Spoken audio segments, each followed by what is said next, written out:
in beautiful Baltimore, Maryland, we have a 3K event taking place at the Ink Ink Open. Joining me today, as always, the beautiful and the talented and the ever so clever Katie from the Lore Keepers Inn. Katie, how are you feeling today? I am so excited. I need to find another synonym for excited because it's more than that. It is Jazz 5000 because normally, JD, when we do tournaments, it's a sequel, right? It's a direct sequel. A new set came out. We're like, okay, what's changed? But this is kind of like a huge. This is like one of those sequels that was 10 years later the sequel came out, and that's because we've had several months, at least 9 months, I believe, since rotation, and now it's time to see what's going on. And I think the answer is we know, but we don't. And today we finally get to start to put that puzzle together. Right. As the Wilds Unknown set just came out, Katie, we are entering into the Wilds Unknown right now, going back to the past to see some of the cards that have come out in previous and seeing what these Illuminaries are going to be able to do to incorporate these new cards to our strategy. So it's going to be a very interesting thing. The Infinity format is a wide open. No one knows what that metagame is going to be like, but I'm excited to see what these Illuminaries here have cooked up. Just really quick, can we just talk about this event before we get started? We can. I mean, this is an event that I had the honor of joining you guys for the winter spell, but this isn't just the second or the third or the fourth. This is the fifth. Ink. There's Ink Invitationals, Ink Opens. This one's like a open invitational kind of situation. But I mean, JD, you've had the honor of being part of all of it, so kind of share a little bit about it. I have, and seeing this tournament come from a blossoming, fledgling thing from the very beginning to where it is now, it's such a remarkable experience in my career to be a part of this thing and what they do and what this event means for the digital Lorcana community here in the DMV area. So what's going to be happening here, this is the fifth installment, like you said. This is an Infinity event. Wilds Unknown is legal, and the players are beginning. So they're hot and ready. They're ready to go. They're not listening to us as they are getting active, getting loose, and it is time to quest. In the round number one, we have Kurt Spice back on the dog strategy versus Ant representing the Lounger team, it seems. And this is where the plot is going to be very fascinating because sometimes you're going to have moments where you go, well, dogs, I mean, I thought that was a core deck. And there will be some overlap because obviously some of the strongest cards from dogs are recent, meaning from set 5 and beyond. But the question is, will he be checking things from set 1 through 4 in here? It does look like a traditional start, but across from him, I'm excited. I thought it was Amethyst Seal. It is not. Scrooge Boosty fans, boost up. We have Chernabog's followers into that Scrooge. And this card is very interesting for a lot of reasons. What are some of the reasons that you're kind of excited to see this in I'm here? a big fan of Scrooge because you can now start to bounce the cards back to hands. We remember the Madam M Snake and also Madam M Fox being incorporated in this Ruby and Amethyst strategy. So now you have this Scrooge. Also, it's quite good against the Amber and Steel stuff because he is going to be able to increase his strength and also willpower. So it's very difficult to get this 2-cost character off the board. He plays well above his weight class as well. As each turn, you can continue to boost this bad boy, but Kurt Spice looks a bit unfettered and or unfazed as he is continuing to escalate with these dogs. Both ladies in play as well as the grandmother Willow. But Jebediah Farnsworth is going to follow him onto the board into another boost. Looking like a quest as well, but we won't. Yeah, and that Chernabog's followers is a lot of the Amethyst Ruby game is deciding how they want to keep their hand size full. Kurt has the definite disadvantage when it comes to keeping your hand full, but he does have the ability to have a more aggressive start. But every dog is a little bit afraid of what's on the other side. I mean, sure, Chernabog's followers isn't the scariest one, but that Jebediah Farnsworth, he has that ability where he has evasive, so it's hard to answer back. Dogs are not known for being a very evasive deck. And then that Scrooge is going to keep boosting, getting larger and larger. So there is some control on what Kurt can do. And certainly the big question is the under the sea of it all. The bigger the body, the harder the under the sea becomes to pull off. Right. Even with cards like Delamoon's Lullaby and also the Tiana and also, the Rhino to be able to reduce those strengths. And your character's at 8 willpower and 8 strength, which this character is able to get to quite easily. It's going to be quite difficult to do that. But with Kurt being able to dig through the deck now, using this Tramp Street Smart dog to be able to find the out that you need, and we will make that decision relatively quickly coming in from the world's qualified Kurt Spice, sending the beautiful and enchanted characters to the discard pile as well. And here is some of that spice we were hoping to see, courtesy of Kurt Spice. And this is where the dog's deck is going to look different, and that is Biglet Pirate Pooh Captain in there. And that shows that he is favoring a more aggressive type build on this. We also see the Horseman Strikes in here, which makes me think that he's okay taking time to get rid of giant evasive threats, which he knows will be in this meta. So suddenly Jebediah said, Where'd you get that pumpkin? And that would be a great out to a Jebediah Farnsworth. I think that'll be the first time I've seen a Jebediah get blasted by a Horseman Strikes. But we will go ahead and take the opportunity now to cash in that Chernobog, followed by questing and drawing a card. And then we can get the nice and swift brawl to trap the Enterprising Dog. You love to see it. Everyone was clamoring for a brawl reprint, and now seeing what that timeline will look like in our core constructed, seeing brawl take down the dogs here. Yeah, and I think this is a situation where you dream of these times, right? Every time we would see a tramp, you'd go, it'd be really cool. We were so cool is playing just a simple 3-cost action. Now it is slow. That's one thing I will note. We love Brawl because of the ability for it to, remove something with the strength, but he has to take a pretty down-tempo turn. Kurt has been putting on absolute pressure every single turn. So yes, that was a big play, but I'm assuming Kurt has some shift ability with his ladies. He might even have, or it looks like he has another tramp. So there's just a lot of ways for him to get back in the game. Yeah, just continuing to try to dig, but at the same time, the longer this game goes along, it might spell demise for Kurt Spice, because Ant will have access to a potential board wipe coming in a few following turns, as we will go ahead and take the opportunity to deploy another tramp, Street Smart Dog, to the board. Now Kurt has a decision to make. We are flicking through those Phoenix and trying to decide what we want to do. And I think at this point, you might have to figure out a way to continue to increase the pressure. You need to fight. We have that. The ball is back. So, that Chernobog recycle bin. So, sorry, we're doing a little technical thing. I do see that JD's poor ant has been photoshopped onto the body of JD. But we are going to go ahead and make sure we keep plugging along here. And for players at home, you might notice it says Ruby Steel versus Amber Steel. But no, these are two decks. One that is one we cannot get rid of. And there's a Chernobog follower. I like to call that Chernobog kibble. That's what the discard is, in my opinion. It's just a big old kibble bit for that Chernobog. And then he's able to refill his deck, which isn't so bad, right? I mean, you are able to. This is something where I have seen people put Chernobog in their Amber Steel decks purely for the fact that they just want to refill their deck and keep doing more mischief. But either way, he's a big body, and he has a little bit of time before that Be Prepared turn that is so very ever-present in this matchup. And that was a very fun name of a deck list that we had before, the Churn of Dogs. Yes. And it seems like that was a strategy that Kurt Spices did play closer to the end of the original pre-rotation format, and now to see that strategy is back and better than ever. You did get this high-stated, high-willpower, high-questing character onto the board relatively cheaply, especially with those Grandmother Willows as well. And just like that, Ant now can't quest as freely, and both of these Illuminaries are still in a position where they are posturing. They're just trying to set themselves up to a position to where they can try to seize the initiative. But Ant is slowly starting to fall behind, as you are not able to establish anything into the field as of yet. But there's one thing that he was able to do, and that is use Scrooge as card draw, which is one of my favorite things that we have not seen. We do know that Boost changes what players choose to do as far as returning things to hand or sending things to the inkwell, but Snake gives him back that power. That Madam Snake got that Scrooge back. He can redeploy. However, the pressure is still on. We see this Dog's deck acting like a control deck, going ahead and targeting that Jebediah Farnsworth. First time happened. You saw it. You feared it. That cookie got hit by a pumpkin. But now it kind of looks like controls or the driver's seat. Kurt's in it. And I can't believe it. We are here, round number 1 of the Infinity format, and we see Ruby and Amethyst for the first time already. And it's been a while in Core Constructed. We haven't seen Ruby. It's kind of taking a back seat to the rest of the ink colors, but now in Infinity format is at its full power and ever-present value. We have the Dale in hand. We have the Daisy Duck also in hand. Kurt debating on if it's time to commit more to the play now or wait until after a potential board wipe coming in a few turns, and we'll like to deploy. It looks like the Daisy Duck is going to join the fray as Ant nods here in appreciation of seeing the 1-cost 1/4 Daisy Duck, Donald's date. Yeah, I'm a little bit surprised. I'm looking at the ink count. It looks like he only has 5. So he's like, listen, I got time.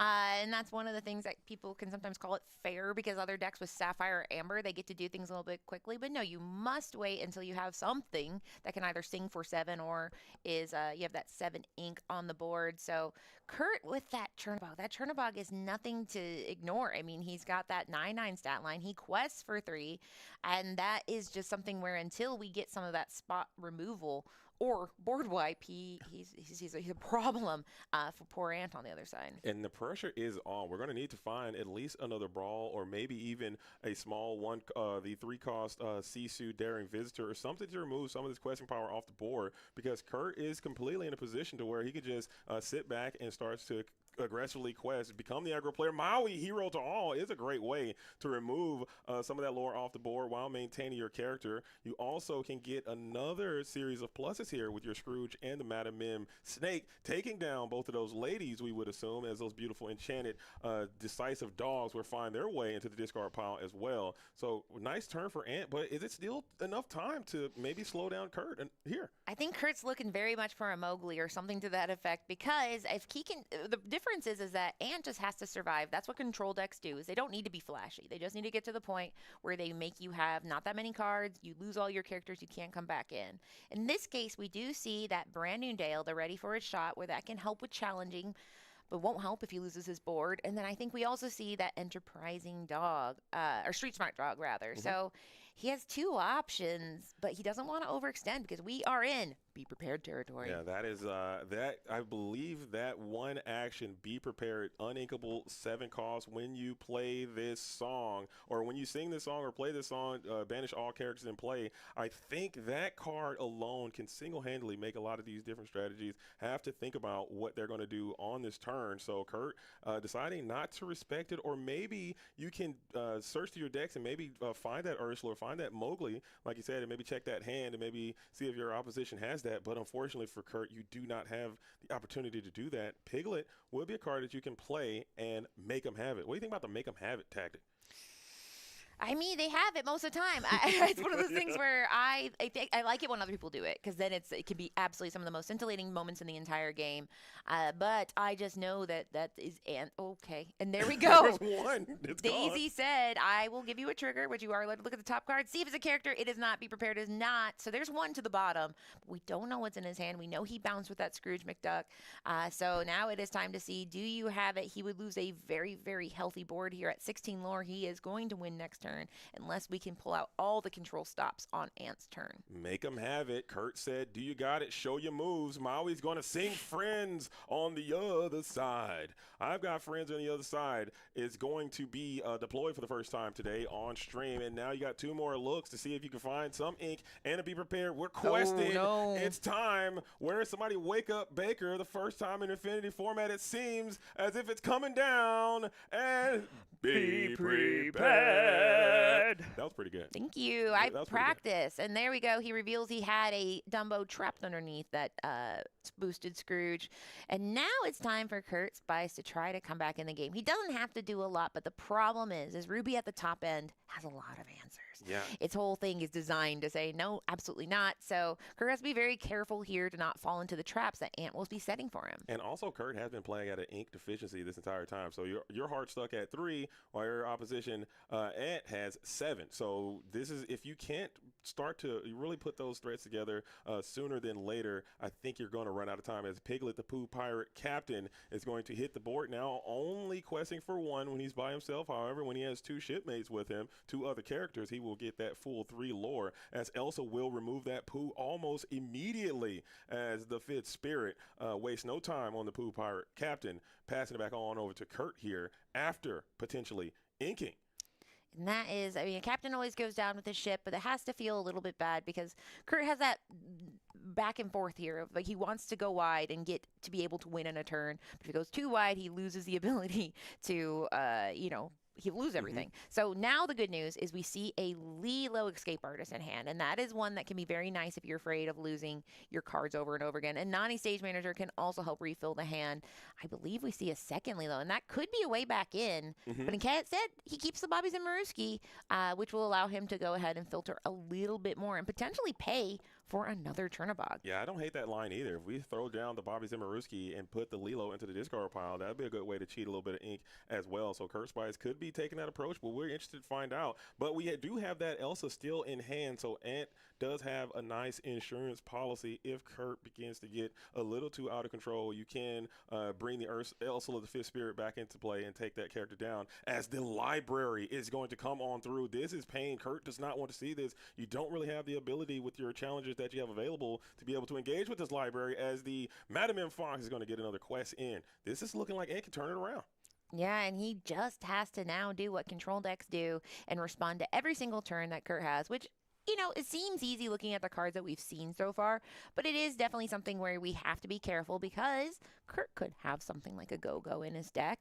We don't know 100%, but there is things that he can do to try to close the gap. But one thing he can do is deploy that Bobby Zimmerowski and dig. And what does he get? Was that a Kudat? No, it looks like another Chernobog. Yeah, Chernobog, Evil Doer, I believe, is his name. I could be incorrect there, but Chernobog is going to be added to the hand as we continue to cycle. We will hang on to the Lilo just to maybe potentially put game in play and force some reaction from about.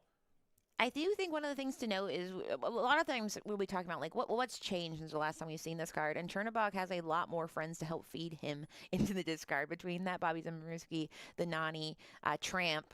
Suddenly, Chernobog has a lot of ways to make sure he gets nice and reduced because you do have a reduction on any character card in the discard. So unfortunately, Horseman Strike doesn't count, but the character cards discount, where in theory you could be playing for free, and he's counting to say, where are we at? Where are my Lilos? Unfortunately, it is kind of go against that Lilo plan we talked about. You can keep playing that Lilo forever and ever, but instead he does say, listen, I saw one be prepared go to the bottom. I saw another be prepared already played. I'm going to make you have it again, because right now he has game on board. So it's just a game of, do you have it again? And there's a possibility. I mean, this is going to be tough. So I think we are in another position where you need to be prepared. You have the ability to potentially take game away if you can remove 2 characters not named. No, I'm sorry. You would have to get at least 3 characters off the board. Quick quest. And no, I'm sorry. A sing from the friends on the other side again, as we're going to continue to search through the deck, see if we can find it. Maybe we have it. Maybe we don't. It looks like the Madam Mim is potentially going on a quest. I can't see any Ruby coming from the hand of Ant. Maybe there's a world. No, you don't got it. And there we go. I mean, and that kind of shows that, Kurt put pressure on that entire game, and Ant had answers. But the problem with having answers, you can have answers one turn. You can have answers maybe 2 turns, but having answers every single turn is so frustrating. It's something that's not easy to do. And I think we saw here why it can be frustrating is because you don't have unlimited be prepares. It's a great card. It really is. But Kurt has far more characters than he has be prepares. And that's unfortunately how he won that game, or lost if you're Ant. And that it just showed also the decks. The matchup seemed interesting, to say the least. We saw the Chernobog, and he had immense value there as well. We saw if you didn't have the Chernobog, okay, you go back to a core constructed type matchup there, and you have maybe you probably can't win that one. Maybe there's more answers that you can find to reduce characters with their strengths. Maybe the hand had some brawls. Maybe you had like some of those things. So a nice, interesting matchup to start off round number 1 of the Ink Open. 2 players playing some cool decks, and I don't think we'll see a lot of these strategies coming around. And to anyone in the chat, while we were casting that first game, we had a little bit of a come on, ride that train, it's a hype train, ride it. Yo, let's go. And then we also have the wickedly talented Curly Cards Specimen in the chat, which I love to see him in the chat. I love the Curly Cards thing, but he's always going to be Spessy to me. Okay? Listen, you're Spessy. We can't change it too late. You can have it all. That's the thing, is it can be Spessy Curly Cards. No, you're Spessy, dude. All right. Joe, Spessy, Curly. Get the Spessy emotes. Oh yeah, it'll be rocking and rolling. But we do love to see that. I don't know. It's just fun. I think it's the casters. I love that we all learn from each other, and I'm trying to learn how to be better at being like, he's got it. So I'm going to try that. This is going to be my pop-off day. Pop-off day. Pop-off day for me. But either way, we also got Hungry for Lore with a 5-stream streak. So everybody hanging out with us, thank you. It is a Saturday morning. But also, I want to encourage you guys. We are also on Podcana we are. Who's as over well. There? So shout out to Podcana. We are locked in and laser focused on Podcana as well. We are dual streaming on YouTube and on Twitch. The real ones, make sure we have both of these things open and rock with us all day. This is going to be a 1-day event. Usually there are 2 days, but this one is only going to be a 1-day event. Unfortunately, we'll have our conclusion done today, as game number 2 is about to be underway, as the altars have begun. Looking at Kurt Spice, who won that. Ant now going to be on the play this time. You had a pretty decent start, I would grant you that, but you've really kind of slowed down in the mid-game, it seemed. I'm not sure exactly what went wrong for the Ruby Amethyst player, but Kurt Spice jumped on him. You're going to have to make some changes here if you want to get ahead on this one. Yeah, I think it's something where one of the reasons that Ruby Amethyst is back is because it is able to apply pressure the entire game in a way that it necessarily hasn't. I think the fact that we have that Jebediah Farnsworth, we have even the one cost. I mean, we have the traditional Hmm. one cost. By that, I mean Trunnerbogs, Followers, Diablo, Brooms. It's going to make sure that you have cards, you have responses. He does need to keep the pressure on extremely tight to Kurt this time. And he also has to keep in mind we didn't see any Mowgli's or Ursulas, but that's a very big I possibility. would assume. And so I don't know. I mean, this is not the start that you want to see. He inked and passed. That's the pressure that I was saying he needs to Yeah. put on. That is not it. Unfortunately, he's not out because Kurt has the same potential to not have pressure, but the Dogs deck are not known for holding back. And you can kind of see that coming in from the body language demonstrated by the ad. He would love to have a one-cost character. This deck, like you said, has a ton of one-cost characters available. However, he was not able to find one in that situation, as Kurt will find one, as that lady, the decisive dog, is going to hit the play right now. Kurt probably just going to try to get a little bit of that cheeky lore. However, this Scrooge will stop that from happening, as the Scrooge, the boosty up, give me uppies out here requesting some boosties Uppies. every turn. Yeah, and that Scrooge is so fun because it plays so nicely into Curve where you're able to get him down. You're probably going to have him for a while, so you get to be creative with when you are going to boost this ghostly Ebenezer.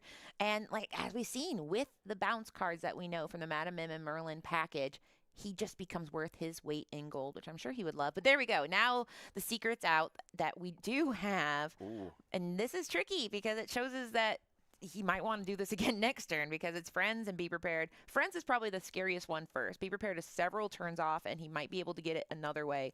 That Friends can really fuel because otherwise he doesn't have a strong hand right now. Yeah, looking, we got the Madam Mim Fox, which does kind of represent some card draw at a certain point. If you're able to boost this Scrooge enough, you can potentially Madam Mim Fox the Scrooge back to your hand and gain some cards there. But the inkability of that Friends on the other side might be tempting, but the board removing of the Be Prepared might be an obvious choice for Kurt. So decisions all around, and we will elect to take the inkable versus the uninkable, and now you have this 7-cost brick in your hand, and potentially another Ursula could be almost imminent.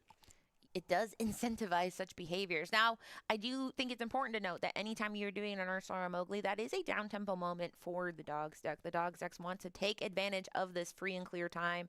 In the response, Ant says, listen, I don't want to get rid of the Scrooge quite yet. I will go ahead and play the library, which is insurance, saying that if we do get to board wiping, if I do have to do challenging, at least I'll get some cards out of it. Right. You will kind of play into a tramp, potentially. The enterprising dog, I believe, can come through and maybe make some headway onto this ghostly Ebenezer, but that's a risk you must take. But now we have this library.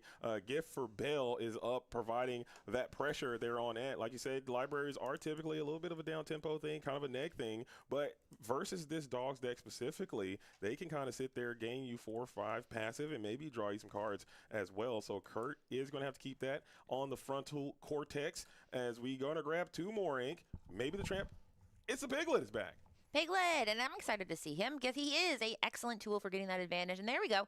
We see the Tramp Enterprising Dog, which, as we mentioned, he is going to go ahead and increase the strength for every character on the board. So it essentially turns any of your characters into a little rocket. In this case, the Ursula got rid of the Scrooge, get rid of the fear that could cause there, and he didn't have time to move into the library. So it's just, unfortunately, Scrooge is out here. But here comes the sequel. Yeah, you really didn't have to worry about those Madam Mim Foxes that you knew were available because being able to, you had no character to bounce. So that was a nice tramp there. You did kind of play into it a little bit, but those are the risks that you must take, as Kurt Spice does seem to be in a quite comfortable position now as we get to another Pooh Piglet Pirate and the Turnabog Evil Doer is in hand. Nani is also looking like a strong play here, coming in from the world's qualified Kurt Spice from previous season, trying to get back. This, unfortunately, is not a CCQ. This is only a tournament, but it's still a quite fun time and great information. I know a lot of people around the community are interested to see what this video format is going to shake up like. It is. I mean, these are the people who are setting the meta. I would argue that this tournament, these are the decklist people are going to talk about so much because we talked about theories, we talked about testing groups, teams. Everybody's been talking about what will be good, but this is real data. This is real on the ground boots reporting. And Kurt is one of those players that I am excited to see his deck because, number one, this isn't Dogs Decks. This is Churna Dogs. I realized halfway through I do not legally have to call this a Dogs Decks. It's a Churna Dogs. Yep. It's back on the menu. And two, it's a very fascinating play style because it seems to be pretty heavy on the aggro side, but we have seen those kind of bigger options with that Tramp, Street Smart Dog, and the Chernabog. Now, we haven't seen any Under the Sea or Chromacon, so you might purely just be focusing on questing, but we don't know 100%. But there we go. Another lady and another piglet. So he is saying, I know you are 3 turns away from having a board wipe. You have just one guy on the board. I'm fine. I have time. And that's the first unenchanted lady. Kurt, I didn't know you were broke. Okay. Hard times. The economy's been rough, but I didn't get it. I mean, he's got the tramps. He's got the lady. He shows up with the one unenchanted lady. Like, what are we even doing? Like, come on, man. We can talk to him between rounds. Yeah, I will. We'll pull him aside and say, okay, Like, is this a cry for help? But that lady is fascinating because, I mean, she is going to be somebody that can be shifted on, so there could be a Miss Park Avenue coming at some point. However, it is another questing ability because if you were able to get something down like a Finnick or even a Ryan, anything where you're playing a little characters that can add her strength, and suddenly she is questing for 3. We have Piglet questing for 3. So basically we have a total of 1, 2, 3, 4, 5, 6, 7, 8, 9, 10, 11, 12, 13 on board. That's a lot. If unanswered, the pressure is mounting. We know for a fact that there is a Be Prepared in hand. However, you are still a few ink away from it, and Kurt does not have the answer for it yet. However, this Tramp, Street Smart Dog, can go find an answer to a potential Be Prepared. You also understand that there is another Madam M Fox. No, excuse me, that Fox was sent down to the Inkwell earlier on, so maybe it doesn't have the answers again. As the Tramp has been deployed, we are going to go digging, looking for possibly an answer to that Be Prepared, and we still do not find one as of yet.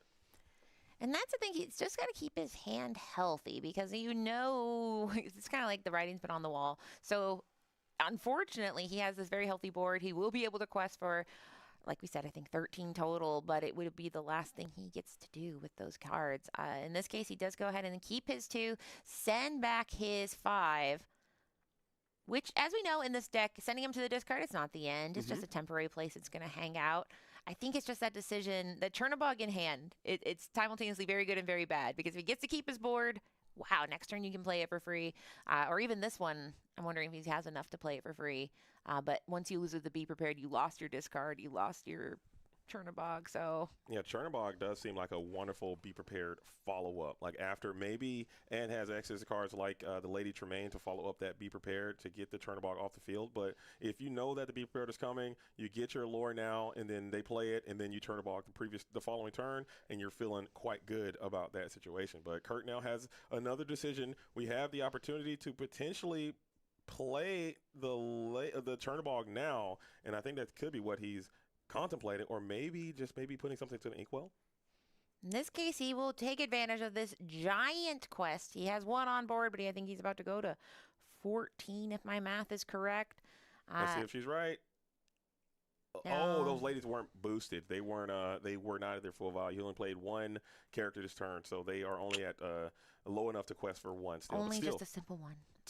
A ton of lore, though. That's a ton of pressure either way, as Kurt does look quite comfortable and now has to figure out a way to get these characters off the board.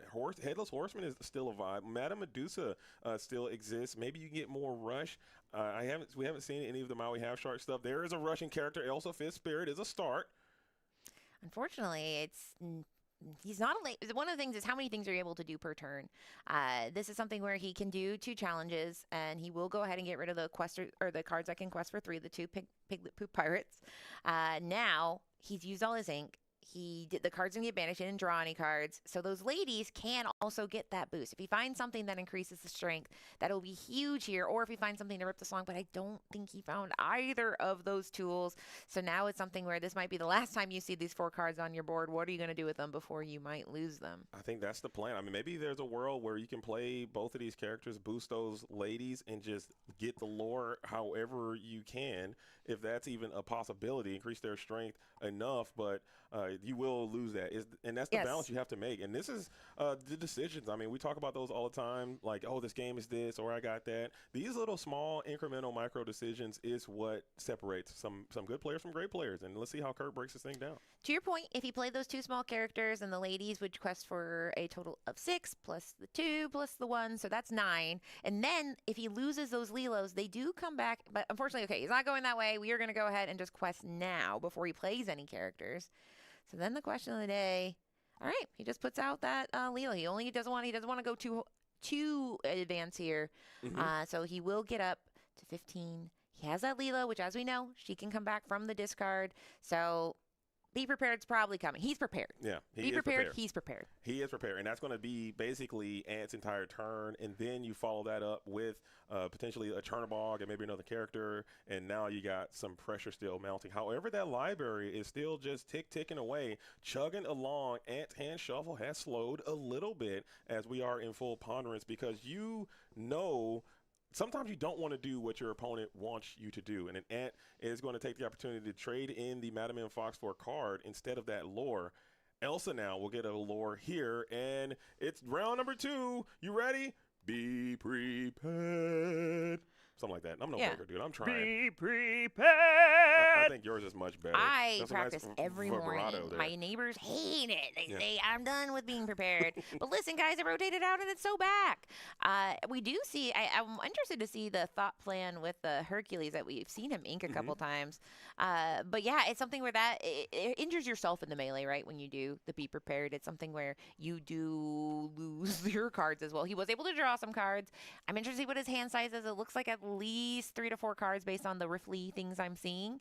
And he still has that library, which will be incrementing up that lore. But we see that Lilo being able to be deployed easy. And we know that discard pile is huge. And there we go. There is that Chernobog evildoer doing what he does, which is coming in at a great discount of 100% off. The boy is back. I'm loving this deck. The Chernodog deck was a strategy that I thought would be extremely infinity viable, but I just didn't know that if it was going to be like something that the top players would gravitate towards. I mean, we know how oppressively strong the Dog Amber and Emerald Dogs deck was in Core Constructed, especially the last format.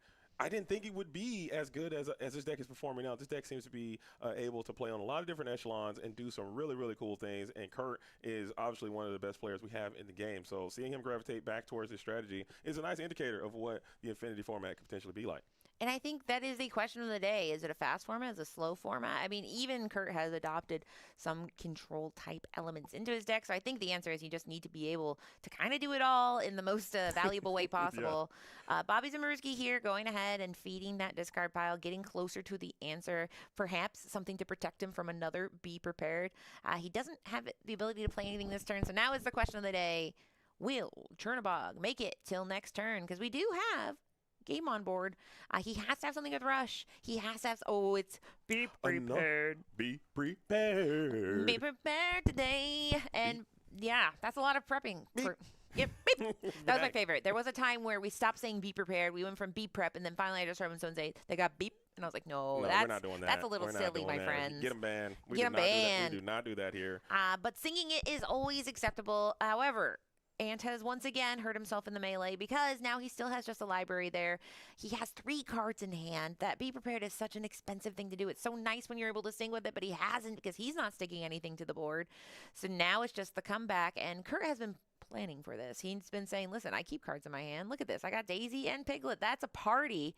We're good. Pass. Do you have it again? We're just going to keep applying the pressure every single turn. But now Kurt is out of resources. You have been outflanked a bit there. That library has been ticking away. You're at 9 now. But do you have the ability to clear this board one more time? As we'll take a deep dive into the deck one more time. Friends on the other side is going to be deployed one more time. Bum, bum, bum, bum, bum, bum, bum. Are you ready? Now, we're done. And there we go. The brawl. I miss brawl. Bring it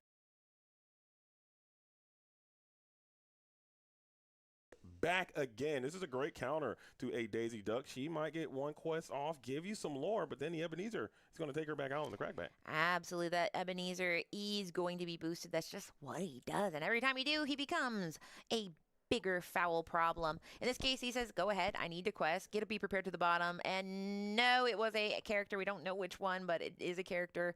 So just get to keep it. We see a Finnick coming down, which that Finnick probably could have helped earlier with the lady issue. But either way, he's like, listen, every time you see a Be Prepared, it's statistically less likely you're going to do it again. So now I'm a little more comfortable going wide. And now he has game on board again. time for a response. Yeah, just keep applying the pressure. Every card off the top of the deck, you deploy it and get it in play. And now in that position, I guess you have characters like Elsa as well. The Elsa the Fifth Spirit or Maui Hero to All is going to be a nice little rebuttal to this game state. You'll be able to at least take down the Daisy Duck and the exerted Lilo. However, that Lilo continuing to come back every single turn. We haven't seen a character like Cheshire Cat coming in from Ant's deck as well. With all these powerful Infinity cards, something has to be removed. You can't play infinite cards in Infinity format, unfortunately. So there, you have to make some concessions, and maybe Cheshire Cat was one of those. And that, I think, is one of the hardest things of this tournament is generally we call those cards like, tech cards, conditional cards, and it's always based on what the meta's like. Well, who knows what the meta is? But we do know the meta is heavily boosted right now with these 2 boosted Scrooges on board. That Finnick, that one is one where I had to look at it again, and it is one where it's just for bouncing something in the hand. He can't do anything here. He's just a guy.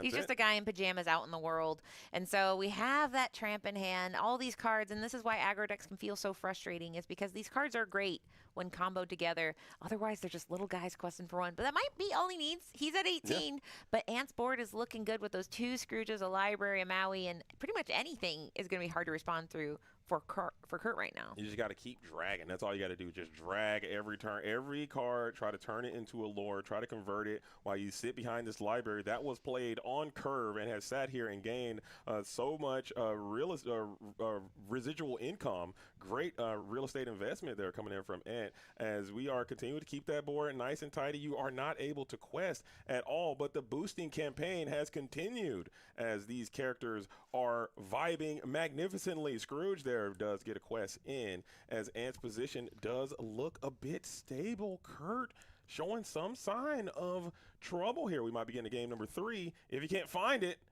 it's Lady.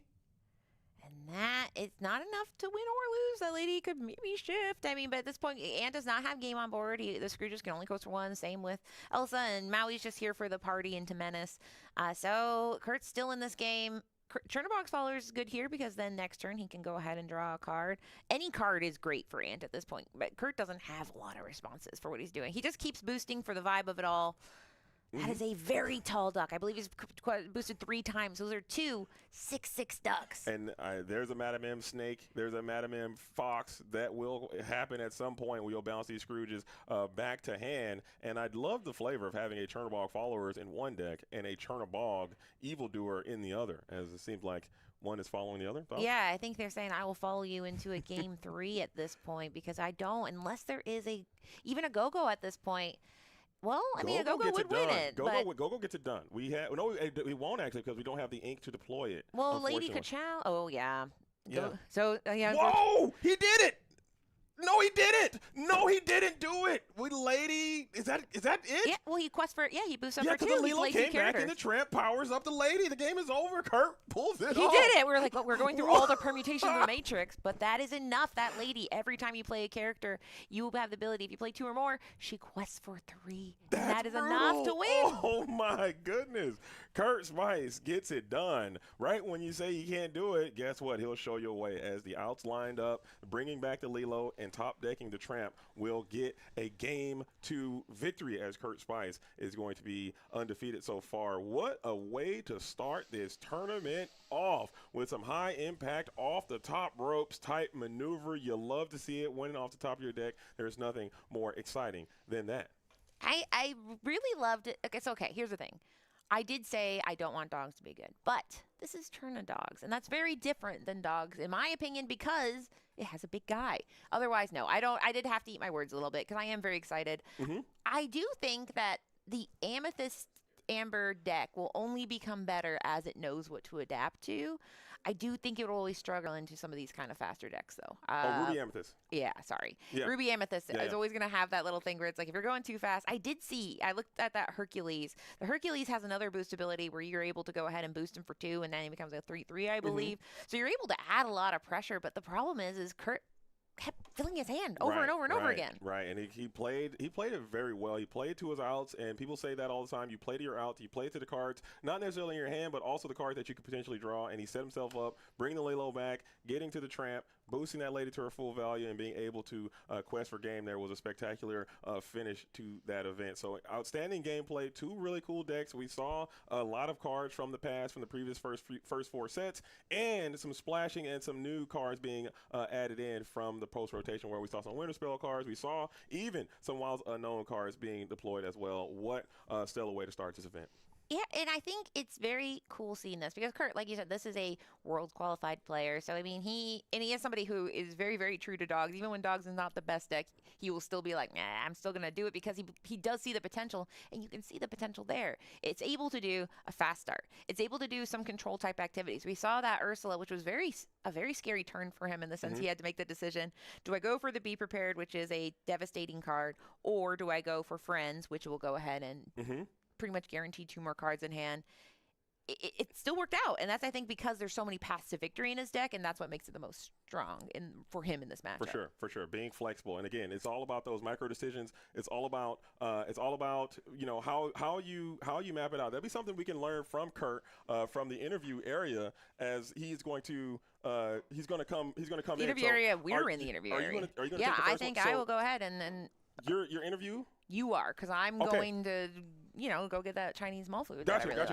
Okay, so I'll be interviewing Kurt Spice here, as we'll do a quick transition. Boom.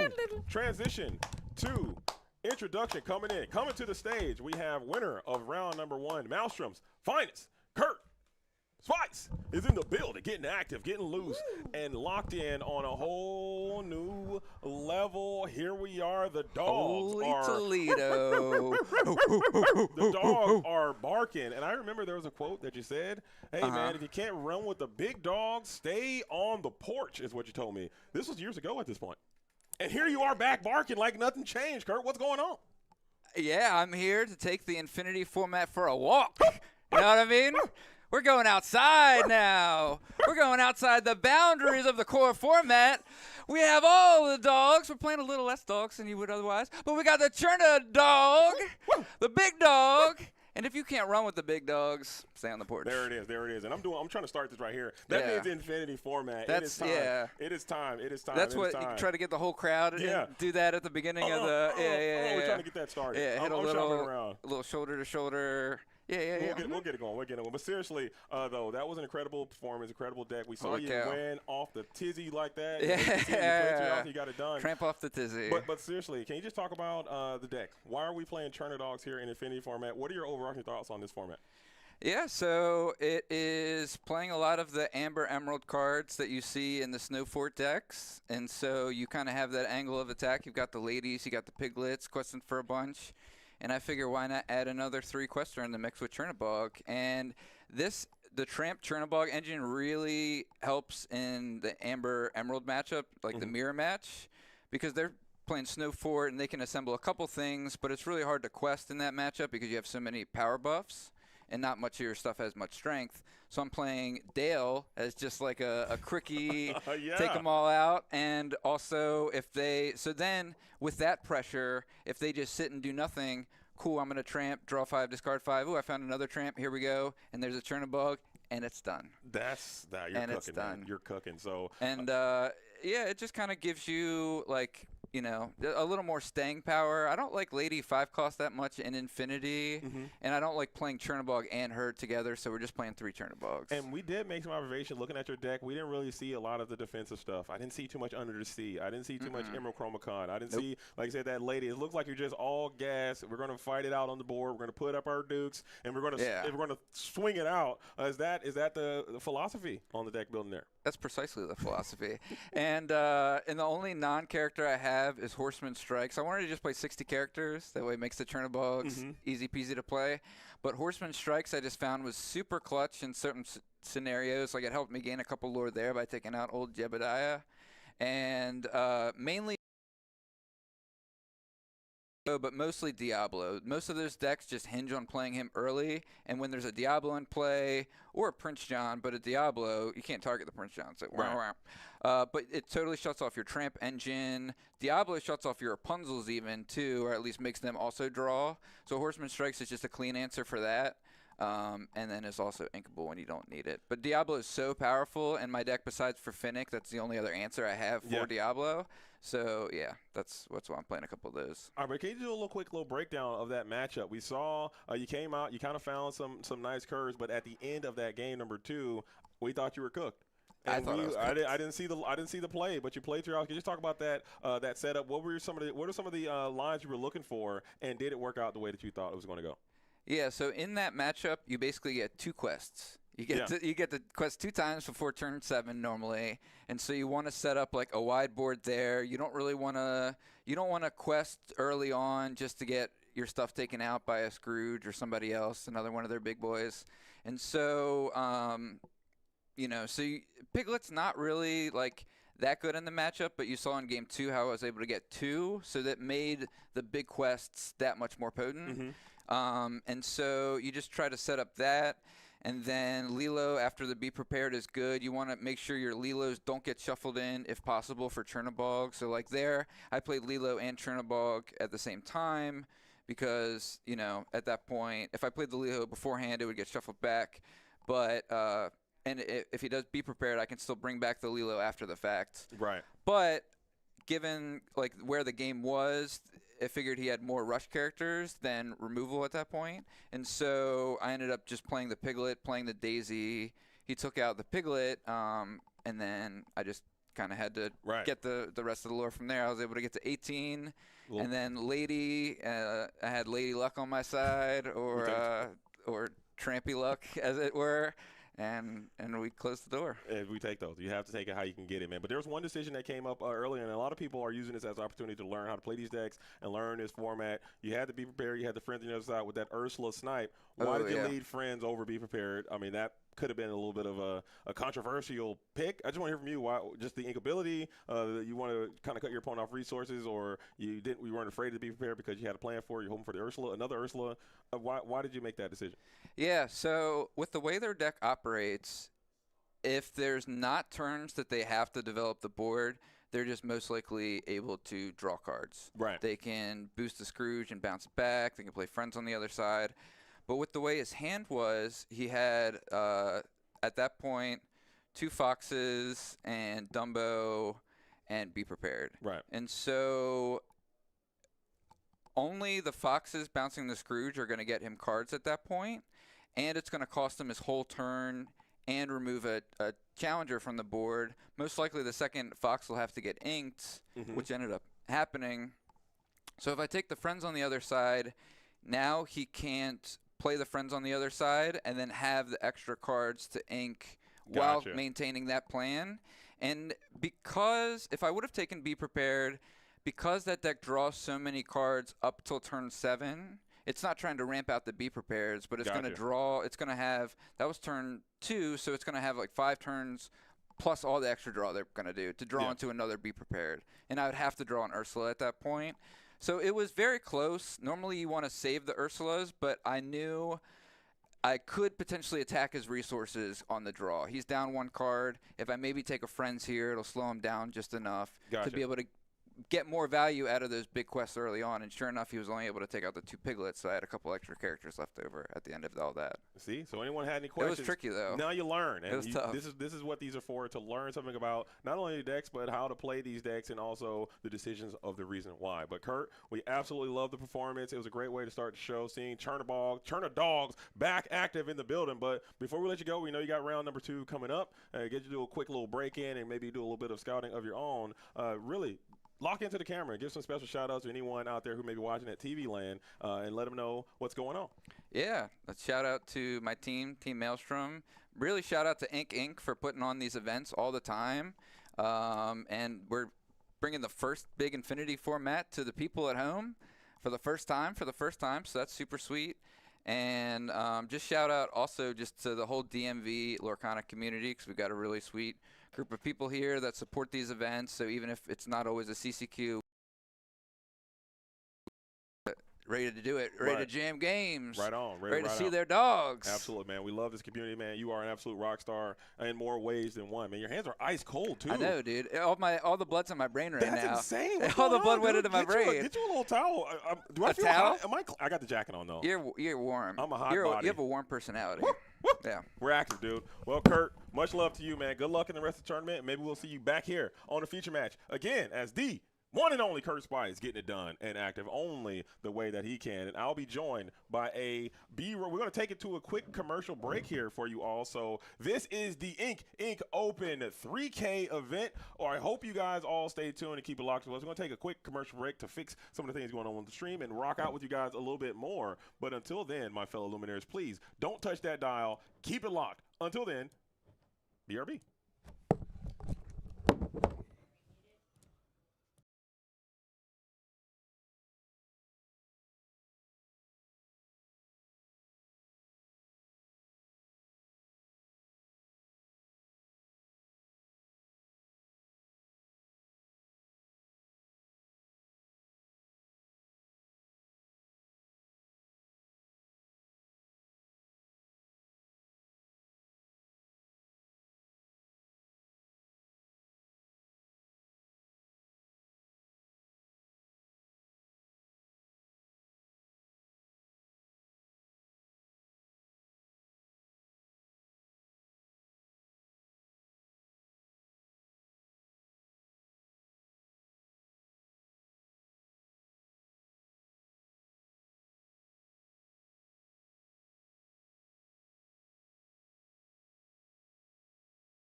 And we are back. Round number 2 of the Ink Inc. Open is about to be underway. We saw a pulse-pounding, riveting game number 1, and now round number 2, and I am joined by the incomparable, the ever-talented, the super special, and the ever-curly as well, Mr. Garrick from Podcana, Garrick from Garrick's Lorcana Lair, and also Garrick from TNAP. How you feeling, big dog? I'm feeling great. I'm excited to be here for another Ink Inc. event. This is number 5, and this one is going to be Infinity. And we already saw in round number 1 that some core constructed decks with a little bit of tweaking, a little bit of adjustments can become even more powerful, and I think that's what we're going to be seeing throughout the day, but we'll also be seeing a lot of decks that maybe we haven't seen in a while. You know, a lot of decks maybe playing Ruby. I want to see that. I'm all about it, forward to in this Infinity format. Maybe we can get a new deck, a deck that we haven't seen yet, or maybe someone has gotten to the lab and cooked a bit. This is the very first Infinity format, and like I believe that maybe in the first ones people haven't had the opportunity to really push it to the limit of what this card pool can be because it's so daunting. So you stick to what you know, and then you branch out slowly in time. Yeah, I totally agree. I hope to see some things, like you said, that we haven't seen at all. Because that card pool is just so massive, and there are so many different things that these players can do and take advantage of.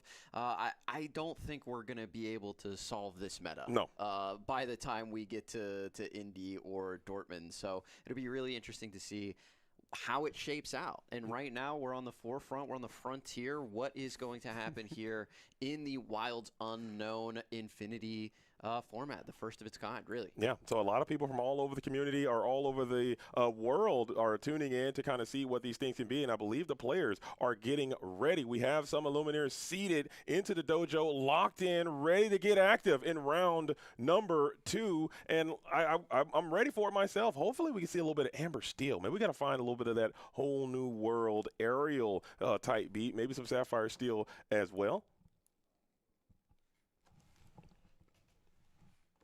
So it looks like the players are beginning. We have Justin Crum has showed up to be on the feature match, along with Richard Thomas, an Illuminaire who is local to this region. He's someone who has been putting in a lot of work, been grinding quite significantly, trying to ascend to that next level to match wits with Illuminaire like Justin Crum, who was able to make it to the national tournament last year, one of the co-founders of the Sapphire and Steel Kiwi strategy. But it looks like we might have a little bit of Ruby and Sapphire. Richard Thomas's strategy, those colors might not be correct, but we have confirmed that Justin Crum is playing Sapphire and Ruby. Yeah, I believe that we do have Richard here on the Amber and the Emerald strategy as well.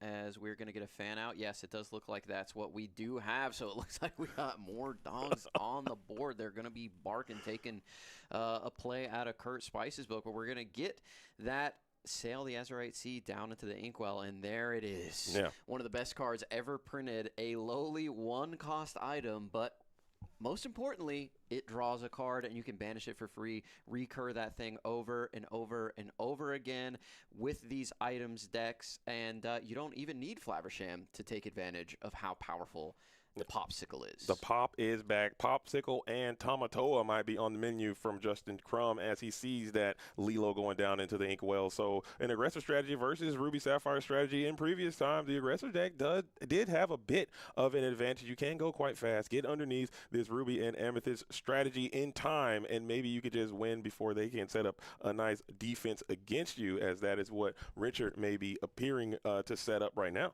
Yeah, Richard putting the Lilo Escape Artist into the Inkwell there when he had the option to go Bobby Zimmerowski, but man, that's a tough decision because you want that Lilo to be recurred over and over, especially against a control strategy like Ruby and Sapphire. But we see the Olaf go there into the Inkwell, a card that you're very fond of. Oh, I love that Olaf, and it seems as if Justin is going to be playing a little bit of that Ruby and Sapphire action-based deck. We saw him playing a bit of that towards the end of the Winter Spell, the end of the Winter Spell meta. He was favoring that deck a lot, using the Robin Hood, sending a ton of action to the discard pile, playing that Olaf, and that deck can really, really storm away with the Maui Half Shark and close the game out quite exponentially with the action strategy that it has. So maybe also, but looking on Richard's side, maybe he's struggling with some inkability. That could be why the Lilo potentially. I can't see the hand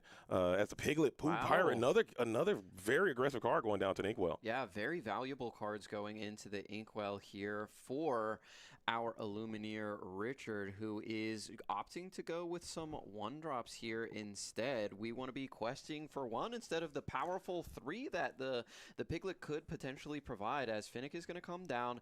Bobby is going to quest for 1 here, so we're going wide instead of going with the more ink here that we want to get down on to the board. Yeah, that seems, I mean, it's a choice. I mean, you're just trying to get the speed up potentially, as we are going to take a little bit of an opportunity to develop our brain. We did have access to that Cinderella Dreams Come True at the start of that turn, so we're going to take a little bit of time off to maybe find another 5-turn play on your following turn as you're able to ramp to the T-Bow, play a develop. We're going to go double T-Bow, so we will still have the opportunity to get that double ramp secured, as Justin now has the opportunity to ink 1 more time to put you at that 5-ink threshold. T-Bow now getting a challenge in.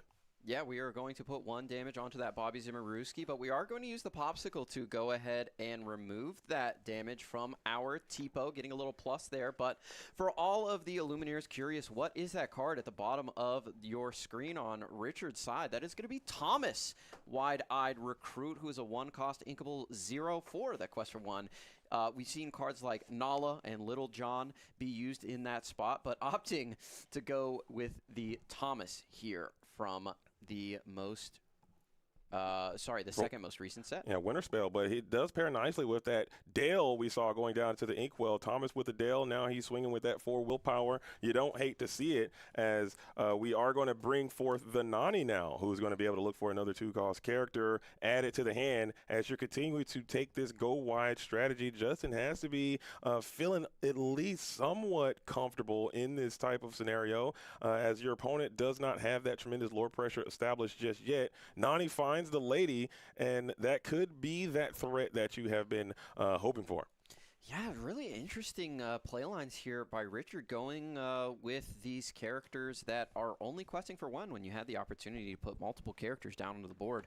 That quested for 2, and now we are getting into Maui Hero to All territory. One of my favorite cards in the history of Disney Lorcana. I know some people may disagree. I think this card is very balanced, very fair. It is a 6/5 that has Reckless and Rush. He's also inkable. These are the kind of cards that I like to see in the game. Very powerful, but not overly powerful. The character might not win you the game on his own, but he's a great supporting character. He's like a Dennis Rodman, if you will. He's going to get rebounds. He's going to put up stats, play defense. Yeah, a nice hustle ball player. We're talking deadlift shrimp. We're talking outside. We're not going to put up a lot of box scores. We're going to do numbers for you. And I'm some people. I think Maui is going to be a card that I think is incredibly over the top, very strong, super iconic as it may be, as he's holding this entire board at bay. Justin looking calm and ever present. Richard now is going to continue to develop. It is the Grandmother Willow and the Finnick now look like they're going to be discarded from this Tramp Enterprising Dog, or Street Smart Dog.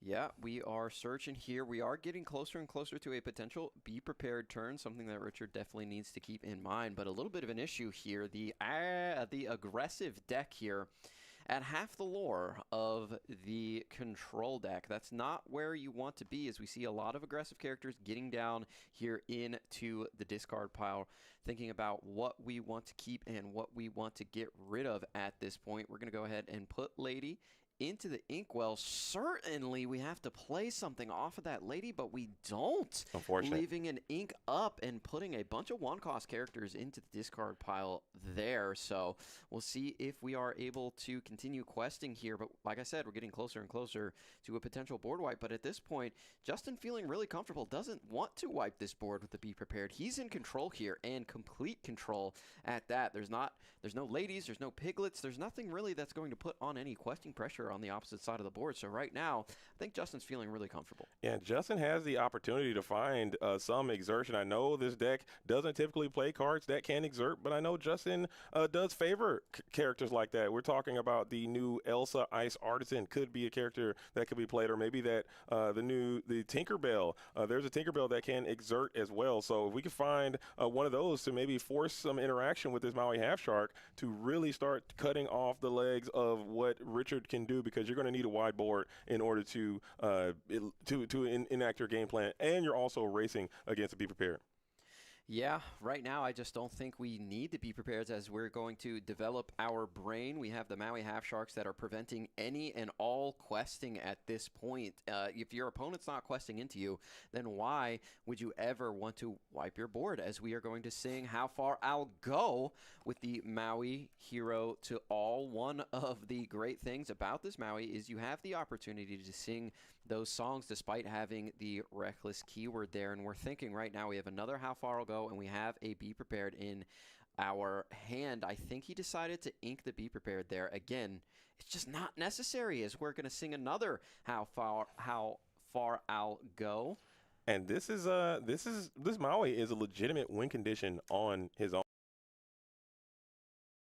Strategy that I think it is, it could be something that is somewhat more akin to a DKP style Ruby and Sapphire strategy that we've seen in previous pre-rotation. So maybe it isn't all in on the actions like the Robin Hood variant is, but still there's enough Pirate's Life, there's enough actions in this strategy, and the T-Pos are still questing each turn as well. So you have a very significant amount of pressure, and there is a clock, while Richard is still kind of just stuck in the mud here with these small glimmers in play that can't really do anything. Yeah, they're not going to get exerted into these Mauis.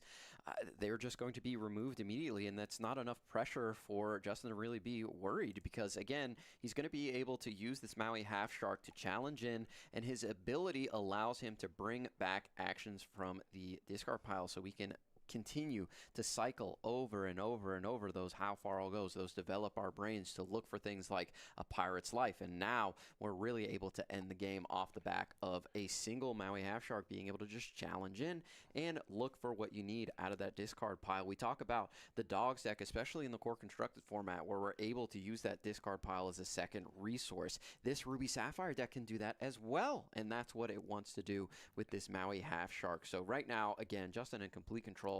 There's not much that Richard can do here in this position unless he's able to find something like an Under the Sea, like combined with, I don't know, 5 different cards to reduce the strength of this Maui Half Shark, and maybe send some of this to the bottom of the deck. That Dale's not a bad start, but also we saw how effective Kurt Spice, he had a tech card of the Horseman Strikes was in the Chernadog strategy. Maybe Richard took some tools from that, or some ideas from that, and added a Horseman Strikes into this deck to clear that Maui, because he's basically the anchor point holding this whole side of Justin's board together. If you can remove this Maui Half Shark, then potentially you can slowly start to seize control again. But however, you didn't, and now the Maui is able to quest as well. The Reckless Maui is also just standing ever vigilant, and you have an entire bouquet of ink to work with. Big cost coming through. It's a 7. Are we ripping? And we're ripping anyway. Look at the tenacity coming in from the hometown hero, Justin Crum, who's going to blow this board up. And now you have him outmaneuvering the inkwell, Garrick. Yeah, for sure. And we have another Maui Half Shark sitting in the hand right now. So we do rip the Be Prepared, and we gain Allure off of that thanks to the Maui Half Shark. Every time you play an action, you do gain Allure, and that is not once per turn. That's as much as you want, as we're looking like we're counting the discard pile here, and we are going to play the Chernabog. The Evil Doer comes down onto the board. Maybe he has something to say about this board state. Can he get Richard back into this game? That beautiful Enchanted from that Into the Inkland set. That's set number 3. One of my favorite enchanteds in the history of Disney Lorcana is this Chernabog, and I'd love to see more in that style. I absolutely love it. You absolutely adore this card, but the thing that's really good about this Chernabog as well is that typically Be Prepared can be followed up by a series of McDuck Manors, and now Chernabog is a nice utility to be able to clear those McDuck Manors in one fell swoop with his 9 strength, 9 willpower, sitting there absolute super Mog mode central on the entire board of what Justin has established. Another Maui has returned to the play. Now, can you start to rip some of these actions and you cannot. You'll just simply pass into the face of this Chernobog. Yep, Chernobog is going to prevent that Maui half shark from doing too much challenging, as there would be a banishment on the side of the Maui half shark. But we have to remember that he has evasive, and Chernobog does not. So Richard thinking about, can I quest here in the face of this Maui? What will my opponent get back? Will I get punished for doing so? That's something you always need to consider, as Dale is going to come down onto the board. One of the legendaries from this set that a lot of people are saying is one of the best cards in the Wilds Unknown set. I would concur with that. Again, I am one of these people in the scenario. I do agree with that, but I had some decisions, or I had some discussion or some inner thoughts on if this Dale would be viable in Infinity format due to the low strains and some of the brawls and all those types of effects that will be so rampant in this format. But apparently, we saw Dale in the previous round. We see Dale again in this round. So I do feel that maybe Dale does have a place. As the Maui will go ahead and jam into the Chernobog, you will get your Be Prepared back, and now we will be prepared one more time, as heads up gamesmanship coming in from Justin Crum. Maui doesn't say challenge and banish, it just says challenge. Yes. So that quest looking a little bit problematic there with the Be Prepared Maui combination setup. Yeah, but for Richard's side, I mean, now multiple times at this point, 2 Maui half sharks are now in that discard pile, so maybe you can start assembling a little bit of a wider board, as we see another Maui half shark is in the hand for Justin. So maybe not for long, but right now that card has just been completely controlling the entire tempo of this game, as we are going to put a tramp into the discard pile. And Justin notably is keeping those actions separate from the rest of the discard pile, keeping account of how many actions are available. Probably that Snowman of Action is going to be a character that Justin could potentially play at a steep reduced cost, keeping the Lord down from Richard as well if that character would come in. Also being able to sing cards like Dig a Little Deeper and Be Prepared on its own. I think that card is a very nice include coming in from Winterspell. Olaf Snowman of Action could be making his way onto the field of play soon. Richard, though, has to be kind of miffed to see a third installment of Maui Half Shark being deployed here. Yeah, that's definitely not what you want to see if you are Richard. But you know what is really, really cool to see is all these new cards that we've been playing in Core now being integrated with all of our favorite hits, the #1 hits from the previous formats, like the Rapunzel here, the Gifted with Healing as she goes into the Inkwell. But it's great to see the Olaf out here potentially singing Be Prepared. It's a really, really cool format, and I think people should definitely give it more of a chance as we pass on over to Justin here. I concur with that mightily. I think a lot of people might be a bit overwhelmed when they see the card pool and they see the options that are available in this Infinity format. It's very vast and it's quite deep, and it might be daunting to a lot of people, but I encourage everyone, if you haven't had the opportunity to play Infinity, if your mind is not made up, take this as a chance to try it out. It is a lot of fun. If you like building decks and you like experimenting, maybe find a close group of friends and play a little bit of Infinity format. I was personally I was on that side. I thought Infinity was too much, and I just like Core Constructed better. But since I've started playing Infinity, I really do enjoy this format. As we got the Tamatoa, we mentioned those popsicles earlier. Tamatoa now able to cycle those popsicles again for some more draw ability there for Justin.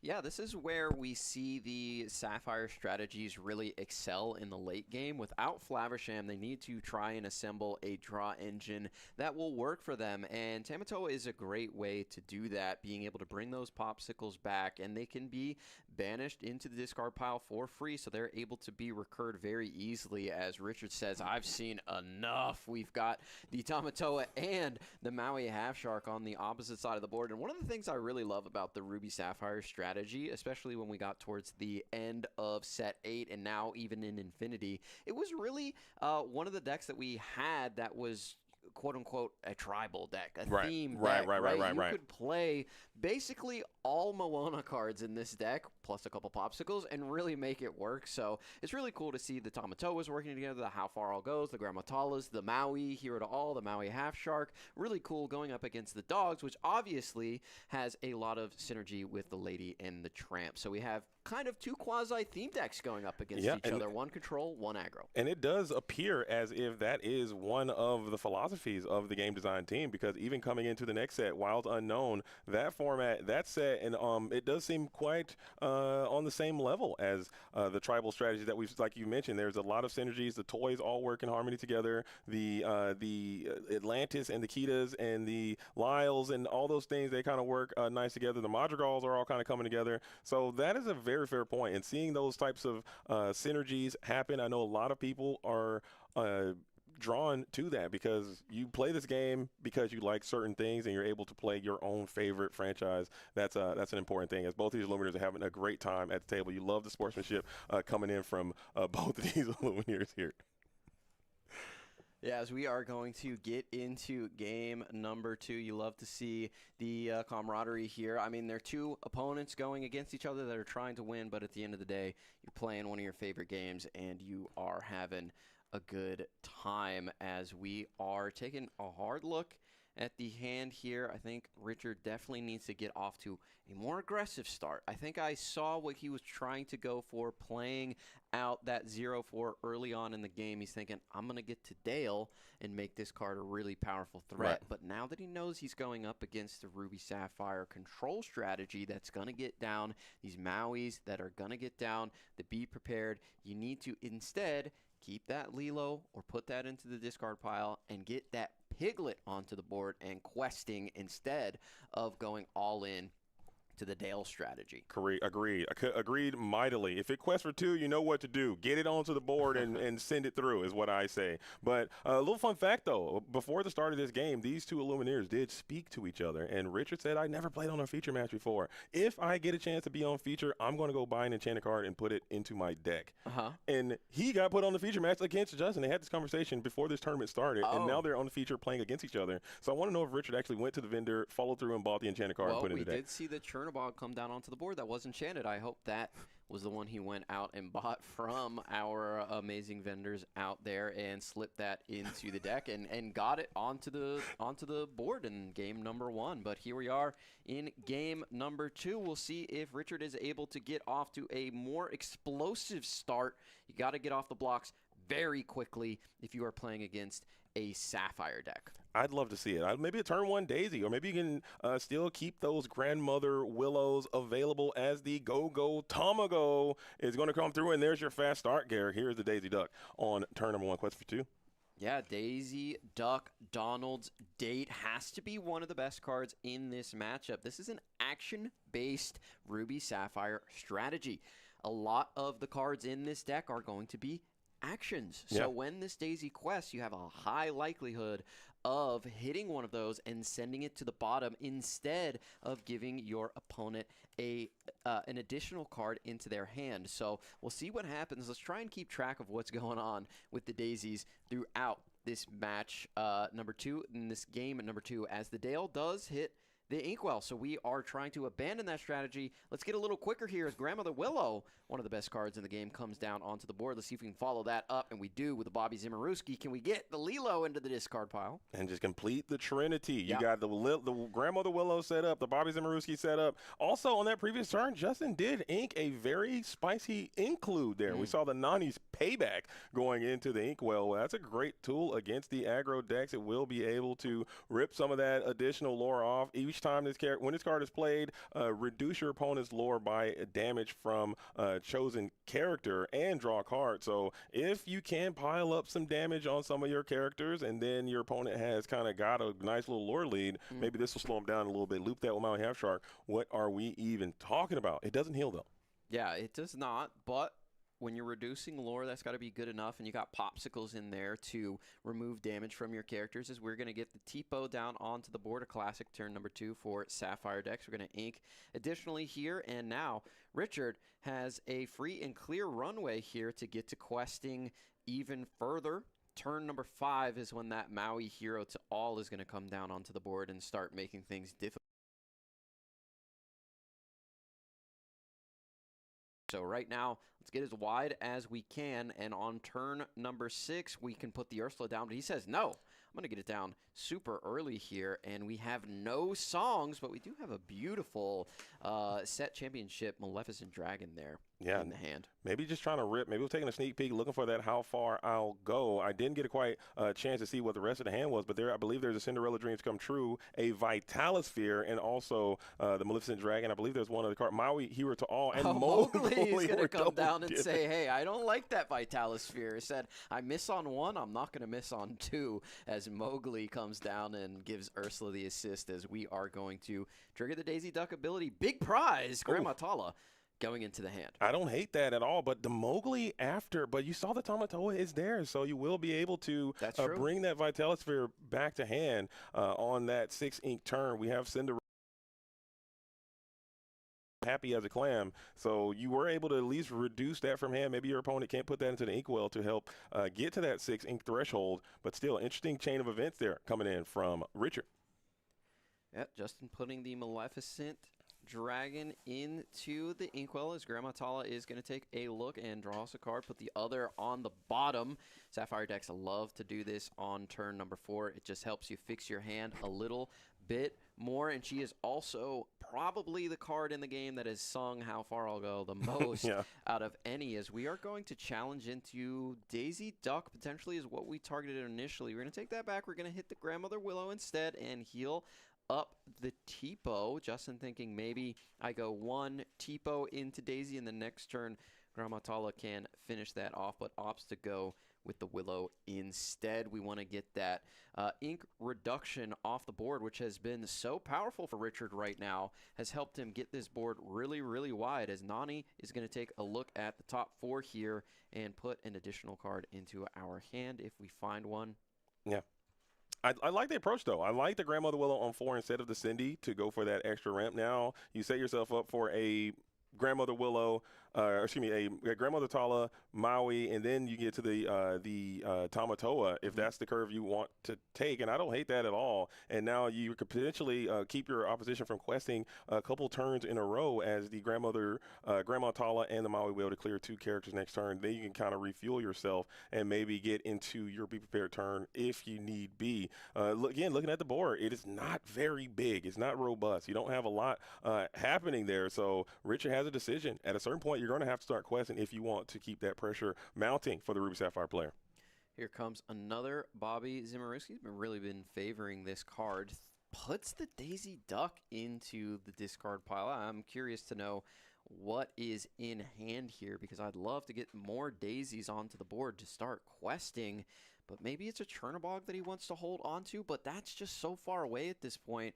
I say keep the daisy and put that daisy onto the board. You got 3 turns now until Be Prepared is going to come down, and that is representing at least 4 to 6 lore potentially. I think you got to take the 2 questers and put them onto the board when you have the opportunity to do so. And here he's considering questing, not questing with his final 2 glimmers, the Daisy Duck as well as the Grandmother Willow. But you need to get to 20. You have to get to 20. You need to quest these, I think. Yeah. If it quest for 2, you know what to do. He doesn't, though. He's might be worried about the Maui Hero to All, but even if there is a Maui Hero to All, that character is going to remove either your Mowgli, your Ursula, or your Bobby. Anyway. So you might as can't be gun shy when you're playing the aggressive deck into the control deck, and now we've lost out on 2 lore there. Yeah, and every little residual piece of that lore does matter. As Justin has started his own questing campaign, Richard still does look quite cool in this scenario, but I do agree with you mightily on that analysis, Greg. Oh my goodness. Garrick. You've been a lore cast too much. Shout out Greg Tito. Shout out Greg. Oh, man, dude. As we have him, your boy is here. The Dale. Dale has landed. Is that even strong in this spot? We still want to be questing. We don't want to be getting to a challenge battle against this strategy. So I'm still getting those glimmers exerted and forcing that exchange, having Justin send his characters into your characters instead of you doing the work for him. Yeah, I mean, that is true, but at this point, I mean, we're getting up to the higher ink thresholds. We're going to be starting to see Tamatoas and Maui half sharks come down onto the board, so we need to make sure that we are getting our lore up continually. And now we have the Dale, which is going to protect the Daisy a little bit more. If you challenge in with that Maui Hero to All as a popsicle is put to the bottom off a big prize. If you challenge in with that Maui Hero to All, we will now trade with the Daisy Duck, which is very important to keep in mind. There are no popsicles on the board for Justin. Yeah, just checking in, making sure I'm hearing some inklings that we might be having some technical difficulties on the sound. I'll keep hearing reports of that. If that continues to happen, please let us know as we are building this thing as we go. We will be working diligently to give you guys the best possible product that we can as we are doing this all on us. So again, thank you guys all for being here. We are dual streaming as well. This is the Infinity Tournament 3K event. There will be multiple rounds of Swiss. I believe we're going for 7 rounds of Swiss into a top 16 cut or top 8 cut as it may be, and then it will be a 1-day event. So if you guys are hearing some sound, please let us know. And thank you all for being here. We are also on Podcana on YouTube. Thank you guys also for being here as well as we're getting active. Yeah, shout out to the Podcana crew and shout out to everybody watching in the Quest world as Justin is going to get another Grandma Tala down onto the board. Not super worried about getting those items back from the discard pile at this point. We'll see if he does decide to challenge in here with his Maui Hero to All into the Daisy Duck, but we could go for something else as we are going to look for that Be Prepared almost certainly, as Richard has been able to put on the pressure at this point, and we don't find it. We got to look for something else here that might get us out of this situation. But, yeah, Justin needed that, I think, off the top of the deck to really stay in this game at this point. Wanted to dig as deeply as possible and went 7 cards deep with the Grandma plus the Vision, and it didn't look like he was able to get it there. It could come off the top as we are going to take the trade, or no, we're considering challenging into something else. It's a very difficult decision at this point. Do you want to give up your Maui for 2 lore or challenge into something? Yeah, that Dale's actually doing some pretty heavy lifting here, as you will for some unique trades. The Maui taking out the Daisy Duck, that will get a trade due to Daisy's new buff given by the Dale, as you now challenge with your willpower, according to that 4-cost glimmer at the top of your screen. Dale looking super tough. We were just talking about that card. It might not be for this format, but it was looking quite strong there. Yeah, Dale looking really good in that spot, and Richard saved the Ursula just in case the Be Prepared was found, and it was not. So at this point, we can't take anything. We do have a Vision in hand, a Tamatoa, plus a Maui Half Shark and a Cinderella. So right now, Richard looks like he is in the position to get up and active with this Dale and quest him to gain some lore, as we are going to exert our Dale. And man, I think at this point, just get that Grandmother Willow exerted and gain that additional lore. Like, we're leaving some on the board, I think, that we could have and be up out of this game already at this point. So I think once your Grandma Willow has done so much throughout the beginning game, she's done her job. Yeah. Now she needs to start gaining you lore. That is her secondary job. She can still quest, and I think you want to get that. And you did call it. We're comfortably seated at 17. You probably will win this game. That's but true. There's 3 lore that were left uncontested from the previous turns that you've had. So this game very well could have been over had you just taken it. But sometimes you just got to take it slow. You just got to pace yourself, and maybe that's the vibe that you want to do, is you just –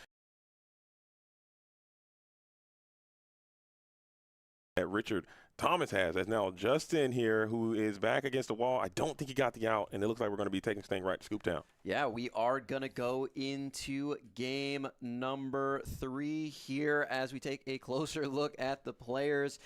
Justin and Richard, the aggressive deck with the Dale going up against the Ruby Sapphire action deck, which is super interesting and a really cool build coming from Justin's side. But what is super interesting on Richard's side is I think he is really valuing that Chernobog very highly. But to the point of let's get over the finish line instead of taking things slow. You're playing against an action deck with Maui Half Shark.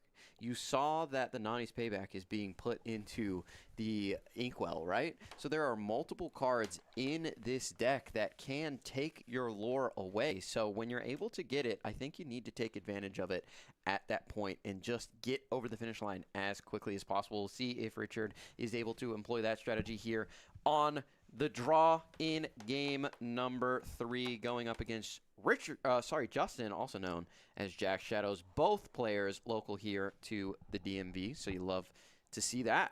And that's one awesome thing about the Ink events. Coming here these 5 times in a row, I feel like I've gotten to know all these players on a pretty personal basis. Jack Shadow is someone who is very active in the community as well. Richard is someone, we go way back as well. We used to play a lot of online games against each other very early on in the pre-rotation set. So I'm so glad to see them still sticking with the game, having a lot of fun with it, coming through and getting active. So are we having the sound? I'm making sure that everything is good. Shout out to the production team out there and also here as we are doing this while rocking with it.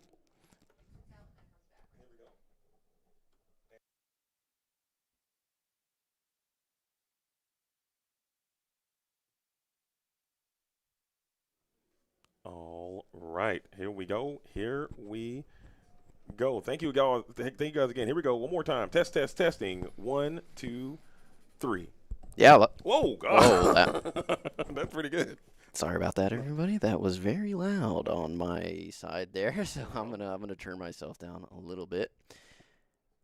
And yeah, let us know if it is still cutting in and out. I'm sorry for the headphone users if I absolutely blasted you there with my sultry tones, but we're trying to make sure that everything is working on our end and we're getting no audio cutouts as the players are continuing to alter here. Yep, I appreciate that. So again, let us know. Here we go. Getting active. The shuffling is taking place. The altars are good. It is time.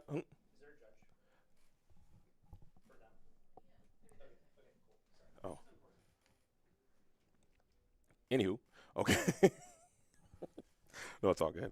Let's see. And here it is. The altars are good. The shuffles are good. The players are beginning to get ready. It looks like we have a some type of.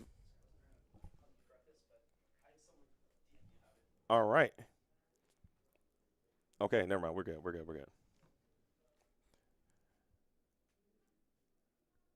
As the altar is underway and the players are beginning, it looks like Justin's going to be on the play, starting with to develop our brain choice. Looks quite easy. Nani's Payback being added to the hand as now Richard, who's hoping to keep that momentum from the previous round.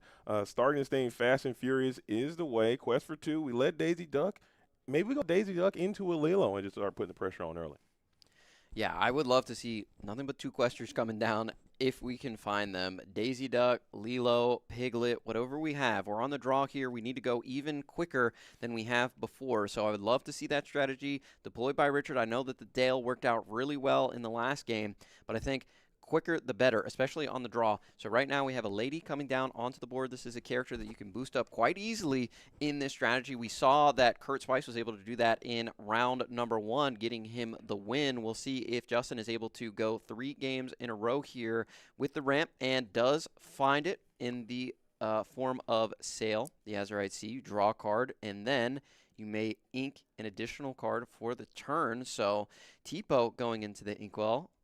Got to think that he probably drew that Tipo off of the Sail or would have opted to go with Tipo instead.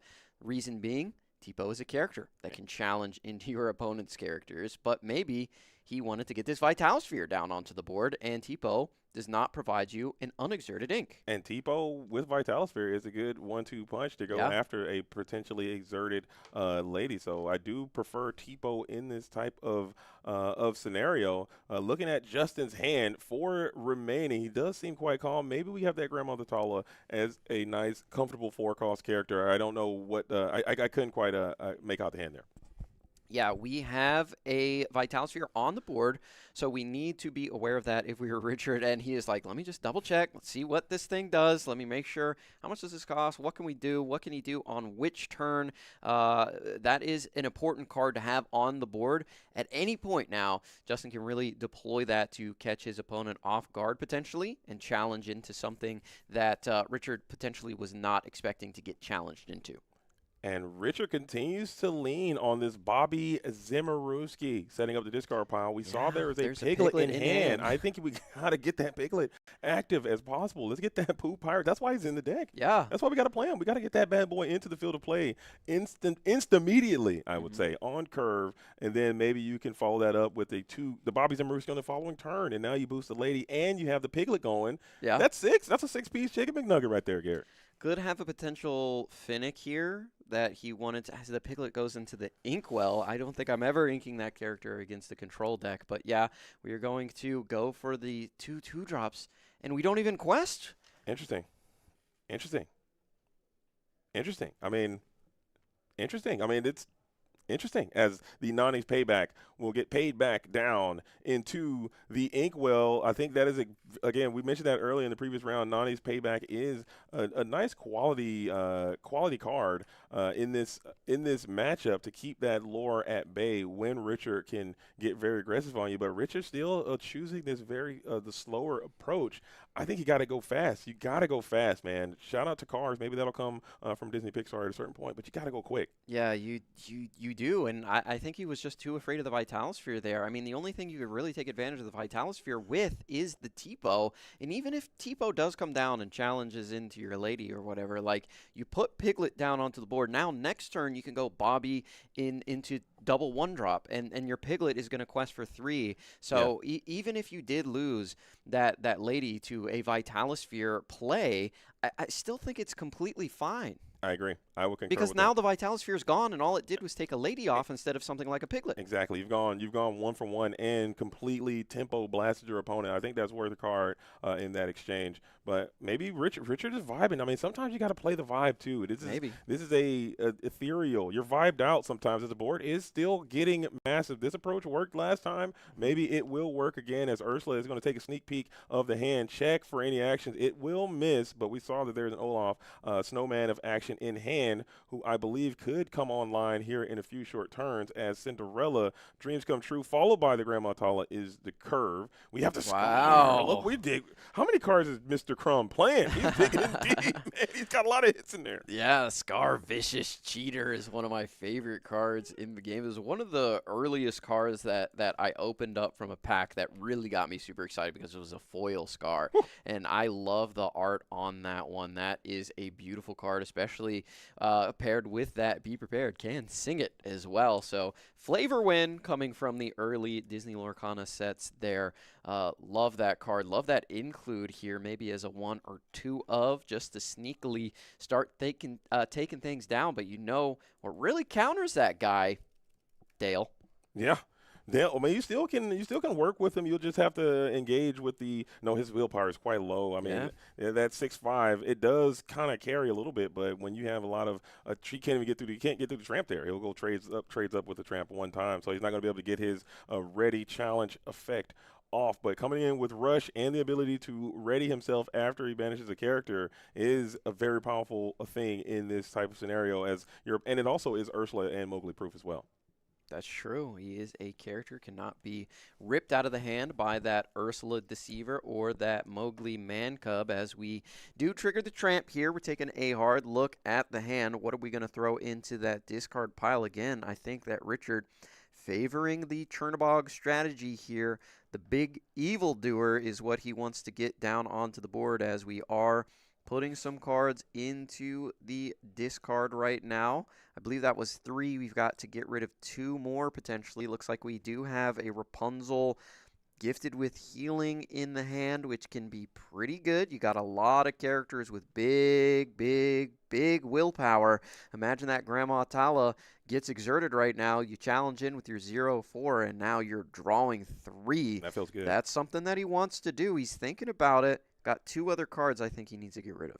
Yeah, but you also are kind of at an ink deficit as well. You don't have True. any No Willow. no Willow set up. You don't have any Akud Edamudi access that we've seen so far. So you're gonna have to pay full retail value for this Dale/Rapunzel combo. So you will have to force another card down into the inkwell, and that is a decision that is going to be quite painful from the Amber and Emerald player. Justin looking cool as a cucumber as always. Very natural player. I've enjoyed seeing this Illuminator's development over the past few seasons as well. He's still in the hunt looking for an invitation to the Digital Lorcana Challenge North American Championship.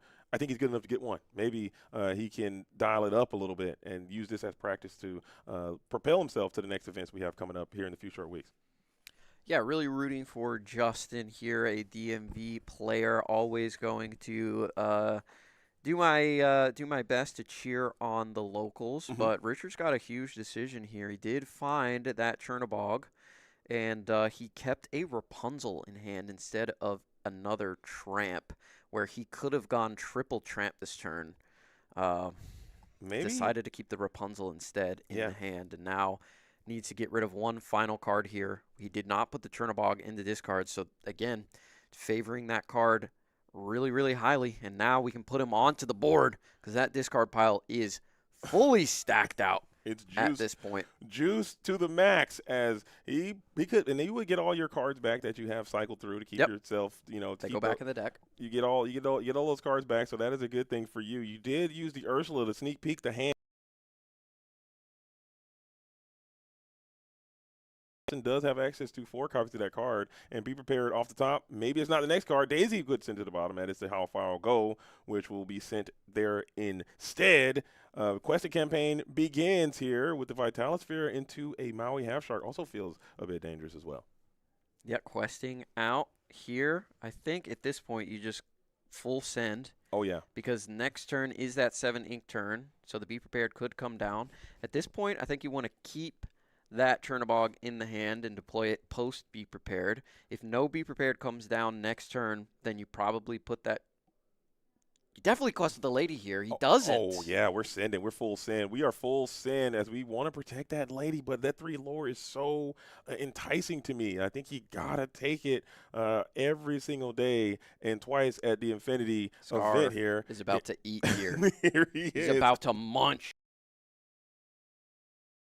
Now is he is going to be able to take everything that is exerted off of the board, and the vicious cheater is the build your own Be Prepared, and is able to get it done there. So that no quest on the lady looking kind of good. At least you keep her back, keep her healthy, keep her around. But when are you activating that character again? You have 1 card in hand. I think at this point you still have to ink to 4 at least to get to your most powerful plays. And we are doing a little bit of calculation there. We do have the ability to deploy the Chernobog Evildoer now. You feel that no Be Prepared. And even if they go Be Prepared here, that doesn't feel too bad unless that Scarvicious Cheater turns around and sings his own ballad. Sing Be Prepared, and then flood the board more. Maybe you can even deploy the Olaf as well. That seems like a powerful play as a rebuttal there from Justin. Very, very powerful play on that turn. The Vicious Cheater says, hey guys, what about me?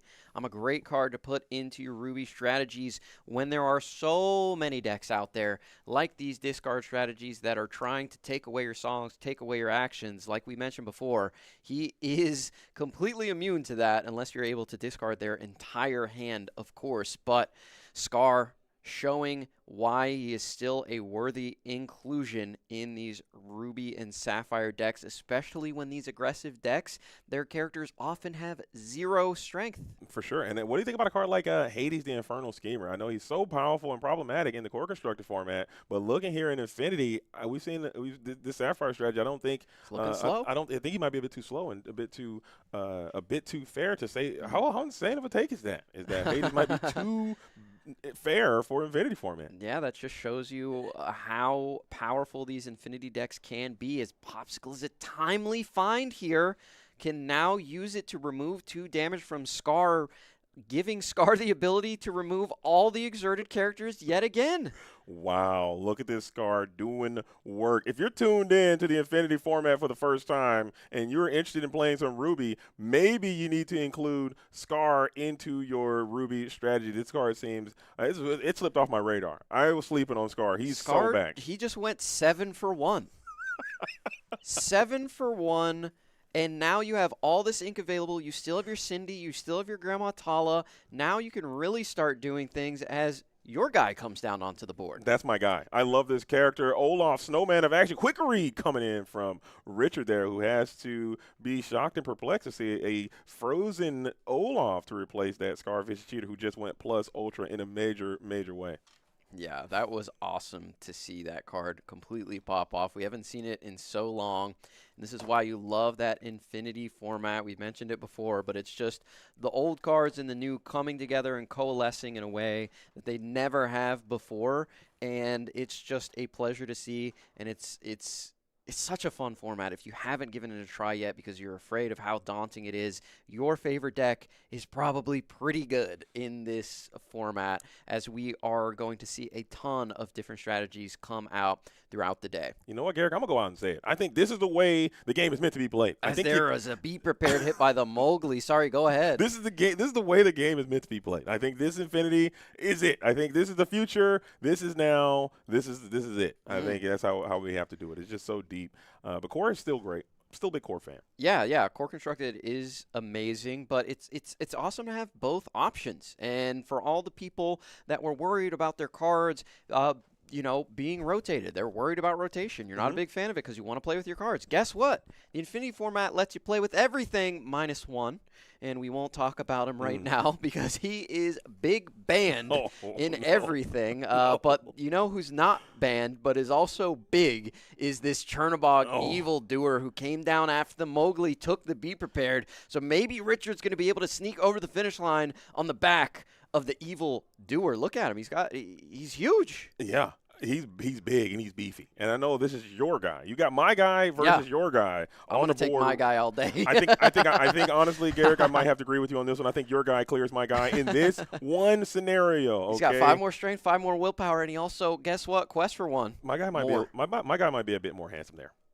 Nah, your guy's mocking too hard, man. I don't know. Your guy's clearing. Look at him, arms crossed. Yeah. In the shadows, looking down. My guy's a vibe, though, man. Your guy's still. He is a vibe. My guy's the opposite of a vibe. Yeah. He is. Your guy's probably bringing down the function. Not gonna lie, just sitting over there looking at everybody. He's an evil doer. Come on, man. Wake up, Chernobog. He's in the corner, aura farming like Aragorn. Like, what's that guy doing over there? Why is he not talking to anybody? Looks cool though. He does. He looks quite scary as well. I concur mightily as we do get a nice little shuffle in, sending all those characters back to the deck. I believe on the Chernobog, whenever you to play them, you get a 1 ink discount for every character you send back. But no matter what, you have to send them all back. You don't get a chance to choose which one you want. So all characters must go back every time. Can't leave those Lilos in the discard pile if Chernobog is using that ability to come into play, as he does. The entire discard pile there gets wiped out. So right now, the big Chernobog might be the thing that gets Richard back into this game after Scar came down and cleared everything that he had. And Cindy's going to come down, and we are going to get a double trigger thanks to the Princess tag being on that ability. It allows you to trigger it again. So the Cinderella that has been on the board for so long is going to get 1, plus our second Cinderella is going to get 1 for coming in. And at this point, you're just cycling. You're looking for an answer to this big Chernobog. I mean, Scar is good, but he's not clearing that 9/9 that's sitting on the other side. Oh, my goodness. Off the top is able to take away the Be Prepared. No way, no chance. As Cindy goes for a cycle, hit the Be Prepared, and Mowgli is going to snatch it right away. You actually hate to see it, as Justin has to be rattled to his core. He actually showed a first sign of stress there coming in from this Illuminaire, who is usually cool, calm, and collected, but that does sting the nostrils a bit as Mowgli right on time hits the board. And he does find the Maleficent Dragon, though. Maleficent Dragon can't be deployed right now, but can on the next turn. If we challenge in here, we're going to be able to quest for 4, getting up to 18. And again, this has happened for the second game in this match. Richard left Lore on the board and could be questing for game no matter what on the next turn, but he left that 3 Lore as we had a Vitalosphere on the board we forgot about, who was able to use the Vitalosphere to get rid of that Chernobog. So never mind. If he had that 3 additional Lore from the lady on the turn he didn't quest, he would be at 17 right now, but not getting over the finish line because that Vitalosphere was able to come down as the Maleficent Dragon is shown in hand. And now Justin is back in the game despite the double Mowgli hitting 2 Be Prepared. But Justin, though, is so far away. He 15 is just a scary, scary threshold. We're going to send that 9 ink after that to see Revolve. Villain on villain violence taking place early as the Cinderella clears the Mowgli. But we are still a long, long way. A lot of questing Justin needs to catch up to. Maybe we can start sending those Nani's paybacks, Pirates' Lives, those type of actions to be able to reduce. But we get a draw pass. Draw pass. You love to see it if you're Justin there. Yeah, if you're Justin, that's exactly what you want to see. And now the heart rate got to be spiking for both of these players because we're so far away for Justin, but we're so close and so far away for Richard as well. Anything could turn this game on its head at this point. We've got double B prep in the discard pile, but remember, Maui Half Shark is in this deck. Vitalosphere is in this deck. We can get these items and actions back with Tamatoa and Maui Half Shark. Another huge flavor win. Oh man, this is just we're pins and needles. I would all address you to ignore the time being featured on the game board right now. That time they will have an extension and they are on their own clock because there was some stoppage of play. So we are going to lean it on to the judge who's at the table to be able to determine how much time is available for these Luminers to play. So that's correct. Just keep rocking with it, and we'll let you know if they go into turns. But I would like to see this one finish between the lines, as I really do not want to see turns here. I agree with you there. We can't do another draw pass. It looks like we did get the Tramp on the last turn and kept it in hand, didn't play it, or we had the Dale and kept Dale instead because we only had that 3 ink. But Dale does come down on the board, can get us to 17 if he is able to not get banished on this turn. But as is tradition here, with the Ruby Sapphire decks, they are going to take a lot of actions on their turn, as we do have the Merlin's Carpet Bag up at the top there, which is why we were able to bring that Popsicle back. And look who it is. A Pirate's Life goes into the hand for Justin, and that could shut the door on any hopes that Richard has to get over the finish line here, as a Pirate's Life is such a powerful card, as we're going to exert 6 here, play it from hand, and there Richard acknowledges it, going down to 13. Justin is going to go up to 8, and now we can start questing with this Maleficent, with these Cinderellas, and try to get over the finish line here before we get to turns, as Maleficent is going to go ahead and gather 2 lore here. We'll see if the Cindy's do the same for 1 each. Yeah, I think I'd keep them going, but there might be some fear of potentially a go-go, Tamago type scenario taking place, where if you could potentially stack some damage, but we will go with the Bobby into the Lilo into the discard pile. Yeah, that is for all those players out there. If you have Lilos in your deck and you have things like the Mulan Disguised Soldier or the Bobby Zimmerowski Spray Cheese Kid, and you have no cards in hand, take the trigger, put the card into your discard pile. It could be a Lilo. And it worked out perfectly there. But I think it's time to get questioned with this Dale, though. I think you still have to run this race. Yes. You have to leg it out. You have to just get exerted. You could potentially lose your characters, but that's less lore that your opposition will be going for as well. But that is a very fair point. Bobby Zimmerowski, always take the meal deal when you can. The problem, I mean, I know that Richard has to quest, but the problem that we're in right now with the Merlin's Carpet Bag is anytime we want, we can get a Popsicle back, or if we need it, we can get a Vitalosphere back. So if we find like a Maui Half Shark, for example, we can go ahead, play the Maui Half Shark, use the Merlin's Carpet Bag, get back the Vitalosphere, use the Vitalosphere, challenge in, get back a Pirate's Life, and sing it with Maleficent. It's just such a tough position that we're in here for Richard, and Justin feeling really good, but he's not out of the woods yet. He does need to assemble the right cards here to get himself to that 20 lore as the Snowman of Action comes down. That's some more lore reduction right there. So you are going to set your opposition back a little bit more, back at 13, stuck in the mud. So now that Dale quest seems like it really didn't do anything you wanted it to do there, as now Crumb, who is comfortably, and the Maui is hitting the board now, clearing that Dale, taking back the 4 and the heal as well. Very important that you continue to heal in the world where Go-Go loves to be on the top of the deck. Oh, absolutely something that you need to be doing throughout the game, especially with the Merlin's Carpet Bag out. You just get that popsicle back every single turn. That popsicle, that popsicle, that popsicle. What a powerful card. And Richard right now counting out the lore, and that is going to be game. The handshake goes out, and Justin Crumb is able to take it down despite the powerful, powerful, powerful Mowglis that came down onto the board. Justin is able to take that win. What do you think, JDZ? I enjoyed it a lot. I think he played the deck the way that it should be played. I think looking at Richard's approach, I think he got to just be more aggressive. I agree. Be aggressive, be aggressive, BEAGGRESSIVE type B. You got to get out there and you got to sin. And I think Richard was playing it a bit too safe if I had to call it myself. But still, it was an incredible matchup.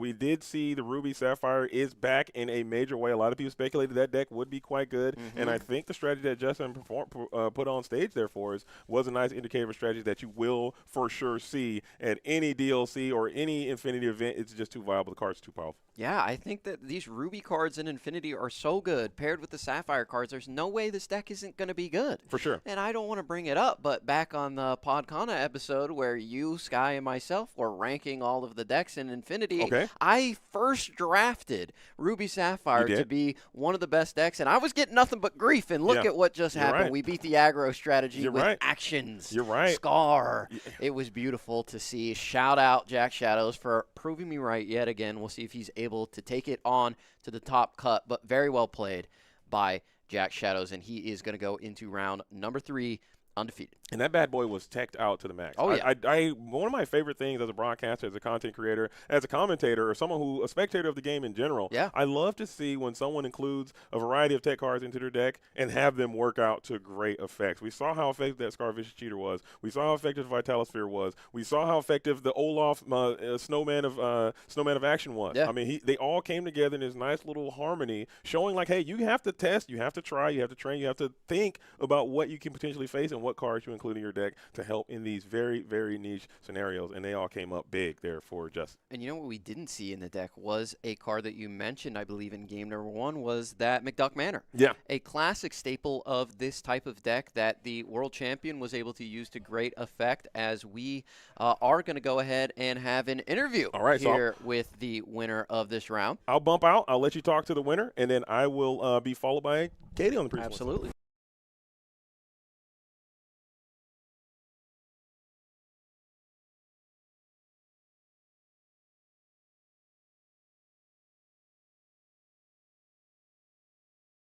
Here we are with the winner of round number 2 on the feature match. That was incredibly well played. I'll say one of the most exciting things that we saw was that Scar Vicious Cheater come down onto the board. We think he got like a 7-for-1 at one point, and we know that Richard was trying to play around the be prepared on that turn number 7, but I don't think he expected a Scar to come down. No, you know, Red Blue has so many in Infinity. It has so many good cards, and a lot of them are redundant in some fashion, but they all require playing around them slightly differently, right? True. So, and it's very hard to play around all of them at the same time. So, like, yeah, of course, I've got preps, right? You're always going to play preps in this sort of deck. But, you know, if all of a sudden all you're expecting is prep, and the Scar comes down, and that just, you know, wipes out your whole board. So. Yeah. That was really cool to see. I mean, we were talking about, hey, he's got the Scar in hand, but you know what's really good against Scar is Dale. But he wasn't able to assemble it at that time, and then you found the perfect time to get the Vicious Cheater onto the board and go super plus on that, especially combined with Popsicle. which you were able to use to great effect. The Merlin Carpet Bag coming back into the game. I mean, people were talking about Flaversham is gone. That means Ruby Sapphire is out. No, there's so many ways to recur in this color combination as well as draw cards. I mean, you have the great synergies between the Tamatoas getting your items back, and now the Mauis are getting your actions back. So you're using the discard pile as an additional deck, basically, as an additional resource or another hand, if you will. Talk to us about that. How did you go about balancing the right number of items with the Vitalosphere, the Carpet Bag, the Popsicle with the right number of actions? Well, I tried to take out all of the utility items, and my friends yelled at me. Okay. So I stopped doing that. And then items versus actions, it's, you play the good cards. There's Popsicles. You can play Mushu's Rocket over Vitalosphere if you want to. They're good in different situations. Carpet Bag as just like a way to grind out games is very helpful in this deck. As you saw a couple times throughout those games, I did get pretty low in hand. Yeah. And so like the Carpet Bag just keeps it going. Especially because like with Red Blue, with Develop Your Brain, with Visions, with Sail, like you're already digging a lot through your deck. So like if I'm just drawing 2 cards a turn instead of 1 card a turn, all of a sudden I'm way more likely to find what I want, because either I'm going to find what I want or I'm going to hopefully find one of those dig cards to continue looking for what I want. Yeah, no, that makes a lot of sense, and I think we have to talk about it. The double Mowgli back-to-back hitting your Be Prepareds was insane off the top. We popped off over here. The chat was losing their mind. What were you thinking in that moment where you're like, oh no, this might be over?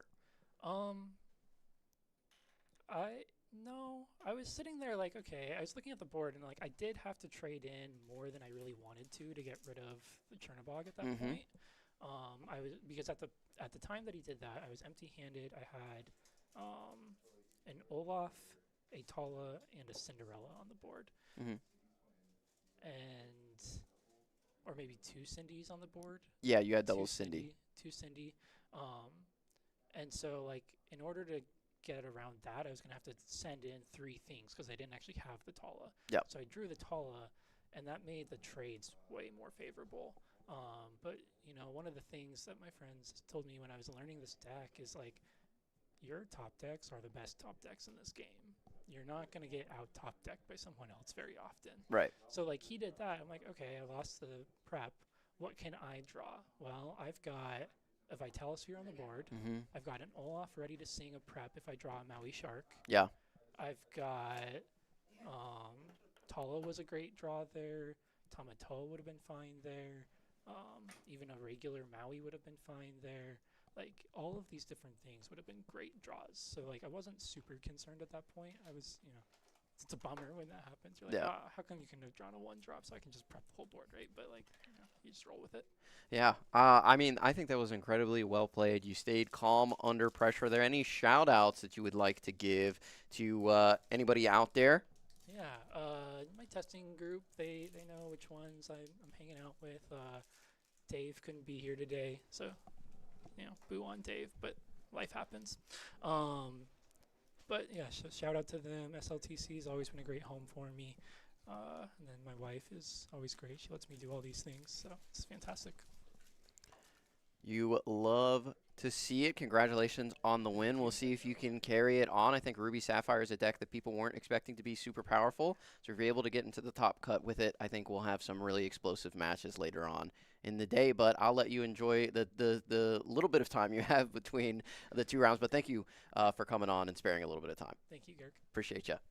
All right, that was Justin Crum, also known as Jack Shadows, here, a DMV local that is out here crushing it and doing his best in the Infinity format. And we have a Katie here. And this is a warm There you go. headset. I am, like the avatar taking the warmth of many people. So you guys can see now it is possible. Justin has a very light timber. So there's a chance that we yell. And Justin was having a little, he was like, he's calm. Yeah.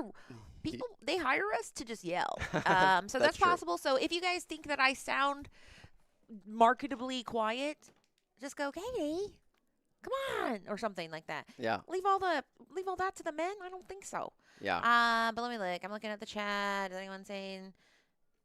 Nope, they haven't said anything. So I'm gonna assume it's been all fixed since I got here. Everything's been coming up, Katie.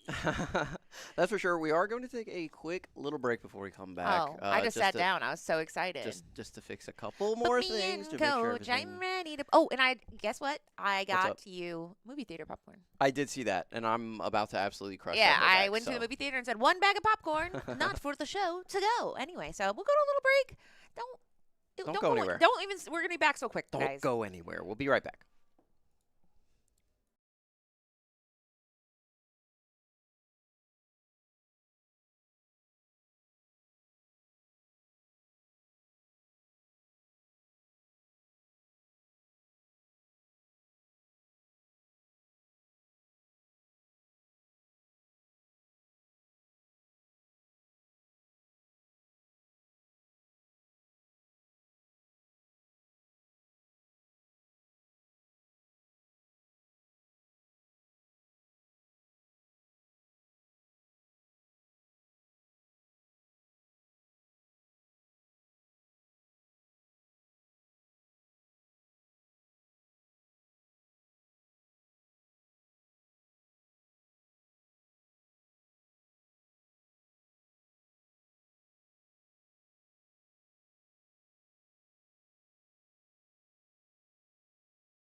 And we are back at it again. Katie and Garrick in the booth as JDZ takes a little bit of a break. Katie, were you able to check any of that round out? The Ruby Sapphire going up against the Dogs. A lot of Dogs today, and I think that was unexpected. But, like you said, it's the Churna Dogs deck, and that's fun to say. Yeah, but the scar remind me that that deck was real because we got to see Ruby Sapphire. It didn't go anywhere. Come on.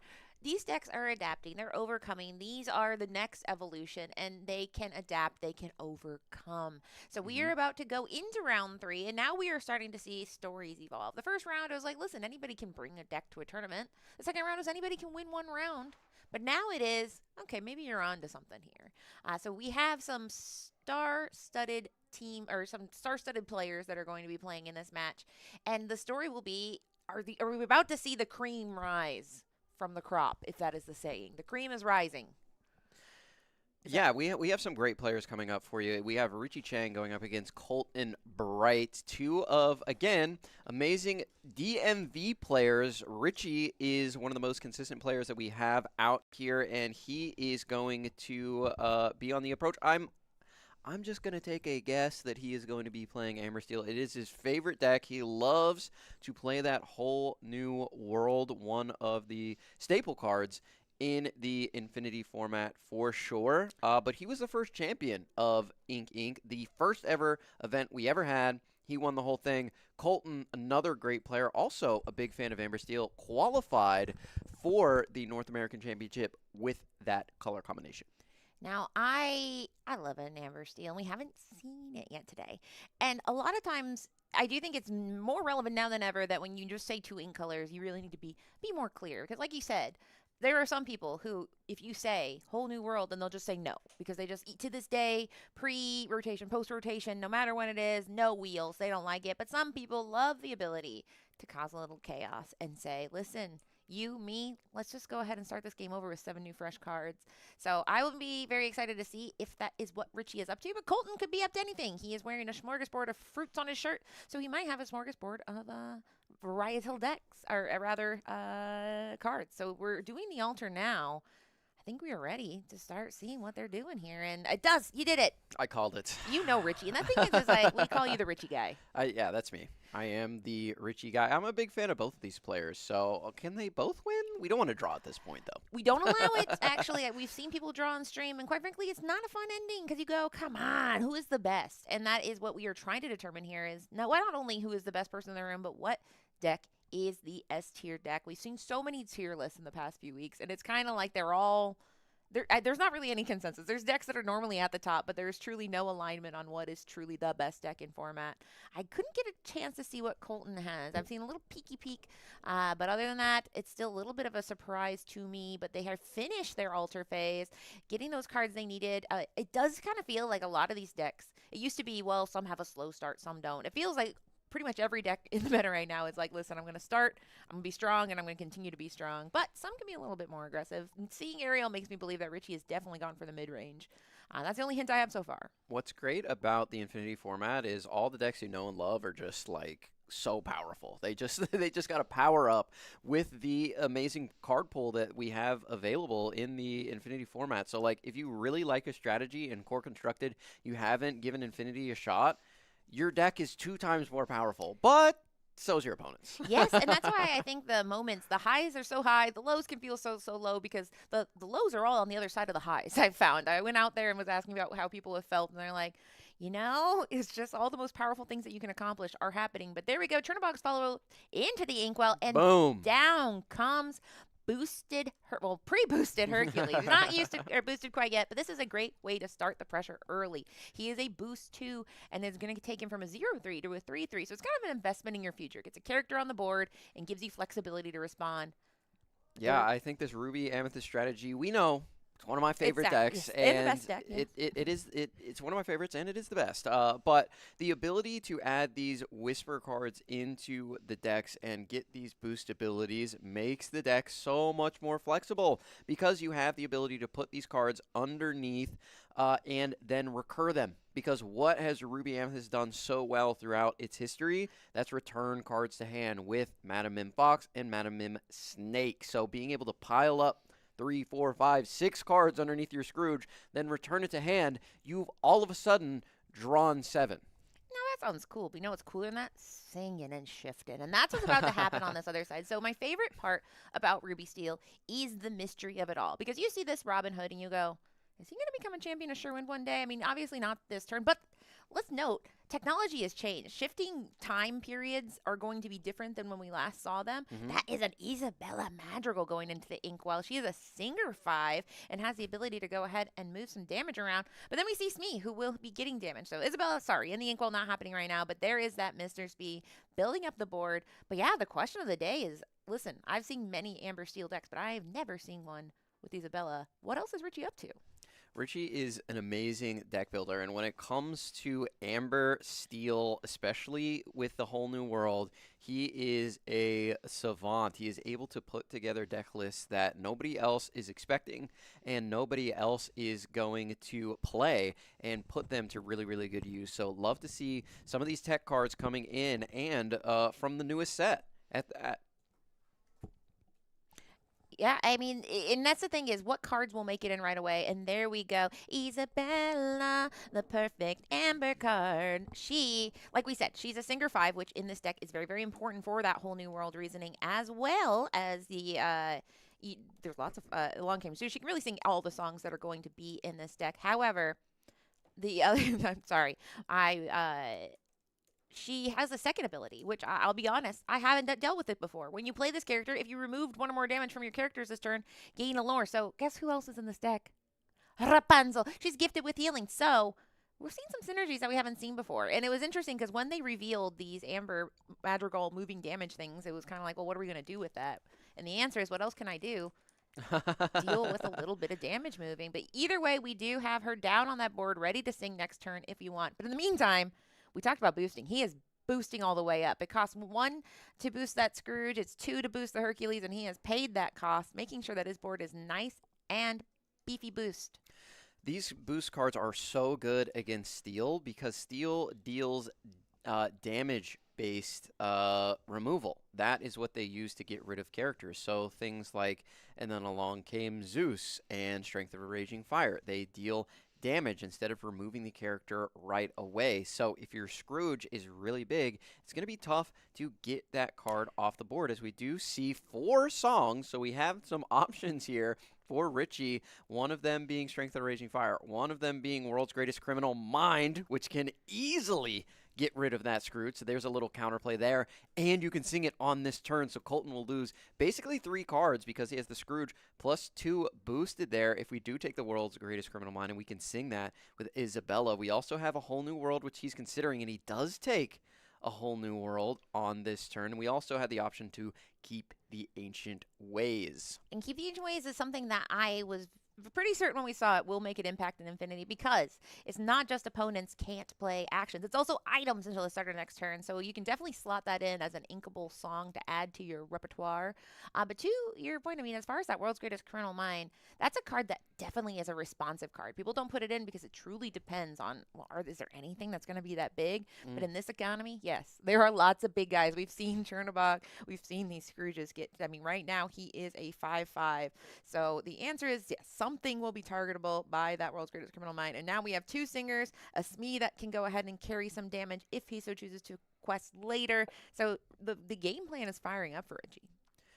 Yeah, I don't disagree with you there. It looks like we are talking to the judges about something, just a little discussion here to make sure that everything is clean and everything is being done properly here. But we talk about the Isabella. A card that used to be played in this Amber and Steel strategy was that Gaston Baritone Bully. But this is just a straight upgrade to that card. They are both 3 cost, 3/3 inkables that quest for 1, Singer 5.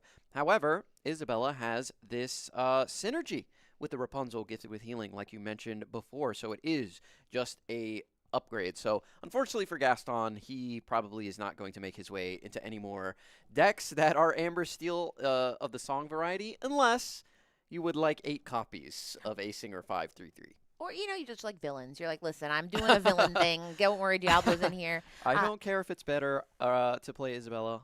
I like Gaston.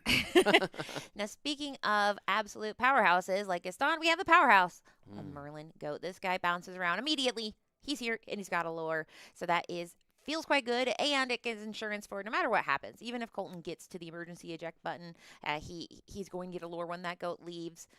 And now we pass back. Now, one thing I saw, and I think the judges might have been talking about, is the inking for turn. Did you guys discuss the new rule with inking? Oh, we here? have not. That's a Yes, good point, so there Katie. Thank you was for bringing that up. A new release this week saying that, hey, when you ink, keep it face up if it requires. There are times you don't have to ink face up, but if you're inking the way that the rules are written, where you just ink from your hand with an inkable card, you leave it face up until the end of your turn, at which point you flip it back over and pass. So that's something to keep in mind. And also, it's great all around because it's where everyone in this that has played Disney kind of said the sentence, did I ink this turn? But in this case, we do have the Robin Hood champion of Sherwood coming down, which is a great tool to just kind of menace a little bit. You're basically saying, I'm going to draw some cards, I'm going to get some lore. Unfortunately, the board is pretty scary on Colton's side, but a little less scary now. It is pretty scary. We are going to sing A Whole New World here after using that Strength of Raging Fire, and we do get rid of a Be Prepared on Colton's side. That's a really powerful card in this matchup. You love to wipe all those singers out when you have the opportunity to, but what Richie would really love to do is sing after A Whole New World. But we're going to challenge into this Hercules, and it looks like we had a Merlin goat under there. So 2 goats gone, and we still have to deal with this very powerful Scrooge. Maybe he wanted to see a World's Greatest Criminal Mind come into hand to try and deal with that card, because that Scrooge is just going to be a menace for so long. But Colton did a great job of emptying his hand there for the inevitable A Whole New World. And that is one of those reasons that people don't like Whole New World, is because it doesn't feel fun to say to any Ruby deck to say, I'm going to give you 7 chances to get some So the thought process with Richie is that, well, I'm also going to get 7 new things that are equally diabolical, including a chance to draw 7 more cards with another Whole New World. So it is a gamble, but it's a gamble that he's done the math on and is okay taking. It is getting scarier and scarier because every time Colton's board gets smaller, it's just one less reason why he wouldn't be prepared, but he's going to ink Flynn Rider Frenemy. And then, now the decision, this is one more turn until we're in Be Prepared in range. Let's see what he goes with here. He can choose, he's going to telegraph a little bit. If he's cautious to put down 2 characters here, because he sometimes can put 2 characters in a turn, that could be a sign. He also might try to put a location down in preparation for the library, but in this case, we get that Maui, which is an interesting one, but he can rush in and take out either Ariel or Isabella in a challenge.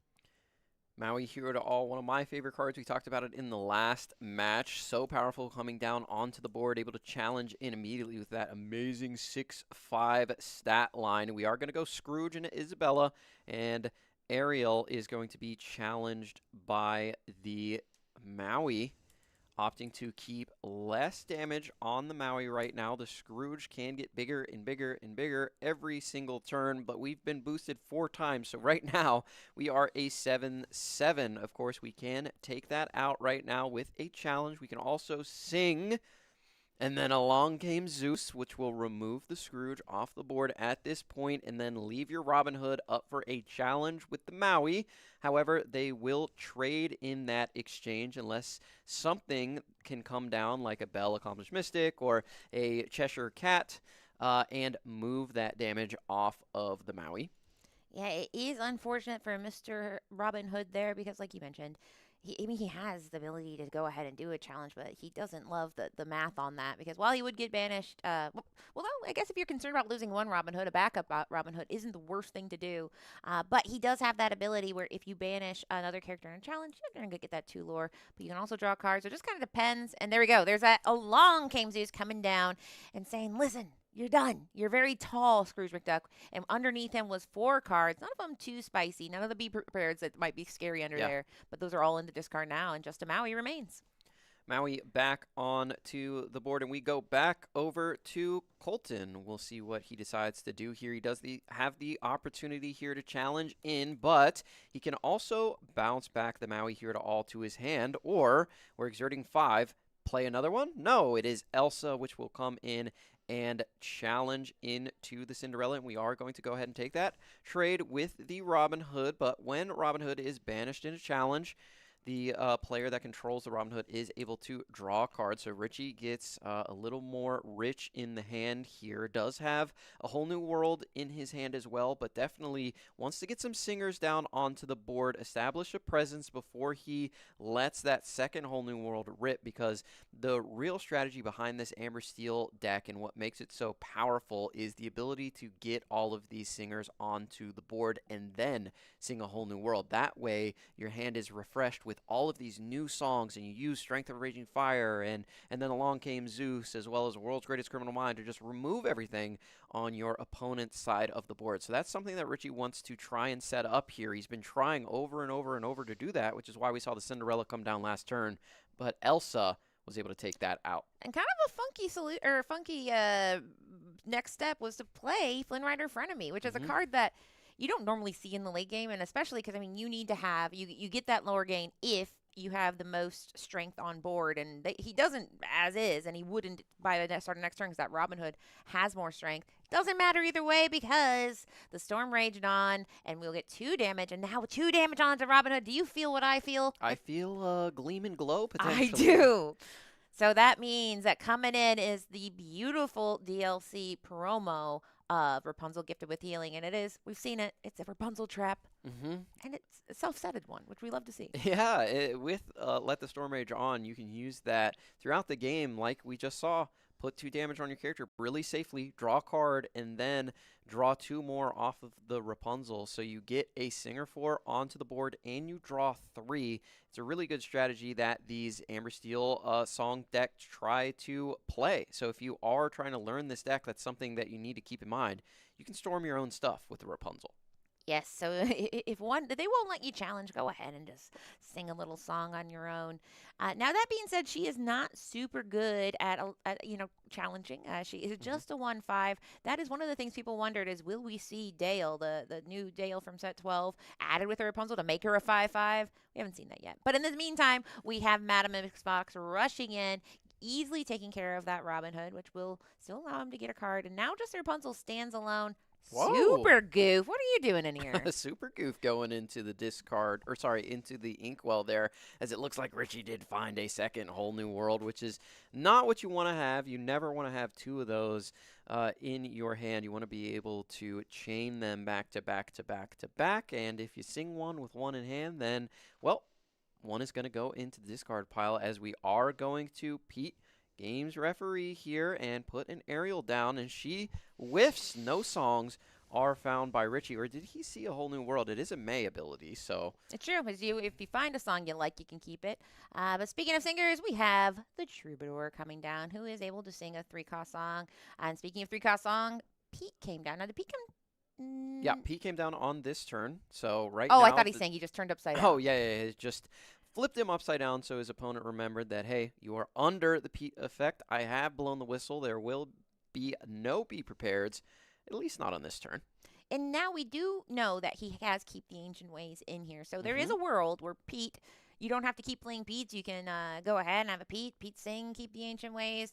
Now, that being said, that'd be a lot more fun to do towards the end of the game, because at some point, Richie does need to get to 20 lore, and he is exactly 20 lore away from that right now. That's true. So it becomes a point where singing is fun, but the goal is to also get a little bit of questing in. So I'm wondering when the story will change, because ultimately, Colton has that emergency eject button, which is the Be Prepared, that Richie doesn't. So I don't know. I don't know if Colton has the tools to come back. He has to be very careful here, and he's going to start with Lady Tremaine, which is a Floodborn from set 2. Love Lady Tremaine. There are so many cool things that you can do with this card in Ruby Amethyst, because you can play her down, and you can also shift another Lady Tremaine on top of her to get the effect twice, or you can play her down, bounce her back to hand with something like a Madam Mim Fox or a Madam Mim Snake, and redeploy her over and over and over. We did see our North American champion do that very well, Edmund Chu. That's one of his famous strategies, running 4 Lady Tremaines in his Continentals deck there, as Richie has kind of established what he wants at this point, which is a really, really wide board, and now he can rip a whole new world and get a whole new hand, as we do send another Be Prepared. And is that 3 now in the discard? I believe it is, so only 1 left available to Colton in his entire deck. And look, we have that beautiful Prince Naveen in hand, and we have double Along Came Zeus. Richie right now has to be feeling very powerful as this Tremaine is almost assuredly going to be removed. Yeah, that is one thing. If you're going one card at a time against a deck with spot removal like Richie has here, this is why. Is because it's not going to hang around. I even found myself thinking, well, maybe if we're afraid of Be Prepared's being gone, we can get something like a Maui Half Shark. But Maui Half Shark is terrible in the face of steel because you need to wait a turn until you're able to do any of the conditions to get an action back. So it's very tricky. Anything that Colton has needs to stick to have an impact. We'll start the party here with an Elza Fistbeard getting rid of one of the singers, but we still have 4 very, very versatile characters on the board. And here's the next one. Brawl. Brawl is a card that has come back and is better than ever. It's such an interesting card because everybody feels like it's just so... It costs so much to do so little, but it's so impactful. The card is so good in this game of Disney Lorcana. I know a lot of people would expect it maybe to cost 2, but... we still see the value of it to this day, even in the Infinity format where things are getting faster, things are getting more powerful. Brawl still has a place in this game and had a couple of targets there, and we opted for that Singer 5 that we could get off the board. Again, right now, Colton, I believe, only has 1 Be Prepared left in the deck, and he didn't rip it there. That would have been the perfect moment to when you had no characters on the board and your opponent had 4 or 5 at that point. But we'll see what Richie is able to respond with here. He has the ability to Naveen and then Along Came Zeus on this turn, plus sing another one if he wants to. Here comes the Naveen. And what are we going to target? Are we going to remove the card draw, or do we want to get the Elsa off the board, which honestly can't really challenge into anything too well right now? No, I mean, she does not have the greatest stats in the world with only 2 strength. But he does say, listen, it's 5 willpower is, something I don't easily have access to get rid of. So he's going to go ahead. This is the part where you start auditing. You're like, listen, I see what you're up to. So now we say, how many Zeuses, how many strength, how many whole new worlds have you done? And the answer is quite a bit. Yeah. Richie has pretty much only been singing so far. He's not interested in anything else at all. But Naveen is a ton of value. And there we go. Our first Keeping the Ancient Ways has landed, meaning I don't know what you're up to, but you're certainly not being prepared or doing friends next turn. And it's me to end it off.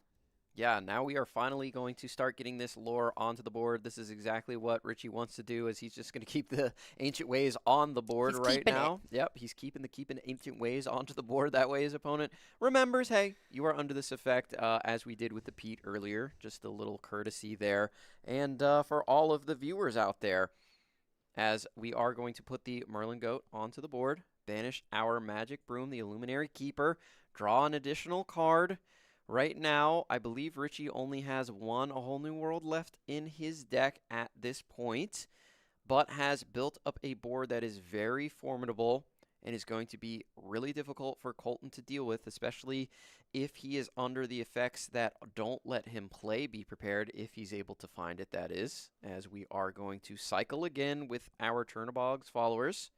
Draw an additional card. We'll see if he's able to put some threats on the board or remove some off the opposite side. We know that Richie would love to find another Pete or another Keep the Ancient Ways to basically slam the door on his opponent and get over the finish line. But Colton in a really tough position. Now, Garrick, when you wish upon a star, sometimes you get your wish come true. And you said, I wish both these players could win. And that could happen in theory if it goes to time. And it might, knowing that there's 2 control decks. So this is something where, this is why 2 control decks against each other, which I mean, technically Ember Steel is a mid-range, but he's definitely in the control side of that mid-range right now. So it'll be very interesting if Colton can find a way to stop the momentum here with a Be Prepared. Mind you, he does have to wait a turn. Richie has one more luxurious turn with all of these singers on board. But you do get to a point where you're like, well, you can't sing Zeus and Strength forever. You only have 4 of each. So he just has to bide his time here. In this case, he's only able to just play these 2 cards and search for a couple more and say, don't worry, I'm going to get back in this. I'm prepared. Yeah, we do find the Merlin Goats are gaining us some lore here, so we're able to get up to 9. There is a world where you could potentially get over the finish line if he is playing things like a Pirate's Life, for example.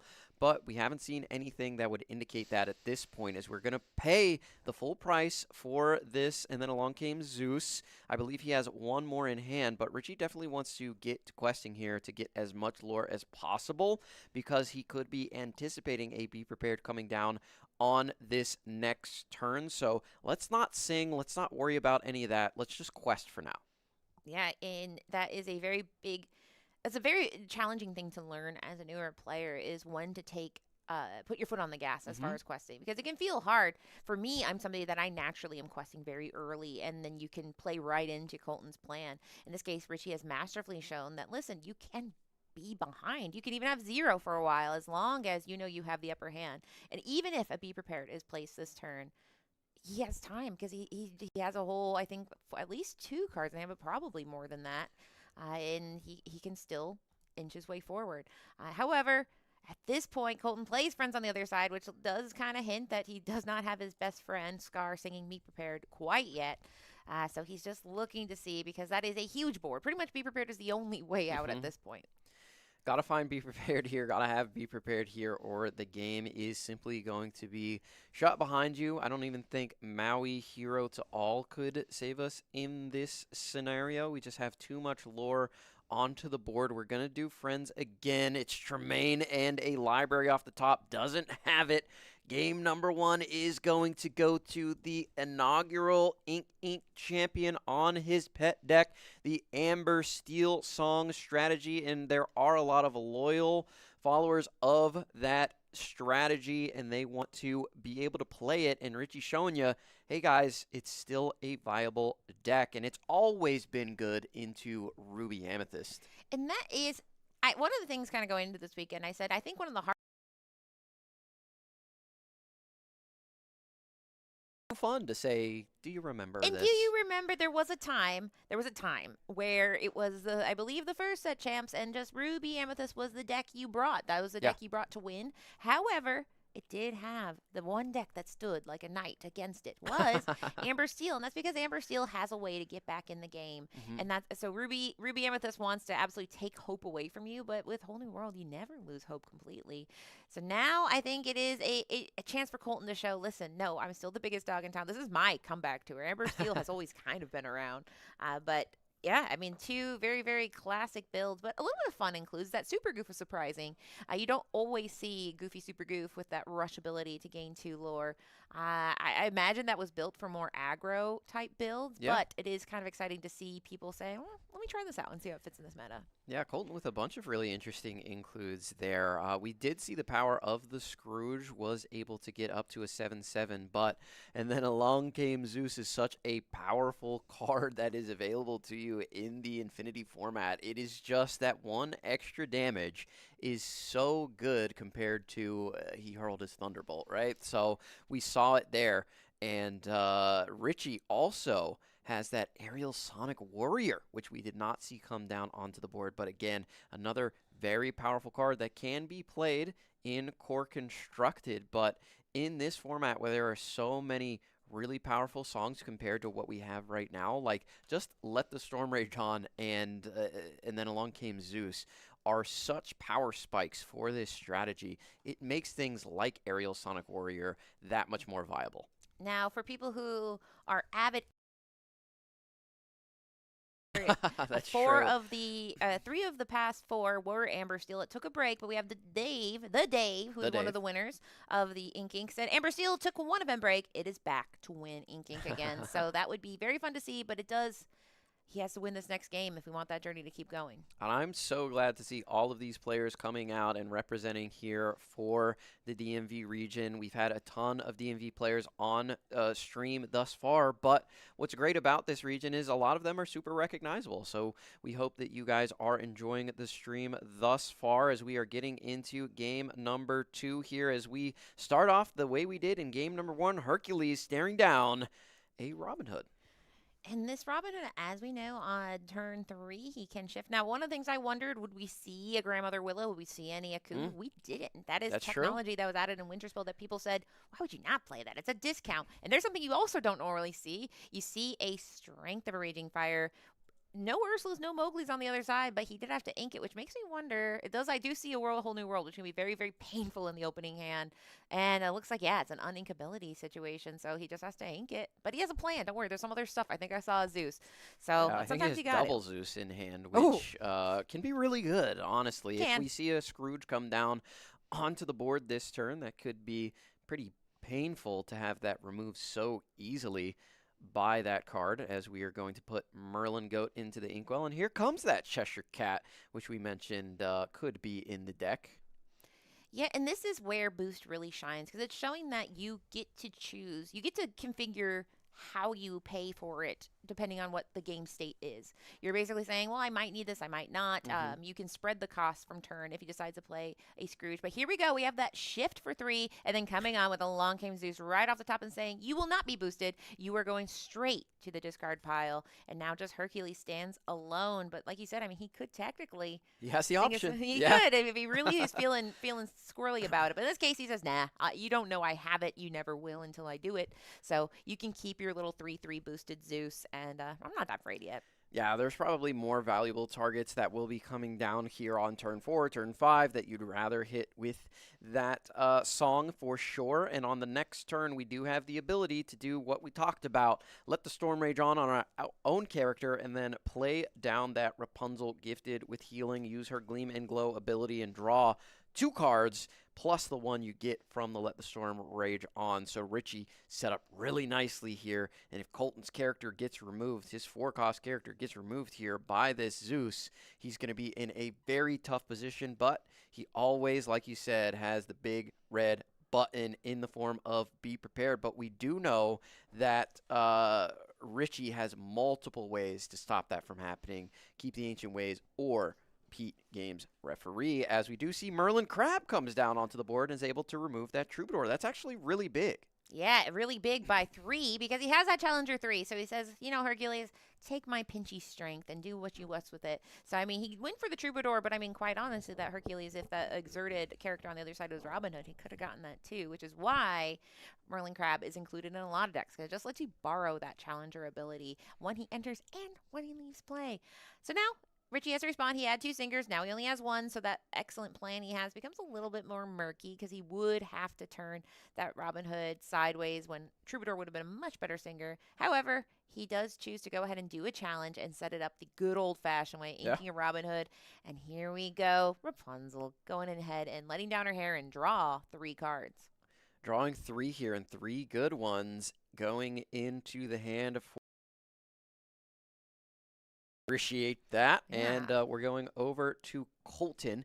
Now, Richie was really mulling that over quite a bit because on this next turn, we are getting to 5 ink for the Ruby Amethyst player, and we know what that means. It's Maui time most of the time. We'll see if Colton has it. Right now, could just be considering what do we ink here, but if he doesn't have it, and this Robin Hood is able to stick around for even longer, that is going to propel Richie into an even better position because he does have that aerial spectacular singer, which can find Keep the Ancient Ways and keep us off of that Be Prepared when we get to that turn number 7. But here we have the Madam Mim Snake, and we don't have it. We have the library, and we're going to move into the library. That is not what Colton wants to see at this point. As you can see the look on his face, he's not super happy with that. And we are going to go back to Richie.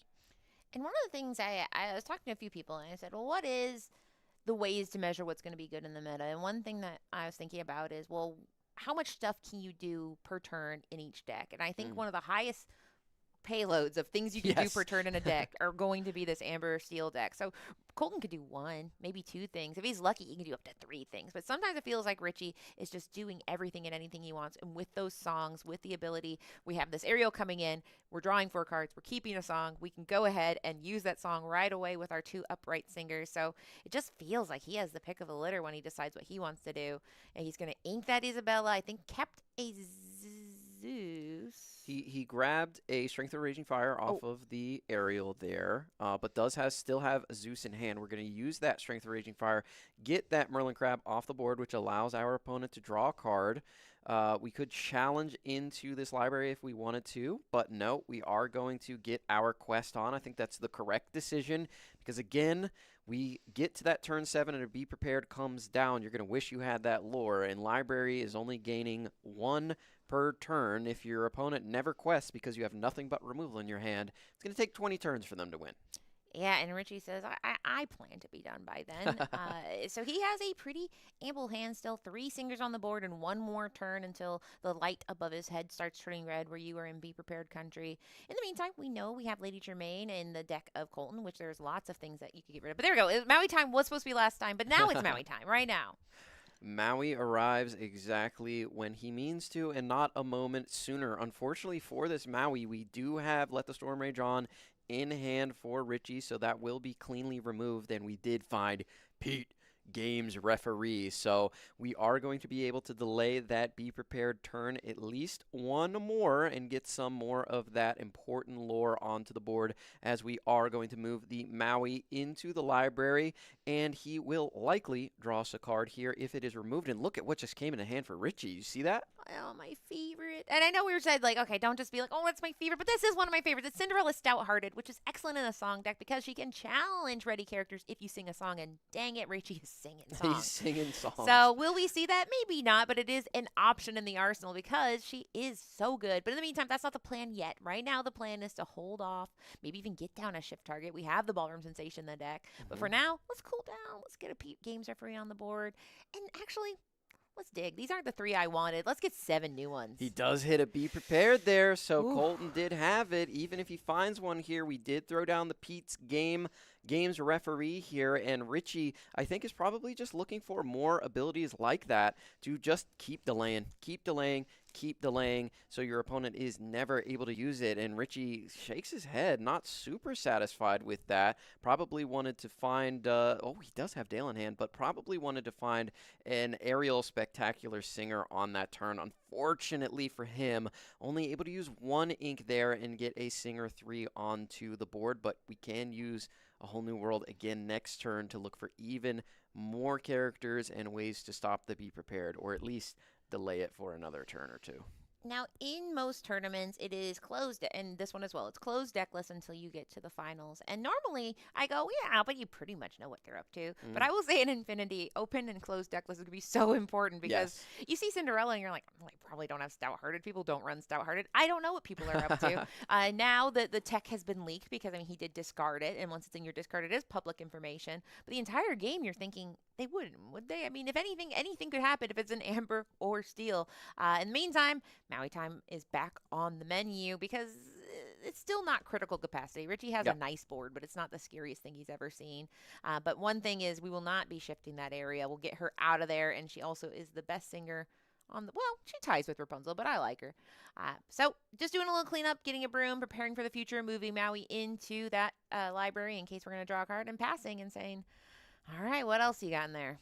Yeah, we don't want that aerial on the board, like you said, can shift, but also has that Singer 5, which is pretty good in case there's a whole new world available to us. And look at this guy, Dale, down onto the board, which makes this Rapunzel really strong. And we say, hey, that's enough of that library nonsense. I'm going to go ahead and challenge in for 8 with Rapunzel and with the Pete Games referee. We do have the ability to sing Keep the Ancient Ways if we would like to, or we can just play it the old-fashioned way. I think that Richie would like to get that done here just to, again, delay. But do we have a way to get rid of this Maui? Can we ink and play a Strength of Raging Fire? Yeah, and it's just trying to make sure you get as much value here. In this case, yeah, we're going to do, like you said, pay the full retail value to get that Keep the Ancient Ways, stall for time. Maui can only do one thing unless he is paired with something that readies him. But in this case, I am so excited. We got to see the Bonkus and the Conkus man himself. Yeah. And it kind of shows it does change the tempo. Locations are a huge thing that people who have beer prepared like to do. They say, well, what are you going to do about this? And the answer is Rapunzel enters challenge mode. Yes, that's an amazing thing that Richie was able to find there, because things like McDuck Manor Yeah. can be a huge problem for Amber Steel decks, because while you can target that with and then along came Zeus, it's not always the most efficient thing that you want to do. But if you can challenge in with your Rapunzel or your Aerial Yes. Sonic Warrior, which is a 3 strength, 8 willpower character, imagine challenging. Yeah, for imagine 8. challenging with 8 with just a simple mermaid lady. Yes. Beautiful. And it's something we've never seen because it couldn't have happened until right now, Infinity, with Conkus and the Bonkus. That's in the flavor text. If people don't know, he's Conkus and the Bonkus, is what it says on it. But now, I mean, the world is Richie's oyster. He keeps finding fun, new little things to do. Colton's saying, I don't think it's that fun. I've been kind of just responding. And as we've seen, Colton is in response mode. Richie has been in control mode. Yeah. But once Richie gets comfortable, he starts taking off. He hasn't started taking off yet. He's got a little bit of incremental lore here and there. So now the question is, when will he be comfortable to start taking off? We didn't see any Mowgli's, I don't think, in this deck. So we're just doing things the old-fashioned way with some nice mid-range control. Yeah, why take things away when your opponent can never use those things? You know what I mean? Yeah, right. Listen, you're not going to be doing it. And to your point, yeah, I mean, what's better than 4 peak games after 8? And so there we go. We will get we're just going to keep challenging by having that Madam and Fox get rid of the Maui, which essentially heals him in air quotes. You do have to pay to redeploy him, which he might do right here because this is nice gameplay. Now, let's keep in mind, this is a persistent game state when it says you deal damage based on your willpower. So Maui now only can challenge for 5 only. But whatever he challenged into, if you were challenging that Rapunzel, normally that's an easy trade. But in this case, Rapunzel's a 5/5. It's any challenge at any time. Yeah, she is going to deal that damage back. And Dale and Rapunzel are both 4-cost characters, so neither can sing A Whole New World. They can sing And Then Along Came Zeus. But right now what Richie wants is that Keep the Ancient Ways or that Pete. But we could go ahead and remove the characters on the opposite side of the board. We could start questing as well. We could try to develop more characters, but we've got a whole bunch of songs in our hand and not a lot of characters to sing them. We can sing Let the Storm Rage On to draw 2 cards with our Rapunzel in hand if we'd like to find a different look here. And it's interesting to see. I mean, Amber Steel is a deck that doesn't need a ton of ink, but Richie has been able to keep building up that ink while he does let the Storm Rage on into that Maui and draw another card. It And was a you Pete. gasp. No, okay. That was a gasp. I'm like, I missed it, but it can't be good. It was a Pete. We do have a Brawl in hand, which can be used to remove either the Rapunzel or the Dale, because their strength doesn't become 5 or become 4. It remains the same. They just simply challenge with their willpower. So you can still use Brawl to remove either of these characters, which would be really nice for Colton. Yeah, but it's fascinating to see both Maui and Madam Mim have the effect of this scrappy Amber Dale, because Madam Mim is now a 3/3 or when it comes to challenging. So it is very funny just seeing this effect in real time. But now we do have to deploy that Pete to say, listen, you know how you really, like, your whole thing You is want to be- Brawl. Yeah, I know you want to brawl and I know you want to be prepared, but what if you don't do either of that? You just have to keep throwing foxes and other rush abilities in there. We will sing strength to get rid of that poor Madam and Fox who didn't even get to do that much. And now we still have, let's see, we're going to ink and, just get a quest. There's nothing on over there. He basically has been doing the be prepared himself. Yeah, we have Richie with double Whole New World in hand, plus And Then Along Came Zeus. So we'll be able to keep controlling this board. Has some pretty good singers on the board right now, but has used a ton of different songs. We can play A Whole New World the old-fashioned way, get a new 7 to take a look at, and start removing characters on the side of Colton. We've already used, double Scrooge, double Boost is going to come down, but I don't know if these characters are going to stick around for too long. You wanted to see some removal there in the form of Tremaine or Medusa to get some of these characters off the board, but I don't know if these Scrooges are going to stick around for too much longer. But Colton's got to do something, but what he can't do is play actions or songs. Yeah, and this is, I call it the invest in myself method, where he's like, listen, things aren't great, but if I get these 2 pretty substantial ducks on the board, and they are 4/4s right now, then if I get the opportunity to do some challenging, it'll be quite nice. Unfortunately, they need to be boosted a little bit more to be fully Well, even with that Rapunzel. So, unfortunately, they're not going to do a lot because there it is. You get to the point where you're like, well, he has to be done with it by now, right? But no, another Along King Sus is sung by Rapunzel, getting rid of one of those recently boosted babies. And that goes right into the discard pile. Now, just one stands alone, and it's starting to feel like, I don't know if Ruby Amethyst is a control deck. It seems like it's struggling here. It's getting controlled quite well, but a Brawl and a Friends on the other side go into the discard, but a Be Prepared was not discarded there, so we could find one, but guess what? Richie found Pete, so it doesn't matter. Yeah, Pete and repeat is on the boat here, and he kept that 3 open just for that, because whether it's 3 or 2, he is able to go ahead, either sing it with the Keep the Ancient Ways with Dale, or play that Pete, and just keeps prolonging what felt like inevitable, but it's not inevitable if you have this kind of technology. So here we go. We're passing over to Colton, saying, hey, Colton, you're going to be playing control deck, but you're not allowed to do any of the cool stuff that the deck does, so have fun. Play some characters, see how that goes. He does have that Scrooge, which if he goes ahead and boosts the Scrooge this turn, he could get rid of Pete. That's something. You could get rid of Rapunzel as well. True, but he would lose. They would trade. Oh, Here comes another Maui potentially. No, it's Elsa. That's a good card to have when Dale is onto the board. Beautiful exchange of events there, because, like you mentioned, that Dale, it's while he's on the board, and then Elsa exerts him, and suddenly the math a lot better, because now Rapunzel is back to being her 1/5 self. But we could have gone Elsa into Dale there, and then Scrooge could have taken Rapunzel. Because Dale's a 5, or Elsa's a 5/5 in that scenario. Yes, so exactly. She could have rushed in, and we could have done a 2-for-1. But I think he was just so excited to get rid of that chipmunk. He said, "I don't even care." But to your point, she was a 5/5 until that moment he was banished. But either way, we got 4 damage on that Scrooge, who is sitting comfortably at a 5/5. Elsa and a boosted Hercules. So the comeback plan is engaged. But we do know Richie's not going to let him do any actions ever again.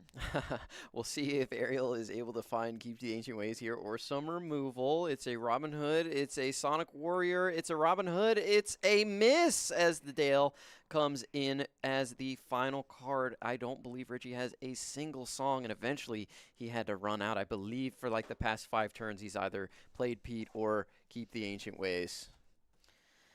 So, we will keep chipping. Oh, you're right. Dale is only one-sided, so that is correct there. Elsa would not have been able to challenge in, so thank you to production for shouting that out. It's one-sided. That's why the character is so good. Yes, your challenges deal. Oh, see, I guess that would be kind of crazy, but oh well. We had a time where I thought it was that way, but sometimes it be like it do. So we're going to go fishing again, looking for more songs with a second I think he did 2 aerials this turn into a Robin Hood. But we got to stop the songs coming, because I mean that's the thing he's most afraid of. The bigger your board is, the more you want to make sure we are keeping Ancient Ways or finding Pete. Okay, we're gonna have Pete sing "Keep the Ancient Ways," the famous song from the movie Pocahontas. Yeah, and Colton can do nothing but just shake his head as a Tremaine and a Broom are gonna hit the discard underneath that Scrooge, and every single turn it's just nonstop. Richie is able to find this over and over and over. A guy can't even play a Brawl, let alone a Be Prepared, and it just feels bad. We're not singing Friends. We're doing nothing but putting characters onto the board. So if we are not able to remove things with Tremaine, with Elsa, etc., we are not going to be able to get over the finish line as Babyhead comes down on the board. That's a great card to have in your deck if a Be Prepared is going to be played, because whenever one of your characters is banished while Babyhead is on the board, you gain a lore. So if you're going to be doing it anyway, might as well gain some lore on the way out. Yeah. It draws a card. My mistake. But no one has said the sentence, Babyhead is a great card to have in your deck until now. And that's been a crazy thing to hear. But unfortunately, it just feels like we can't get to the payoff of any of Colton's plans. Like, he keeps doing things where it's like, so what this does, but he can't do it. And that the party has to stop eventually. Now, that being said, we talk about, like, okay, well, how many times can he do it? I don't know exactly how many Pete's and how many Ancient Ways. I feel like there's definitely more Ancient Ways in this deck. Another thing to talk about, we don't talk about it a lot, is if you run out of cards in your deck, you do lose the game. There's a little bit as far as timing on that. We will go a bit wider. We have our Babyhead on board, and we also have our Frenemy and Hercules, the unboosted version. So he's just trying to build up his board. He's like, well, I'm never going to get to Be Prepared anyway, so I might as well commit to going wide. Might as well just put some characters down onto the board, because this is a tough situation that I have found myself in, as we do have the Madam Fox coming down. What will we be returning to hand? At this point, we just want the bigger characters on the board when we can find them, as we could be singing a whole new world here for Richie. But like you mentioned, a lot of cards have been put into the discard thus far, but I don't think Richie cares. I think he's got plenty as Colton's ready to show the cards. And again, there hasn't even been a Be Prepared to play. He hasn't drawn them. He has not. He's prepared to do it now. He's like, I'm so If prepared. there aren't 3 in this hand, I will be shocked. Now, earlier I was wondering out loud, like, Frenemy, kind of an interesting choice, but Frenemy with Baby Head does make some sense. It does increase the chosen character gets +2 strength this turn. So suddenly that Elsa that's just a little 2/5 can challenge for 4. So it is a little bit a modularity in the deck where they can choose. But look at that discard that he just went through. It looked like he was doing a deck check, looking through Richie's deck. So now it becomes the thing of you start looking at your draw and going, okay, well, I can't get to 0. But when you're hitting 4 wheels in a game and you're drawing so many cards, one does wonder how many cards are left in the deck. Let's draw one more to find out. We're getting rid of the Flynn Rider there as the Baby Head and as the Madam Mim Fox there had the most strength, so Colton would have gained some lore there if that was able to make it to the next turn. I'm not sure if there's anything in Richie's deck that has 4 strength and then along came Zeus, comes down and removes the Baby Head from the board. And that has just been the story of this game, and it's very sad because Colton, Lorcana Villain's in the chat watching right now, and so nobody loves this deck more than Baker, and it's so hard because for those just tuning in, Richie has just been rich. He's Richie rich with their solutions. True. He's been the control deck, he's been questing, he's been singing, he's been drawing, he's been stopping. Now this is the first turn. He isn't able to deploy an Ancient Way Repeat. This is the first time. Yeah. So Colton, you get to do it for the one time. You get to pop off, and he's doing a quest, which may mean No, he's doing a challenge. Oh my goodness! If this poor man does not have a Be Prepared, After all this, he deserves a structured settlement, and that would be brutal because Richie's looking insane. Statistically, do I have any more Ancient Ways Repeats? We're still going to do some cleanup because at this point you do need to try to keep him from being off winning next turn. He only has 4 lore on board, but every single character on board can shift, and we know he has them in his deck. So he just has to do as much as he can with as little resources. And it's starting with some bouncing around. See if he's going to bounce anything back here with this last 4 lore. Well, no, he still has more ink. Ooh, 5 for Maui right into the other area. So Sonic Warrior is off the menu for a little bit. And we can redeploy that Madam Mim Fox and take out that final Robin Hood. So a really good turn. Be prepared. Who needs it? I can clear all of these characters with the characters from my hand, as it looks like we will be getting the Madam Mim Fox back down onto the board to take out this Robin Hood. Yeah, going back to, I mean, only unfortunately can, I think he's deciding which of his own to bounce. So he goes ahead and gets that Elsa back to hand. She can go ahead and come back another day. And now 2 damage is sitting on the Madam Mim Fox. She survives. Now there's 2 characters. Like we said, both of these characters can shift. He just did a whole new world. So he has, oh, was that a P? I hope not. And the reason we say that is because, unfortunately, there's this card, Be Prepared. You guys might not have seen it, but it's really good. It goes ahead and wipes the whole board. And poor Colton has not been able to play. We haven't sung it once. We would if we could. We would if we could. But I don't even think he's drawn any since the first one that he got rid of, which is insane because we've gone through so many cards in this deck. They must be the bottom cards, as Pete is going to come down onto the board. We are going to quest here. We know that there is an Elsa the Fifth Spirit in the hand right now, so we can deploy that to potentially try and get rid of some of these more characters here. But we're just going to go as wide as humanly possible here for Richie because we want to try and get over the finish line. And if we're never going to allow our opponent to play Be Prepared, you know it's pretty good playing 5 characters in a single turn. And that is something that you don't like to do against Ruby. It's normally very scary, very uncomfortable. You might never get a chance to see your sweet, sweet Glimmers quest again, but not when you have infinite Pete's in hand. But speaking of going wide, Colton says, I'll give it a try, I suppose. So we have that Elsa Fifth Spirit coming onto the board, deciding between the Cinderella or the Robin Hood. In this case, we will go ahead and exert one of them. So now we have 2 Cinderellas exerted. So he has been having to make his own. there's a recipe for Be Prepared, and it's called I'll Be Challenging Forever. Starting with the Robin Hood and then moving down the line, bouncing her back. And yeah, doing his own spot removal with just these rush characters, which is actually very, very interesting to see. Absolutely, and we're going to get rid of this Robin Hood. We do have the ability to potentially shift a Champion of Sherwood onto that and gain some additional lore either by challenging or questing immediately. Got to get these Cindy's off the board as well. Easy targets for our characters. The Troubadours are sitting here with that resist +1, so would not be removed by something like a Madam Mim Snake, but Madam Mim Fox could do it. However, we'd lose our Fox. She's got 2 damage on her as we're going to pass it back over to Richie, who was feeling pretty good on the last turn, able to go really wide, but right now is looking at only 3 characters. We'll see if we're able to find a song here. We did find him.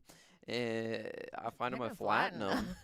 Which, I mean, like we said, in this open meta, you really don't know. And so this one is saying, there might be items. In this case, not necessarily what Richie wants right now. And he is kind of getting towards the end of 2 things, his deck and the round. So it's something where he has to shift the plot here from being like, okay, well, do I even want to worry about any controlling? In this case, he doesn't. He's going to challenge purely to get 2 damage, to get that Rapunzel trap, to get towards the breaks. I'm just wondering, how many could he possibly have left as far as keep the Ancient Ways repeat?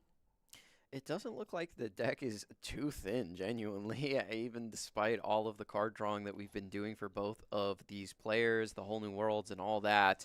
As we are going over to Colton, Colton shaking his head, not really super satisfied with what he found, potentially. I think if we find an Aerial Sonic Warrior on this next turn and we don't remove either Aerial or Rapunzel, we can shift that down and finish the game. Right now, of course, everything on Richie's side that is exerted can be removed by the characters on board, as we are going to sing Friends on the other side. Finally, there's a Be Prepared goes into the hand. But it's so tricky, though, because he wants to win. And if he does that Be Prepared, he shoots his foot of possibly winning. So it's like one of those things where, Be Prepared would have been great 40 turns ago. So now he just has to say, okay, well, this isn't the time for such things. So he's going to get rid of the Rapunzel first, going ahead and exerting her with that 5th spirit. It does look...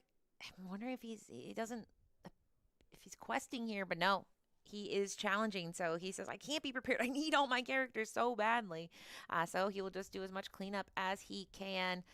And I don't know. We have 1 minute left. So it's a question of, can Richie win this, or are we going to have a tie? Yeah, it's either going to be a draw, or I think Richie is going to get over the finish line. But if the players are able to play quickly, the Queen's Castle is a great way to get over the finish line. It's not out of the realm of possibility for Colton to get this done. And if Richie ever does go super wide again and presents a game board that Colton can't handle without the Be Prepared, we can just go ahead and hit that. We've already used Pete and Keep the Ancient Ways, I believe, 6, maybe 7 times, but we do move the Elsa into the Queen's Castle. If that Elsa is able to make it into the next turn, then we will be able to draw an additional card at the start of our turn for every character that is in the Queen's Castle. It also gains 2 lore.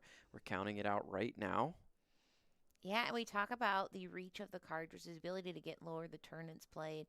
Colton does have that advantage, but he doesn't have the lore advantage. He is only at 4. And what happens is whoever it goes to time, now the clock could or could not be exactly right. We started approximately when we see them start playing. But essentially, whoever's playing when it goes to time, we are going to start it, and then it's 5 turns from there. So let's start here with the Prince Naveen coming down. No song with that Prince Naveen. And then right into a Robin Hood. So we're done with singing. We've entered character questing time, and can it stick? No Ancient Ways, no Pete. It's be prepared or be prepared to lose the game. Yeah, we have to do something to either exert and challenge into these characters that are unexerted. They both do quest for 2, or we need to use that Be Prepared, or find something like a Lady Tremaine would be able to clean up the board state here, and in concert, of course, with a challenge from Colton's side, as we are going to quest the Glimmers, which means one thing, and that is...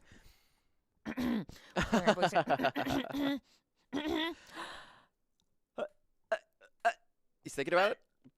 Those I've never seen such hesitation. And it's tricky. I can see why he's hesitating because it's kind of like I want Richie to not win, but I also want to win. I'm at 10. Now we had the Queen's Castle, and so he was able to take as much advantage as he could, but he wanted to leave Ink open so that he could do what he's doing now. He's got to go down for 1. Oh, no.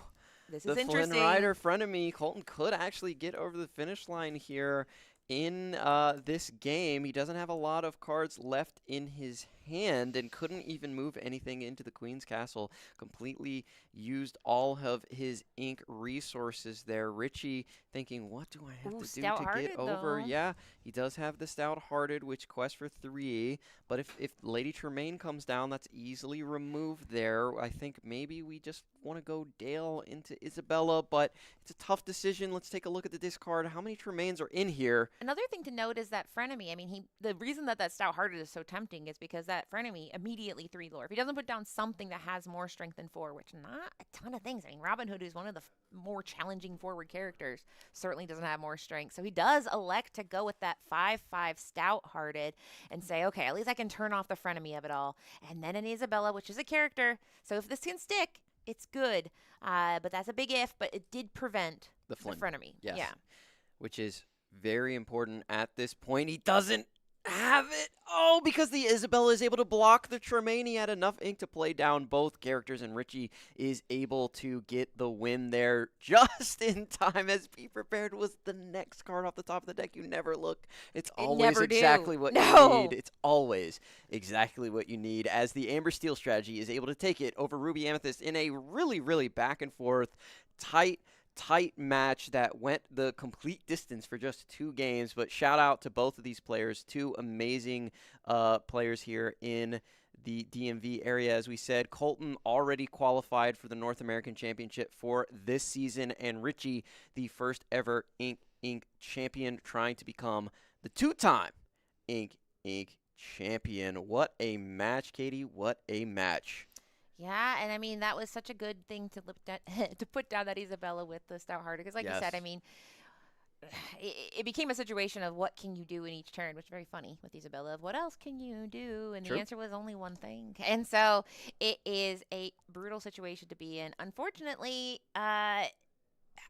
unfortunately for Colton, he didn't get to show off how cool that deck is. We talked about how we both were kind of like rooting for that deck to do some cool things. But I will say, Richie built his deck in a way that I was a little surprised about. There were some includes in there. I wouldn't expect to see no Willow, no Akud. I didn't expect to see. Yeah, but there were some prizes in Colton's deck too.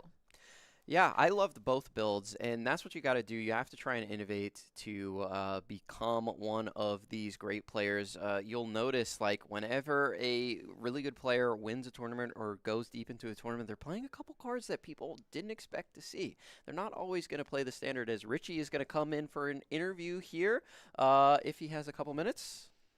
Here comes the first ever Inking champion, and Katie is going to take this one here. Yeah, so come on to the captain's chair here.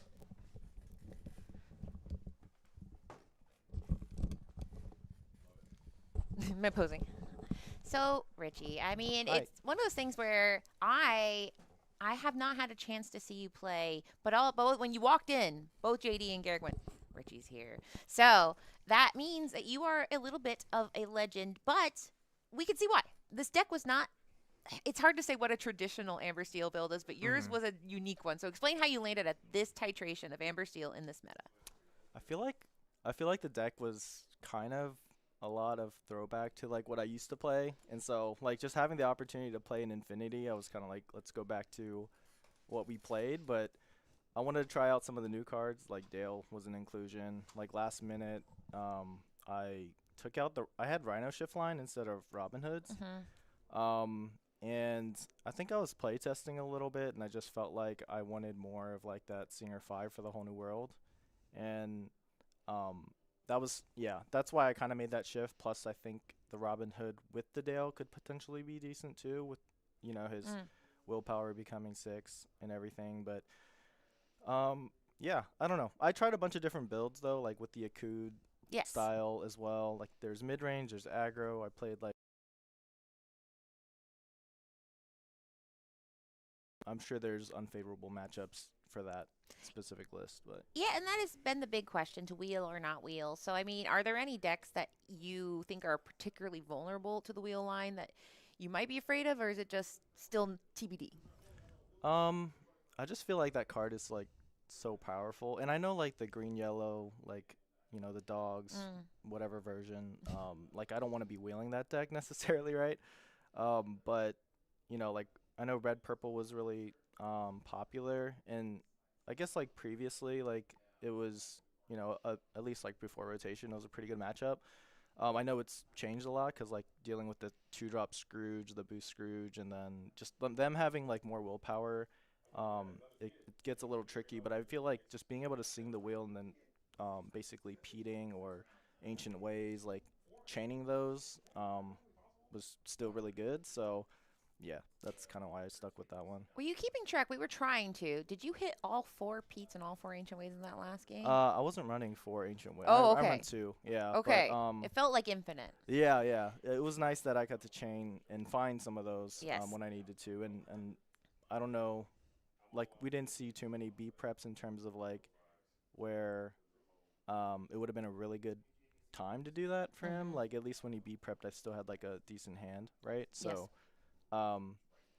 yeah, I think that game, going back to your question, I did go through like all the Peats. It Yeah. was remarkable. I don't think Colton liked it because No. you get to the point where you're like, Pete, Yeah. we're good. Right. But it won you the game, and it kind of showed why that card is so powerful, especially in a deck that wants to brawl and be prepared so badly. So the big question for me is, I mean, we have this tournament, but we have a few more Infinity. Is this your only shot at Infinity, or will you be at Dortmund or any of the CCQs or even Indianapolis? I'm gonna be in Indy, but I won't be going to Dortmund. Yeah. But yeah, just Okay. Indy. All right. So you're probably, I mean, you don't have to leak the sauce of what you're bringing, but this has been a very exciting, what you're doing will set the meta a little bit. So before we say goodbye, do you have any shout outs or anything you'd like to say? Just shout out to, the local crew in the DMV. Yeah, all those guys. It's always fun playing with them, like weekly and everything. So, yeah. Yeah, and I will say that does make this tournament very interesting because, I mean, the fact that the matchups, you have the feature match. Normally, feature match people are like, hey, I've never met you before. But all the feature matches, it seems to be very, very interesting. Yeah. And you helped tell the story. So we'll let you get back out there. But Yeah. thank you so much. Yep. And shout out to Colton. He's Yeah. such a good player. We were like playing games yesterday, and he was like destroying me. So I don't know what happened today, but Yeah, well, Yeah. you absorbed it. You said Yeah. absorbed and then downloaded exactly what you needed to do. The Yeah. Peats came online. Mhm. But yeah, that was a great match. Thank you so much. And Yeah, good luck. appreciate it. I think there's 3 more rounds. So, Yep. All right. Thank you so All right. much. thank you. And then we do the shuffle. I'll do this. Yeah, you gotta, yeah. Yeah, but you have to do it while shuffling away. Yeah, this is the shuffle. This is, listen, this is our budget, all right? I use my budget on boosties. Colton, I don't know how to tell you this. Or Richie. Very But cool. anyway, so yeah, thank you. So that was round 3, which is crazy. No, that was round. That was round number 3. We're going into round number we 4 only now. have- listen, it's always like, I'm happy because it's a 9-round day. But listen, me and JD, we can freaking cast I forever. know, man. So I'm hungry. And especially setting up all the stuff. We got the cameras, we got the lights, we got all this kind of stuff. I need more Lorcana. We need to come back tomorrow at 5 for another tournament. I'm telling you right now, let's lock in, let's get active. But what an incredible round, seeing that whole thing transpire the way that it did. But we are getting to a point, Katie, it might be a bit early than you're used to. Is it time to pull up the Ravensburger Play Hub to see exactly what's happening and what some of the things that we have coming up? Because I believe that there is only two tables of undefeated players. So we might be getting a situation where we have a player that we've already seen on stream before. So that's kind of where we are in the day as we are running out of undefeated Illuminators to show early on. So looking at the top cut, if you want to just kind of do, I'll cue you in. Katie is going to give you guys the update on what's happening around the floor. This is Katie reporting live from the Top Cut, and we just got in. There were 7 individuals headed with an undefeated record into round 3. Now, of those 7 individuals, we do have 4 victors, and I am trying to see if Rob Serpe is one of those undefeated individuals. Unfortunately, it looks like he was paired down and won his match. So that means there's only 3 people who remain undefeated. We do have pairings coming up. I'm seeing if the standings are going to reflect here in round 4. No. But the pairings are up, which 1, Lab Twister versus Blammy. We have Rob S versus Kurt Spite. We have Tell Kennedy versus David Nunez. So we have some interesting options here. Now, it's going to be a question of, are you playing dogs? Because listen, dogs, they have their way of finding their way to the stream. So we'll see what we can get. They'll be there soon, but it looks like we're going to get another repeat of a little bit of Justin Crumb. Some Sapphire and Ruby should be finding its way back to the They're table. already seated. I was like, we have to pick one. Sapphire and Emerald as well. So we do have another high-impact, high-profile matchup coming from you guys with some two very talented players coming in from the DMV area. Brandon Lamb is an Illuminator who got all the way to second place in the last Infinity event we had here. That was won by Disney Lorcana Challenge champion Luke Wonderland. Took that event down, but Brandon Lamb was in second place as we were getting ushered out of the mall. Do you remember that? That was a good time. I was watching it. I want to let you know, I was already on a plane home from my tournament because I was doing Charlie's that weekend. And I'm like, ready. I'm like, we're done for the day. I'm headed home. And you guys are like, the mall is shutting down. Repeat, the mall is shutting down. Luke, get it done. So that was a very fun thing to watch. But you guys got it done, and then you got kicked out of the mall. But now we're in a different mall, and it's a different world. But it looks a little different. It looks a little bit the same because I believe it was Ruby Sapphire in the finals that he was in. That's right. And he was against a Sapphire Steel. But instead, it's one change, Sapphire Emerald, which I would bet my bottom dollar this is items. It could be control. There could be some Clarabelles. But I would suspect, based on what I have seen people talking about, that we're about to see an items build, which will test me to my limits of the items in Disney Lorcana. I don't know. I think it might be the items build, or it could be more of a mid-rangey kind of song variety, or maybe Evie you just kept the Prince Philip malicious, mean, and scary, very similar to the previous format that we just had. So I think that could be what Brandon has put together for us. But we did get a chance to see what Justin Crumb was cooking. It is a Ruby and Amethyst actions deck. So I believe this is going to turn into more of a sloggy control kind of match. We have seen a variety of different matches so far. We've seen the aggro type decks. We've seen more of a mid-range kind of deck, a mid-range matchup from the previous round that we just saw. So this one's definitely going to be a grind up control type thing. I think Justin has the ability to maybe get a bit more aggressive with the Mauis and just start spamming actions. Whereas if this game goes long, I'm going to lean more on Brandon to probably bring this thing on home. Yeah, and I'm very excited to see the first few turns of what technology Brandon is deploying. I will say a quick little story that when I was in Richmond, I remember Fumbles, a friend of the show and friend of Justin, came up to me and a few other casters and said, just so you know, we already know who will win DLC in Indianapolis. It is Jack Shadows. And that was what he said. He said it prophetically. So this could be the beginning of the Justin Shadow or Jack Shadow descending across America.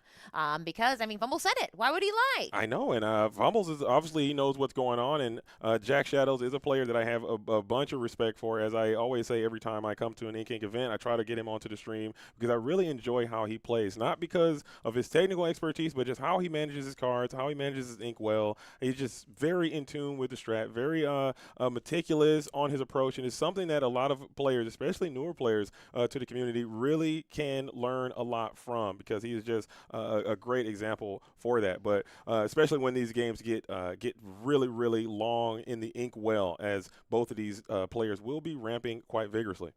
Now, we do have somebody in the chat saying, are all decks Steel Song or Ruby Amethyst? No. We are about to see a matchup we have not seen today. Like we said, we have seen Justin Crumb before, but Brandon Lamb, this is a deck we have not seen in Infinity. And there we go, a McDuck Manor coming down.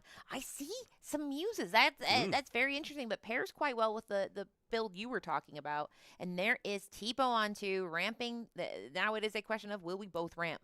Let's see. Missing ramp on 2 is obviously, I don't want to say it's a death sentence, but it will slow you down significantly. These games still will go quite long, as we will match with Tipo for Tipo. You got one, I got one, as it will slow you down significantly. It's not the most important thing in these super sloggier matches, but you still want to maintain that curve. It seems like this will be a good time to maybe set up that Clarabelle, shift Clarabelle, senior welcome, maybe establish those muses as well. It becomes quite problematic to continue to bounce more characters back to the hand. However, sending the Tipo and the Cinderella, I don't know if that's who you want to be sending back to the hand.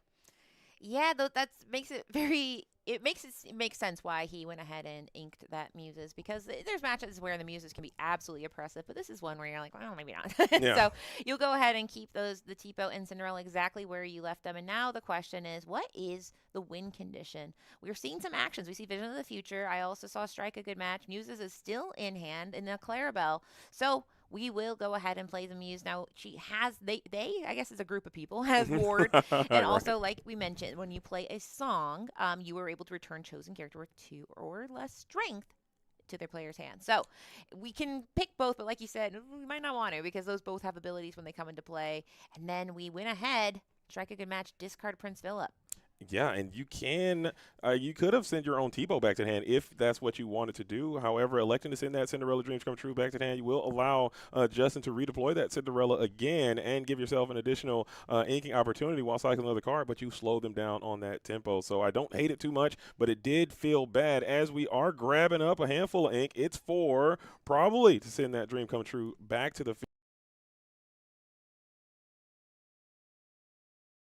Grimatala? She said, nah, dreams come true. Yeah, Cinderella, I wish I was grandma. But instead, she just comes down. She still gets her trigger again.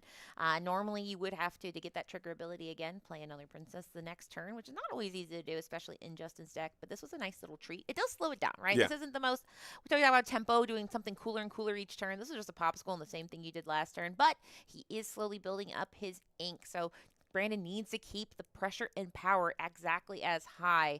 So the question now is, what can he do to establish that? And he'll dig. He'll dig through with that Vision of the Future, drawing 5 and picking his favorite. Yeah, you only can keep one. Fortunately for Brandon, there is not a lot of intermediate grabs there. It looks like you have a Clarabelle, 2 Clarabelle options to choose from in hand, as Clarabelle, Shift Clarabelle is an option available to you, but you need to find some competent and capable ink, and it looks like we are going to attempt to sell the Azurite Sea here for another chance to continue that ramping situation, and we go for it. 2 opportunities to ink now, and you found a song in the form of You're Welcome. And they're brand new. It's Milo Thatch time, and this is a card that I was very excited when they revealed, because to me, it looks like a cooler upgraded Basil. And that's because he has the ability where when you play this character, you may choose and discard a card, return a chosen character to their player's hand, and then if 2 more cards are put into your discard in a turn, you can go ahead and draw a card. Quest for 3, 5/5. It's all good things. So Yeah, he's in the inkwell. He's not going to do anything right now. But he it's does interesting. also have War too, and that just slams the door sometimes. You can get up to that 17 ink threshold, and you can't really keep a character to stick around. Boom, slam that Milo Thatch, bounce something back to the hand, draw some cards, and quest to win the game. And we do have that very problematic Clarabelle shift set up. We also have that You're Welcome that is in hand. So Justin has to recognize this. Maybe there's a world you can get that Clarabelle shift line off the board, and you cannot, as you use all your ink to set up the Maui Half Shark. Maui Half Shark now gaining allure with the How Far I'll Go being sang by the Dreams Come True. Cinderella checking the hand. We have the Vitalis Sphere, but we don't have the ink to play it and deploy it. And there is that half shark that in the match we just watched, I was like, well, half shark is not so happy in this meta because there's steel, and if you have Zeus, but this is a matchup where Zeus is feeling a little better. There's no Amethyst to exert him. There is simply no Zeus's around, so that shark is feeling pretty good, and it's going to make Brandon think twice about anything he does on his side of the board. In this case, he will go ahead and say, what is Nanny's Payback? You've seen this card. It is a little bit of ability to, I believe, claw back lore, if I'm not mistaken. Yeah, it will reduce your opponent's lore total by the amount of damage character that you have in play, and you also get to draw a card when you play a Nani's Payback. So that is a timely thing mostly against the aggro stuff to kind of keep them at bay a little bit. Also cyclable with Maui Half Shark, but we do have the very troublesome Clarabelle shift now in play. You have the ability to sing a You're Welcome, as well as we are going to How Far I'll Go first, electing to send the Cinderella Dreams Come True back to the hand. Now Clarabelle has the ability to sing as well if she wanted, and she will. Empty-handed, Clarabelle sings the You're Welcome, sending the Maui Half Shark back to the deck, drawing 2, and you will be able to get a little bit of value in that exchange. What a turn coming in from Brandon. Name a better pair than Clarabelle, light on her hoofs, than with You're Welcome. Because it really is, it does it all. Because you're basically saying, yeah, you get to draw cards, but I'm going to draw cards too. I got rid of the thing I was afraid of. That Maui Half Shark is an engine in this deck that drives the rest of the deck forward, and you have to get it to stick, and you have to let it be able to challenge. So in this case, even if like it does look like he drew a Maui Half Shark off of the You're Welcome, he still has to wait one more turn to get the full value off of it. So at this point, Brandon has been doing a great job being the controllee of the control deck. For the third time, we have Cinderella. Maybe her dreams will come true this time. And we'll double up to Yeah. make sure these dreams will come true, says Justin Crum, for sure, as we are going to invest a little bit into the board, which is a pretty good sign for Brandon as well. You have more targets for your songs to sing to get more value with your Clarabelle. Also is a good indicator that your opponent does not have access to a Be Prepared as of right now, so you will maintain this robust board that you have established for yourself. Still ton of hand cards there from Justin. You're able to cycle enough. Passing it over to Brandon Lamb now, who still is firmly nestled into the driver's seat after that powerful Clarabelle play. I think right now, if you have a Ink Geyser, that'd be a cool card to have. yeah, and that is such a gambly kind of card in the sense that, you know, you don't necessarily. So many cards are like, well, it depends on what the meta is, and the meta is question mark. It's shaping up before our eyes. He has such a full grip of cards here. To your point, that Ink Geyser is a great thing to do when you have the upper hand, meaning that you've pretty much got your board nice and developed, and you have your shift abilities. I think I see if he inks this. I feel like, is that the Strange Things card? It might be some strange that is definitely strange things, That is Katie. strange things are happening in this game. And this is an action forward deck, so it is a 4-cost song with up to 2 characters can't quest until the start of your next turn. Draw a card, so it can pump the brakes a little bit. In this case, it wasn't played, but it's fascinating to know that he is very heavy on the actions as well, even though he's not technically an action deck. And that's a fair point. Everyone's cooking. Looking at that new card pool that just came in from Wilds Unknown and added it to your deck right away, along with these muses, just another song to sing. So I really enjoy the deck that Brandon has on display here. We have another You're Welcome that Clarabelle can harmonize quite nicely. You will be giving your opponent 2 cards, though, so you have to keep that in mind, as we could potentially send that Be Prepared from Justin's deck and clear this board. And I think once you can get a board clear, we're going to be in a pretty decent spot, again, as a Ruby and Sapphire player. These matches can get a little swingy, and it will come down to a question that you might know the answer to. Do you know if Justin is running a Be Prepared? He has to, yes. We did see in the previous round when Justin was on stream, we did see multiple copies of Be Prepared. Some were ripped from his hand and sent to discard pile. Some were, under care or move, played onto the board. Also, he has a Scarvicious Cheater. Also, is in the strategy as well. So he definitely has access to a Be Prepared, and I think if he can find one, that would be a pretty decent. However, Brandon has infinite cards in hand right now as well, so the outgrind value might be difficult to do. Yeah, but if my board's empty and my opponent has cards, I'm prepared to be prepared. At that point, you've given me nothing to lose, but it is kind of frustrating, right? Because, like you said, if he has cards in hands and it's just, here we go again. So we will go ahead and do a Vision of the Future face down just to prolong okay, what do we have to work with here? No fast keep, so he is going ahead and deciding what he wants to keep here. Looks like he has, I think, 7 ink and then 7 ink, 8 ink, and then 2 cards in hand. Or no, those are all his ink down there? That's all ink here. Dang, so, okay, yeah, never mind. We have a resplendent amount. I think we have the ability to, or no, that might be the deck there. No, that's not a deck. That's hand. This is all going to the bottom of the deck, which is off screen up to the top there. All right, so we made that decision, and it wasn't quick, so there's potentially there is not a Be Prepared in hand unless you have it and you just don't want to play it. We have the Maui Half Shark, who is now in play. Are we going to be Vitalisphere gamers? Maybe. Yeah, that Vitalisphere. He is. He said, I would like to rush in with this deck. So now that Maui does have the ability to rush in and choose what he wants to go into, get an action back to the hand. In this case, he is going to go ahead and select the Muses, which does have some versatility, being able to bounce things around. And then what are we going to get back from our discard? Not a lot of options. I'd probably Vision. Yep, there we go. Visions, which is great because then he can keep digging for more of those tools that he's looking for in this deck.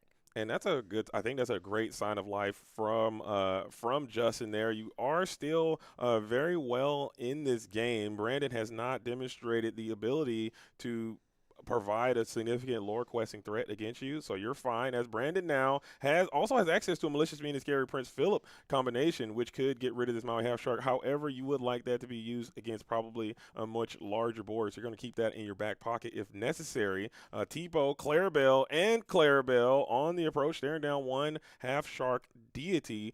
What do we do here? How do we get out of this spot? You're welcome would help.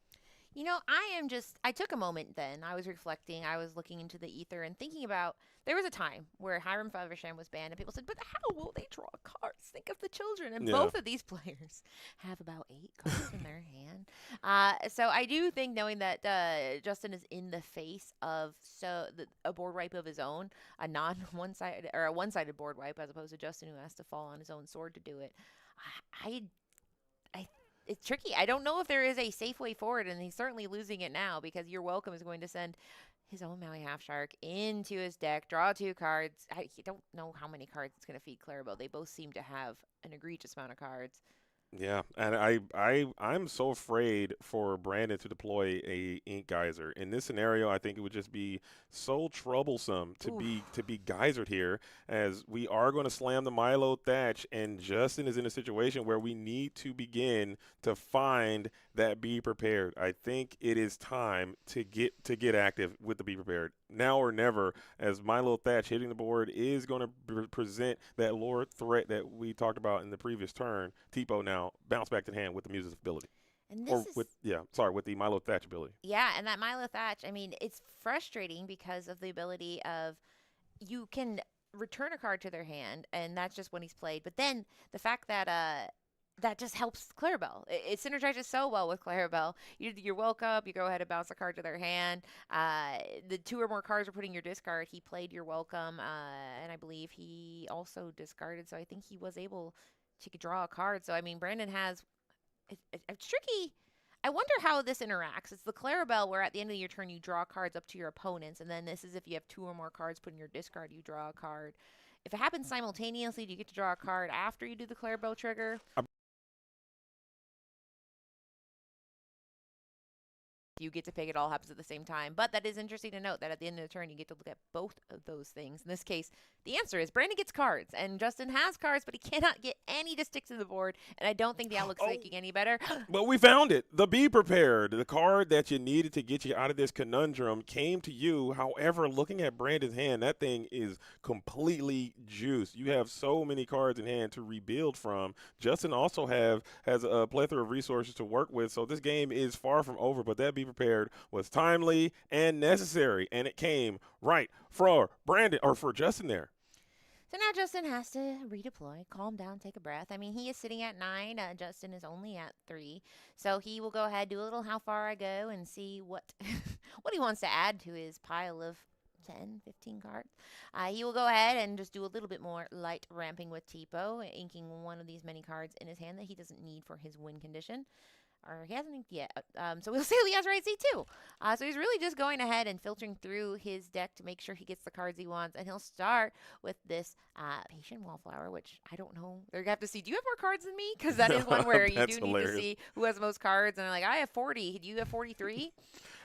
Didn't draw, so he had more. The Contented Wallflower did not, surprisingly, give an additional card for Brandon Lamb in that situation, as you have 7 billion cards in hand, so you did not get a chance to resolve that unique ability, but you are setting yourself up for another potential shift, and seeing as Grandma Tala is going to add another card. Quick decision coming in there for Justin Crum in this scenario, as this game, we might go to time in game number 1, Katie.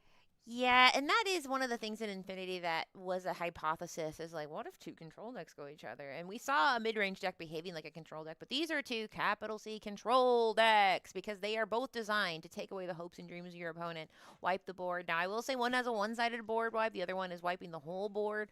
That means Brandon sometimes can stay in the game a little bit longer with his board wipe, but he hasn't even done that yet, because...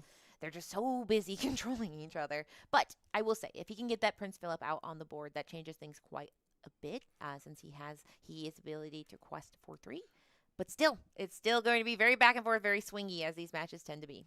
And I think we have to play very carefully. I think both of these Illumineers are walking this metaphorical tightrope, as you have to not really commit too many characters to the board from Justin's side, because both of these players are playing with a board wipe in their deck. Brandis is a bit more efficient as it does operate one-sided. However, Justin can reset this board as well. So it looks like we are going to Malicious, Mean, and Scary be saying by the Contented Wallflower, and then the Prince Philip's going to come through and rock the boat and take down the Maui Half Shark, and the Grandma will find their way into the discard pile. And let's see if Justin can return wits with their own board wipe.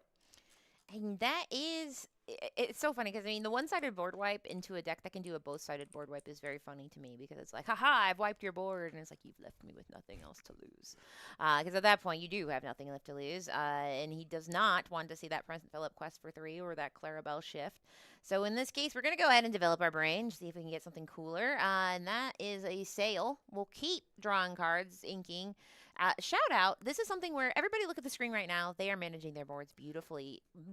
Look at what? The boy is back. The Leviathan! Leviathan. Where did he come from? As the Leviathan. So both of these Illumineers have multiple board wipes in their deck as the Leviathan. He is a monster. He is a robot. He costs 10, but there were 2 cards that went to the discard pile to be able to trigger his ability, and characters up to 10 strength from your opponent's side you can send to the discard pile. So that's Prince Philip. There was a T-Bow, and I believe there was also a Clarabelle. And So a tiny one. that's an exact perfect 10 you got there. So 6 plus 2 plus 2 is 10, and that is a mega board wipe coming through. We got a card read and valid, because you are at that point going to say, what are you up to over there?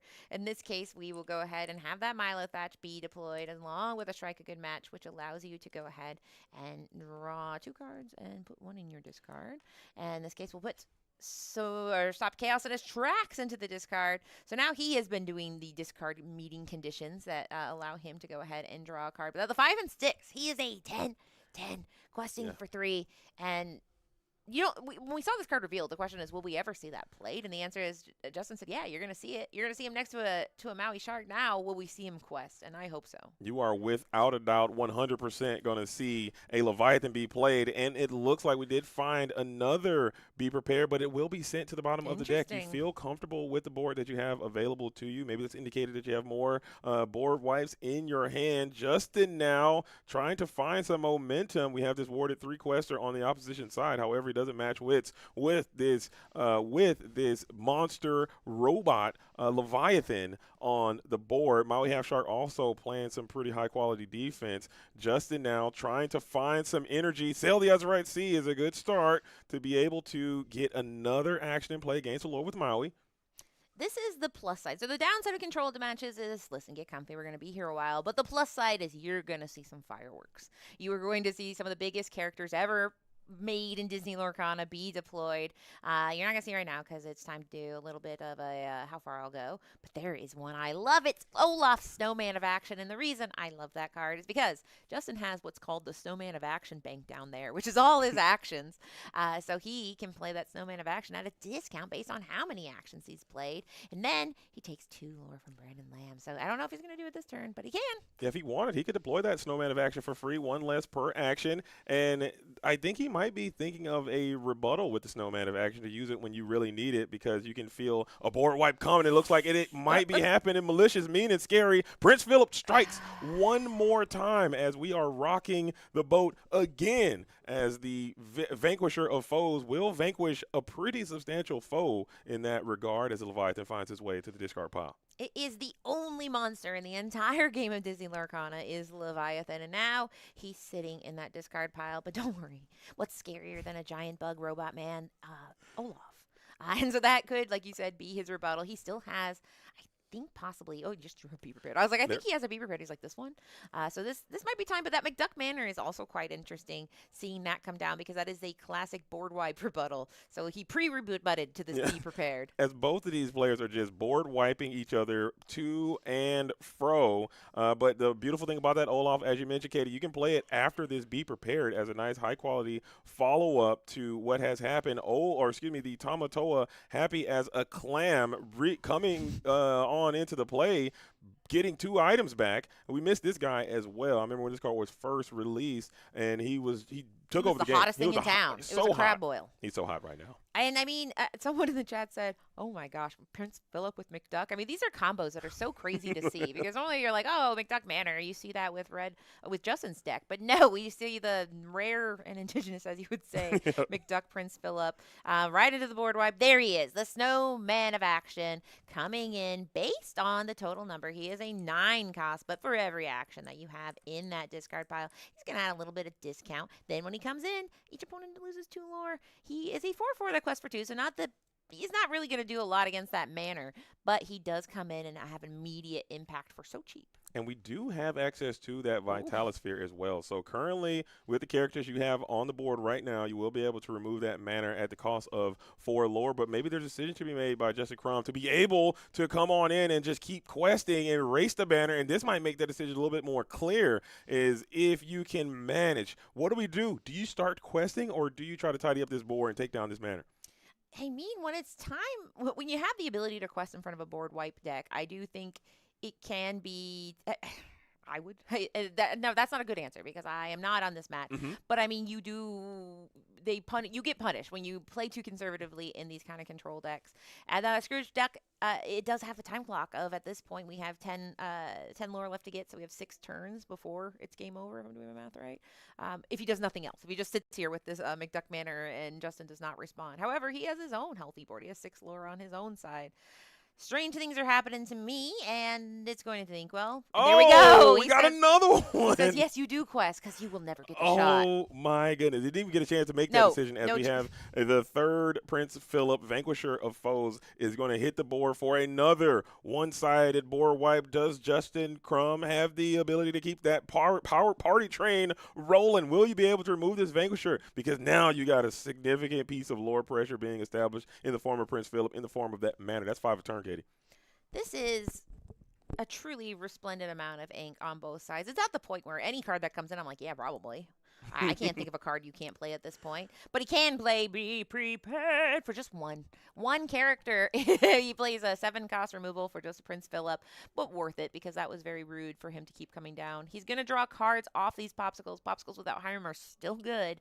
And then, now we have Sharon. And Maui with Vitalisphere as well is strong enough to clear that McDuck Manor in one swoop. So incredible turn as both of these Luminaries are standing in the middle of the octagon and they are trading blows back and forth. Who is going to bend but don't break? These are my favorite type of matches to watch. Who is going to slow down first? Who's going to have that very sad Tipo pass type turn? That's usually who's going to be the one who comes up empty-handed as we're making that decision, adding the small 1-cost Clarabelle back to the hand. We also have access to maybe an Ink Geyser. Are we playing it? That would really make this game super over the top insane, I would think. Yeah, and I mean, this Vitalisphere is so fascinating to me because, I mean, this items, I mean, I wouldn't consider this an items deck per se, but it used to be like the item you would always see is Sapphire Coil or even the Ice Cube. And in this case, we don't have that. We have Vitalisphere, which adds that 2 strength, which is just so cool to see because I think that means that Justin knew there were going to be locations, and we have seen locations in many, many of the decks today. So there is Cinderella. Her dreams are coming true, I hope. I don't think one of her dreams was to lose 2 lore and be by herself, but there's Milo to help along with her journey. And you're welcome. So that you're welcome, we'll put a card in the discard, and he is going to pick. We are going to pick the Maui to send back to the hand. Justin just added the Maui back to the hand, keeping the You're Welcome. I guess you don't really need it at this point without a Clarabelle set up. You still have pretty decent resources available in your own hand as we are going to take the opportunity to redeploy this Maui. Nothing to challenge into, but we can get a nice little action storm off. How many can you do, Mr. Crum? That's 1. Tipo is going to look for another one. You didn't find one. Excuse me. Tipo and Scar, the Vicious Cheater, are going to be the choices. Yeah, and that Scar Vicious Cheater is a powerhouse of being able to just kind of, we talk about board wipes. It's kind of like, this is a board wipe, this style. In this case, we have that Pirate's Life. That's a great choice there. Pirate's Life is strong in this scenario. With the Maui setup, you have a plethora of ink to work with. I don't know if you have enough to deploy a Pirate's Life right now. I think you might be exerted, but the Cinderella Dreams Come True will help you next turn as you could potentially do a sing together if you have that option. You certainly, Brandon doesn't have another board wipe. So these Illumineers have been playing for about almost 30 minutes at this point, and they are at the point where every turn it just keeps swinging. It's this giant pendulum. He is counting, okay, how many beeper pairs? A total of 2 have been deployed so far from what I could see in that quick little audit. So now we've seen him do the Malicious, Mean, and Scary Prince Philo combo twice. So now he's shifting over. He's got that Clarabelle on the board and another Clarabelle, clumsy guess, to go ahead and just double down on the ability to do Clarabelle if he has another in hand.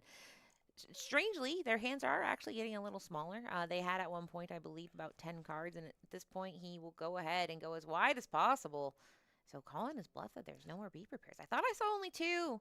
Yeah, there is a chance you could get another one, as we did not get it clear on the opposition side. However, if Justin is able to get another turn, we know that there's a Pirate's Life in hand. We see that you have 3 lore on board. If you can string together a few more actions, you could just win this game right now and not even worry about any of that if you can get it done. It looks like Justin is kind of crunching the numbers right now. Popsicle will give you an opportunity to cycle 1. It's Tamatoa. We can get those Popsicles back. You have all the ink in the universe, and we might be taking the opportunity to do this now. And there is why Popsicle is considered one of the most powerful cards by doing so little, because you can just go ahead and throw it in the discard. You don't need to do anything special, and then Tamatoa gets it right back. And like you said, he has so much ink where it's not really anything too stressful to pay 2 more ink to get them back out here and draw 2 more cards. And then, like you said, that storm of actions can really take off fast. Pirate's Life will give 2 lore, and then another one, a third, for the Maui ability. And then I'm trying to see, he'd have to do a lot of action. He's got a lot, but he's starting. He just did how far I'll go. So the party is starting, and he is inching that way. That is a start, but that will take a lore from your quest from that Cinderella. So being able to sing there is going to get you up to 13. Pirate's Life will get you another 3, so that's 16. Grandma Tala can quest, that's 17. Maui Half Shark can quest, that's 18. So you need 2 more actions to be played, and Pirate's Life is going to be 1. Starting. That's the 3. That gets you up to 16. So he's out of ink, so he needs to sing the next songs, unfortunately. But he will just go ahead and quest and get up to a nice, clean 18. Maybe we have looking for Olympus. No, Next Stop Olympus could be a card that you can play, and you don't have it. So we will be hard stuck here at 18. But still, a lot of pressure being sent to Brandon Lamb, who has used 3 copies of Prince Philip, Malicious, Mean, and Scary. So you're kind of still in a conundrum here. Yeah, and then Brandon is going to his turn where he starts getting into the danger zone. So, I mean, basically, Brandon has to respond to Justin. That is the first thing he has to worry about. He wants to win the game, but he also has to stop Justin from winning first. Because at the end of the day, even if he wipes this board, Justin can play a Pirate's Life next turn and win. No characters needed. Very true. Or just go ahead and get out a Shark and play 2 more. Now, he's played a lot of Sharks. So then it does become a game of, okay, well, where are we at? We've played, at this point, there's so many cards on the board as ink and discard and on the board. So we'll strike a good match, and he concedes. He says, I don't have it. Strike into a scoop, and that is going to be game number 1. Keep in mind, we're playing 55-minute rounds. That is what the book says. For a huge shout-out to all the judges and the staff. That is what is established for this tournament, 55-minute rounds. And you really have to think about the pace of play and your deck selection choices coming in. I'm dreading potentially playing into a Sapphire Mirror in this format, because it will take you an incredible amount of time to get through these tournaments. They were playing at a nice clip, a nice pace. No, there was no, all the visions were very swift visions. So I think this is going to be one of the more fascinating parts of Infinity, is that these games, you have the most powerful cards ever created at Disney Lorcana. So by nature, you are going to have lots of answers. So I think if you're afraid of matches going to time, the only thing you can do is start practicing now. Practice in paper. Make sure that you go ahead, sleeve up the deck, play it. And I say that especially if you're playing, because, I mean, I called out in the middle of the game. There was, a lot, at least a third of each player's deck on the playmat between characters and discard. So it is something where more practice is better, and that's why I'm so excited that we have a tournament like this, because this isn't a CCQ. It's not a DLC. Right. But it's so important. Into Indy and said, okay, how do you do? I think they're all going to probably do a little bit better. I can't measure. I don't have For a sure. baseline, but this is such valuable practice. Absolutely. I did walk the floor and talk to a few Luminaires during my previous break, and that was one of the consensus that I did determine. A lot of the Luminaires were saying, hey, well, I'm glad I have to make it to this event because I need to get the reps in, especially playing in paper and seeing the cards and trying to read the new cards and understanding and getting a feel for the game, managing your ink and managing the different types of things that could come up in a live play scenario opposed to playing webcam games or playing in however else you want to engage with this game. So very, very important point as we are locked in to round number 4, game number 2. I want to thank you guys again all for being here. This is the Ink Inc. Open. I'm JDZ Quest, and Katie from the Lore Keepers Inn is with me. Also, Garrick is going to be coming back in on the following round. We want to really, really thank you guys for tuning in, rocking with the program. We are live on JDZ Quest on Twitch as well as on Podcana on YouTube. So, guys, make sure you are hitting the like buttons on all platforms, engaging with the content so we can continue to do this for you guys because it means a lot to all of us. So, thank you all for being here as this is the Ink Inc. Open Infinity round number 4. And one of the things I find very, very interesting is how much these players are playing exactly what they plan to build in the future.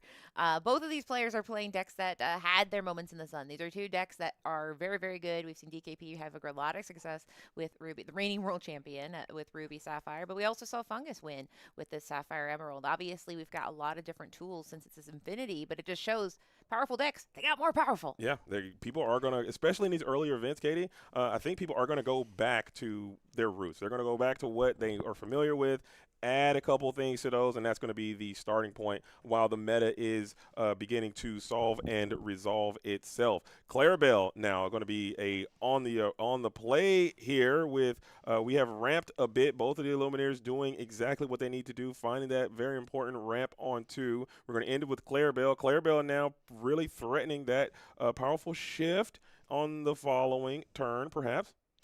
And it does behoove Clarabelle, but it does behoove of them to play pretty fast. I just saw a lucky diamond. Was that a lucky diamond?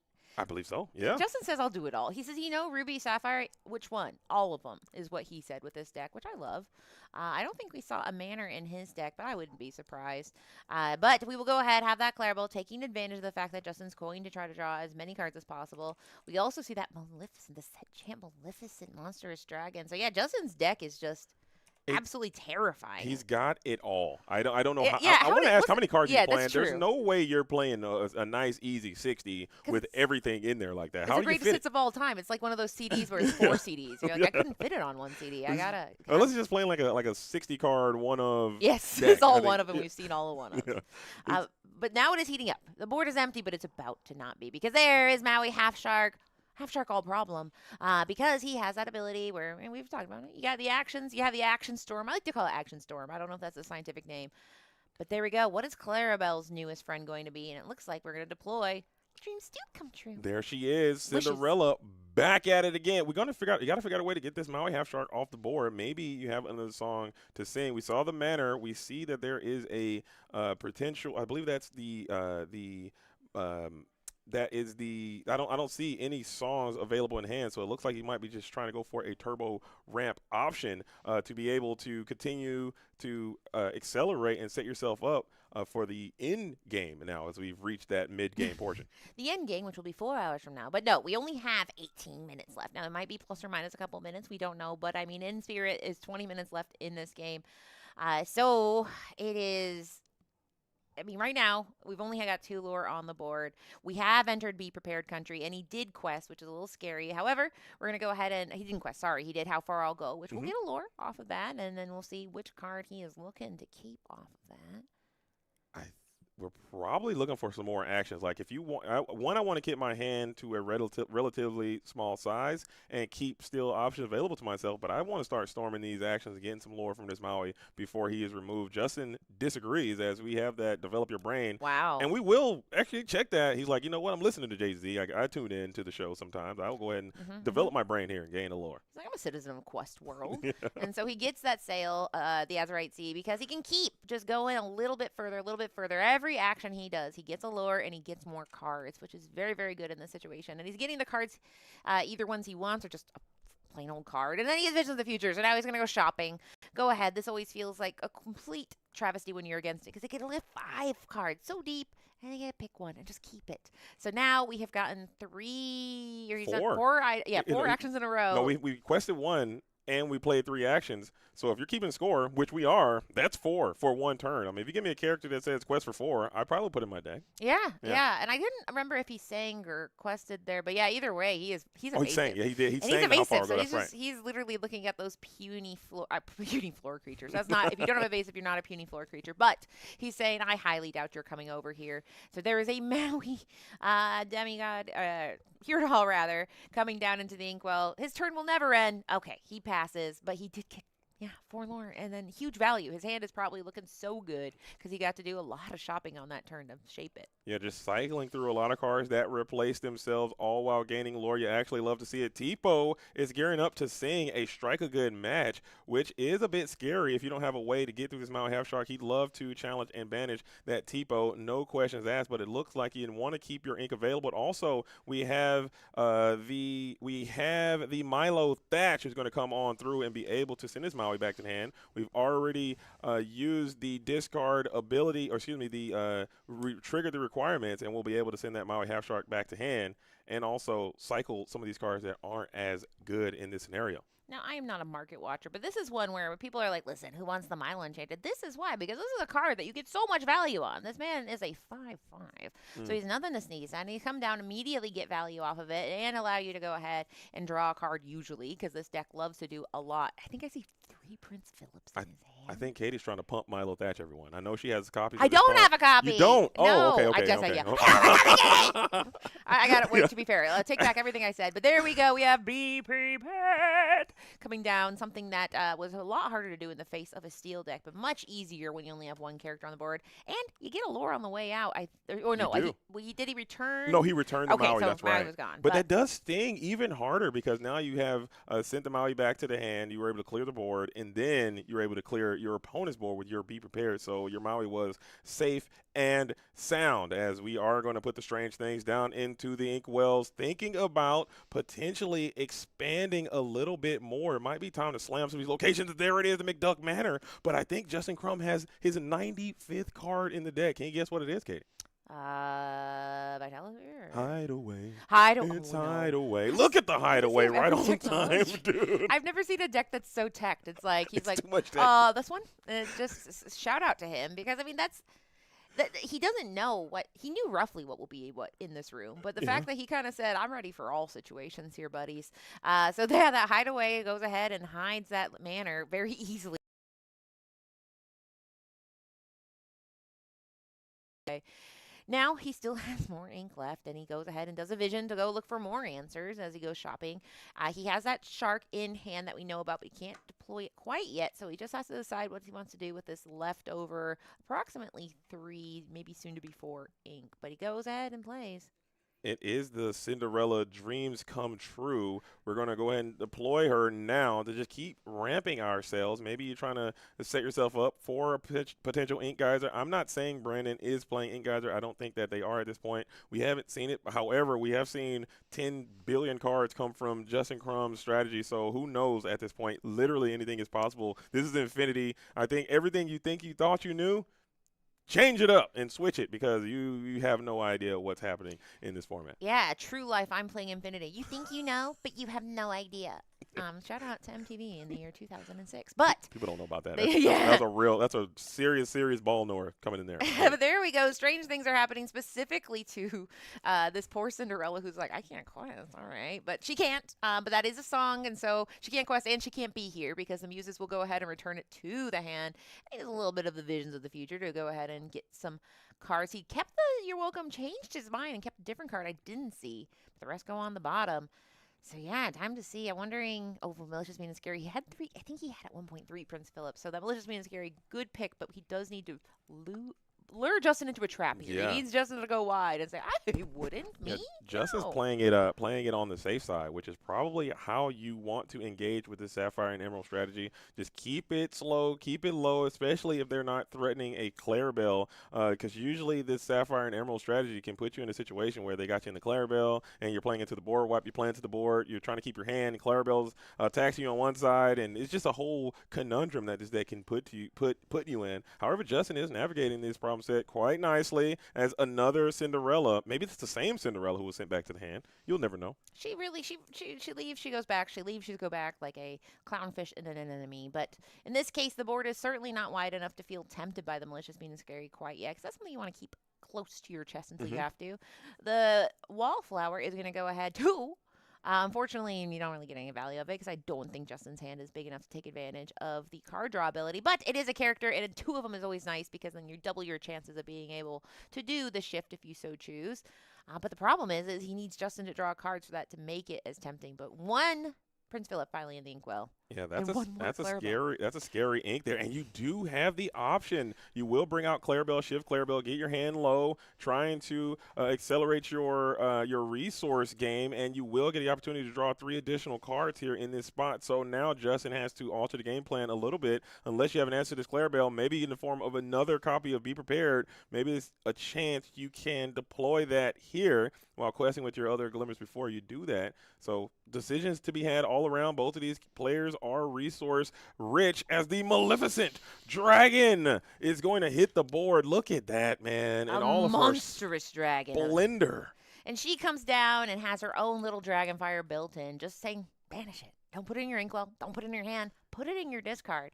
So now the control is just moving along. We have the muses going ahead and being banished as well. So this is working out pretty well for Justin. I mean, he is slowly inching up his lore count. He had his plan 1 where he had his Maui Sharks getting the lore for him, but now he's just getting a nice stable board. Now, I do think Brandon is going to be thinking very heavily about some malicious, some mean things, some scary things. The question is, does he have the ability to do it? He inked some of the tools and discarded some others.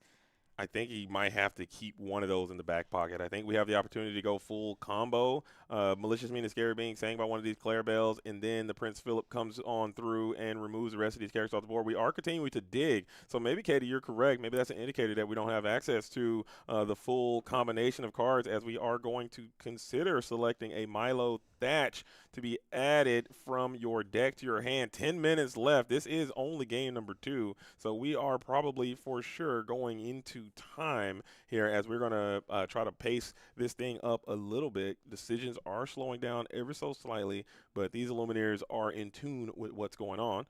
Checking the hand is Tipo. It's Malicious Mean. You have a combo. Yeah, and then the question is, once you see these combos, because it's not just having one card, it's having both cards. So it's like, is it time to do it? And the answer is you don't necessarily need to. He has this Milo Thatch, which, as we've seen, you are able to take advantage of the returning to hand, which it looks like he is saying, this one.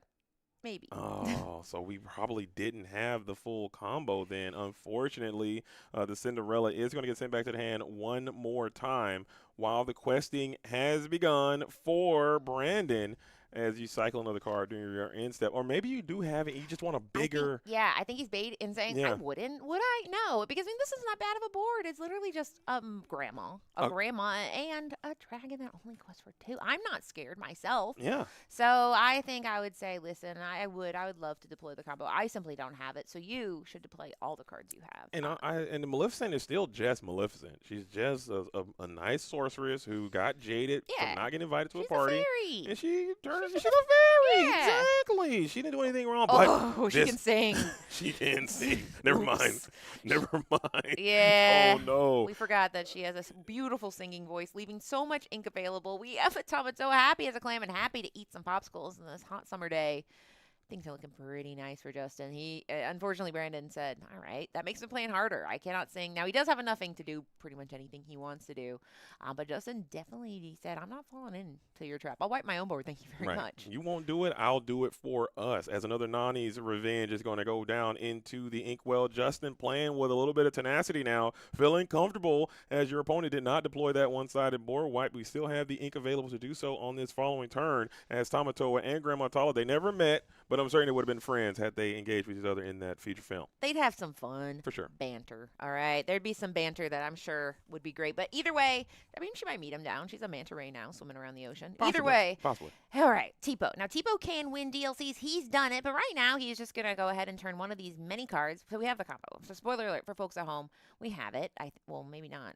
But either way, we're going to go ahead and deploy this Clarabelle to go ahead and take advantage of the ability to draw a card. He's shaking his hand, saying no, which makes me believe he doesn't have the combo. He doesn't need it No, yet. we have it. We have it. We have the Prince Philip. We have the maybe Malicious that was Me, a and bluff. now we have a Maybe singer. that A little bluff. Yeah, I like a little bit. Oh, no. I wish I got that thing I wanted.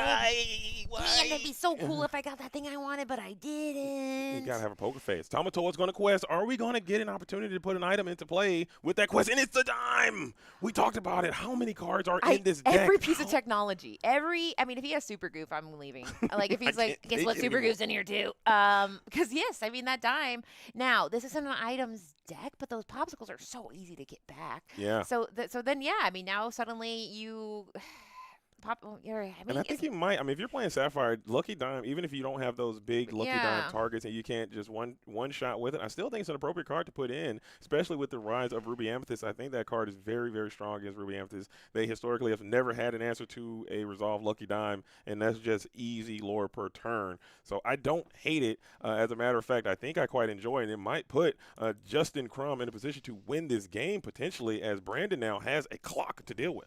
The Lucky Dime makes me believe that Justin Crum built his deck in a world of excess. Because, I mean, it's something where it's expensive. Normally, you want to do it for free with some other characters that can do that. In this case, he's like, I got so much ink. No, we keep questing him, dropped it in for free with the he did. Tamatoa. Yeah, Oh, and so he played those other guys. He's Yeah. a value man. He's able to do it all. And that's why I fear Justin. But on the other side, I fear this as well. We finally have a Malicious, Mean, and Scary combo. He said, you will not be doing any more crab stuff, okay?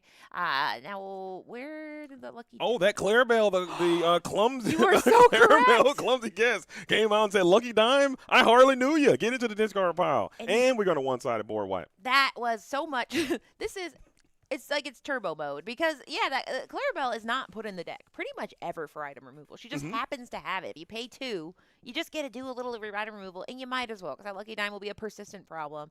Now we do have a Shark and a Vitalisphere, which is a good combo. He's coming straight for Tipo, and then we get Be Prepared right back. Quick decision on his part. So he says, listen, you can do what you want, but trust me, I am more than happy to play this Be Prepared. In fact, we'll do it right now. Yeah. We'll gain ourselves a lore in the process as well. Not the worst thing. Taking multiple cards away from Brandon again. And I still think I think that might have exerted all of your ink there as we're just doing a quick count. But we're counting that ink. So that means that your boy is back. Olaf, Snowman of Action, is going to hit the board now looking so strong after a late game. Be prepared. Being able to have another 9-cost character in play. Also a 2-quester has engaged. Also taking some lore away from Brandon Lamb in this scenario. No relation to the Jonathan Lamb. Yeah, it's just, we got lambs all over the place.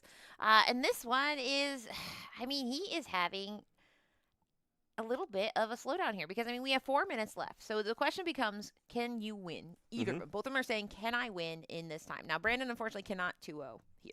Now, the question is, can I stop Justin from winning? And the answer is probably not with that manner. That manner does not do any interaction. So he will go ahead and say, your turn. Hopefully he will be able to get that back, but I mean, we do know there's Vitalispheres that compare quite well, and there is step 1.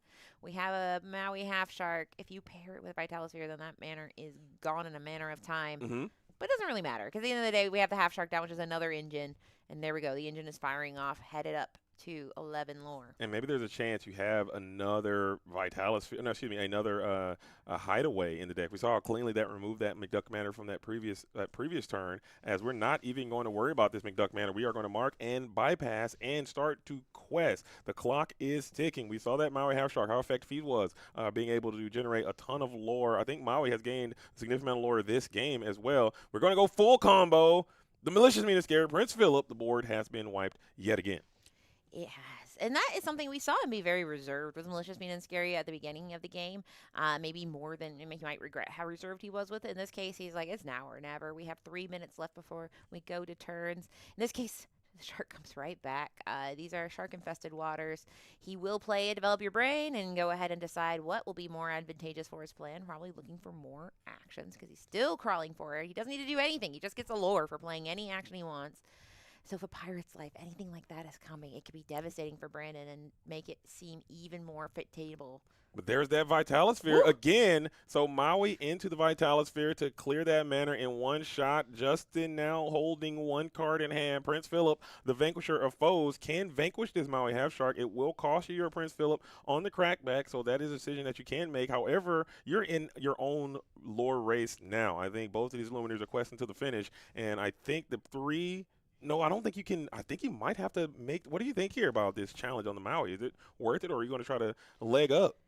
I think it is a situation of stop Justin from winning. I think that it is going to be much harder for Brandon when he doesn't have the reach that Justin has. Justin has Pirate's Life. So at this point, it was a situation of stop him from winning. And we'll see if he's able to do it. He does seem to have infinite sharks. He only has, it looks like, only just one card in hand, which is crazy because at some point they had so many. In this case, we'll quest just a little Tipo, getting up to 15. And then what can he do with the cards in hand? And the answer is... Be prepared. Another be prepared. And the boy is back. This Olaf is looking so good. He's been a card that Justin has been leaning on in these situations, being able to play for free after Be Prepared. I guess this is why you really don't need a McDuck Manor-like effect in this deck, because you can play the Be Prepared, slam the Olaf, but I still think McDuck Manor would fit quite nicely in here. There's no chance Justin is playing a McDuck Manor in this. We're going to see it next turn. Justin says, wait till you. He's got the Mary Poppins bag of deck where he's like, I actually found a way to put every cool card in a deck. But Brandon is trying to find his way forward to do a little bit of cool stuff as well. I do think at this point there isn't many scenarios where Brandon wins. So the question is, can he stop Justin? What spot removal does he have? We know we have Milo, which can go ahead and do a little tempo play and get that Olaf back into the hand.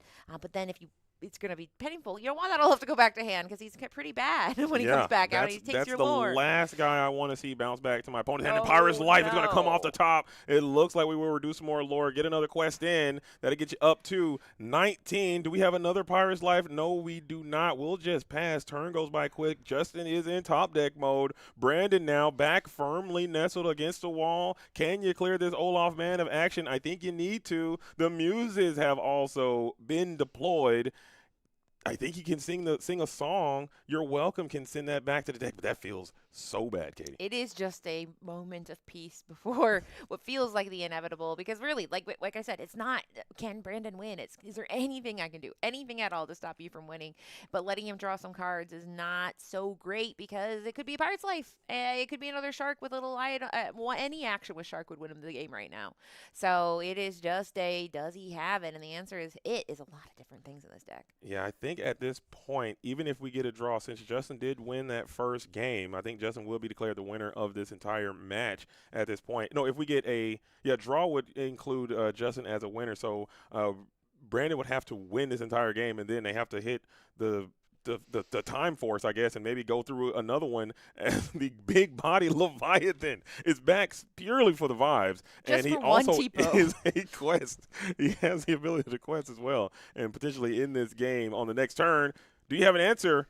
And you do not. The fist bump comes out, and Justin is going to win back-to-back on the draw, I believe. This Lumineer is actually cooking with hot kerosene. You actually love to see it. You do. I mean, I think it's fascinating to see because it's so easy to just say Ruby Sapphire, but if you ask me to say, okay, well, what kind of Ruby Sapphire was he on? I mean, I think action item, all of it, all. Yeah. Everything but manner, everything but the manner. And we have our own naming conventions. We have our archetypes, aggro, mid-range, control, and then you have the different ways the decks are built. Usually Ruby Sapphire is items, or Ruby Sapphire is actions, or sometimes you can get Ruby Sapphire as maybe even an aggro deck. I've seen Ruby Sapphire aggro. I've seen different types of control shells. What would you call that, Katie? I think I call that control. I call it action control. Action item control. Ruby Yeah. Sapphire. Action item control. Everything. Throw it all in. Gumbo pot. Ruby Sapphire. You Yeah. actually love to see it. Everything but the manor. And the manor might still be in there. We Who don't knows? know. Who knows? And we'll probably know later because I'm sure Justin. At some point we'll know the list because it'll be open deck list in the top 8, and he's on a very good path because there's only 6 rounds before we cut to the top 8. So Justin is now sitting at 4-0. And so the question is, well, how many people are undefeated? We had 3 undefeated people heading into this round. And was he undefeated? He was undefeated. Is this Blammy and Lab Twister? Which one's Lab? Which one of you were Blammy? All right. PSA for everyone who's operating with Ravensburger Play Hub. Let's lock in, okay? Be who you are. Are you Blammy? All the switching. Oh, that all the was switching Blammy. name. You're Blammy. He's Blammy. We're gonna get another interview. Can we talk to you again? Well, do we want? Well, you probably doesn't have. Huh? Your mic's gonna work. You just gotta talk into the mic.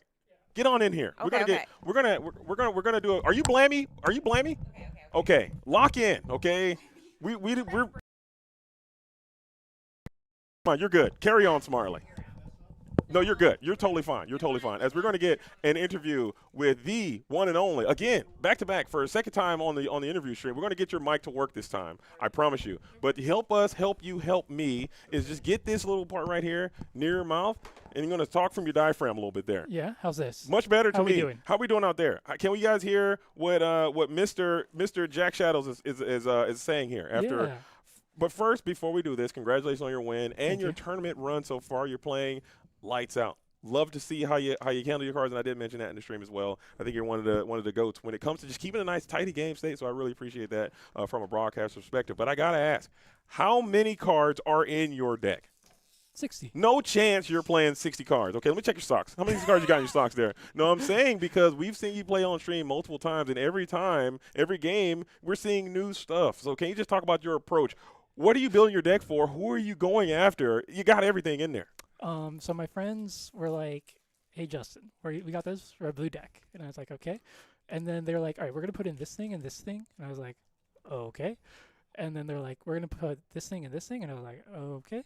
And this just kept happening, and I was like, "Listen, this is my lowest stakes Infinity tournament. Yeah. I've got a CCQ next weekend. I've got a Dortmund. I've got Indiana. Okay. So let me just experiment with all the things that we are testing out and see how they all play, Okay. and use this as a true test run to see what sort of stuff do we want for real tournaments. Right on. That's Not this isn't a real one, but this is a warm up. an This is invite Yeah, tournament. right. And you were at the national event last year, and you're on your own personal quest to try to get back to another national tournament. So this is a great event, and we did mention that as well. So can you just talk about that, the importance of stretching your sea legs? We understand that there's a multitude of different ways to play the game. Some are better than others, but just talk about that and your approach to playing with these physical cards and the Infinity format overall.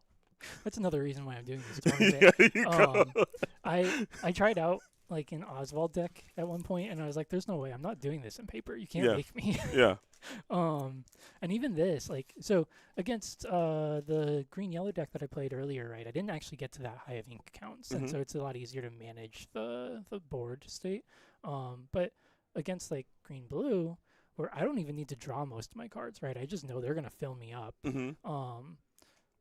I know the board's gonna be a mess, and so I just gotta get the practice playing those reps. That's another reason for doing this. Back in 2024 during season 1, when I was planning on going to Toronto and then Las Vegas afterwards, Mm-hmm. I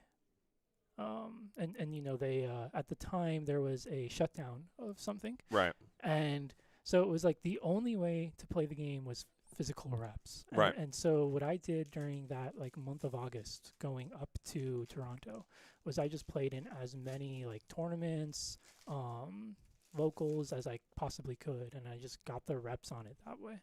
Yeah. Okay. So that's I really enjoy you said that. So anyone who's tuning in, make sure you're getting the reps because you can do whatever you want to do, but when the tournament comes, you got to really know how to engage with your cards and how to read these cards and or how to interact with these large inkwell situations because as you know, in Infinity, the game does kind of get really, really powerful and big. Speaking of, there were a lot of exchanges there, haymakers back and forth, board wipe after board wipe after board wipe. Can you just talk about how you negotiated through some of those treacherous out? You weren't playing too much into the board to play around the potential malicious meaning scary, but you also were trying to have this fine dance between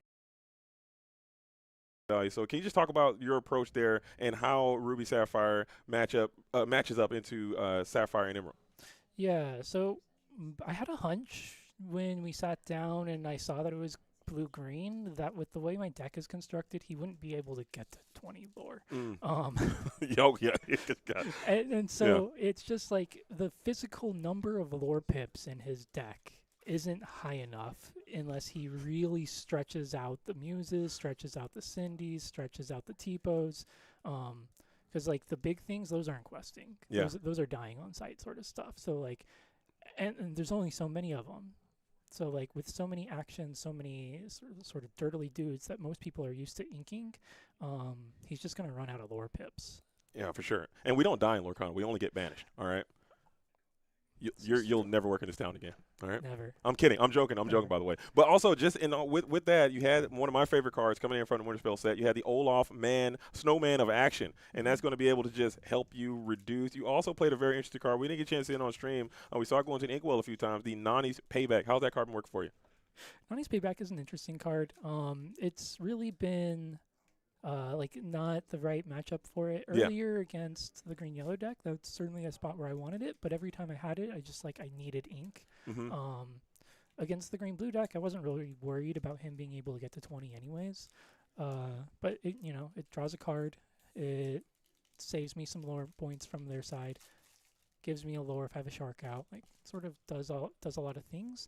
And as a utility inkable card, I'm perfectly happy to have that. Right on, right on. Okay, Mr. Crumb, you had a very long matchup. We'll go ahead and let you cut you loose so you can get a break. But one more time, let's get another shout-out. Anybody you missed on the previous one, you can get your shout-outs this time before we let you go. Let's see. Tyler, Shane. Who else? Who else is playing Red-Blue maybe this weekend? I don't know. All my buddies that are playing Red-Blue right now. All right, shout out to Red Blue. We are so back. Ruby and Sapphire stocks going through the roof. We'll get it. Well, I'll shake your hand here, and we'll see you on your way so you can prepare for round number 5. That is the Justin Crump, who's going to be undefeated. Probably can start talking about taking some buys or taking some draws, potentially. We'll see. Buys, man. Give me a buy. Let's go. We'll take I'm ready. We'll take it. We'll take it. All right, brother. Thank you easy. again. Thank you again. Thank you again, man. Oh, man. Oh, man. As it is time to look at the homie Garrick over there looking nice, shiny and shimmering, splendid. You dropped the jacket? I meant draw. I said buy. I meant draw. Oh, here we go. Here we go. Man, man, oh, man, oh, man. What a day. What a time. What a day. What a time. Who's that? Oh, never mind. Okay, we'll figure it out. I'm sure. As we are getting prepared to get on in to round number 5. One more round before we go off of the Swiss into a top 8 cut. We'll try to see if we can get some more coordinated information for you guys about what is happening on the floor. Garrick, were you able to get out there and see any of the things that were taking place out there and anything that you can report back? No, I was eating most of the time, but I did get. Oh, thank you. Straighten me up. YouTube chat said we're kind of like cutting in and out every once in a while. I thought we fixed that, but I guess not. I don't know. Do we need to bust out the other mixer? I have a whole other mixer. We can do that in literally 5 to 10 seconds. Go to a Be Right Back screen. We can if we be right back. Sure. Let's be right back and let's get the sound fixed because I can't be having bad sound. Yeah. I'd rather have it bad apparently everything. It's been happening all day, but hopefully we'll fix it now and it won't happen for top. I think that thing's done. Get it out of here. I was listening to it for like 5 minutes and didn't hear it cut out once. So we got another. We could try it. We'll be right back, and if it keeps happening. Well, what's chat say right now? Is it happening? Are we? I've been hearing reports about it as well. that we've been having it on the Twitch side. The Podcana side, we are dual streaming on Podcana and YouTube for everyone who is tuned in. Again, make sure you are liking, make sure you are hitting the subscribe, make sure you're hitting the follow button. If you got a Prime Dog Supreme sitting around, throw that thing in there. It has been happening all day, says PTX Sean on the Twitch side of town. Everyone is saying it's bad. We're going to throw it to a quick be right back, and let's throw the other mixer in there. If we can do that. Let's do it. It'll take a couple seconds. Couple seconds. Here we go. BRB coming through.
Check, check, check. Hello. Testing. Hello. New sound. Greetings. Can you hear? How about that? Yeah, I can hear. Can chat hear? Can you guys at home in TV land out there hear us? Mic sounds bad, pretty low. Check. Bad and low. Bad and Interesting. low. Okay. Once it sounds good, now we got good. They are back. We are back. Good. Good and bad and low and Oh, good we and have bad. too much. Let's get this out of there. Yep. How about that? Any better? They said one is on the left ear, one is on the right now. That's Yeah, that is true. yeah. Let's. I hear the same thing. Give me another sec, dude. Oh, this is so. Sorry, everyone. All right, we'll go back to this BRB real quick. We'll get this fixed.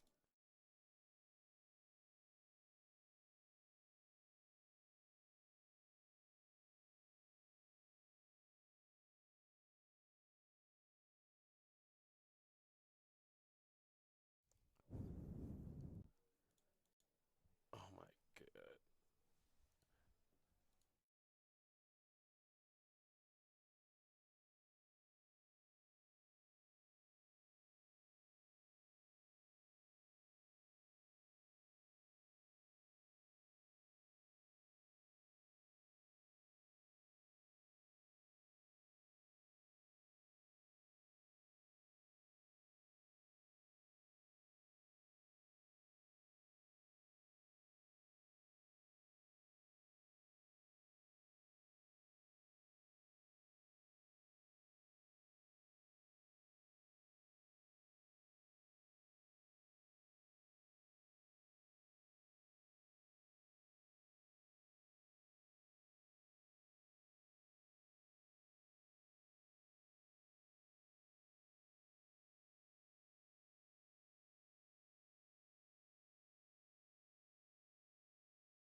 All right, that's not good. What's happening there? Did you add the source twice? Let's see. How about that?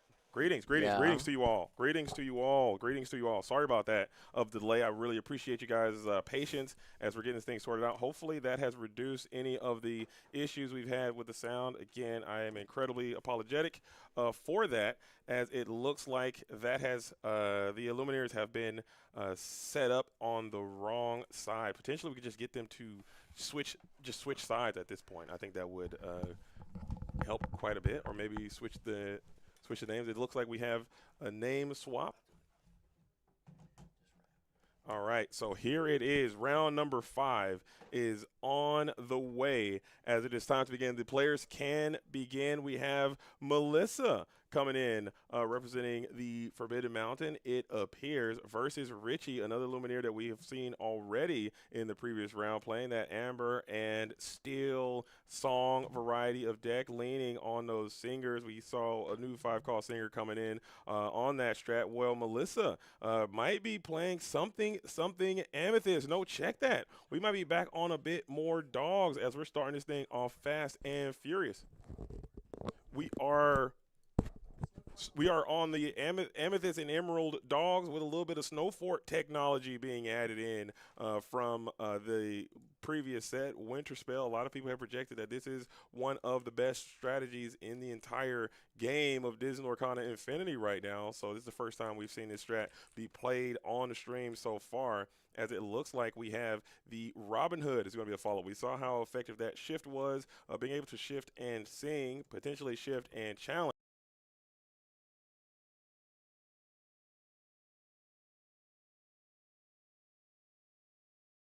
the recruit Mulan, who is going to be able to gain an additional strength for she is going to be able to gain additional lore for all strength that she has added to her. So combine that with Snow Fort, and then you're off to the races while questing with a pretty robust character as well. So this deck is very aggressive, probably one of the most premier aggressive strategies we have in the game of Disney Lorcana.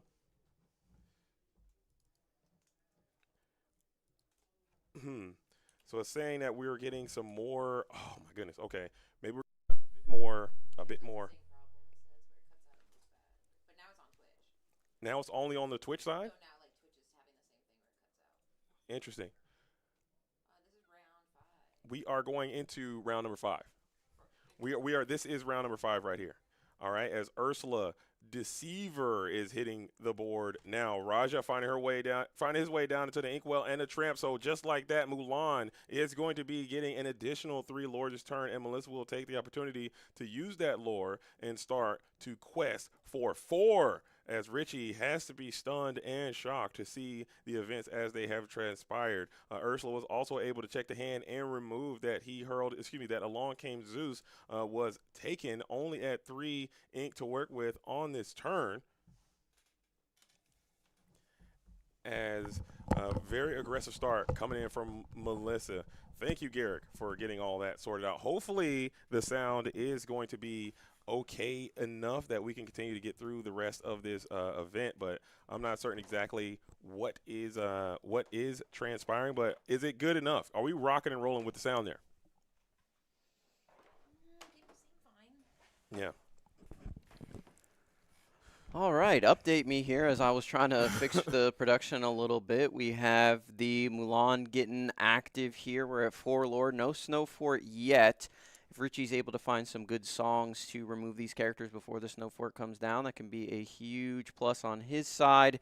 And we were able to grab one with Ursula, which is really nice if you are the Snow Fort deck. Now, I know a lot of people are going to be like, oh, this is dogs. It's not really a dogs deck. It is an aggressive deck built around this Mulan card as well as the Snow Fort to make your cards very resilient. The only dogs that are in it are the Lady Decisive Dog, the Lady Miss Park Avenue, and the Tramp Enterprising Dog. So the strategy is not to play under the sea. It's not to play super aggressively. It is to get a bunch of lore in like 1 or 2 quests on the back of a Mulan, which is going to quest for 6, and piglets and things like that.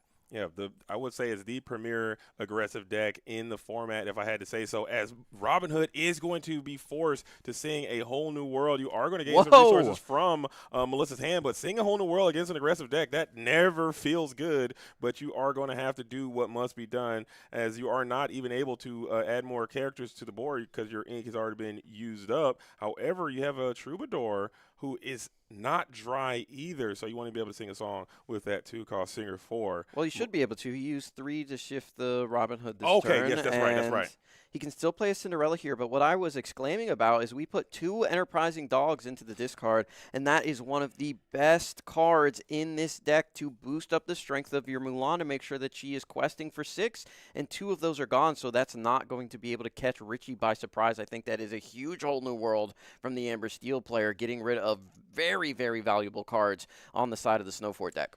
And Melissa has to be still enthused. You were able to go +4 from your hand with that Whole New World. You typically don't like to use a Whole New World versus these very aggressive decks, but it did work out quite nicely for Richie in that instance, just because of what you said, that Mulan was going to be providing a serious questing threat. We have another one. You like Mulan? Guess what? I got another one for you, as we'll follow it up with the Daisy Duck Donald's date is going to hit the board as well, and continue that questing campaign, as it looks like we have lore all over the place. We have the ability to quest, but we don't have the ability to increase those Mulans. At a certain point, Melissa's going to find that Snow Fort. Never mind, Mulan is increased here by that Webby Vanderquack now, but we'll elect to send it to the Ursula, looks like, because it's going to be time to challenge. Maybe Ursula into Robin Hood? Yeah, if we can get that Robin Hood off the board, that could be the move there, absolutely. But we are just going to go ahead and send it on back to Richie. You would have to invest too many characters into that card to remove it, I think, efficiently at all.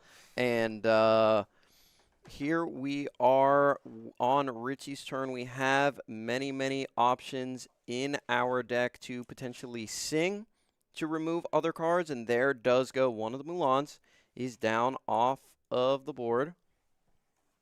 Mulan down. You love to see it. Melissa's board is still pretty wide and robust. We have a Let the Storm Rage On, which is going to be sang by the Troubadour to clear off another character. And the Ariel, the Spectacular, is going to hit the board.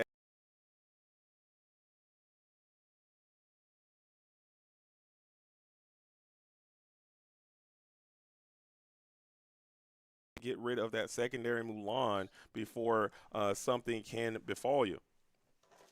So Robin Hood potentially gearing up to sing. And we will deploy the Smee Bumbling Mage. It feels so nice to see Smee again after all this time. As the Mulan will be dispatched by the the Along came. I keep saying he hurled his Thunderbolt. I know, we're too used to the core constructed, but we have, and then along came Zeus, deals 5 damage instead of the 4, but it does not have the ability to give challenger to those deities, although that does not come up too often, as Lady Miss Park Avenue is going to come down and return a couple of Mulans to hand potentially here, as we are thinking about it. On the side of Melissa, she's taking a audit here of what's in the discard. And grab 2 of those, and we decide to go with the Tramp and a Lady Decisive Dog are going to go back into that hand. And we talked about this earlier. These decks with the Lady Miss Park Avenue able to use that discard as a resource. We did not see this card in Kurt or Rich's deck earlier in the tournament, but we do see her here being used very, very well. Yeah, and I think that's a great indicator of this being that maybe you'll see this as markings of this Snow Fort strategy. Although we haven't seen Snow Fort yet, and I think Richie is holding out hope that we never see one. As when that Snow Fort is deployed, it will start to throw Richie's direct damage removals actions and songs off of their timeline. Robin Hood, who was shifted very early, still up and active with the ability to sing another song. Let's see if we can do so. Cinderella also looking very active over there.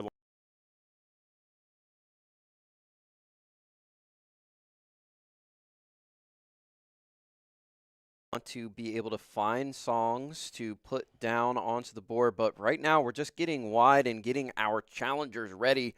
Should we need them, we can take out this Daisy right now with our Robin Hood. Gain 2 lore. Has that Calhoun ability, however, doesn't have resist. So we are going to see 1 damage go onto the champion of Sherwood here, as we could challenge back into that now that we have a Tramp Enterprising Dog in our hand. But Richie thinking, I got to race right now before we can get this Snow Fort down on the deck and make it even more difficult to get over the finish line, especially if Melissa is able to combo that with some Mulans. Yeah, I'm feeling nice. If I ever get to a position where I can get the aggro player to start challenging into my board, oh yeah, I'm feeling good about it. I feel my confidence has increased. Melissa did get her Mulans dispatched quite early on, and you really would have liked those Mulans to get a little bit more longevity and maybe more lore for you, as Melissa is deep into the Thought Vault, hand firmly placed on head. Mickey Mouse ears also in full adornment in typical Melissa fashion, as she is known to do. Thinking about maybe taking a turn off to maybe set up that Snow Fort if you want, or I think it's at this point you got to keep as much pressure as you can. Nani might be the play coming in from the Amber Emerald player. Yeah, that could be a possibility for sure. Right now, we are going to shift Interesting. a Miss Park Avenue on top of the other one. She says, I need these Mulans back or I am not going to win this race. So she takes 1 back. Considering the other options here, she could go for that Enterprising Dog again just to have 2 in the hand. No, opting to go with the Webby Vander Quack here. So those are the cards that are going to go into hand. We're going to use the Webby as ink. That makes sense. Here we go.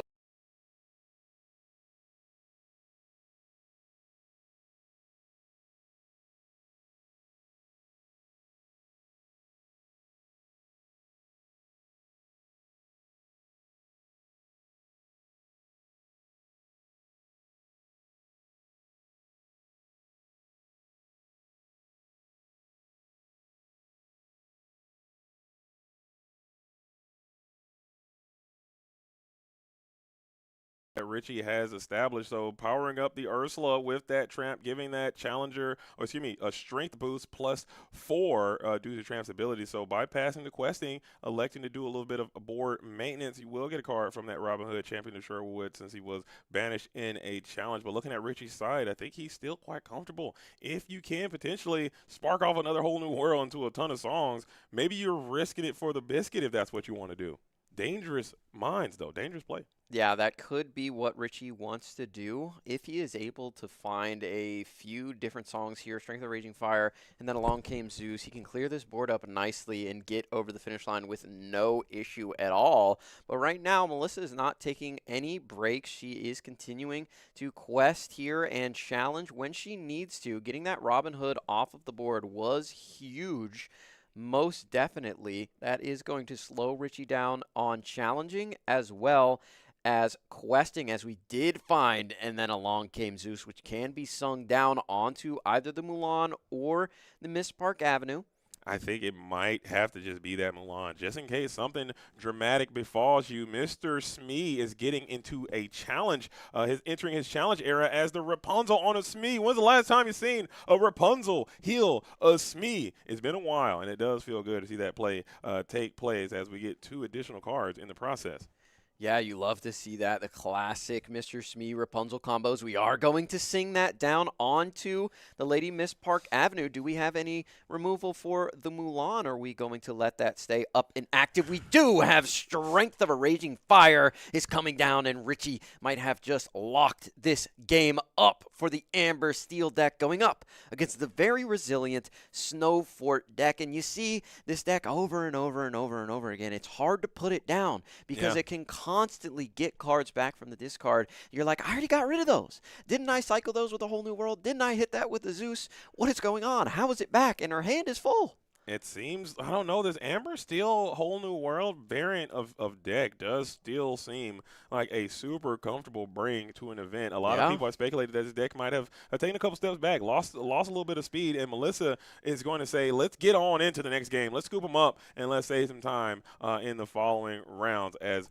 that is going to wrap that one up. Well played by Richie. You flew close to the sun, and you came out unscathed. I rarely see those types of things take place. Usually when you Whole New World, this aggro deck, they rebuttal with a lot of energy, and they take you out there after that. Yeah, we didn't see the Snow Fort come down for Melissa, though, unless that happened while I was trying to fix a few things on the production side. But if that is the case, we do know that Richie is packing Finum Platinum. He could find that card to remove a Snow Fort when Melissa thinks she is in the clear after a big quest.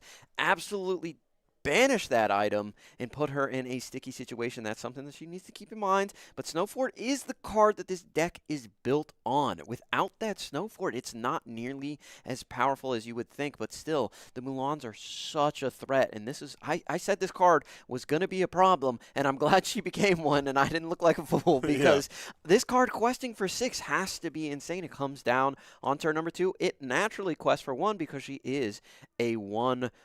So it's not like she's questing for 0, but there are so many cards in this deck that are able to give her additional strength. Webby is, Tramp is, the Snow Fort itself is. So you can activate this Mulan quite easily and get over the finish line, and your opponent is like, wait, what just happened? You won?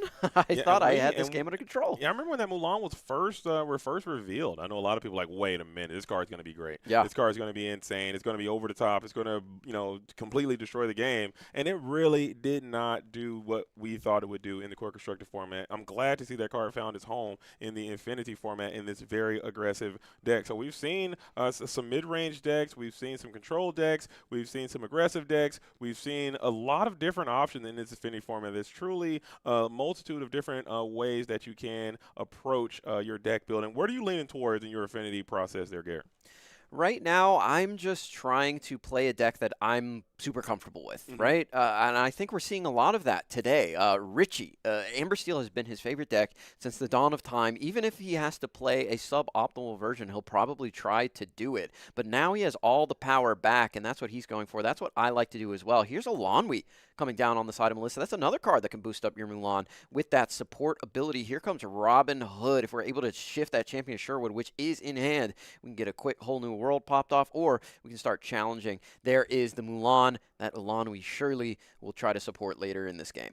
Yeah, we are going to establish another Singer 3 on the board as double Bushwhacker is in play. Robin Hood, the Bushwhacking Menace, straight from the dentist, is in play on triplicates. 1 in Inkwell, 2 in play as Richie is trying to get the hand size down a little bit, but also some challenging capability. These 2-2s can line up quite nicely against these 1-4s, maybe even trading into the 2-1 from the Island Way if necessary. Maybe keep Melissa at bay from questing. Yeah, the classic 2-2 steal Robin Hood that has been shifted on so many times. And thankfully, finally, we got another 1-drop target in the game in the form of the new Sapphire Robin Hood, the 1-3. So if you want to shift Champion of Sherwood in the current core constructed, you can go ahead and do that. But we're opting for the 2-2, obviously he is a steel card, cannot play Sapphire cards in Amber Steel,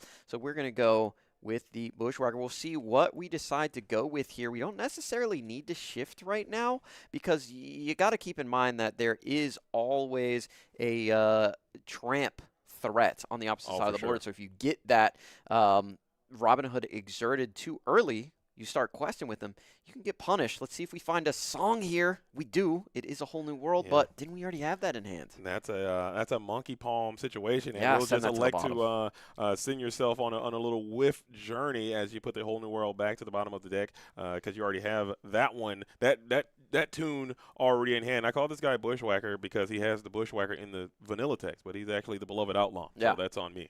That's all good. I'll take it. As Melissa now, hand again on head, really in a conundrum on how you are going to engage with this board that Richie has established. It is quite wide. It is robust. And you have some threats from a lot of different angles. As we are going to find it, the snow fort is there. Will it be flattened? Yeah, the snow fort comes down. We don't have Find and Flatten 'em in hand just yet, but next turn we can shift down this Robin Hood, sing A Whole New World, and maybe find some songs that we can start singing, and then Along Came Zeus will remove this Mulan quite nicely, even if we don't flatten the snow fort. And we can use things like Strength of a Raging Fire to sing with our Cinderella to remove another threat off of the board. So the Whole New World might be the option here next turn for Richie after we shift down our Robin Hood, but here comes the support onto the Mulan. So right now the Mulan will be at 4 strength and can quest for 4.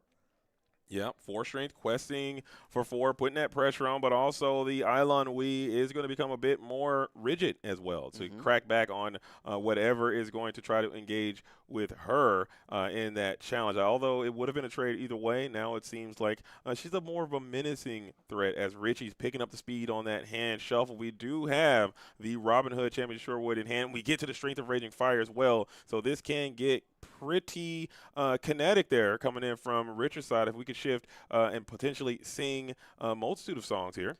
Yeah, we actually did quest for 5 there. That's our mistake because Alon Wee has an extra strength from the snow fort. That's right. Oh, good catch, Garrick. We did miss that. Mathematics is very hard, especially round number 5. So it all Snow Fort and Emerald Chromacon are 2 of those cards that really just sends my brain on a journey because math, even though it's simple math, but 5 rounds, it'll make you kind of have to slow down and think about that a bit more. Yeah, so right now we can sing Strength of Raging Fire and A Whole New World to potentially refill our hand up with more songs that we want to rip and remove these opposing glimmers with. We'll see what Richie decides to do. He definitely wants to use that Strength of Raging Fire before he rips off this Whole New World. But he does have 3 cards in hand. If he has an inkable, he can still ink this turn and try to plus as much as he can. But I believe he has another Champion of Sherwood, so he might not want to get rid of it. So he can wait 1 more turn to shift if he wants to. But it's a tough decision if that is the card that's in his hand. I can't quite tell at this point, but he might be thinking about inking and just doing the whole new world at this point. Yeah, 'cause that is a lot of lore that you are giving up. If you don't engage with this board, that snow fort just makes it so difficult with that resist on both axes because you can't really challenge in as effectively as you would like, and also your songs don't hit nearly as hard as you're going to go ahead and do just 3 damage to this Mulan because the Strength of Raging Fire is going to be resisted by the snow fort. And we are going to take out the Mulan, taking back 2 damage in the process while gaining yourself a little bit of lore as well. And are we going to get after this Island Wing is a decision that you have to make here. Decides not to, is holding the whole new world with another champion of Sherwood, so that is the play. He wants to shift it next turn and then sing a whole new world, find some new songs, have some singers on board. Unless there's a tramp enterprising dog in the hand for Melissa, I don't think that we are going to challenge into this Robin Hood right now, but you could quest the Elanwi, boost up the Nani, and go 1-for-1 there, which isn't the worst thing in the world, but another snow fort. Ooh. We need to flatten these as soon as we possibly can, as here comes a Lady Decisive Dog, and with that, plus the 2 snow forts, she's going to quest for 3 right now. The Nani is going to quest for 1, and Elanwi can quest for 1 as well, or can just go in because she has 4 strength from the double snow fort. Just trade up and let's get those glimmers moving. And Melissa agrees, as we'll take our 3 lore right away. If you want to give it to me, I'll take it. Nani is also being held back. She could potentially get some challenging in or maybe even quest if you wanted to, but we'll let you go ahead and take down that ballroom sensation in a powerful challenge. So here we are, Richie back now firmly nestled against the wall. I think it is time to find him and flatten him if you can get to it. We saw the beautiful and enchanted Naveen is on the hand. We also can shift in the Robin Hood Champion of Sherwood Forest. So you have options, but the whole new world is the last option you want to take, I believe.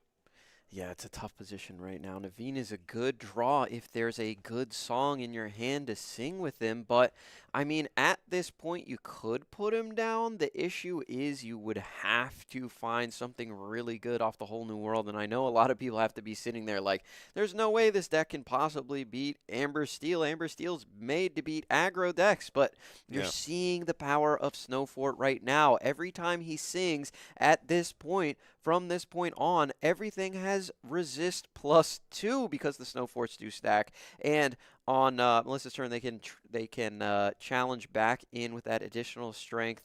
But that strength is there the entire time. So even if Richie challenges in, they're going to have that +2 strength. So right now, Nani a 5-3. The Naveen does come down. We are going to hit him with the world. Let's see if we are able to find something that can get us back in a winning position if we're Richie.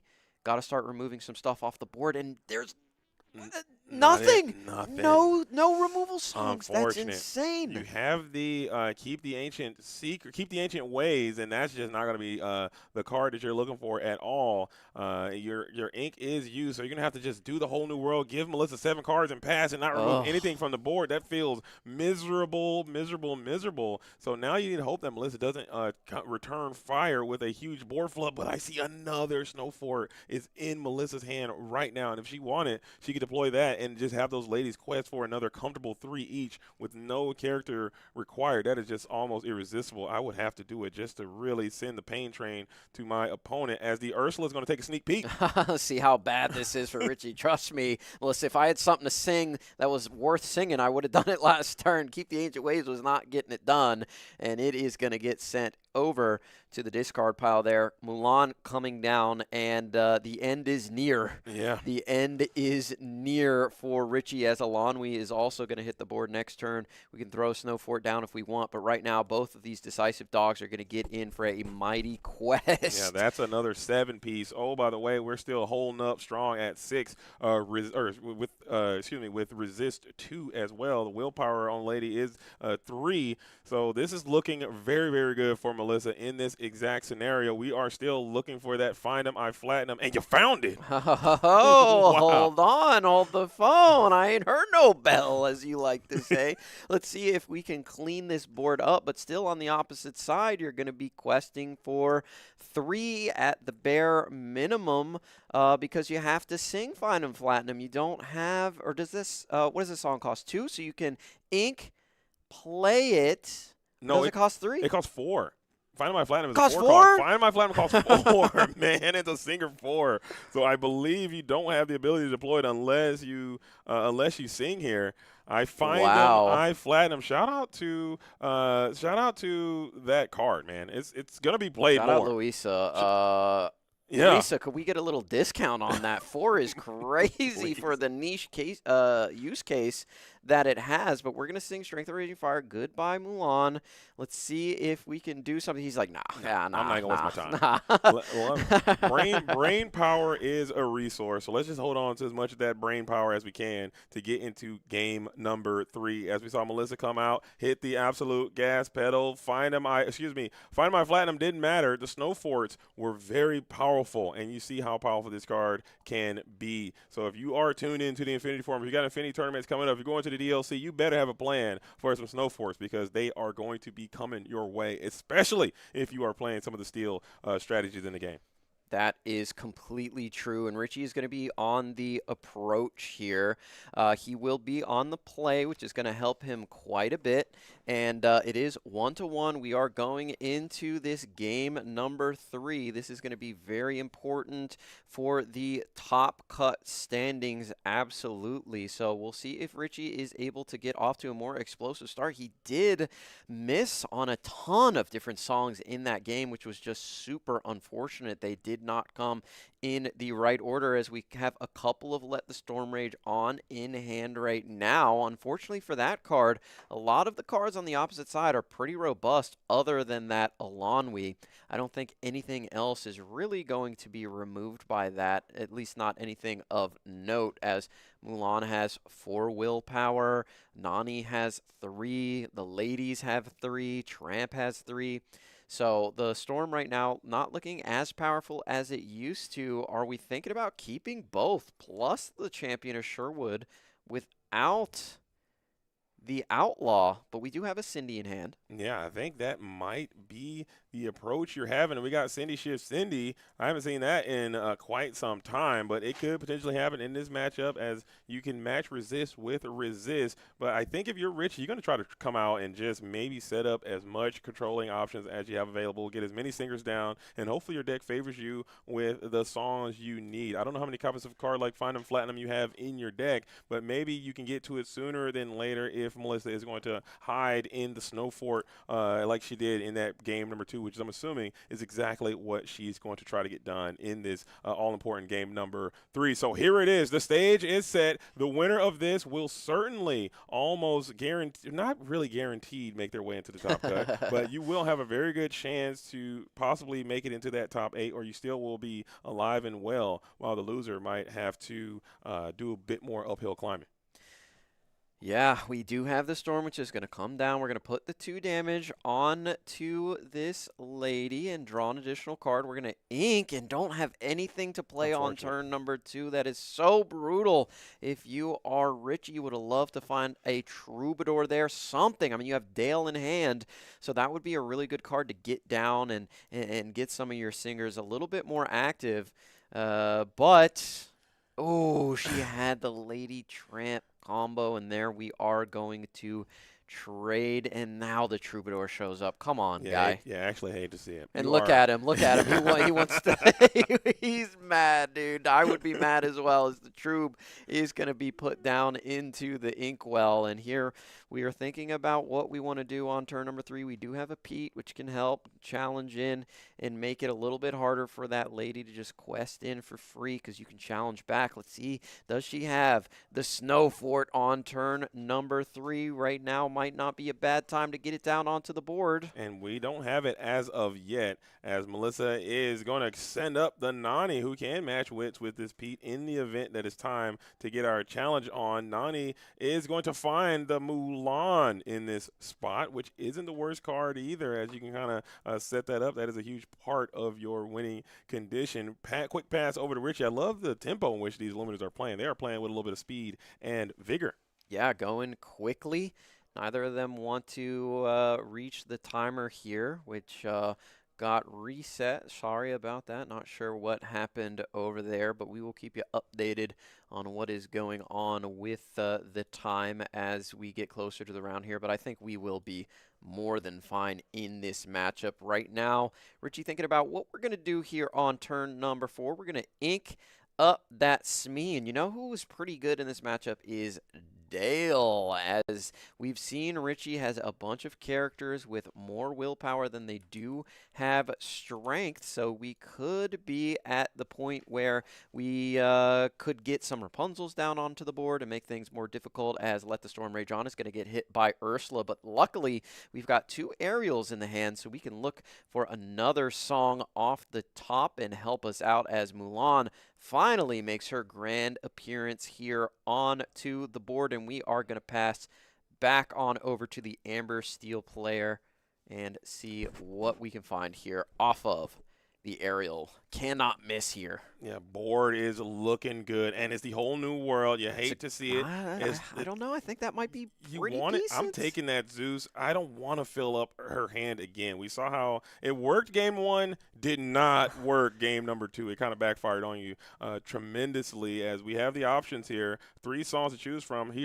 Along came Zeus, Strength of Raging Fire, and Whole New World. All the options coming in for Richie, and I think you might have to just take the one that you can sing now and get something off the board. Hopefully, you can play another one-cost character and get rid of that Mulan.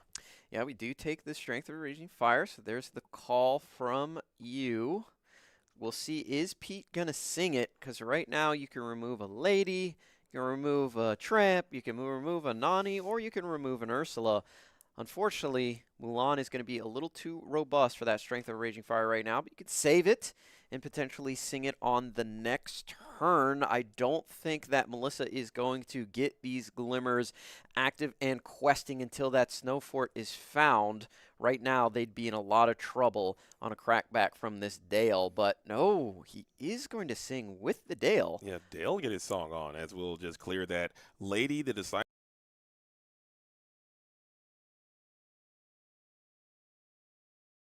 And active. Here we go now. I believe that is a Rapunzel is in hand, which does actually pair quite nicely into singing with that Dale, as Dale will be able to challenge with his willpower. So a nice Mulan trap was avoided had you sang with that Pete Games referee. You do make your Dale a bit vulnerable if you want to get a tramp trade, but I think that's a favorable exchange. Yeah, heads up play there by Richie. You can go Nani and Ursula here into Dale if you would like and not lose too awful much. We know that Melissa can refill this board quite easily, and she knows that A Whole New World's going to be sung at some point on the side of Richie, and you want to get the singers off of Richie's board when that happens, and Dale is one of those singers that can get it done. There's Tramp, there's Nani. We're going to take this out. Now we're going to ink and play Lady Miss Park Avenue and just get that lady and get that tramp right back. What a powerful combo, and Richie does not like to see that, but you know what? He has A Whole New World, and he can send those right back to the discard pile. Unfortunately, he lost his Singer 4, so if he finds a Zeus, he can't remove this lady. I think it still might be some inherent value in that, just getting those powerful cards out of hand and going plus in the instant, especially with the Spectacular Singer not being able to find a hit, and you will elect to just pass here in this exact spot. So things are looking good for Melissa as these Lumineers are locked in and engaged. We are grabbing a couple of pieces of ink to work with. It's the lady. She's back. We followed up with the Tramp and a quest. There's the Tramp. We're giving it to the Mulan, who is almost full value, but we'll just go up for an additional 4, questing for 5 there.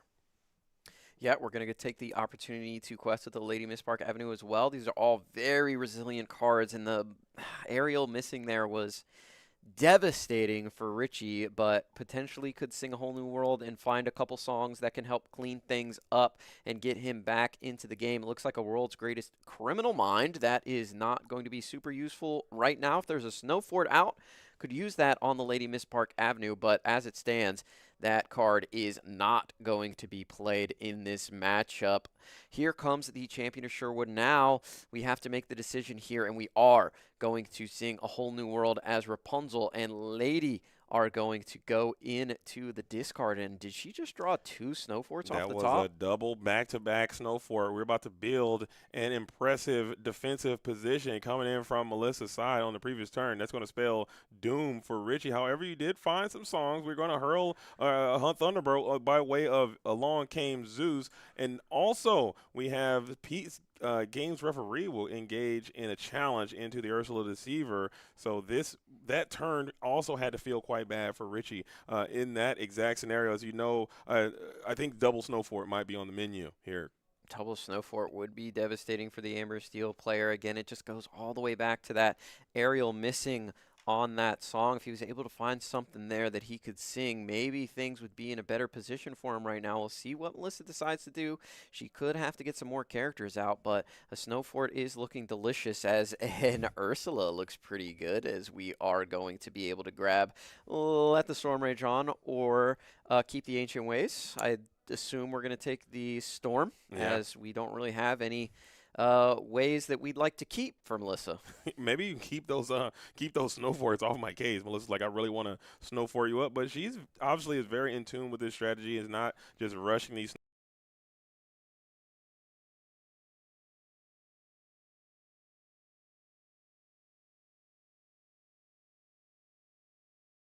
An impressive amount of lore on the next turn. Oh my! You need to get to a double grab your swords stat. I mean, immediately. I don't know if if you're playing any copies of Grab Your Sword, but you need 2 of them right now, or this game's about to be actually over. Yeah, that was brutal because, like we've mentioned multiple times, the Amber Steel player needs to establish singers and find songs to make use of the singers that are on board. But when you establish singers and the songs don't come, or the songs come and you have no singers, things just can get out of control so quickly. And we're already up to 12, and Mulan did basically half of that by herself on the previous turn. Richie thinking right now, what did I get myself into? Because it is looking pretty doomed at this point. It's hard. It's really tough to get out of this. And again, these Infinity tournaments, especially this one, since it's so early on, it's all critical information. And I think this matchup might make you add some different cards to your deck, or really think about what's going to happen when this has happened to you. As this looks cumbersome for Richie, we saw how powerful it was in game number 1. Game number 2 and game number 3, things just fell off of a cliff there, I would say. Yeah, right now it is a brutal situation to be in if you are Amber Steel. You really have no way to board clear, like you said, outside of Grab Your Sword. And we've seen Richie play before. We didn't see it in his deck, and we saw basically every single card when he was playing against Ruby Amethyst. I don't think he has that strategy available to him. You were reading Mulan one more time. Like, does this thing really quest for that much? Is Yes, this thing really it that does. broken? What are we doing? Like, oh my God, you got to be kidding me. 4 willpower too. It's insane. Why is this thing so good? Is what Richie, I'm certain, is what his thought process is right now. As the head shake has begun, I believe Richie is beginning to sense the writing is on that proverbial wall. As we're just trying to do the numbers. I mean, sometimes you got to run through it over and over and over again to make sure that you are doing everything you can to try to defend yourself.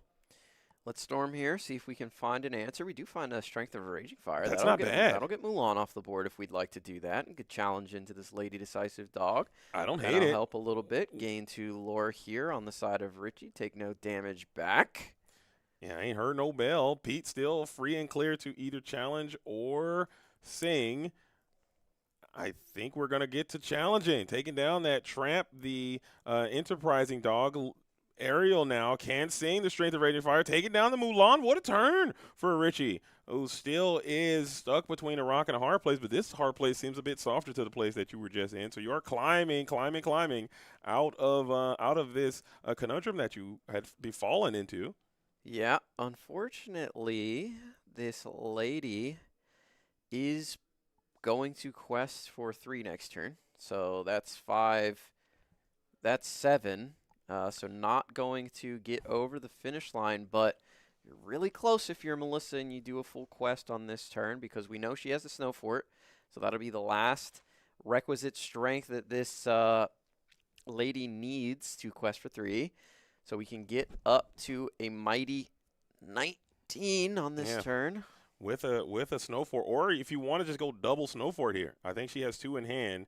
That'll get your lady up to the no, that won't do it because that'll only be 2 strength there. So you will have to include another character. Well, Alon Week has support. Alon Week support. There you go. So we're so back, as that is an option that you have available. Daisy Duck looking like she's gearing up for a quest. Maybe Melissa might be thinking about doing some contention here, or maybe you want to get that quest in before, as the snow fort has been deployed. We're double dipping the snow forts here. Just full send here. Get to 19. There's no way you don't get over the finish line at some point.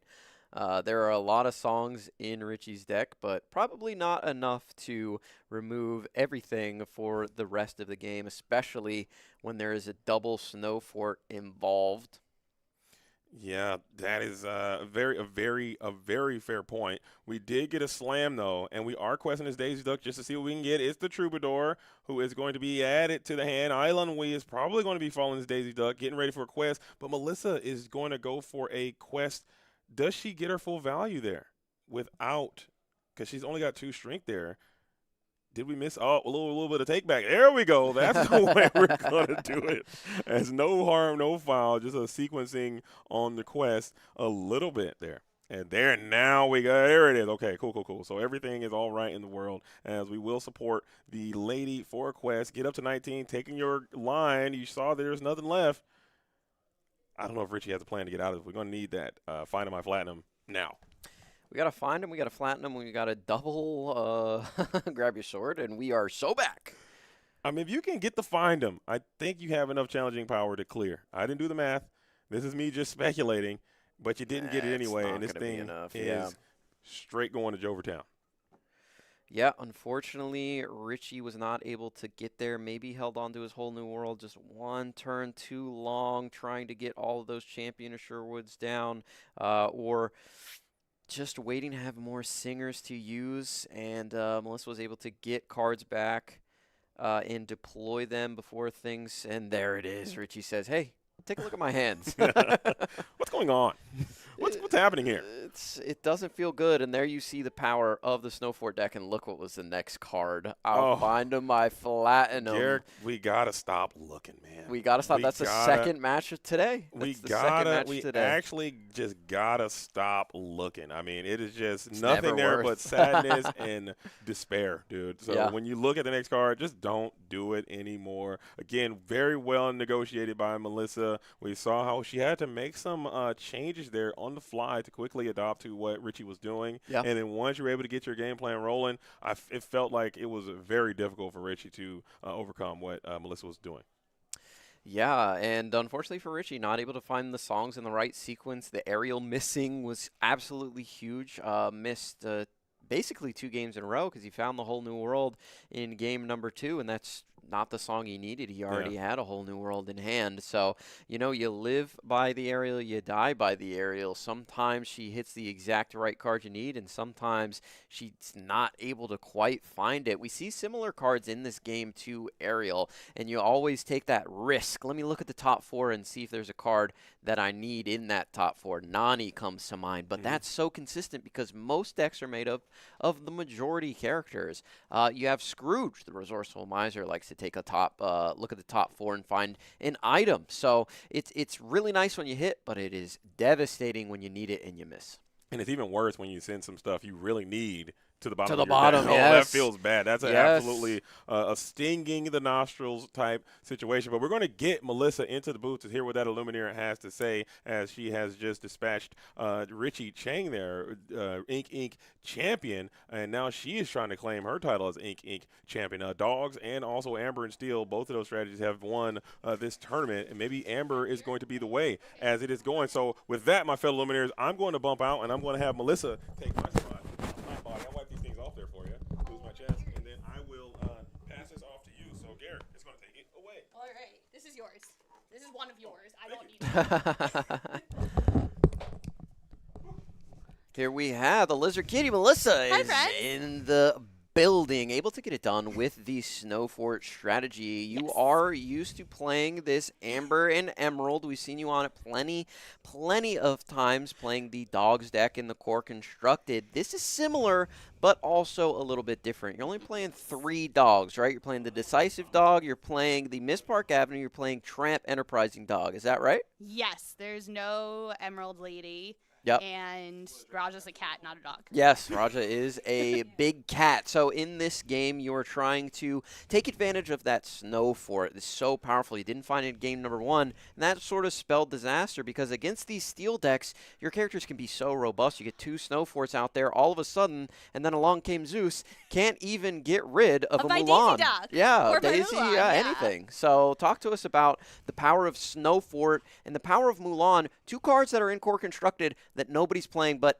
suddenly a powerhouse in this format. Yeah, so I think there's a couple of things here. Mulan obviously benefits from stats. So Mulan pairs really well with Alanwi, and the forts giving plus, Yeah. I think, add a whole different element. I don't know if you guys could catch it when we were on stream, but I had a Snow Fort down in game 2 with the Mulan. And so when I quested the Alanwi, I was like, oh, I get +3. Yes, we did. We Onto- were like, and- oh, she's going to quest for 4 here. And then we were like, oh, wait, she gets an Yeah, additional. and so like it was the 2 + 1, which is 3, stacked on top of 1 + 1, Yeah. so it becomes a 5. And my opponent was like, "Is that correct?" So we had the judge, who was like table judge, just to validate it. But all of a sudden, your math just becomes wonky on both sides because you have stats when you're challenging if you Yep. need to. This isn't a matchup you really want to challenge, but you have the option to. Mm-hmm. And then you have this resist, which Steel doesn't really have a great way to deal with resist. Obviously, like Cats and Amethyst Bell Yeah. go through resist, but Steel essentially just becomes this giant buffer. Mhm. So like your X4s become X5, potentially X6, and all of a sudden your strengths don't work, your Along Came Zeus's don't work, and you kind of just get to outlast. I was very scared to see the I Find on my Platinum. Yeah. So I had to kind of play around that a little bit. I think I actually messed up at the end of game 3 there because I saw he had Keep the Ancient Way and Storm. Mhm. And in my head, I was like, I'm stopping your Storm so you can't hit my Alanwi. Mhm. But what I should have done was taken the Ancient Ways because I went Fort. Right. So it would have kind of changed our math there. But I think they provide this unique kind of strength matters way that you then get to kind of burst and gain lore. Yeah, it's really interesting the way that this deck operates. Like, I feel like, you can correct me if I'm wrong, there are windows to gain lore. You're not always questing, and it's sort of similar to how we were playing the Dogs deck, like how Zan was playing it, and Sailor when he won the last Ink, where it's like, Right. I'm just going to sit here and wait, and then I'm going to quest twice and the game's over. Yeah, so it's this patience game, but you're not patience because you're waiting to tramp into your Under the Sea and shrink your opponent's board. Yeah. It's patience so that all of a sudden your Mulan quests for 6 and your Lady quests for 3. Like every turn. I had a game off stream 2 or 3 rounds ago where I had double fort down against Sapphire Amethyst, and I had 1-drop ladies down, and my opponent couldn't deal with my X3s that essentially become an X5 to be hit in one shot. Yep. So all of a sudden, all I have to do is play 1 character each turn, and those ladies are questing for 3 each. So like I go from 0.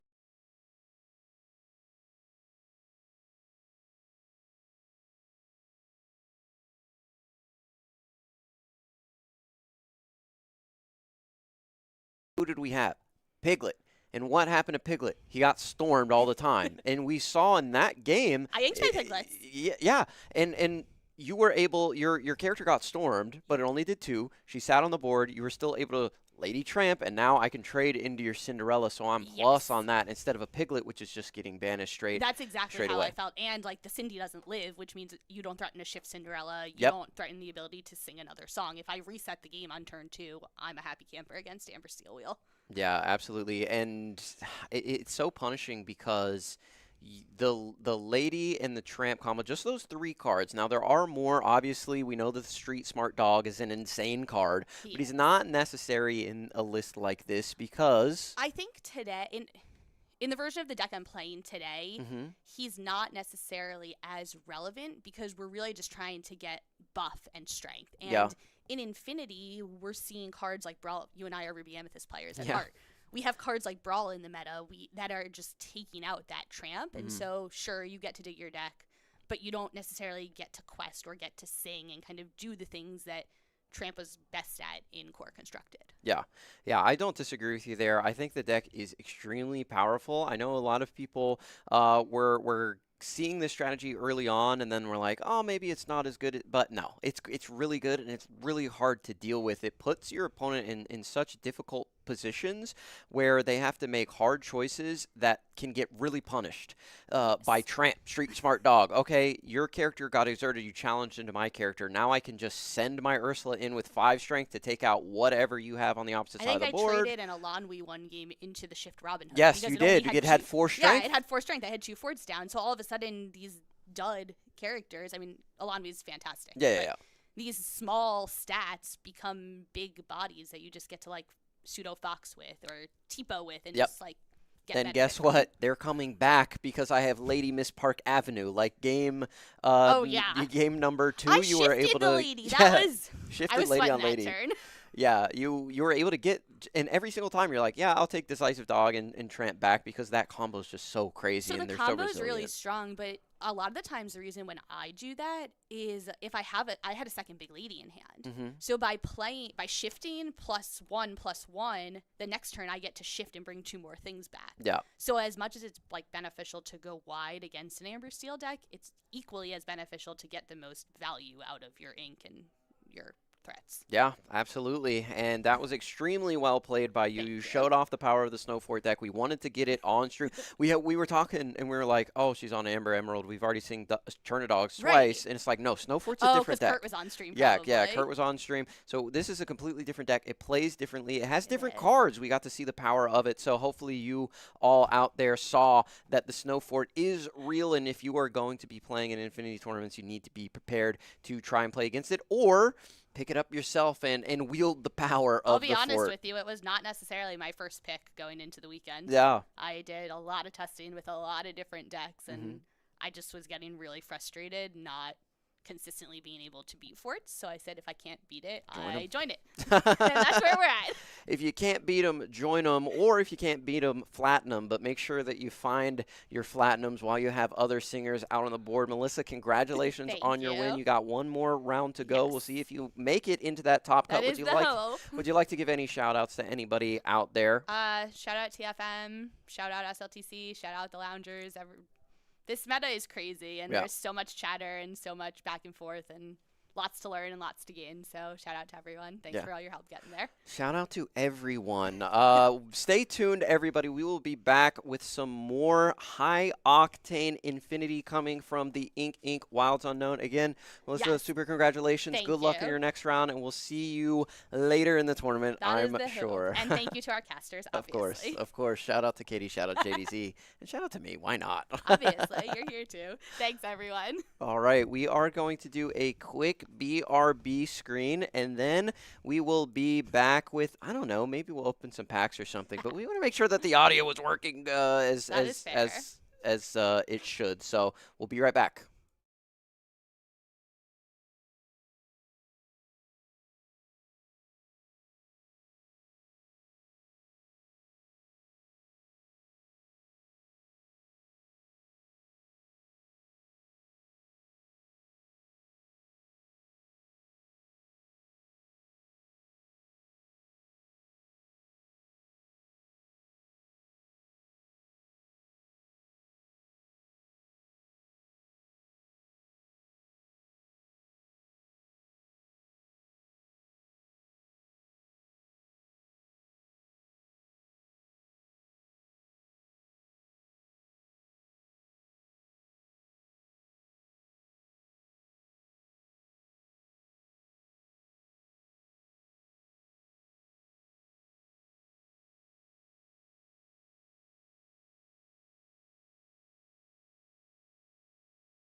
Hello, everybody. We are back here at the Ink Wilds Unknown Infinity Tournament. We hope you all are enjoying everything.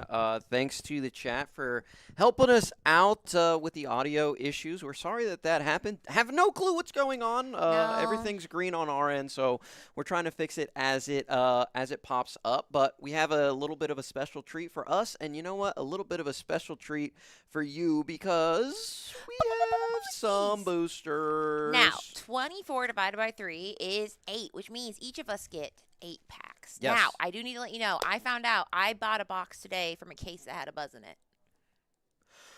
Yeah, and I wish I didn't know that. But I have to live with I that. wish you didn't tell me that because that makes me feel bad too Yeah. because I know that there was a You were case here. that there was a box out there that had a buzz in it. And who We bought were that in the box? room, some lady, and she sold it right away. All right. Should have sold it to me. She probably sold it to Matt. She sold it to the game place out there. Oh, okay. So Oh no, Matt has it. You're right. Matt has it in yeah. his hand. He was like, another buzz. Wow. But we've got some boosties here. What we're gonna do is a boosty draft. Katie's gonna pick. Oh my goodness. Everything's falling I'm apart. sorry. I've It got all butter. I mean, that one's falls yours. down. I think like you. All right, picked I'll it. take it. All right, I'm gonna. I'm gonna take a Woody. So what we're gonna do is we are gonna each take a pack, and then the last one is for JD. So he's getting a Merida pack. Okay. I'm just gonna keep going Woody. I'll take Woody times 2. Boy, Merida. All right, that means he gets Gadget. And look who it is. Hold All right, on, keep hold waiting. on. Well, why do you get first draft every time? Like, where did that come from? He's like, we're doing a draft, and I get first draft. Well, pick. you said I get first pack. I don't remember it. The Woody that fell down. That's true. I so did. he gets Merida. Now you have your opportunity to take a Woody if you'd like. Take a Woody. Everybody has a chance. All right. So right now I've got Gadget, Merida, Woody. I'm triple Woody. But now you can't Woody. Wait, maybe. Wait, no. Yeah, we have to get one. Up, you've discovered a. Well, no, that one has to go to JD, right? That was number 4. No, I let you skip ahead in line because I was going to take that Woody and you felt bad that you didn't have any. So Oh, okay. You're welcome. All right. He gets Merida. He gets Merida. And now here's the thing. Oh, is it time to pick a feature? All right. Okay, let me see. Let me look at. So you can look at the standings. Oh. I'm going to take another Woody back. Anyway, okay. Well, who's playing? I guess that's the other thing. Is it public? No. Oh. Nope. You're getting it before it's public, so. Okay. We've seen they're this gonna- person. Yeah, and they're probably gonna ID. Have we seen this? Have we seen these people? No, you said they're gonna ID, right? They might. I don't know. It's tight. They may or they may not. Yeah, because it's cut to top 8. Mm-hmm. What do you think? Let me see. Yeah. Let's take a look at who we got. Oh, wow.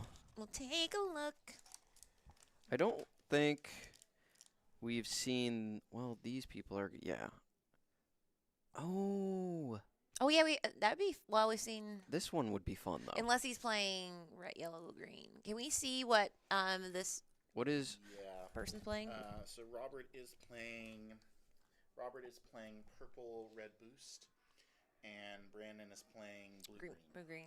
We already saw that matchup, didn't we? What do we think? We already Well, saw that we saw matchup. Ruby Sapphire. Yeah. Oh, it was Ruby Sapphire. So, guys, we can see Rob Serpay on Ruby. I like how I'm like, guys, tell us when I'm not looking at chat. National qualified. Rob Yeah. Serp. We also Playing have- Ruby Am Boost versus Brandon Lamb, who we like, did listen, see earlier. Now, these two players, Taylor Lewis and Adam C. Do you know those people? But they're both 4-1. Aren't they going to ID?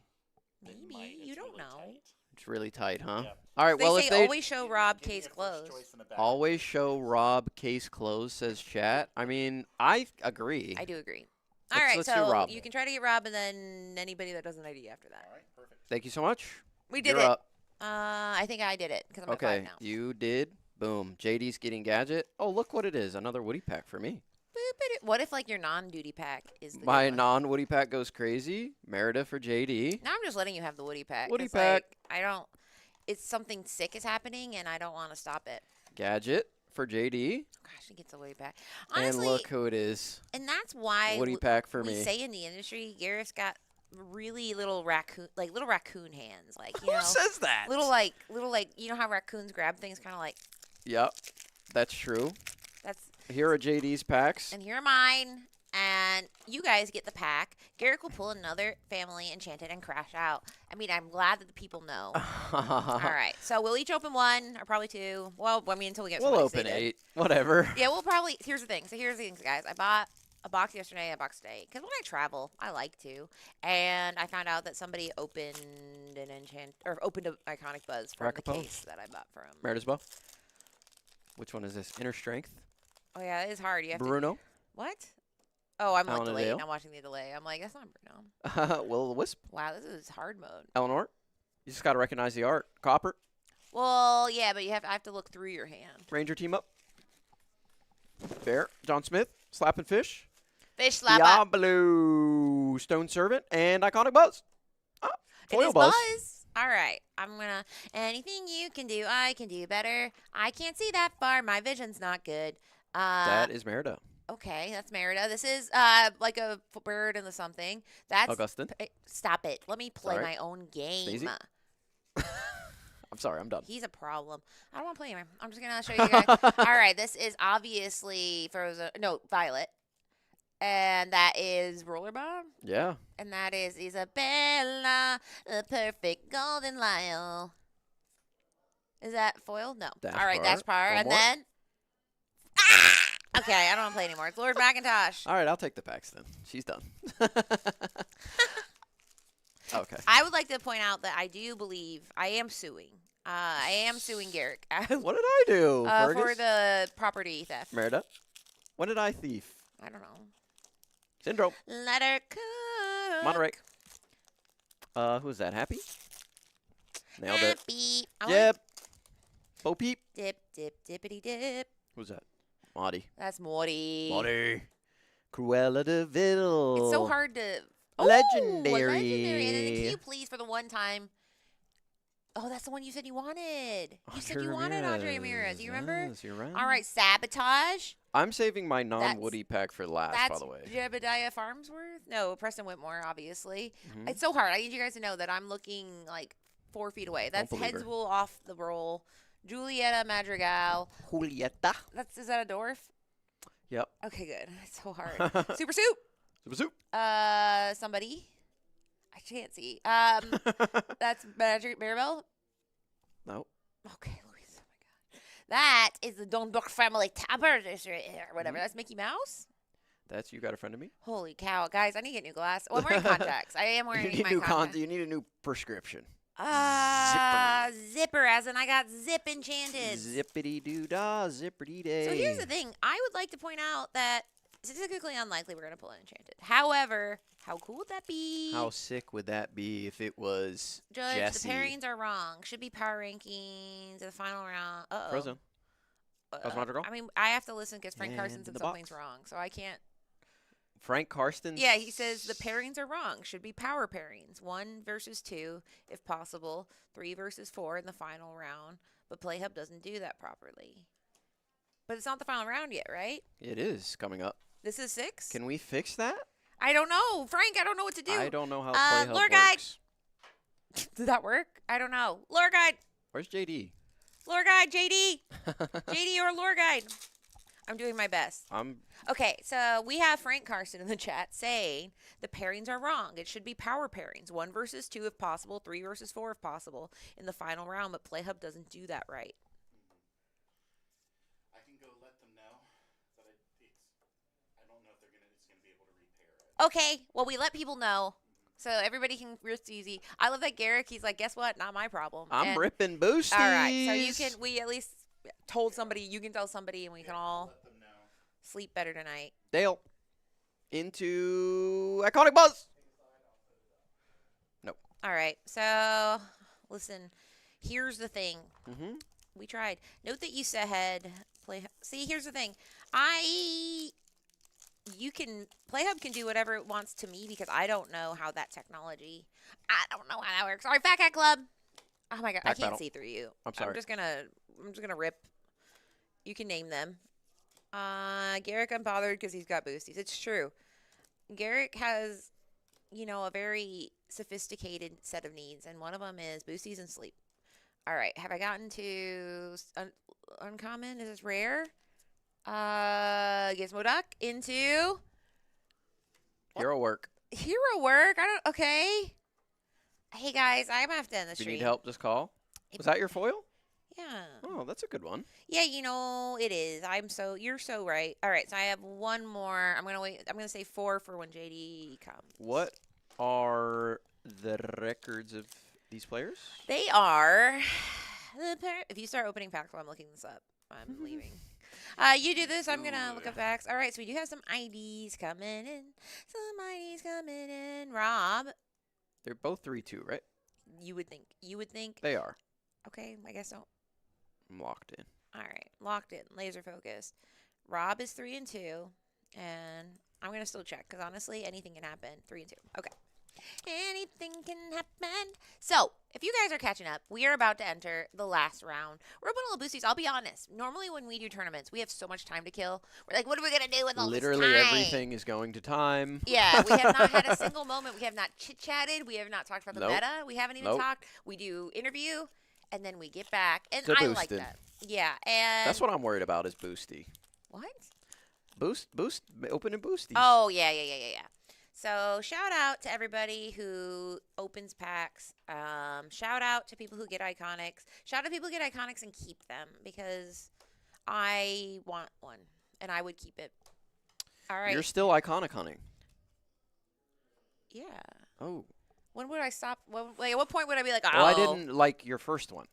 Oh, yeah. I've not pulled one. Yeah, sorry. I know everyone else is already on. They're on to, like, they're just want to do it again. So the players are doing their little sitting down and getting to know each other. So if you guys I want to make know- sure that like nothing is being changed. I don't. Yeah. But I actually don't know if they. Oh, I even- got legendary Rabbit. And then Rakapone, which people are saying Rakapone would actually be very good after rotation. Mm. That's not true. But that's my new hot thing. Like, if I don't know what to say. Are we good? Okay. Okay, And so we're just nothing is changing as far as pairings. pairings aren't changing? Okay. So we can settle in then, guys. We'll let Garrick finish this. I'm at Bacchanalia. 3 legendaries right now. So what do you?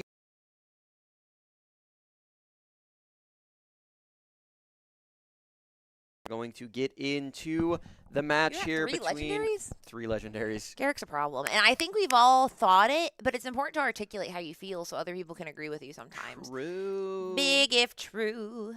Correct. So I feel bad. Listen, guys, I know that the system, we've all dealt with Play Hub or Melee or Top Decks. All of them are like, they have their own nuances. And unfortunately, it's up to the TOs and the judges. And that's is the way they are. Our IDs have already happened, so we have to unwind quite a bit. But that might be feedback worth like emailing Ravensburger about or something, because I think that has to come, I think, from top down for it to be a good change. Otherwise, it would just be us saying, "Hey, TOs, change this." So, Right.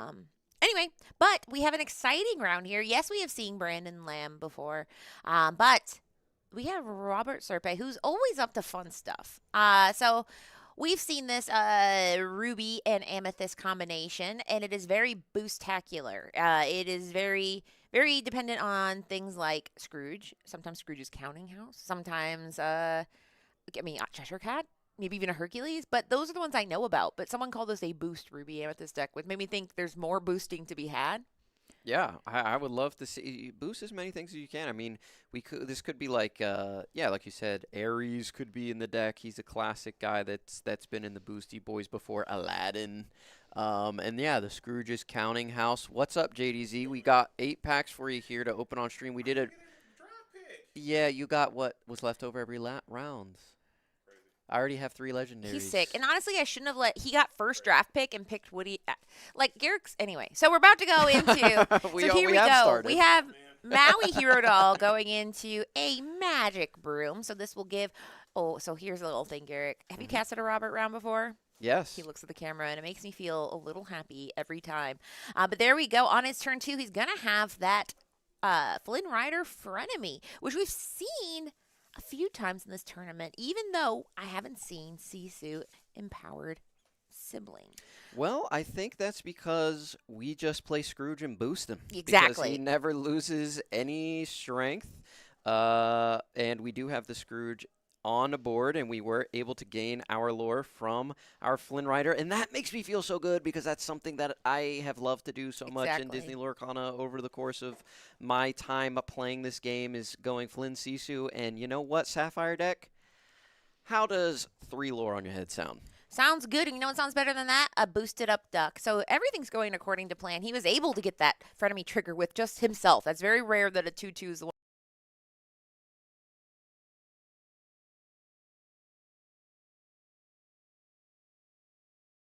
Up to it's going, or Brandon will now need to be.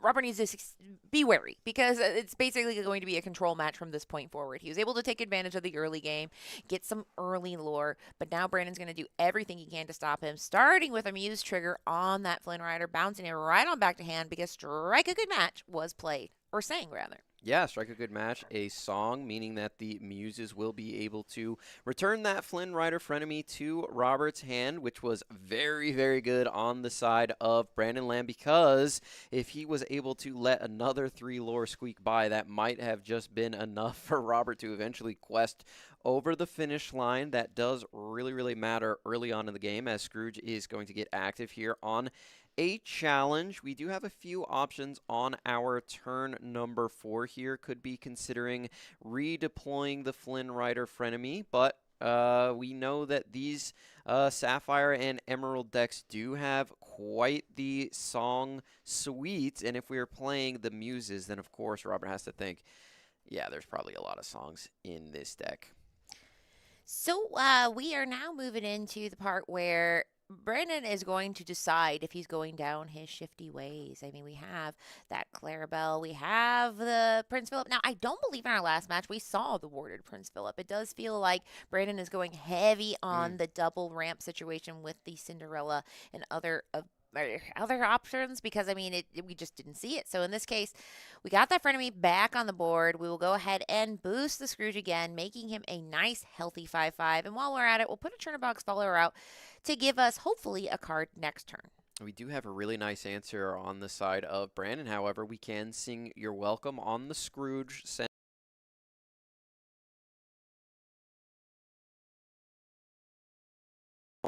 Either the Chernabog or the Flynn. I would think that removing the Chernabog and the card draw option would be what Brandon wants to go for, unless he wants to set himself up for a Clarabelle. So he does opt to go with that line. Scrooge is going to be returned to Robert's deck, as we are going to shuffle it up and draw 2 more.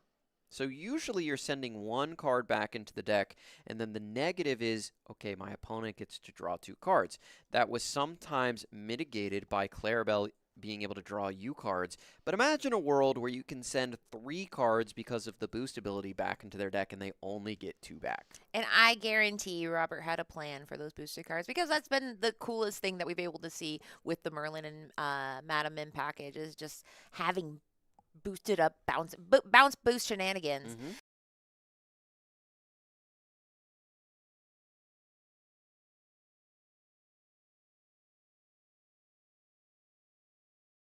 Tie for that Clarabelle shift line, and knowing that when you're against an Amethyst deck, you get to take advantage of their greed. That's one of the reasons that Clarabelle is so good, is because decks like Amethyst are very popular. It's fun to have cards, and Emerald Sapphire says, I'd like to have some cards too if you would like to share. Yeah, right now we're set up for the perfect next turn with the You're Welcome plus the Clarabelle in hand, so we can shift, sing You're Welcome, and potentially return something to hand. If that happens, that would be catastrophic for our Ruby Amethyst player. Robert would be in such a bad position from that point that it would be so tough to come back. But again, in Ruby, you do always have the big red button in the form of that Be Prepared, as Chernabog Followers is going to come down. We are going to return it to hand and get rid of the Muses. That was an excellent turn of events if you are Robert. Now, the Madam Mim Fox is probably not going to stick around for too awful long, as we do have the You're Welcome in hand, but still getting that Muses off the board and preventing Brandon from bouncing over and over and over, at least more than he already has, was really heads-up play by Robert. Exactly. With that ward, it is not exactly twice. It is not easy to do. It's something where you can't, especially if you have something like an Elsa, you don't get to target her. So in this case, that was a clean solution. But speaking of solutions to his hand size problem is this Clarabelle. At this point, we have Rob with 5 cards in hand. So Brandon will likely try to use as many cards as he can this turn to go ahead and get as many cards as he can. And at the same time, this You're Welcome, make sure that he gets as many cards to make that 5 go up to 7. So Brandon is feeling pretty good about world this thing, and we are going to get up to 7 new cards, but we don't have to sing a whole new world. We just get it by returning and removing things on the side of Robert. This Clarabelle card is so good against Amethyst decks that struggle to get cards out of their hand because they're so good at drawing them, right? It's a double-edged sword. If there's a card if there's a color in the deck that is great at doing something, you want to find a card that is great at punishing them for doing it, and Clarabelle punishes these Amethyst decks for being greedy and drawing so many cards, but we do see Maui Hero to All clearing that off of the board for 5. And there's so many times that I don't want to be in a late game, but a late game against Ruby is particularly punishing. So while Brandon needed Robert to draw cards, it's just all the cards are just answers to what Brandon's going to put on the board. He has spot removal, he has wide removal. I'm assuming there's some kind of Tremaine and or Medusa type configuration. I've seen Tremaine more, which is shocking because towards the end of rotation, it almost felt like Tremaine was a bold call and it was Medusa all the way. In this case, we do have to see. We start to put together the puzzle of do we have the combo pieces? I see a Prince Philip, but not necessarily the Malicious Being Scary. But this Milo Thatch is a great way to slow down a little bit because you're able to go ahead and discard a card to return a card to Robert's hand. And then at the end of the turn, if you have 2 cards in your discard that you discarded this turn, you can draw a card. Yeah, there goes the Cinderella into the discard, sending the Chernobog's followers back to Robert's hand, and we did fulfill that, and we are going to draw another You're Welcome, which is really solid on the side of Brandon. If he is able to put together another Clarabelle, that would be great for him to draw even more cards, and he does have Clarabelle in hand, so if he sings You're Welcome on this next turn, Robert's going to have a full stack of cards in his hand, and Brandon will draw the same amount. Again, just showing the absolute power of the Clarabelle into this strategy that Robert's trying to deploy.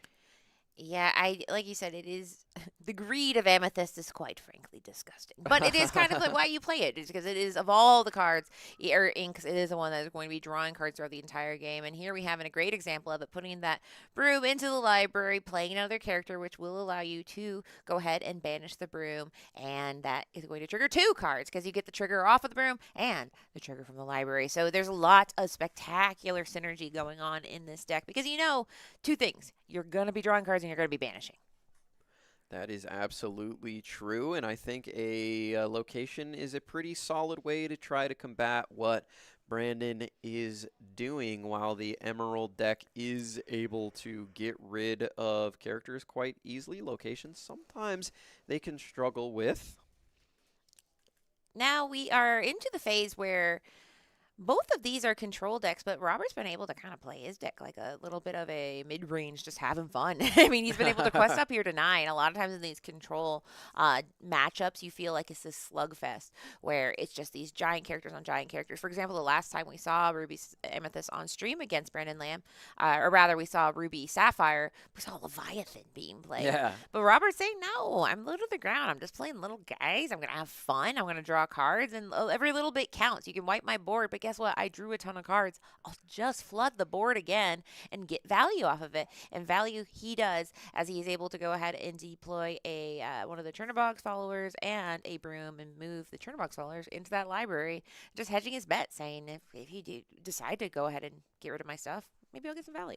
Well, the great thing I love about Ruby Amethyst is you can be a control deck. You can be a mid-range deck. You can also be an aggro deck when you need to. I think it's a very chameleon-like strategy. You can go a bunch of different ways. Like, if you want to be aggressive, you can get all these one-drops out. You can get your Flynn Rider out. If you want to play a mid-range game and go tit for tat, you can do that. Or if you need to just control, you have the options to do that with, like, Madam Mim Fox, Maui Hero to All, Lady Tremaine. Be prepared. So it's just a deck that can do it all. That's why I really love it. I mean, but it does have ways to attack it, and we're seeing how Brandon has been able to do that thus far in this game. And now it is the part where I think Brandon does need to fire up all the control cylinders. We have that McDuck Manor in the hand, which, as we know, is not the best against something like a Maui in the deck. But there's only little guys on the board right now that don't have a lot of strength. However, there's always that thing in the back of the mind that Robert has to say is no matter how big I make my board, it might be temporary. Here is a card that he does ink privately at the end of the turn, which was that Strange Things, which is a fun card if you are seeing him start being a little too aggressive. That is a song that can be quite good with muses and making sure that you slow down your opponent. In this case, it's great ink. And he will go ahead and he has a look Under the Sea, which is interesting. We haven't seen any Under the Seas today. It's been a very above the sea type day for us.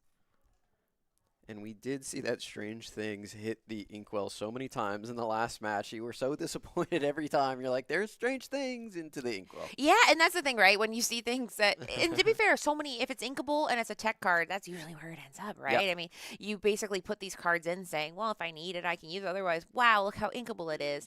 But speaking of tech cards, I mean, sometimes when you have the ability to ink, like with Cinderella, you get rid of things you know you'll never use. So at this point, that tells me that he is ready to use this Under the Sea, which makes me think that he believes that Robert will keep doing this little guy spam method.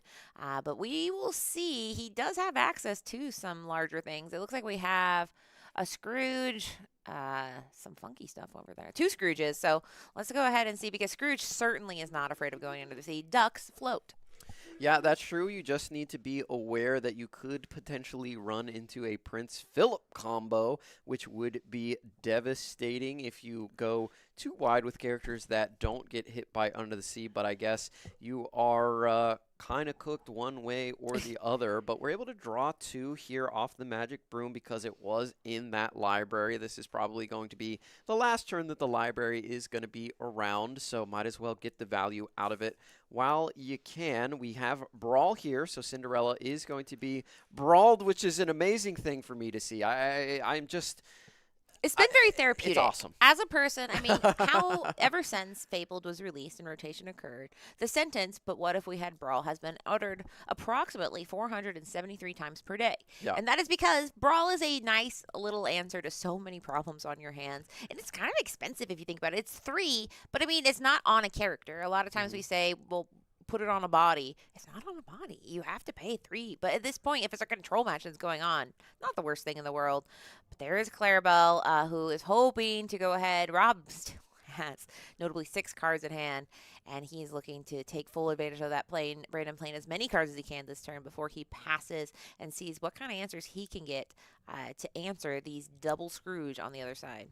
Yeah, we need that double Scrooge on the opposite side. That way we can get active and try and challenge into this McDuck Manor, because it cannot stick around for too long. It's going to gain so much lore, and we are going to draw a few cards here for Brandon if and when we decide to pass the turn on over. But if he wants to get the most cards out of his hand, he does still need to ink for turn. It is a consideration, but not one he's willing to take right now. All the cards in the hand, too valuable. Does find himself a Sail the Azurite Sea and a Milo Thatch off the top of the deck. We'll see if this McDuck Manor is able to get challenged down this turn. The Scrooges can't do it themselves. They're going to need a little bit of help. Let's see if they can find it, or we opt to leave it up, go for a different route. In the meantime, I think it makes a lot of sense why he would choose to not necessarily keep his cards he has in hand, because he doesn't really know. Is Rob going to keep doing this just play a little bit of lore at a time method? Because Robert has not been committing a ton to the board. Now he has location in the hand, which is feeling a little bit not feeling comfortable playing in front of this very large. Milo is a 5/5. And then we have the 5/6 Clarabelle. So locations are feeling a little nervous in the face of this board. But then the ducks can work together to come at this manner if we boost those 2 ducks. Yeah, we also do have a Elsa in hand, so we can go ahead and get the needed strength into that McDuck Manor because the Scrooges, like I said, are not going to get it done alone. They do need a little bit of help. Elsa could provide that. Looks like we have double Be Prepared in hand, which is really nice for Rob, but it's not something you want to drop right at this moment. These characters aren't super threatening, and you do need to handle that McDuck Manor. And that is a very good point because, I mean, we've seen this in the Ruby Amethyst Infinity today, is that the Be Prepared is kind of this thing that it's like a mental game of being like, do I have it? Do I not? Would I do it now? I mean, you could go a little bit wider if you want. And so that could be something he does choose to do. And like you said, he needs to build his own board to respond to Brandon's.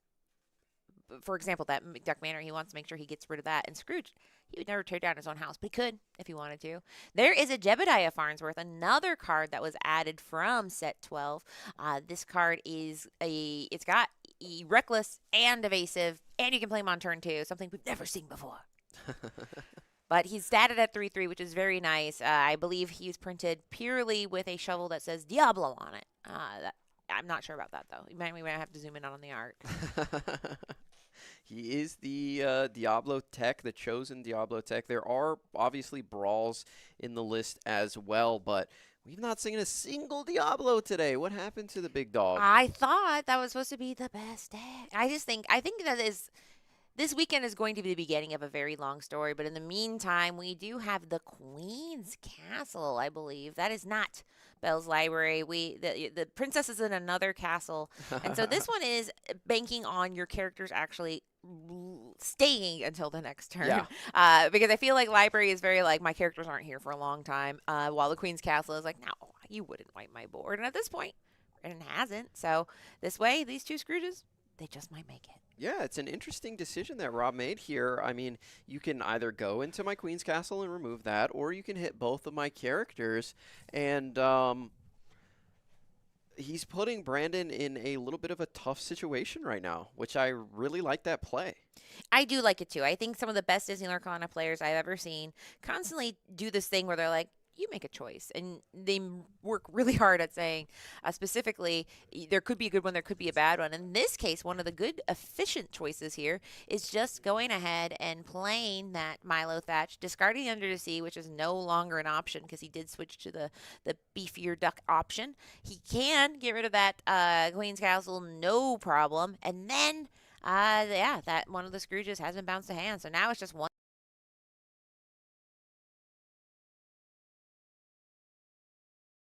Is not enough to win the game, and Brandon is heating up. Now, I think if you are going to be prepared, I think it's time. There's too much on the board right now. We have 2 5/5s. We have that cow. Now, unfortunately, Brandon can come back from anything, for he has so many cards in hand, but so does Robert. So it's just a battle of who do you think can have the inevitability? That quest is telling me something, though. Yeah, the Be Prepared does come down on the side of the Ruby Amethyst player, and we do have some additional ink left over to play some more cards, and we are going to go for the Library. I think that's a heads-up play by Robert because we are just trying to get up to, like, 17, yes. And then we threaten Goat, Bounce, Goat, and that can end the game really quickly. So I love that decision by Robert. Let me get up to 10 ink, then I'll prep your board, and then I'll put on some pressure. So we'll see if this Library gets up to 2 lore. That might just be good enough to get this thing over the finish line. But I don't think we've seen any goats yet, and we know we've seen a Madam Mim Fox. Not sure if there's a snake in the deck. There's a snake in my deck. True. That is shout out to Woody, who's been at it in this set. But to your point, yes, and I think that there is some amount of that might be intentional. It could be something where he has it, but information is so important. Yeah. And it's going to become less and less secret as the games go on. This is the last round where it is closed deck list. After this, it goes to open. So both these players just have to play around every card that could be in the last 12 sets minus Hiram. In this case, we will go ahead and drop down a Prince Philip, which is kind of is just a big evasive guy at this point. He doesn't go and do any comboing or anything like that because it's just a library by itself. But that means... Let's rip another one. Yeah. Thoughts? Yeah. It's a booster pack? I'll be prepared. Oh, I is thought what you were like, we meant. should open some booster No, packs. I Like, said we're let's- casting right now. Let's rip another be prepared.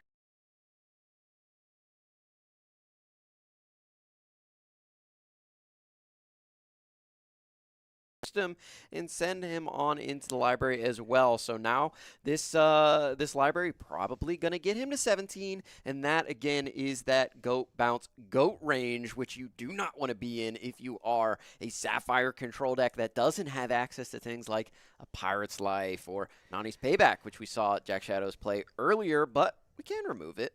Now, one thing is you're welcome locations. If you are Yes. feeling at the point where you're like, I'm tired of this, you can use your welcome. It can be used for locations and items. We don't always see it for that. And that being said, I don't see a your welcome in the hand. We saw it deployed already. He does have a pretty ample amount. I think we're malicious mean and scary comboing for exactly one card. Yeah, and what's underneath a Chernobog's followers? Have to do it. Desperate times call for desperate measures, and we can't. I don't think we can get a character down that can help this Prince Philip get rid of this location right now. So we're gonna get up to potentially 18 from this single library, and again, Goat Bounce Goat could happen at any moment. Of course, if Robert is playing the goats. And that'd be the I will pop off if a goat comes. That we do. He Go! does And we got have the the goat goat bounce. Go for the win. Listen, that was it. That was me popping off, folks. It's just me going, go! Which is kind of like goal. It worked. But Yes. Robert there, saving it for the end. I want to know if he ever had the chance to ink it. And he's like, I can't because I want to do the secret goat, snake goat.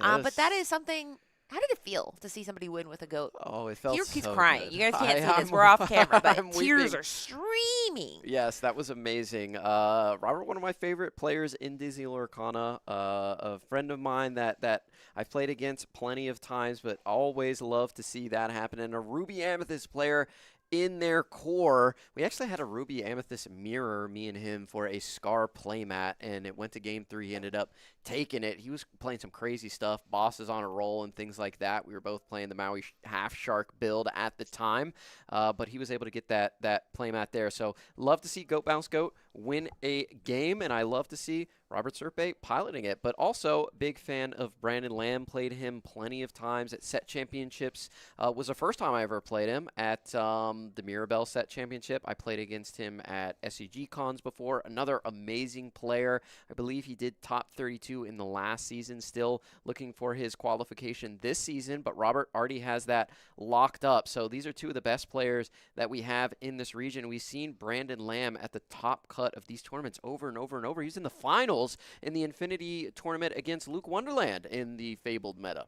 Yeah, and Luke, pretty good. Pretty He good. won a DLC. Notably, yeah. So I would also like to thank every single one of you who are in the Twitch and in the YouTube. You could be anywhere right now, but you are sitting somewhere looking at your phone or computer or TV and saying, I just want to watch Infinity with my buddies. And I appreciate every single one of you for doing that because, listen, this is the beginning. Infinity starts here. After this, the plot will keep evolving. This is the tip of the iceberg, and things are looking pretty cool. Yeah, they are looking pretty cool. They're looking pretty cool and pretty fun. You know what we got in that game? A Flynn Rider trigger and a Goat Bounce Goat win. But we are in game number 2 as we are going to get the Magic Broom down onto the board as Tipo is the follow-up here. We'll see if Robert elects to go with that turn number 2 Flynn Rider yet again, or we could see a Scrooge come down, potentially the Jebediah, but I did not see anything like a Dumbo in Robert's deck, so we wouldn't be able to take too much advantage of that evasive ability. That is a good point because that Dumbo pairs so nice with that Jebediah. But it is interesting it's interesting watching the power sneak away from Dumbo. That basically Dumbo was so powerful, you're able to draw cards, but man, you're just drawing cards on accident in this deck. You can't actually stop drawing cards. There is a Hercules who you can boost for the low price of 2. And then we also have Chernobog's followers. So cards will be drawn, whether it's through bouncing, questing, whatever you need to do. In the meantime, we have Tipo just holding down the fort and how far I'll go. Okay, Katie. Thank you. Okay, American Idol, I see you over there. Please but we dial 4 for to vote for me. we did have to pay for ink to do that. You usually love to get a Singer 4 down onto the board. Brandon shaking his head. What's the decision here? It looks like we're going to keep the Muses because we don't have a turn number 5 play. Oh, actually, no, we do not. So we could go here. Actually, we're going to be at 6 ink next turn. So we have the ability to play down the 1-drop Clarabelle and shift for 6. Yeah, and I mean, now he's just filling his hand. This is like the game plan. I mean, he was going second, so Robert did have the ability to go first last time. Now he's going second, so it's a little bit of a different tune, but I mean, he's just chugging along. And as we talked about before, that boost allows you to spread the cost across, where in theory you can boost this Hercules depending on how the game is looking. There's only one character on the board, so you don't necessarily need to boost right now, but if you want to, you can. In this case, you can just go ahead and quest for 2. He does have the ability to also do the Madame M Fox, which can get something back to the hand. So if it's an inkability situation, he can just go ahead and ink that Hercules if he's decided he doesn't want to go with that plan anymore. It's up to him, but it does look like he's inking the Maui Hero to all and going ahead and playing that Madame M Fox. He said, I like that idea. I'll go ahead and I'll get that Hercules right back to my hand right now. Yeah, he does need to be thinking about a potential Clarabelle on the next turn, but right now that looked like the best play that he had available to him. Thinking right now, oh man, was that the play to go for? We'll see what Brandon elects to do. He doesn't necessarily need to go for that, but it looks like we are inking the Muses potentially here, and there is the clumsy guest, and there is Clarabelle, light on her hooves. Light on her hooves, but heavy on the board because True. she is a 5/6, and she's not easy to get rid of. And we just saw a perfectly sized Maui hero to all that is so good against that Clarabelle. But unfortunately, he's in the inkwell right now. But there's more where that came from. We do have the ability to sing friends on the other side, and we will right away with that Madame M drawing 2 cards. She's not feeling too afraid. Clarabelle is not known for engaging in challenges if she doesn't have to.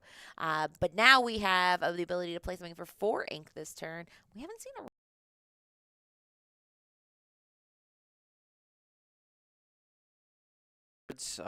and being able to answer things, put out threats pretty consistently. But right now, it looks like we are stuck in a pretty difficult position. I mean, these Emerald and Sapphire decks going on the play and having that Clarabelle super early makes it difficult to contend with this deck. We talked about how good the Clarabelle is at combating these Amethyst strategies. We could just go for a goat on this turn or, you know, many other different things. Robert has a pretty big hand, but you want to try and get it as small as possible. But we had to sing friends there because we just didn't like the options that we already had. And it is possible. I mean, he knows that the wiping the board situation is not possible with the shift line. We do not, at this point, we have watched Brandon play 3 games of Disney Lorcana, and I have not seen a Prince Philip shift target. So he knows that he can probably go a little bit wide right now, but instead he does opt to do the goat. Just get the lore. No matter what happens, he now has the ability to at least get 2 lore, no matter what the goat, how long he stays around. And then the question is, with the broom, he did not quest. He did not redeem the trigger on that, so he's just going to keep it upright, and looks like he's passing turn, or just thinking. No, he did pass turn. Nope. Oh, they're talking to the judge. Yeah, there is something going on potentially with the lore tracker, yeah. But I think we are back on track and passing on over to Brandon here, who is staring down a Merlin Goat, a Madame Mim Fox, and a Magic Broom Luminary Keeper. 3 pretty best friends, I say. Those are just, and there we go, menacing. He's just saying this fox here. And they're going through, kind of rewinding. Generally, that'll happen if there's something, if there's any discrepancy, they just talk through, okay, what happened this turn? So they sequence it back. We've got everything on the board now. Lore has been gained. We pass the turn. The broom stands, and will live for another turn. That when you play another character, you do have the ability to banish the broom for another card. But we have that Clarabelle, so we're not drawing cards unless we absolutely need to. Which makes me wonder what his hand was, where he felt very, very, very powerful about needing to do that. Friends on the other side, maybe no 4 cost or something. Yeah, here down comes Milo Thatch. We can discard to return something on that opposite side of the board should we choose. Could go for a Broom potentially, and challenge into the Madam M Fox if we would like to. It looks like we are going to discard for that ability, strike a good match, hitting the discard there, and it's really not a negative because you talked about it in the first match. This Milo just feels like an upgraded version of that Basil that we really saw used to great effect during the last North American DLC where we had 2 Emerald Sapphire players in the finals, but using that discard ability is not really a negative because Clarabelle is just going to draw you or net you a card right back. So we are going to use your welcome, send the goat back into the deck. The goat did leave play, so Robert needs to gain a lore there and go up to 5. The goat up to 5. But he did get that broom. The broom is back in the hand. Sometimes people will keep it upright because they're like, listen, you already know what it is. So he puts it there and then finally turns it over. But to your point, we talk about the ability to put things in the discard is just more and more valuable. And it's funny because it's like, oh, you have to discard a card to do this ability. But no, I mean, we literally put cards in the deck truly for the ability. So there we have our friends on the other side being sung by Madam M Fox. He's still looking for more cards. In the face of a Clarabelle, he doesn't have what he needs. It looks like he has a couple be prepared. So maybe that's the situation is he's trying. We've had that Flynn Rider. So it's not about ink. He has ink. So I think he's just setting up a perfect endgame. He doesn't care how many cards that Brandon has. He says, let's both do the most devious control plan we have. Thinking about bouncing the Madam M Fox back to hand, which can't feel good, and says, you know what? Let me just flood the board here. I need to get some characters onto the board and some cards out of my hand so I don't lose too much to this Clarabelle. But we are getting closer and closer and closer to that pivotal turn number 7 where that Be Prepared can come down onto the board. Robert needs to be aware that there are McDuck Manors in the deck on the opposite side as we are going to sail the Azurite Sea and sail the Azurite Sea again. And this is something we've seen Brendan do liberally is just keep rampant because it's one of those situations where he has a ton of cards, he empties his hand and turns whatever he's not interested in using into ink, and then it enables him to do that Prince Philip. Like we said, we are not shifting that Prince Philip. We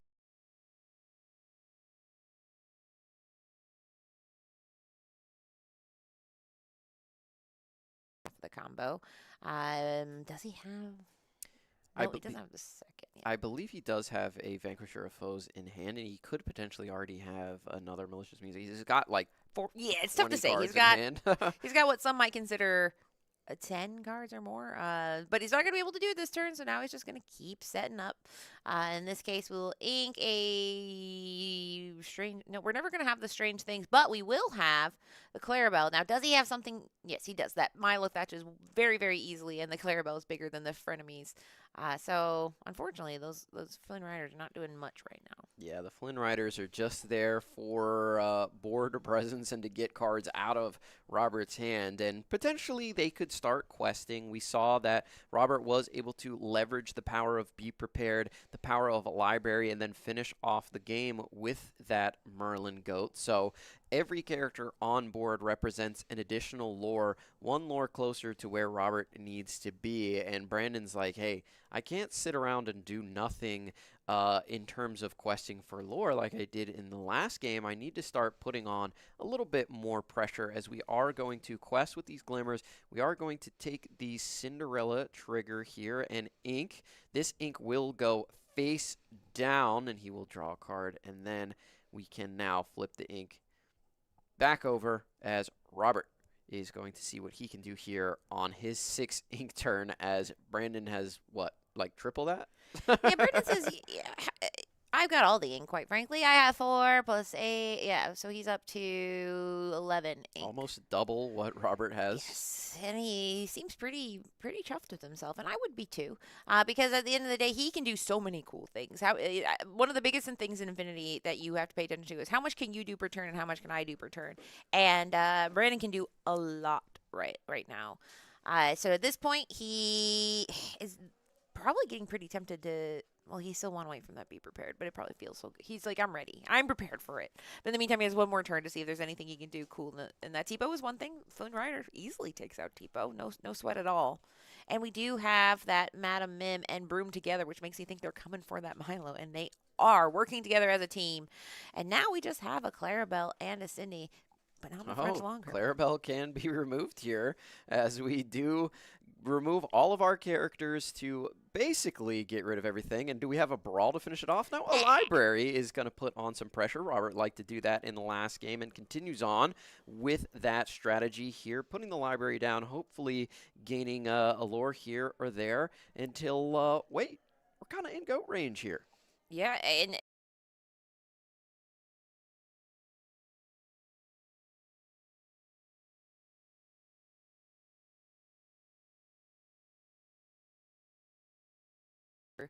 aggressive if he wants to, but unfortunately he's against a control deck, tried and true. That is exactly what Brandon's deck is. So they have 20 minutes left to either wrap this up and have Robert 2-0, or they could go to tie, which neither of these players, they cannot. They cannot tie. One of them needs to win to have any chance of making the top 8.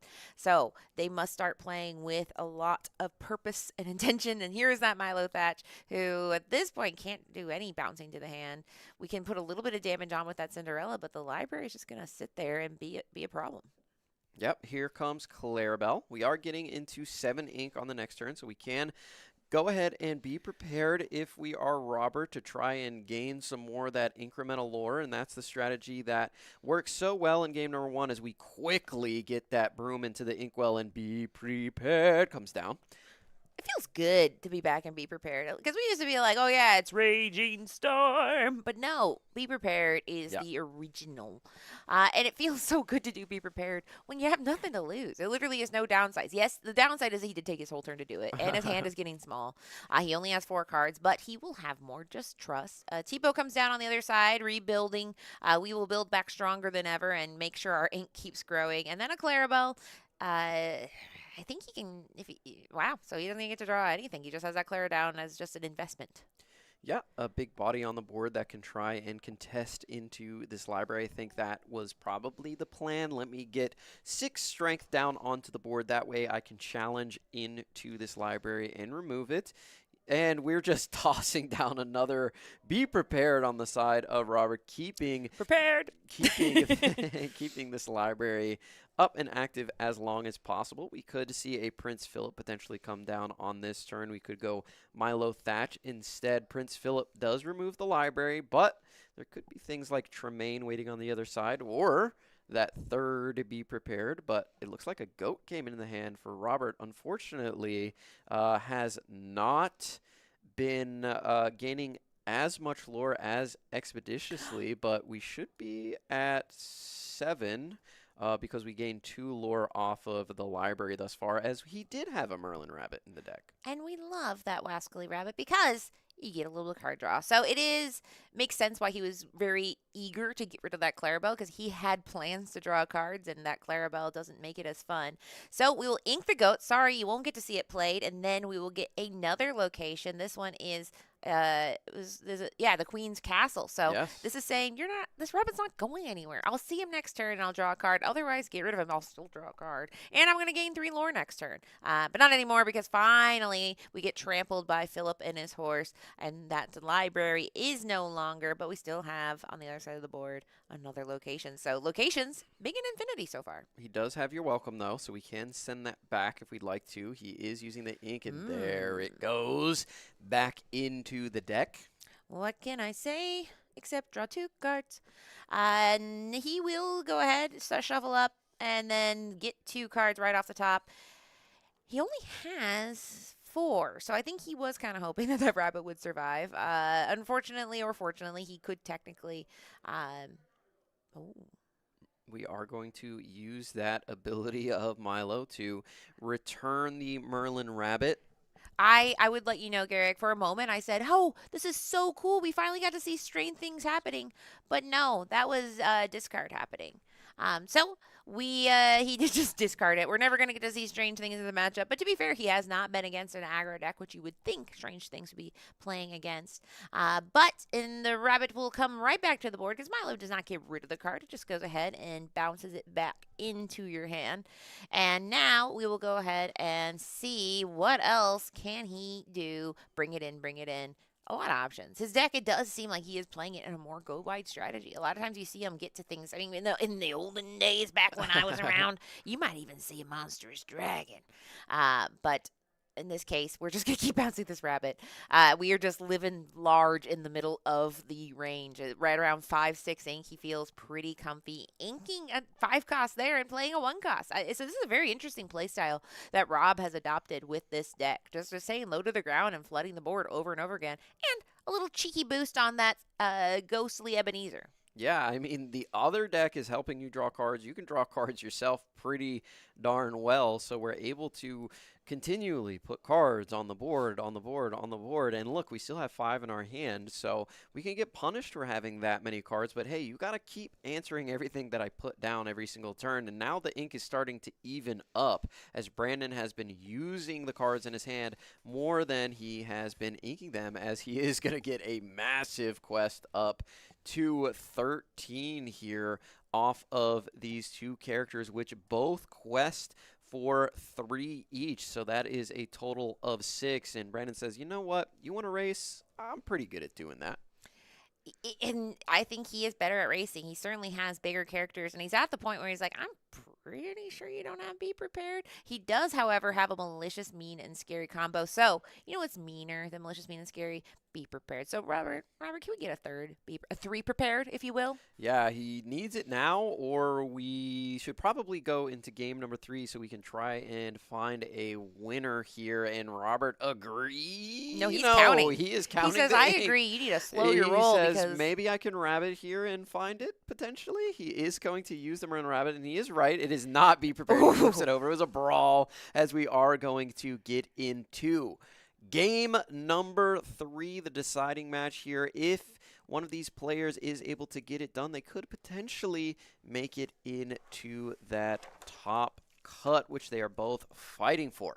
Now, I would like to note that we have some people in the chat that are a fan of Ruby Amethyst. We have Baker in the chat, and I like to imagine it's Lorcana nighttime, Villain. so I'm imagining he's cozied up in bed and just kicking his feet and giggling every time Be Prepared is being played. Just It going. is. It's like 10 p.m. over It's where probably he's not at. bedtime. I don't think anyone I know goes to bed at 10 p.m. But I do know that anytime Be Prepared is play, he can feel it. He can. He can sense it. But we also have Spessy in the chat saying Shout that out Spessy. Rob popped off in Riftbound recently as well, and he Yes, knocked me he out of did. top cut contention in Milwaukee. But here's the thing: I bet he did it, and you were like, "I'm not mad because Rob is so nice." Yes, Rob is the He's nicest yeah. person you'll ever meet. You're like, you know what? You deserve to win, actually.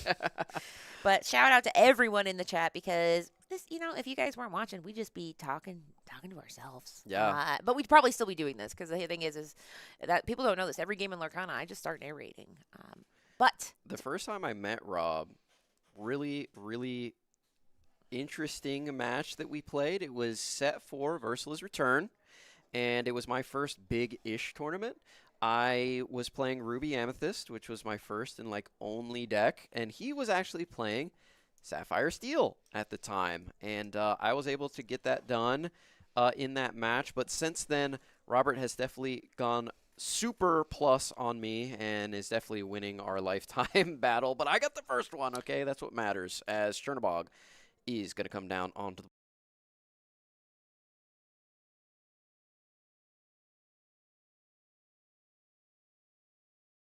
But this is a great play because now he knows Brandon is not playing anything that's going to outclass this frenemy. So now you have a little 1-2 and a little 2-2, and you are probably going to get 3 lore next turn, and then you can even quest for 2 more if you want. So this is the start that Robert wants. He had a little bit of a hard time in the last match because he was responding.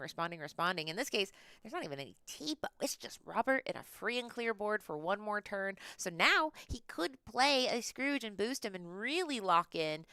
Instead, we'll do the same kind of thing, play that Hercules and boost him for 2, turning him from a 0-3 into a 3-3, and suddenly everything's coming up Serpe. Yeah, absolutely. And we have a pretty wide board here, nothing on the opposite side. If you go Cindy here, you're still going to fall victim to that Flynn Rider frenemy trigger. So Brandon has to find a way out of this and find a way out of it quickly. Cinderella might just be the only option here to get to that 6. Maybe you can find a Clarabelle and shift it onto the board. But right now, the Cinderella is not going to stop that frenemy trigger, all thanks to that 1-drop Hercules. And we're going to gain 1, 2, 3 more, going up to 9. 9 already, and this is the power of the Flynn Rider. Sometimes the game is over before it even gets started.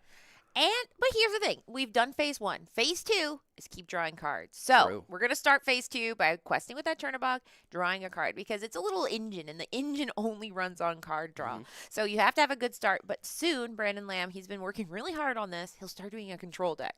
So there goes Jebediah Farnsworth. We don't need you anymore. And let's just get as much lore as we can. Because he says, listen, by the time you're control deck, I'm hoping to be headed out. And they're playing so fast. 10 minutes left, and he is comfortably at 12 lore. And with that goat, it's basically 13. So, Brandon, the lights are going off. It's turning from amber soon to red. You got to get there because Rob is running as fast as he can. Rob deciding not to quest there with the frenemy. Cinderella could challenge in and remove it. That is a timely draw off the top of the deck with the Muses. We can potentially bounce that frenemy back to hand to start stalling a little bit. Brandon agrees. Here she comes. We can strike a good match right now. Draw 2, discard 1. We find another Muses and a Contented Wallflower. We'll see what we decide to discard here. It might be that second copy of Muses. It is. Let's bounce that Flynn back to hand. So we're taking a little bit of a breath. Let's just ignore that we're on turn 4 and my opponent's at 12 already. I'm not ignoring it. I'm loving it. But I will say, I mean, it's so tricky because we're seeing this Clarabelle, but Rob is not having that, luxurious card draw situation that he normally has. Now, that Flynn Rider was bounced back to the hand. He kept it face up saying, you already know what it is. It's in my hand. I'm going to draw for turn. He still has a healthy board. He can do some shenanigans with that boat. I mean, a boat with the goat bouncing. So now we're still pretty far away from the Prince Philip. I mean, you can do a Clarabelle, draw some cards, but I mean, we need to have a solid 9 ink. At this point, I would bet 99% he does not have the warded shift target Philip in his deck. So we still have a couple turns until he's feeling that scared. Yeah, Rob right now feels like, or has to feel like, you're in a pretty good position. You have so much lore. Your opponent is pretty starved for cards, honestly. Only 3 in the hand right now, and not really a super threatening board at this point. You got to consider maybe there's going to be a Shift Clarabelle on the next turn. Do I need to play around that? How can I get as much lore as possible to get over the finish line? But Rob is a player that's always going to think through all the permutations. They're not going to let a lead get to their head and think that they can just coast to the finish line here. Rob wants to make sure that everything on the opposite side of the board goes according to plan, at least as much as you can plan for. Now, I think he's had to be prepared in his hands since the game started, because unlike Lamb, who can easily get things into his inkwell or discard them, he's going to keep that be prepared for as long as he has it. So that is one of those things that is good to have maybe later, but it seems like Robert is not interested in the long game. And we're doing a little audit. Sorry, I don't believe we discarded off of the Strike a Good Match, because that is the last card that is in the discard there. Oh, well, lore guides. There is a lore guide in that little sneaker room. We are in the back of a shoe store, and they are in the... He discarded the Muses. That's right.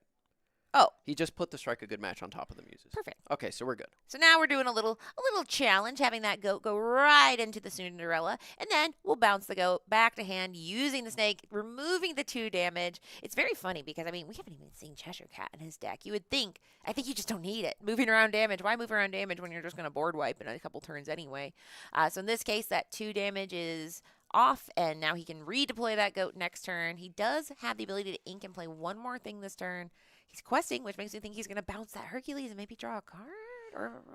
That might not be bad, but I think, don't you want to just keep your bounce options for that Merlin goat that is in hand? Potentially? Maybe. It's like he might be doing the Flynn Rider here. He could be doing, because he wants to go ahead and make his board wide in the sense that there's not really a punish for it. So he could...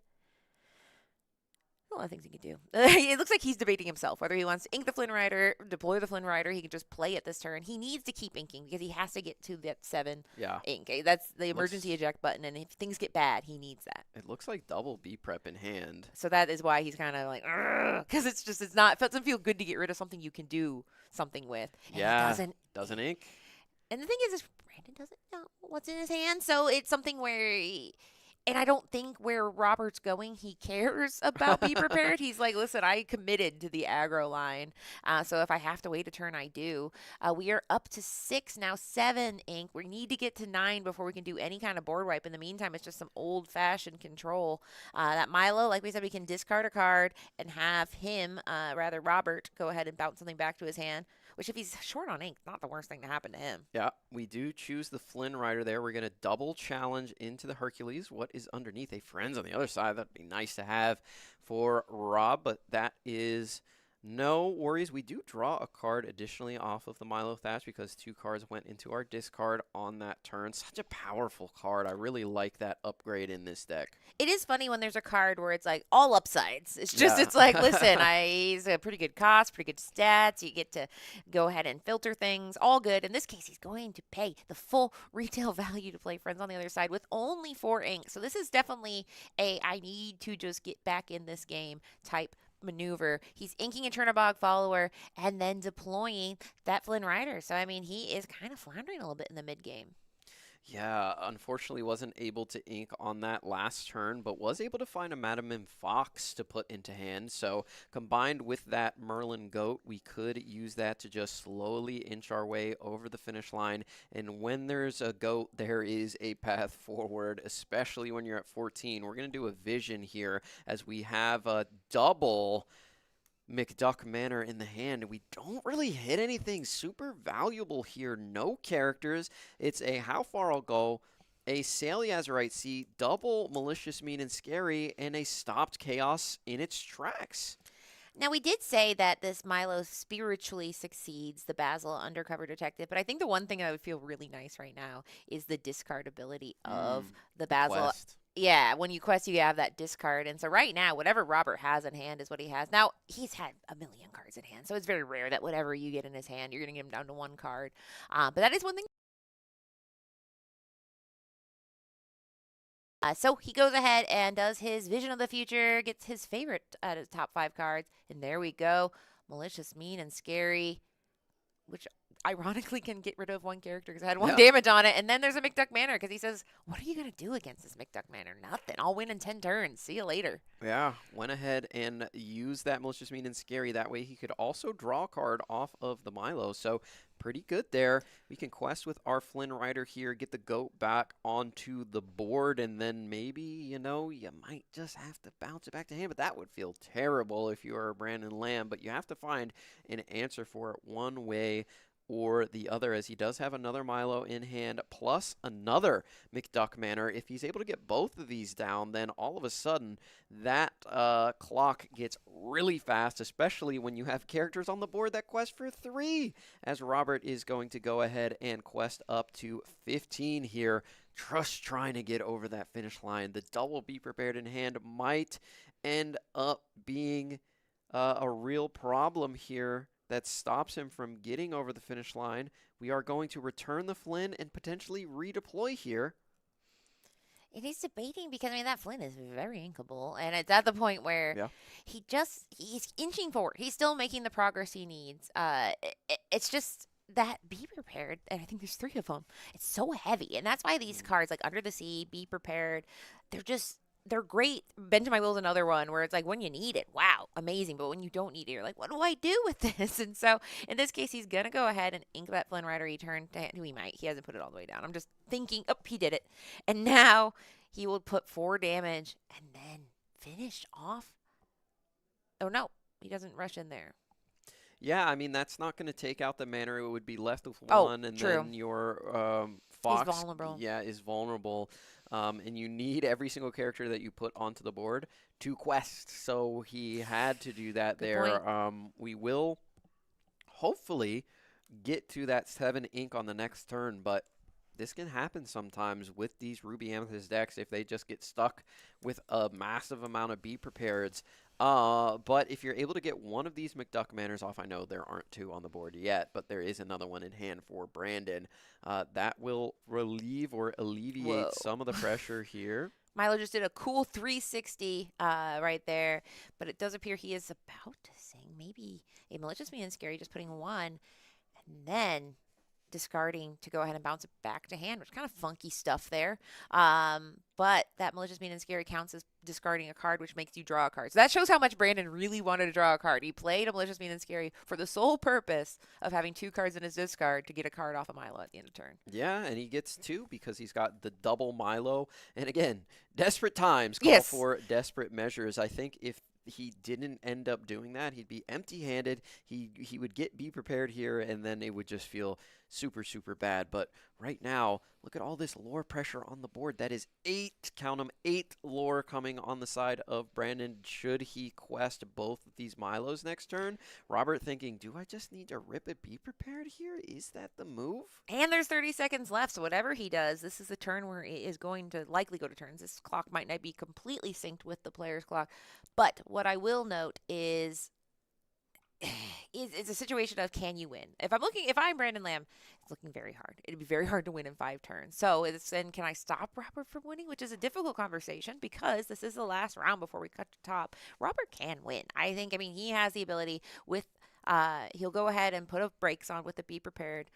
Interesting choice there because I don't know if those Milos can do a lot. They can sing, they can challenge. So I think it makes sense to do it now before he goes into the goat shenanigans that he's probably going to do next. So he's just cleaning up. The Manor's not enough. That's 7 turns away. That's not a problem. Get rid of the cards on board. Those are real problems. Yeah, we do have a Prince Philip, I believe, Vanquisher of Foes in the hand. We also have a Strange Things and a Muses. Which the Muses actually could be, because now the conversation shifted, right? Like, it's not, can you win? It's, what can I do here to stop you from winning? So that did he just play it? That's the first time I got to see it. Now, it wasn't done in the way you want, but it wasn't done, because normally it's supposed to top 2 characters from questing, but you might notice a lack of characters on the board. Yeah. But yeah, so he did go ahead and play it, which shows further how much Brandon Lamb is saying, I got to draw some cards, guys. And so in this case, we have a rabbit, which will draw a card. I think he still has that original goat. He does. And a fox. So he just needs to stay patient here. We'll start the rabbit because he knows he has another turn coming after us. I think he has 2 turns. Unfortunately for Robert, there is an Under the Sea, and we did just find the Prince Philip combo, I believe. However, we don't have the ink to deploy it. So, Under the Sea, which it leaves play, so you still get to draw 2 cards. Still draws 2. Because it is about leaving, not being banished. So he gets to draw 2, and he puts them straight down. He's like, I don't want to look at them. That's future Robert problem. As far as what turn we're on, I'm not 100% sure. I do think this is either turn 3 or turn 4, because I think it went to time when it was on Robert. So then 1, 2, 3, 4. So this might be his last time he has the cards. Not 100% sure. Either way, he will go ahead. Ink the Brawl. And can he pull anything off right now? We're thinking about a Maui Hercules. Where is that goat? The goat has not seen the board yet. Potentially wants to keep it for, just let me just get to 17.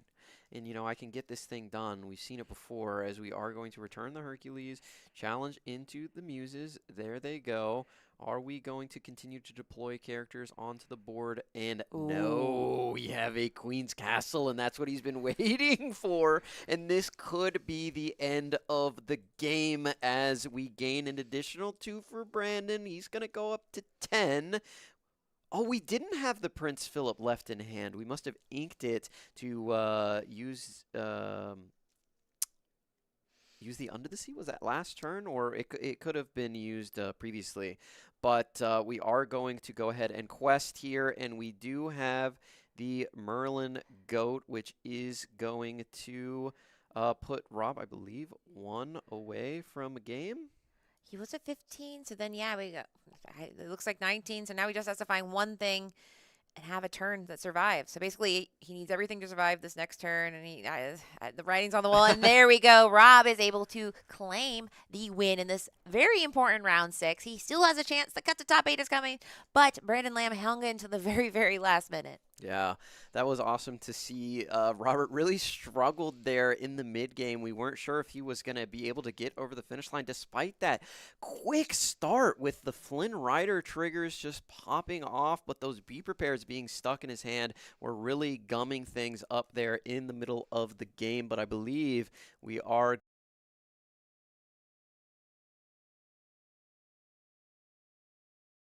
last pack Booster ever packs. because we're actually cutting off Garrick. We have an intervention in That's that room true. over there This where is, we're all going this to is my say. last pack that I'll ever open of this set, and if it's not Buzz, then He's buzzing I'm off. Buzz off.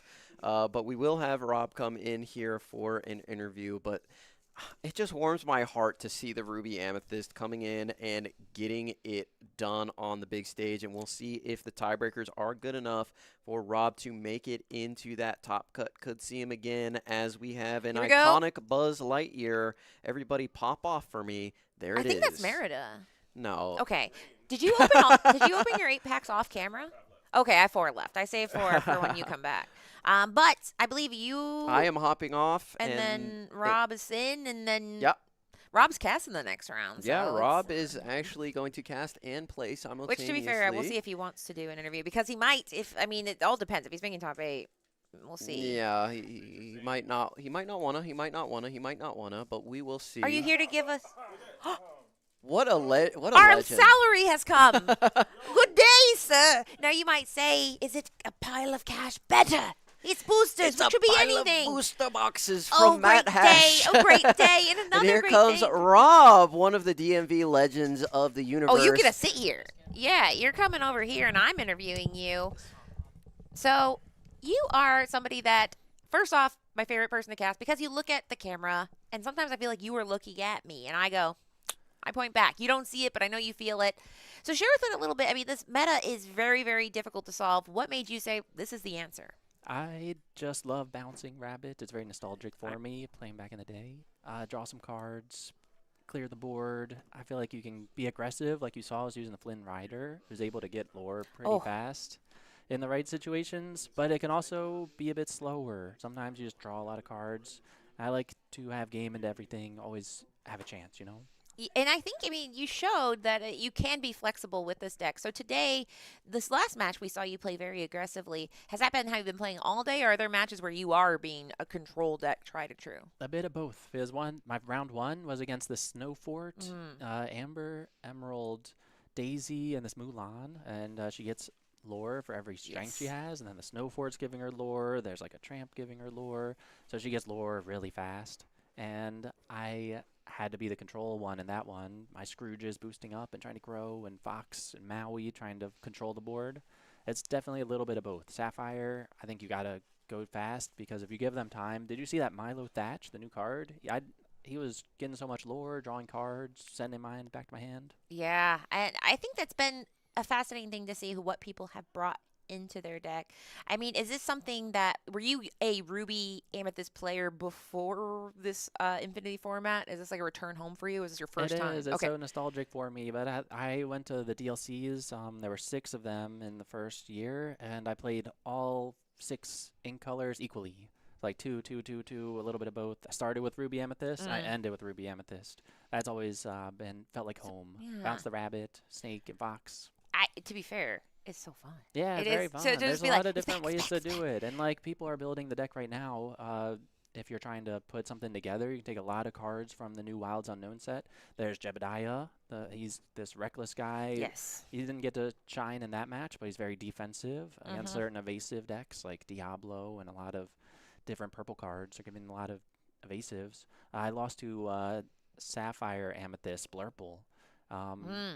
Because I wish I had more of that guy. It's a lot of give and take. Yes.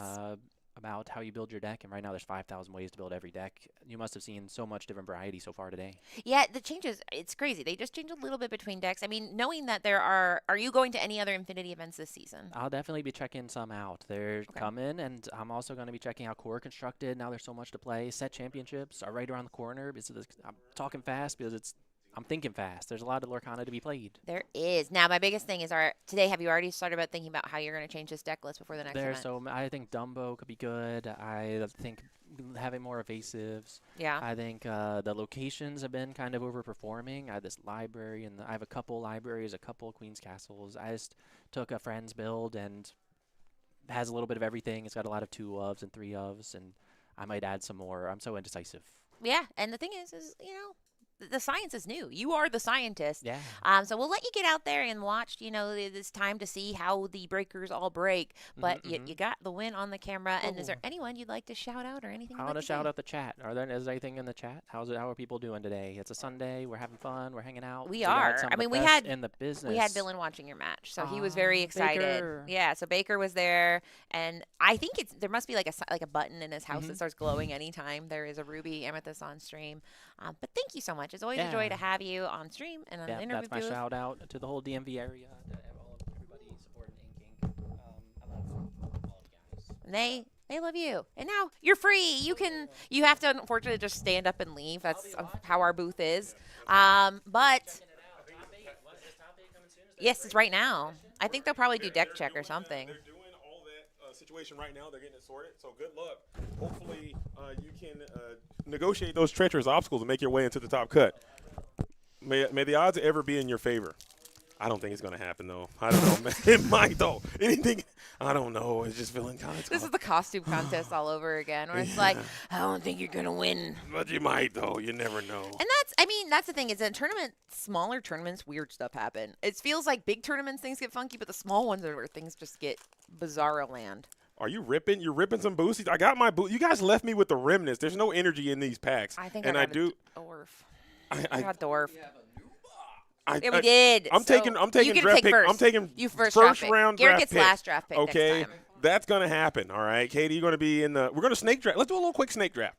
Okay. Let's do a quick snake finish draft. these 3 ones. Now, so everybody at home, you're like, why are they opening boost? They're not like that. No, but they're like, why are they opening boosty bags? But I did get something cool though. Boom! Okay, the chase has been I can't see complete. it. Okay, this is me did right you buy here. it or trade for it? I got a trade. This I is did. me. I did. You're on a freaking card, dude. It is Frozone, and shout out to you for wearing the little Frozone outfit to Ravensburg. Like you walked around Seattle in. Yeah, and I didn't change when you got there. I do often show up in a different cosplay when I go to the Lorcana from time to time. And fun fact, I wear that whatever I have on, I wear that on the streets of Seattle into that building, and it's just a nice little game I play to see how many smiles I can get. The answer is not very many. Well, you're in downtown Seattle. Listen, downtown America it's not a fun time sometimes. But all right, this is the one. I'm gonna show camera first. It's okay. That's Buzz Lightyear. Can we get an iconic though? What is this? What is this? What is this? What else can I do? Bring it in. Oh, okay. All right, I took my first round draft pick. I got mine. Okay. Garrick, you're next. Woody. He keeps taking Katie, Woody. you're in. I will just reach. Now, is it snaking? I want this one. He's under here. We're not snaking. Okay. Oh, we're snaking. Okay, so Okay. back to Katie again. Yeah. Wait, how did I get last? Oh, Again? crud. Wait, how did Garrick get second pick? I guess it's whatever. All right, I'm taking this one here. He's #blessed. Wait, you're confusing him with the other I box. want to mix them all in. I don't like to know He's a where they came problem. from. And I think, where's HR? I'm up. It's me. I'm taking this guy here. This is the winner. Okay. I'm pulling all heaters, by the way, just so you guys know. Man, bye. And then it goes to Garrick, right? No, then it goes to JD. He gets 1, and then I get 2, and then. How did this happen? Wait, how am I? Yeah, how did that happen? It's a snake? No, but how you weren't the first person to draft, so you should never be the end of the snake, ever. The snake goes like this.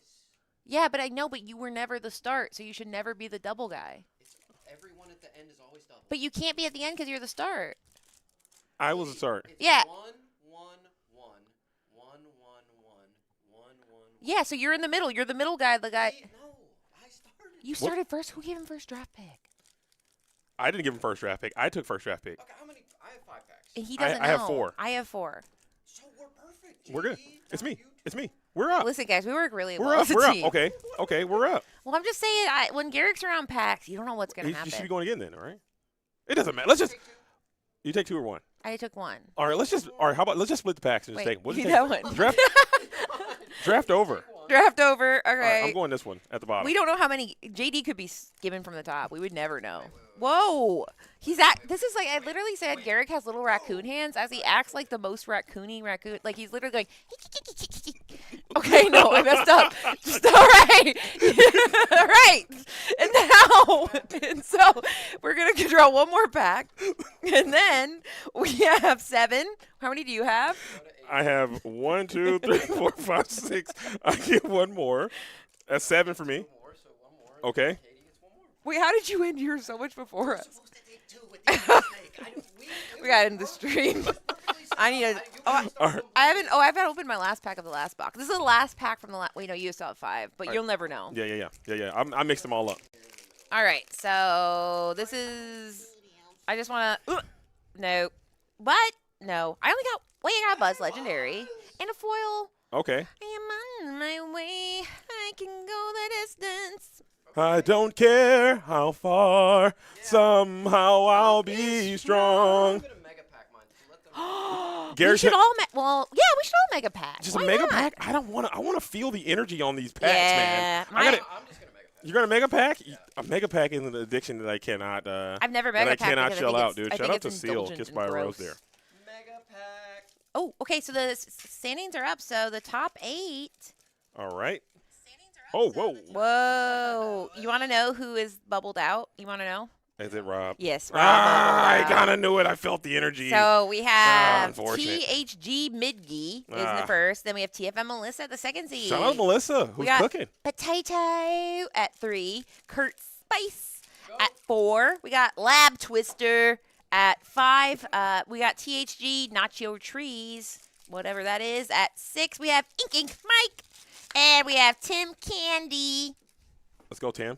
Missing you like candy.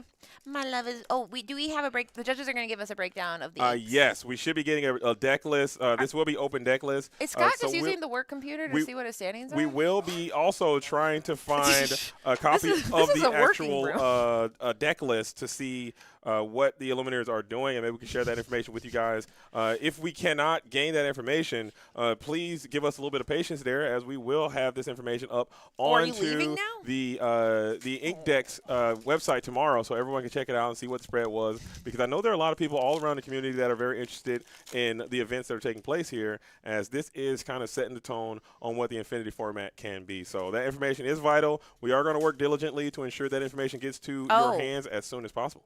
Someone said he didn't bubble. His record wasn't good enough. You were correct. A bubble. For those at home that want to know, what is a bubble? Because sometimes you'll see this. People be like, I bubbled out. You can only bubble if everyone has the same amount of points and you made it up. You had a chance to pull an epic. That was pretty good. That was quite good. I'm shooting from my own hand. That was very good, actually. We're going 10 out of 10. But yes, so he did not bubble because, yes, a bubble, if anyone ever says, like, oh, I bubbled out and their record is like 2-2 or something, they didn't, unfortunately. That's just you lost. You didn't win enough. Yeah. Well, you can say, I will accept I lost on the bubble. No, I lost. I was because under the bubble. had Rob won, I think he still would have not been able to get in. He did win. I'm sorry. Never mind. He said to win the previous round. Never mind. You just lost. Yeah, he just Never lost, mind. unfortunately. But he did great. Rip. He did great. He got 9th place, which has no prize support, but it has, like, we love him. It has He's vibe. people's it has vibe choice. support. It has vibe support. You're super packed. Oh, Garrick is mega packing over there. Should I mega pack chat? If Legendary. 2 people say I should mega pack, I'll mega pack. Go. I say you should make a pack. I'm 1. Oh, okay. So I need one other person, not Garrick, though, because then that's like Monopoly. Oh, okay. I got a mega pack. 2 mega packs. We got 2 mega packs. All right, let's and do we're it. gonna see what's inside of it. So there was a core tournament today that Color and it was in a store in Florida, and Willow were doing. So it turns out they were having very different vibes. Color turned in and said, "Is that a Muses and a Scrooge's Manor?" Yeah. Yeah. McDuck Sorry. Manor. Yeah, it's a McDuck Manor on this. Yes. Dude, and Core Constructed seems so chill and so relaxed and just like a good. No. This is a blazing storm of power. Infinity is a lot happening over here. I think we have to pick the featured match, or you're about to get fired. You're getting walked out. You're not getting walked out. G-Bone right here? Oh, no. So I think a feature match, anybody in the top 8 that we haven't seen on stream, possibly throw them in there. We'll take anyone who we have here. But Matt, again, huge shout out to Matt Hash. And, who's really working. Who's been working super hard, keeping this thing up. If we can get the deck list, that would be amazing. Yes, we want the breakdown of the top 8. Listen, I can't leave the spot. I have to open these boosters. It's my job. Yeah. See it. Come on. Here we go, Buzz. Talk to him, Buzz. Come on, Buzz. You are a sad, strange little man. Come on, Buzz. And you have my pity. RB says lost audio again. A complete loss of audio, or is it just coming an back? RB thing? Does it leave and return, or what is happening? The thing is, people. I'd like to say chat has been not super helpful with their audio feedback today. It'll say it cut out. We need to know how long. So first off, okay, what happened? There's a ghost. But how long does it cut out? How often does it cut out? Does it make the stream unwatchable? For 5 seconds at a time, how often? And we're working hard trying to make this production as good as it can be, but there's always one little issue every single time, and this time it just so happens to be the sound. Yeah, is it both of us? Because that's the other question. Oh, yeah. Is it always – it's 4 to 5 seconds, one time in 5 to 10 minutes, random. Poor Merida, no one is – I would like to open – see, here's the thing. Shoot for the moon and you land among the stars. Shoot for Buzz, you land along Merida. Nah. I'll Merida, stay wherever you're at. We're all Buzz gamers over here. If you're not Buzz, stay where you're Merida, at. don't listen. Merida, please. Merida, I don't endorse this. All right. It's all audio. So the answer is we can't fix it. I watched Jay-Z completely unplug and re-plug in a completely different piece of equipment. We can switch the headphones if you think that could get it done, but I don't know. Maybe it's your port on one of your things. We can't figure it out right now, but we're going to keep. Yeah, I guess the thing is if we mess with That's it, there's a possible. chance we'll be gone and we'll never come back. And would you want that to happen? Because it could catch on fire. No, they said it's 4 to 5 seconds every like 5 to 10 minutes. But it does. It is unfortunate. I do look through the bulk to see if I got a discard because that's so fun. Come on, baby. Did you Please. try taking it out, blowing on it, and putting it back again. Yeah, no. Yeah. I remember when I was little, my brother and sister wouldn't let me do that because I wouldn't do it super well. Yeah, like. Yeah. That was the old Super Nintendo, regular Nintendo, maybe the Sega. You got to put it underneath your shirt. That was the old vibes to get those bad boys rocking, dude. Put it under your shirt to like give it body heat. No, you put it under your shirt. Skin to skin contact. You put the shirt over the top of the little microchip, and then you blow into that to get the dust particles out to keep the saliva out. Because you start spitting inside of the microchip, the game is just going to be cooked, and it'll never work again. Fair. And then when you put it in the Nintendo, you got to like slam it up and down a few times, and then that always works, man. My Nintendo was firing on all cylinders. That bad boy was moving and grooving and never not working. All right, Mega Pack has been assembled. All right, let's get it. All right. Mega Pack. Should I do it first? I'm going to do my last one here. Last one here. Well, maybe the All popcorn right, will so help. Mega Pack. Here it is. All right, Mega Pack for the one time. Cruella, Mordu, question mark? Is this Mega? Okay. Is this Yep, Mega? You're Mega. All right. You're This Mega. is, all right, we got. Dale, okay. Okay, that's a hit. Oh, Okay, Lyle, come not on. a hit, I don't think. Miss Incredible. That's a Let's hit. get it. We have someone, Isabella, maybe? Queen. Oh, legendary You're queen. cooking on these legendaries, though. I'm getting Bruno. fried. We don't talk about them. Yeah, and that is someone. That is Ariel, Traveler Ariel. And Kita Kita. And then we have the family tapestry. killed it. We have Bobblehead. Come on, Eleanor. Eleanor. Dipset. Is this okay? Foil. Here we go, guys. Oh, we no, have here we 8 go. of these. Come on. This is Come on, 8, Katie. 7. Come on, Katie. 6. Come on, Katie. 5. Come on, Katie. Oh, that's Epic. nice. Come on, Katie. 4. Let's go, Epic. Let's go.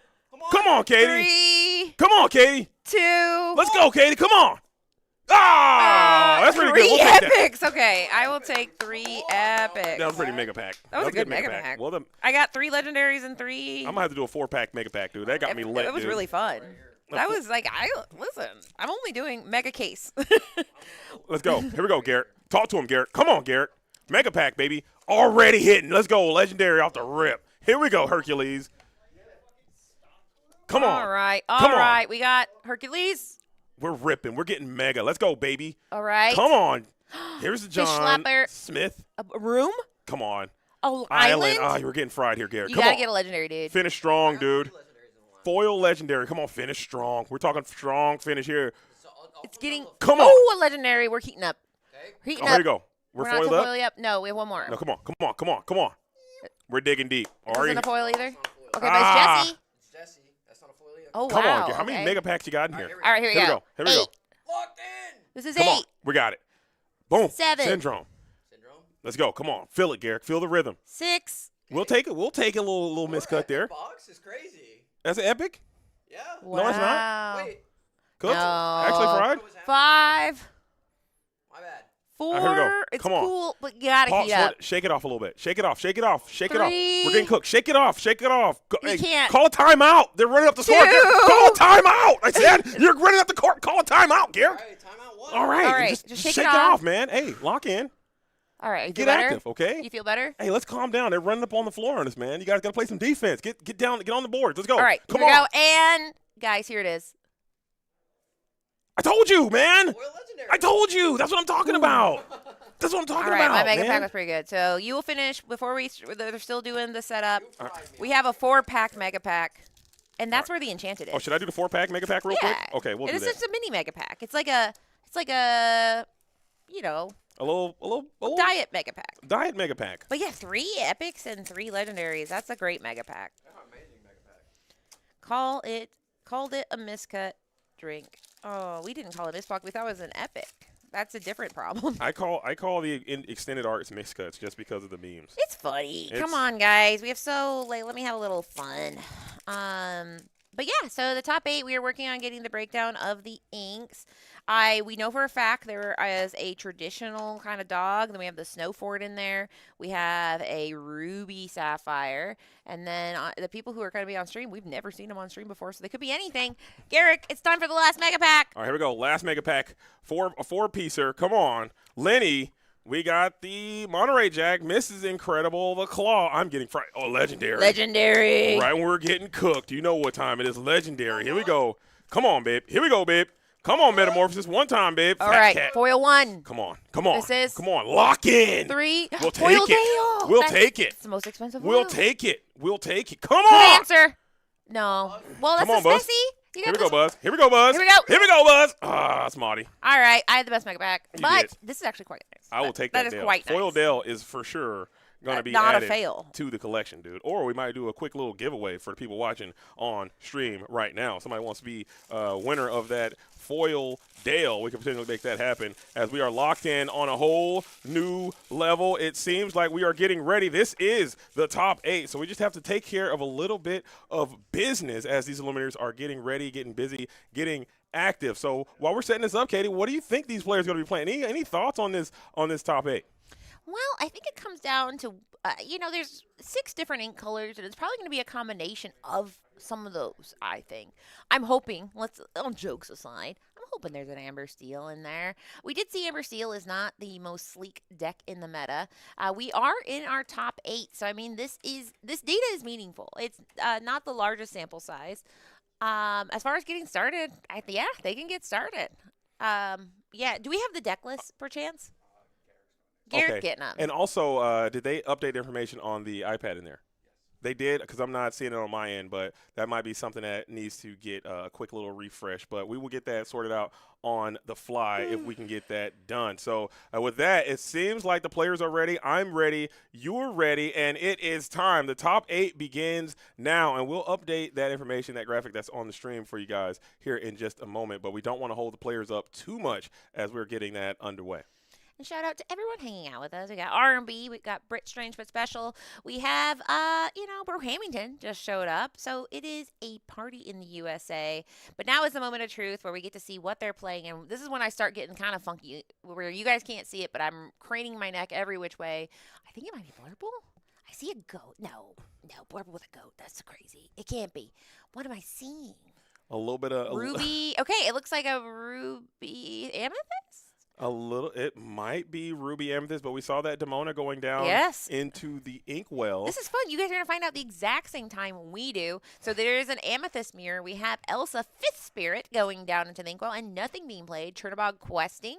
Are we going to redeem it? Probably not, because nothing's coming its way for now, unless Jebediah is on the other side. But we don't know that quite yet. It is time to find out, is this Blurple? Is this just Amethyst Mono? Is it 2 Amethyst Mono mirror? No. It is Ruby Amethyst versus Mono Amethyst, it appears, as we are still trying to gain a little bit more information for you guys, as Chernobog is going to get a nice and easy quest in for 1, it seems, as I'll go ahead and try to control this from here just to make sure that that is at least up to date. We might have some type of disconnect coming in from the iPad to the challenging screen, so we'll get that sorted for you guys. But in the meantime, in between time, we will do our Doest utmost of diligence to make sure that information is transcribed at the best of our capability as we try to find these Illuminator's correct name. And it is Sapphire and Amethyst, Katie. Blurple is back. We thought we were done with it, but apparently we are not, as this is a strategy that I thought does still has some pretty viable play patterns and legs, even in the Infinity format, with the inclusion of that Merryweather. Now, I am trying to find their names, and the thing is sometimes people they choose to stay anonymous. Purple players they try to stay low key because you know you don't want to leak the tech on that. But on the other side, we now have that goat going into the inkwell, and then the library. Locations have been kind of a very thing that we've seen a lot. We have Tigger coming in, and he is a little bit of a bounce card himself, being able to return any card with 2 costs or less to the player's hand. In this case, he picks that boostable Hercules right back to the hand, and he says, you know what, I'll ink it, and I'll play a rabbit to draw the card. So neither of these players are going to have issues drawing cards. And we saw how effective that rabbit was in the previous round with Rob. You were able to bounce that rabbit multiple times and draw a ton of cards. A lot of people have indicated that rabbit might be a bit too slow in this metagame, but no one is going to fully have the correct answers, as Elsa, the 5th Spirit, will come in and exert that Merlin rabbit, and the Tigger can get a quality takedown of that Merlin rabbit. However, you will allow the Ruby Amethyst player to draw an additional card from that. So the Blurple deck, I would say, did have a little bit of a favorable matchup in the previous formats with this deck. However, that Be Prepared, I believe that is going to be one of those game-breaking, game-warping cards that Ruby Amethyst has access to. So it looks like we have Midge against Tim, and so the chat is informing me that Midge is on Purple Ruby, which that is Amethyst Ruby for those who are bilingual. So that is going to be Midge on the left, and on the right we got Tim and Midge, and if that's wrong, well, sorry. All right. So we have that 5th Spirit who is able to kind of just menace with her evasiveness. But unfortunately for these players, any kind of Amethyst tricks you have up your sleeve, both players have access to. But this Let It Go, only Tim has access, or rather Midge has access to. Well, no, I think it's the other way. Midge is the one who is on Purple Ruby. So in the meantime, in between time, we have McDuck Manor coming down. So it is a real estate market here, guys. If you are out there and you're trying to buy a location, now is the time. We've had libraries, Queen's Castles, and certainly lots of McDuck Manors. And it makes sense. 9 willpower. I thought it was 8 for a little bit today. I forgot. My brain adjusted it down into what I think it should be. But no, it's 9. So few things in the game can cleanly deal with it. Unfortunately, it's going to be tough for Midge. We just lost the ability. I think the Maui was possibly banned. I didn't see exactly what happened to him as we were getting those names corrected. But either way, he's not here right now. And he has to do a lot of work to get rid of that castle. So now it's just a library, an Elsa, and a McDuck Manor. But my bet's on the McDuck Manor as far as staying. Woo! And a Dream, though. And the Brawl is out in a timely manner to get this Elsa, the 5th Spirit, off the board quite cleanly. You are still stuck behind this McDuck Manor that's going to constantly sit there and chip away lore after lore after.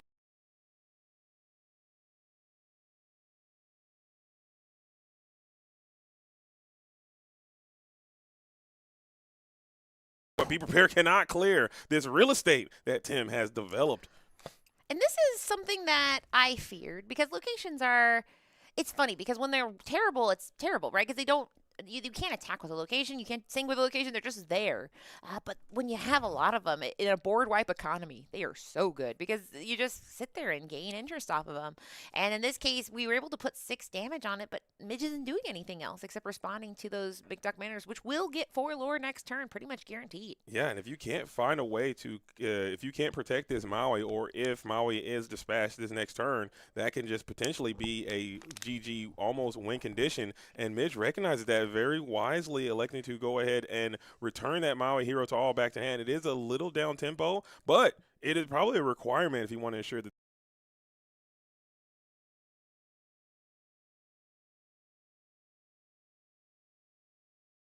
natural inclination is that Amethyst Ruby can do more stuff per turn. So it's something where I think that they are going to be able to get a lot more value out of their turn. Traditionally speaking, Blurple is only playing 1 card per turn. So for everybody saying, hey, the audio is bad, just, it's just me. I'm not just not letting JD talk. We do have Demona coming in, but Demona's great when paired with other characters. Unfortunately, McDuck Manor is not going to take advantage of exerted characters, but here we go. Lady Tremaine, who loves the ability of just having one character at a time. And just like that, those McDuck Manors that were standing so tall and firm look a lot more fragile. One down, one to go, because it's not that bad. If you have a bigger board and you're able to have a healthy hand and keep responding, locations aren't so scary. I agree. I do agree. We are having also some issues with the lore tracker. We're going to get that repaired probably after this game, but in the meantime, in between time, we'll do the best we can to keep up with it on the fly. But I do feel exactly what you're saying as Midge is stabilized this position. You have a nice questing character. You have some challenging characters in play, and this board is very wide as well. Well, not very wide, but it's definitely wider than the Sapphire and Amethyst player, and that's usually where their downfall comes in. Exactly. There. And it's two things, right? It's how many things can you do per turn, and how easy is it for you to emergency eject if the board gets out of control. And Midge has the upper hand on both of those. Midge has the ability to play multiple things per turn, and they have the ability to rebuild, where a lot of Tim's staying power is doing these big guys. Demona, you're not playing 2 Demonas per turn. That's crazy. Now, that being said, it is a control mirror match, so we might be here for a while. The lore total is at 7-7, so it's almost as if nothing's quite happened yet. And we're getting the deck list, and so now it's is there any surprises?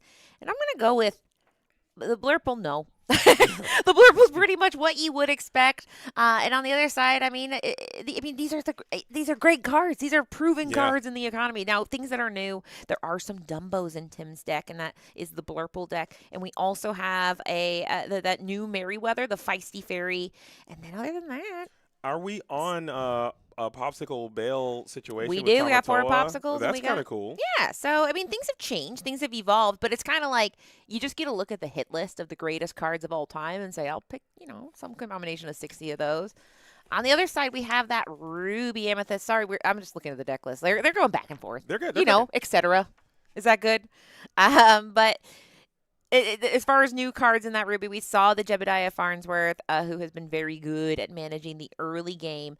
But yeah, we have the Merlin Rabbit, Merlin Goat, Madam Mim, Snake and Fox, Lady Tremaine. What year is it? All the hits of the 90s, Yeah. 80s, 90s, and today. The Easy listening. The hits you've come to know and love. Put them in your deck and make it work. So, Ruby Amethyst is back. Sorry, there it is. It is. That's the thing. And so the momentum I do just think is on Midge's side. Now, he is going to go ahead and pass, but it's a TPO. Now, that Sven is challenger, but the board, like you said, the wider it gets, the more problem. Blurple just doesn't have big answers what are you like that. do? And I think at this point, as insane of a take as it may be, I think that the Blurple strategy might just be too fair. All of these Infinity decks that we've seen so far, they can do this thing that is just so grotesquely powerful. We're talking completely one-sided board-wise. We're talking Snowfort Quest for 7 a turn. We're talking like all of these different very, very powerful plays, and Blurple can't really do that because essentially if you kind of look at the way the deck is currently constructed, you're playing a core constructed deck featuring just a few new cards added in, and just with that alone, I feel the power level of your strategy is just not going to be nearly as high as some of these other decks.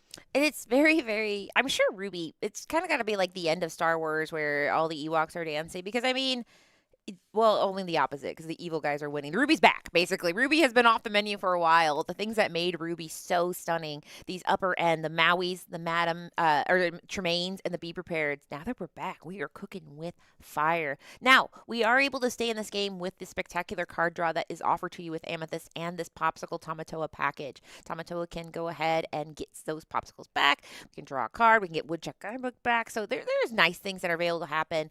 But the wider he goes, the more tempting it is to just rip that Be Prepared and build back his board. So the question is, how many cards in hand? Both need to be very mindful of that.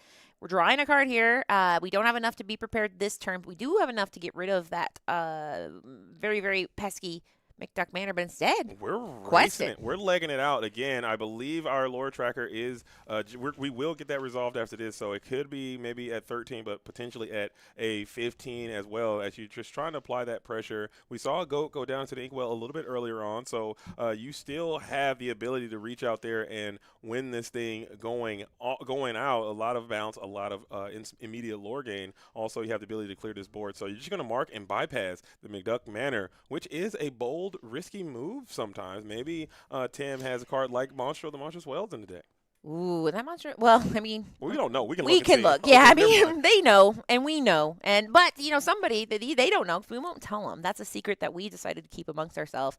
But to your point, I mean, I think this must be a big sigh of relief for the players because all day it's been a, what do you have in there? What do Yeah. you got? And now it's finally like, thank goodness, I got to look at your list and I know at least what you're up to. But the answer is problems only. I don't want peace. I want problems only, says Midge. But Tim is doing his best to go ahead and stay in this game. He knows it's a race, and that Maui cleanly got rid of that mansion. Now, here we go. We got that Tigger coming down, bouncing back to hand, and then a Elsa exerting the rabbit, and now a little bit of cleanup on his own, which does make that be prepared ever so tempting the It more control does. you do. Yeah, and that's such a downside of this Sapphire Amethyst strategy. It's just so hard because you have to use your characters to clean off your opponent's characters, which is going to stop them from questing and stop you from questing and gaining lore to trying to put your own win on. And then they just turn around and make everything you just did was for naught now because they just hit you with a now almost pseudo one-sided board wipe. So it feels very difficult for the Sapphire Amethyst deck to match wits with this Ruby and Amethyst strategy, which kind of feels quite fitting. Historically, the Blurple has been dominating Ruby Amethyst in the previous set since post-rotation. Yeah, but this is the dawn of a new day. This is We're infinity. We are so back. And I mean, this is the first time we have seen Ruby Amethyst in the top 8 in a very long time. But now we're not seeing that Be Prepared being deployed as fast as I thought we might see. We do see 4 ink being out, and he has 3 in hand, so it's possible. And we do Be rip it. prepared. And we will go ahead and wipe this board, electing to just be prepared. The Maui. I love to challenge with the Maui before I do the be prepared. Yeah, and it's kind of fun to be like, oh, I did. Yeah. Yeah. And that's called psychological warfare. We'll There you talk go. about that a little bit between the break. But There in the you go. meantime, we have 1 ink left where we can go ahead, get a Chernobog's follower. He's at 15 lore. He can breathe a little bit easy. I wish I knew how many cards are in hand because that's going to be a story there of who can get back in. It's going to be, it looks like 2 cards in hand. And can you stabilize as we are going to find the Tamatoa happy as a clam now to get back those pesky popsicles, getting to your own draw engine. Check that. We're going to bring the Junior Woodchucks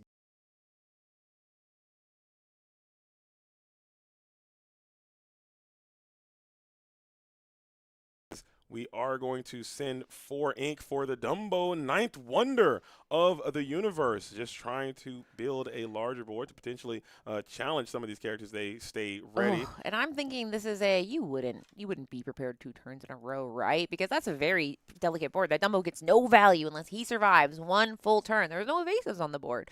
So now it is a thing where you wouldn't be prepared twice. You wouldn't. It's crazy. It's never. And it always Yes. happens. You see one, you better get prepared. I think the second be prepared should be called better get Yeah. prepared. Fool me once, shame on you. Fool me twice, shame on me. But unfortunately, you just have to make him have it. It's a classic saying. But there we go, and he gets a little cheeky 1-drop in the meantime. They have a lot to pick from in that 1-drop category. All of them seem to draw cards. And now he has to rebuild yet again, doing the popsicle, drawing cards, staying in there. Speaking of drawing cards, we have the option to cycle a few as friends on the other side. It's some more card draw. We also have access to that Junior Woodchuck guidebook, which we can deploy here. Demona, Scourge of the Wyvern Clan, is going to be played, able to get 3 cards. So showing the strength of that Junior Woodchuck guidebook over a card like Friends of the Other Side in that situation, as you can set it up and maybe draw later on and not have to worry about your hand size with that Demona, Scourge of the Wyvern Clan. Yeah, and the good news is, I mean, I say that it's hard for Blurple to do a lot of things per turn, but the good news, if you stay around a long time, it gets a little bit easier. The problem is Midge has access to a combo so fearsome, they call it Go Bounce. And so it could be Go Bounce territory. We're questing with that broom, playing a character. If it's a go, I will start shaking in my boots. It's not. It is a We Scrooge. still can go look for it, though, and we know that there is a Madam M snake already in hand because it was Tigger bounce back to the hand. We are just digging, looking for that very gruesome, twosome goat into a bounce.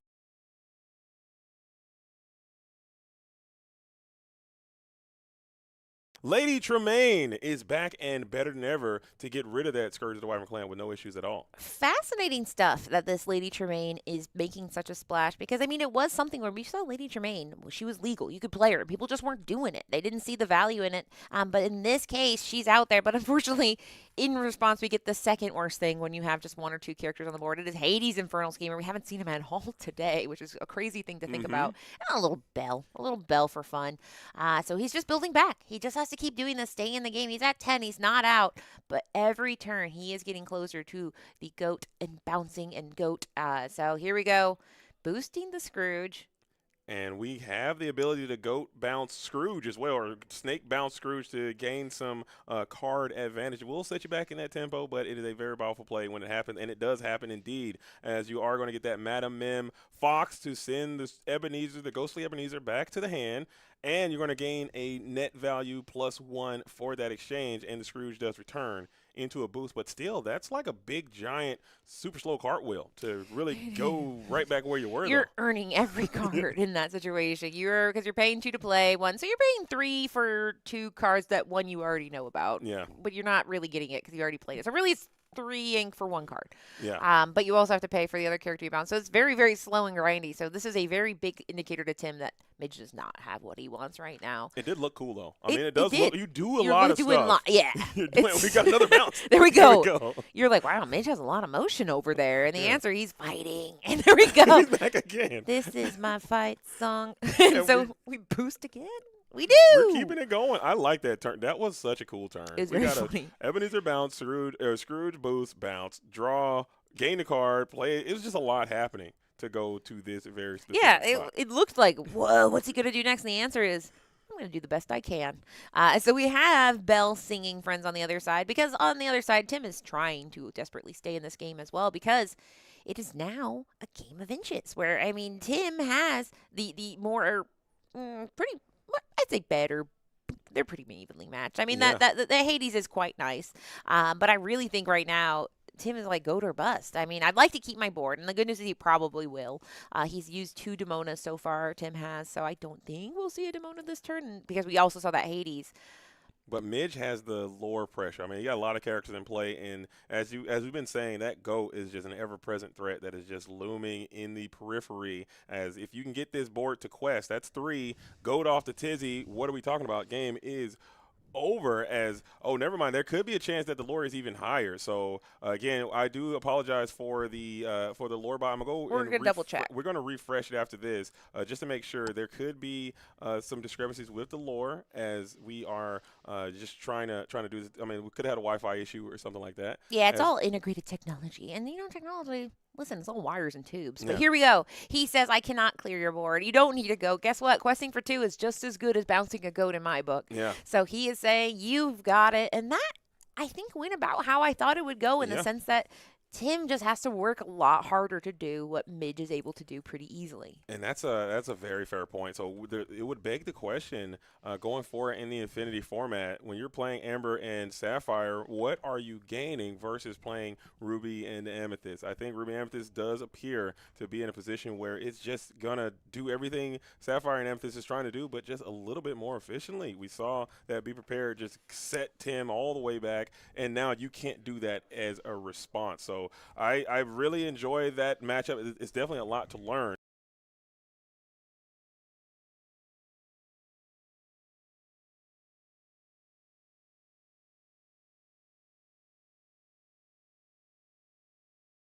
Lady Tremaine just seems like it got a really strong buff. Be Prepared is stronger now than it's ever been. And you still have the bounce package, which I believe also got a robust boost based on some of the new cards that have come out since rotation. So Ruby Amethyst seems like it's up in a major way. Yeah, I mean, it just has a lot of flexibility, and I think we're going to see that flexibility in this next game, because you are able to be aggressive in the beginning. We didn't see Frenemy. We saw Rob Sharpay on that Frenemy, but even without it, you just have these little 1-costs just spamming the board, and if you decide you don't want to do that, then you can switch lanes and have your boosted Hercules and your Scrooge McDuck. So moving into this next game, I mean, things that have to go differently is Tim needs to apply pressure. He wants to have characters on the board. It is kind of his advantages, like what's his things that he can do that Midge can't do? He can go faster, he can ramp, and he can do things like let it go, but he can't board wipe. So I just think it's something about building a board, letting it stick, and hoping he gets a valuable Demona. I think that's something he really would want, is be conservative, get to a Demona, and then clear the board. He's going first, so he could technically do the Demona pressure.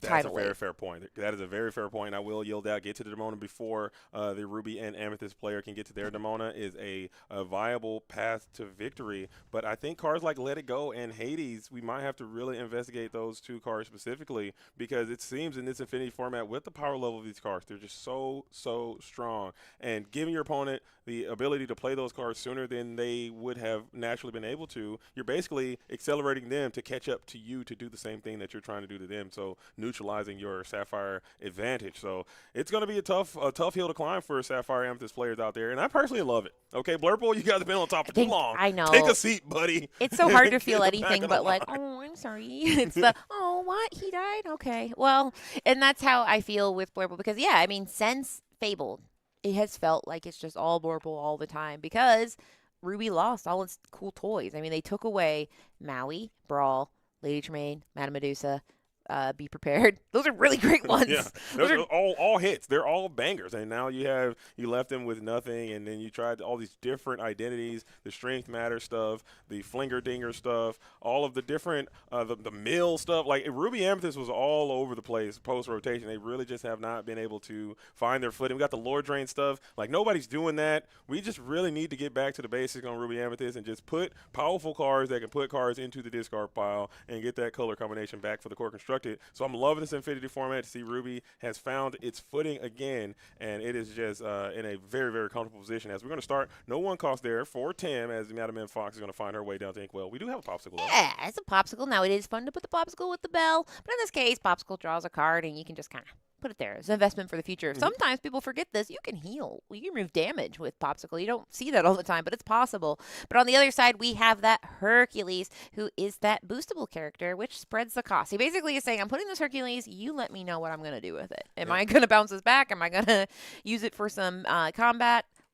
You set the tone. He's just another pretty solid one-cost character that you can boost later on. And the thing about these boost characters, you can continue to boost them as much as you want. Even after they fulfill their maximum boost capability, you can just continue to boost, as we're going to continue to not ramp, unfortunately, there for Tim. So no ramp on 2, so you're essentially playing a mirror match without being able to do your most powerful play. You are going to find that popsicle down on 2. Hercules free and clear now to quest uncontested, and you may not even need to find a way to boost this bad boy and see if you can find a 2-cost character. And that is miserable, because we literally said, like, what can Tim do that Midge can't do? And said, go faster. And he said, I can't go faster right now. So this is absolute misery here. Now, he did spend this turn. So, I mean, I would expect Midge to maybe even try to drop 2-1 costs on this next turn, knowing that the pressure is completely off. But instead, he elects to just boost this Hercules, which takes him to a 3-3, which will be nice, but that's not very aggressive. He quests for 1. He could have played 2 characters this turn, but he doesn't have it probably. I mean, it might be another tempo mathematics thing that you have to do, as we do find the ramp a little bit late. Maybe you can set up some more bounce, send that Hercules back to your hand, then ink the 1-cost character and net yourself a plus card. Tipo coming in a bit behind curve, but now Tim is back onto the sacred timeline as Midge there staring across the board, having that friends on the other side in hand, shuffling back and forth. Maybe you want to take another turn off to continue to explore finding more resources from the deck, or you could just maybe put out a 3-cost character. Maybe Scrooge into a boost here doesn't seem too bad either, as the Herc is going to get another one. Yeah, bless my soul, Herc is on a roll. Literally, actually. Yeah, and he's just kind of hanging out, because Tipo's over there like, I'm not going over. That's a literal demigod. What are you guys talking about? So now he gets to see, I mean, if he's going to play a 3-cost, I mean, I think he did elect to go a more measured challenge heavy route. That Brawl, not necessary. And there we go. There's that card draw we were talking about. Fox comes in, and suddenly you get the Hercules back and whatever he had with him. Yeah, and that is and also Fox being a capable friend on the other side Sager on the following turn. So this curve actually looks quite decent for Midge, and especially slower matchups. You don't really have to worry about anything. As Scuttle is going to be another nice new include coming in from Whispers in the Well, I believe, as this character does have Ward. He's 5/5. He quests for 2, and he is a very, very sticky character, being able to hang out and challenge and works quite nicely with Cheshire Cat, especially in the core constructed format. Oh, and he loves working with Elsa. Elsa says, touch what? And you can't do anything about it. And they said that the combination of Merryweather, they said, scientists are saying that Merryweather and Scuttle with Elsa is such a problem because you're going to sit and look at them just menacing at you. Merryweather and Scuttle standing wing to wing. And then if Demona or Elsa comes, it's a problem. But in this case, we don't really have a problem yet. We're just going to bounce things back, get things nice and safe. A snake, we can lose a snake here. Coming in and returning the Madam Fox. Mim on Mim here, and then putting that back. So there we go. There's the wide strategy that I was thinking might happen earlier, but now we're doing it here, and we'll probably get some card draw from it since we have the broom. And you can go for that same line again, boost this Hercules, and then maybe go for another Madam Mim Fox to send that Hercules back onto the hand and getting yourself another card. And when you say they say, I started saying the streets are talking. The streets are saying. People are saying. I keep my ear to the streets. That's exactly right.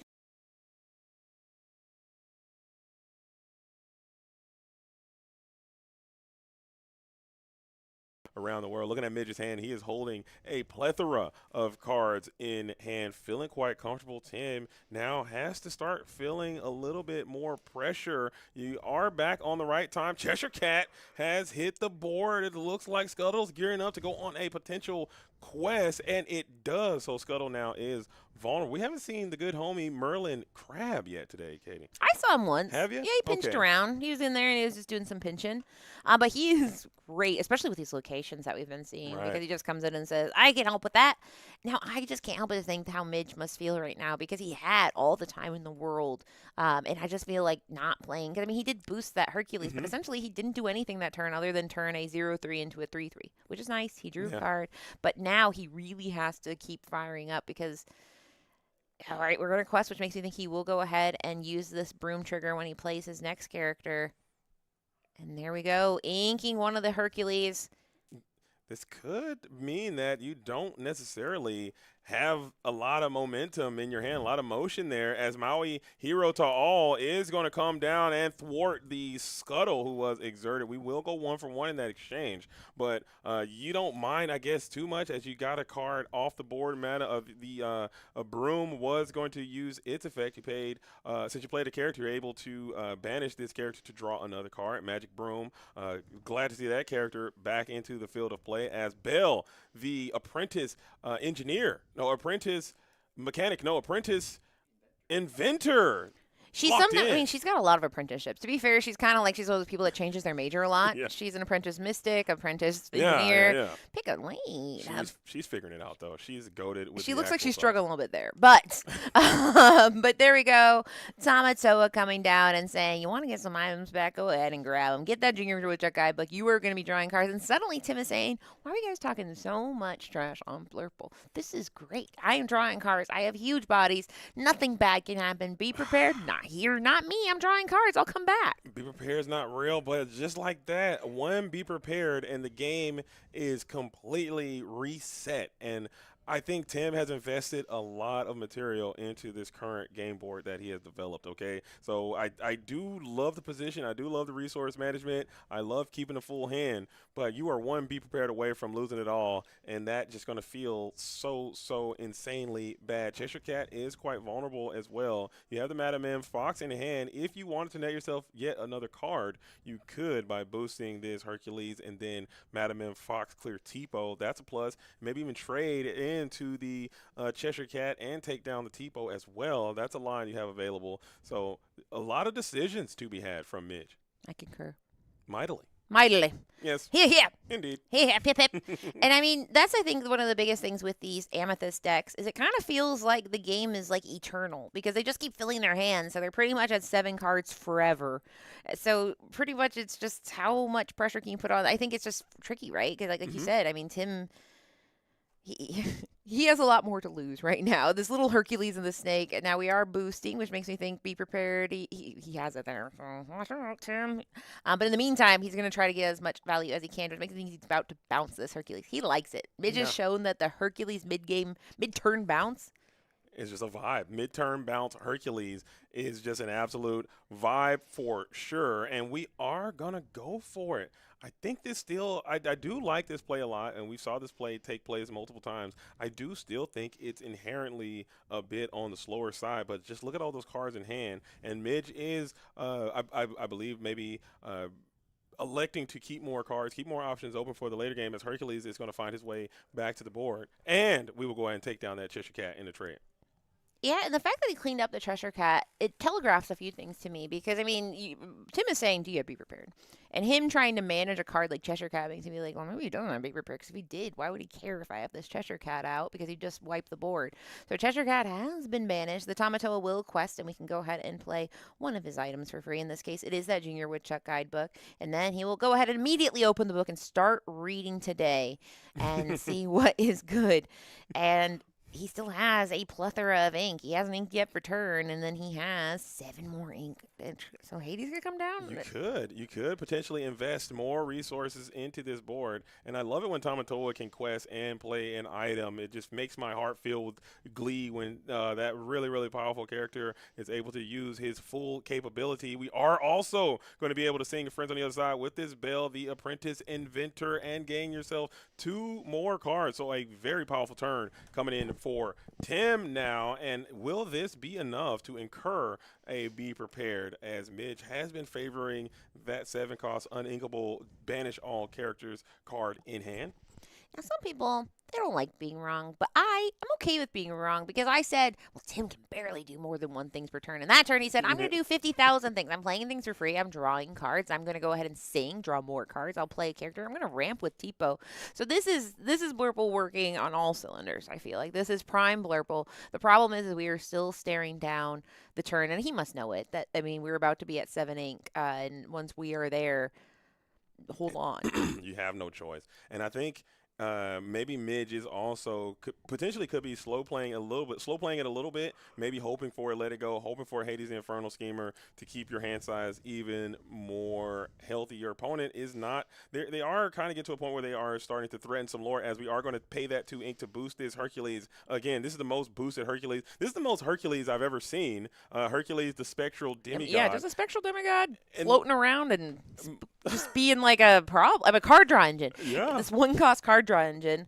And it makes sense because, a lot of other formats, generally you want to do 1 thing per turn, or you want to, play a character per turn. So it's a very interesting card. It kind of says something about the meta where you're able to, it's 2 to boost. That's not cheap, guys. That's a pretty expensive thing to do. But it's not just this 1 deck. We've seen it 3 times now, so it must mean something. But there is Maui, so we are not being prepared. We are possibly egging on our opponent to say, keep going wide. I'll just control you this way. And just wait till I have to hit that emergency eject button. But buckle up, folks. This one's going to be a long one. They both have a lot of cards in hand. They are both responding in full with these absolute haymaker turns. And now we are going to go ahead and just trade. We're not even going to get what's underneath there? It's Demona. An enchanted Demona. Beautiful and enchanted. And this could have been an opportunity for you to possibly bounce. Or seeing that Hercules finally get banished after all that bouncing he's been doing. Felt sad. I was connected to the Hercules there. A little emotional. Because, we've been like, he draws cards. I'm like, oh, he challenges?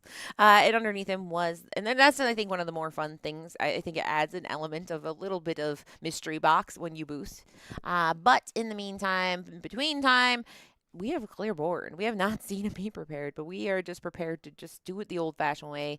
If you don't have a homemade Be Prepared or a store-bought Be Prepared, homemade is fine.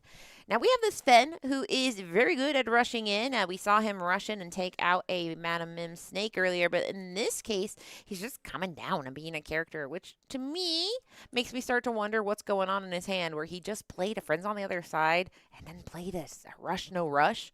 Interesting. It doesn't necessarily mean anything, but it could be a sign that Tim is not necessarily seeing what he wants. Yeah, Tim might not have the activity in the hand that could get you to the point that you need to be. You're kind of hard stuck at 5 lore. And Midge is still, like I said, I'm trying to find the path to victory. Like, you're not questing hard enough, but you're not able to go over the top in this full control role. I was listening to Garrick, and he was saying so eloquently that this Ruby and Amethyst strategy has the ability to play on a lot of different echelons there, whereas this Blurple, it seems very one note. Like, they can do what they do very well, but they can't. It's rigid, as this Ruby Amethyst can flex more. Yeah, it's kind of like you can kind of go backwards and say, okay, I'm going to be more aggressive now. We can't really go backwards. It's one of those things that it needs to do, these powerful things that it ramp to. That's the whole reason you ramp, is to do the cool stuff later. You don't ramp so you can drop a bunch of brooms, generally speaking. So Midge is just having a little bit of a meal here and just drawing cards, bouncing it back. He is in no rush to play any Be Prepares, because why would you? It is just one simple spin on the other side. He's inking, he's passing, just one. So it feels like two cats just playing with their prey in this matchup, but I feel like Midge is definitely the more scary cat in this matchup. A lot of Midge fans in the chat. I've seen Midgely. There's Midge fans rise up. Midge out here getting active as we Elsa down the Madam M Snake, and then we'll get a quick trade in with the Sven Leaping Reindeer, which is a down trade for you. So I'll gladly take that trade if I am Midge, who is now in a position where you have a plussing. Be prepared. Let's see if it's time to finally rip this bad boy, or are you still going to be in this hold mode, invest for the future, continue to play this Madam Mim rabbit game and get your bounce on. So many options available to the Ruby Amethyst player. And Ward is cool, but you know what Ward doesn't care about? All. Banish all includes you, Warded Fairy. So that Warded Fairy Merryweather goes into the discard along with Elsa Fifth Spirit. So Midge had waited, and now it was time to pounce. And honestly, fair. If you go ahead and clear Ruby's player's board, watch out, buddy. That's scary because they have nothing to lose. They've been waiting. They've been having fun, and now they're not. Playtime's over, and he's going to go ahead. But a little Scrooge boosty, no boost. A little bad boy boosted Scrooge, as Midge is doing one of my big pet peeves, is putting that ink ready after your turn is over. I actually hate to see it. We liked you, Midge. We did. We were rooting for you. We all were rooting for you, Midge. But I do appreciate that the Illuminators are doing a great job of keeping that ink up, as that is one of the new rules. If you're just tuning in to the stream, we have been talking about that all day. A new rule has been added to Digital Lorcana to keep your ink face up to the end of your turn, and everyone has been doing that all day. Everyone has adopted that as a new tournament policy, but we got to keep that ink exerted until the start of your turn for sure. Yeah, because it's ready at beginning of the turn. Set, draw. And he's like, what about now? I want it ready now. But there we go. We have Madame Tremaine. Madame Tremaine. That's a new character. I love it. This the remix. Lady Tremaine coming down and just having her pick. When you have one, you pick the one thing on board. And she quests for two. She's one of those cards that I think is just so diabolical for a lot of reasons. But there is Tamatoa. Does he have? He has items in the deck. For sure. Yeah, there we go. Popsicle and that Woodchuck guidebook that he's read a lot. Stop reading this book. Shout out to Junior Woodchuck guidebook, man. Yeah, shout out to you. You know, you made this card, which was really cool, that you said you guys can have this as a treat. I'm so glad that I had the opportunity. That's the last card I think I'm ever going to reveal, by the way, because I want to go out on a high note of card reveals, as I was so honored to reveal the Junior Woodchuck guidebook. And having that be a card that's played in Infinity, that card could be potentially played for the rest of the time Disney Lorcana is a game, okay? 20 years from now, we could still be playing Junior Woodchuck guidebook, and I'll always have a piece of that. What about Hidden Trap? Possibly. Okay.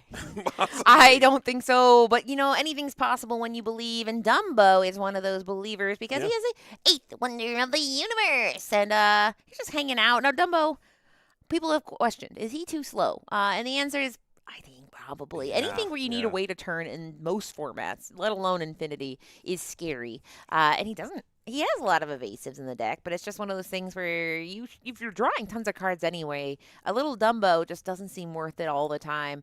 However, it is now time to see what Midge does in response. And in that case, he is going to go ahead, play the library, quest for two. We are starting to have a little bit of a lore battle. It's been just Control City. Yeah.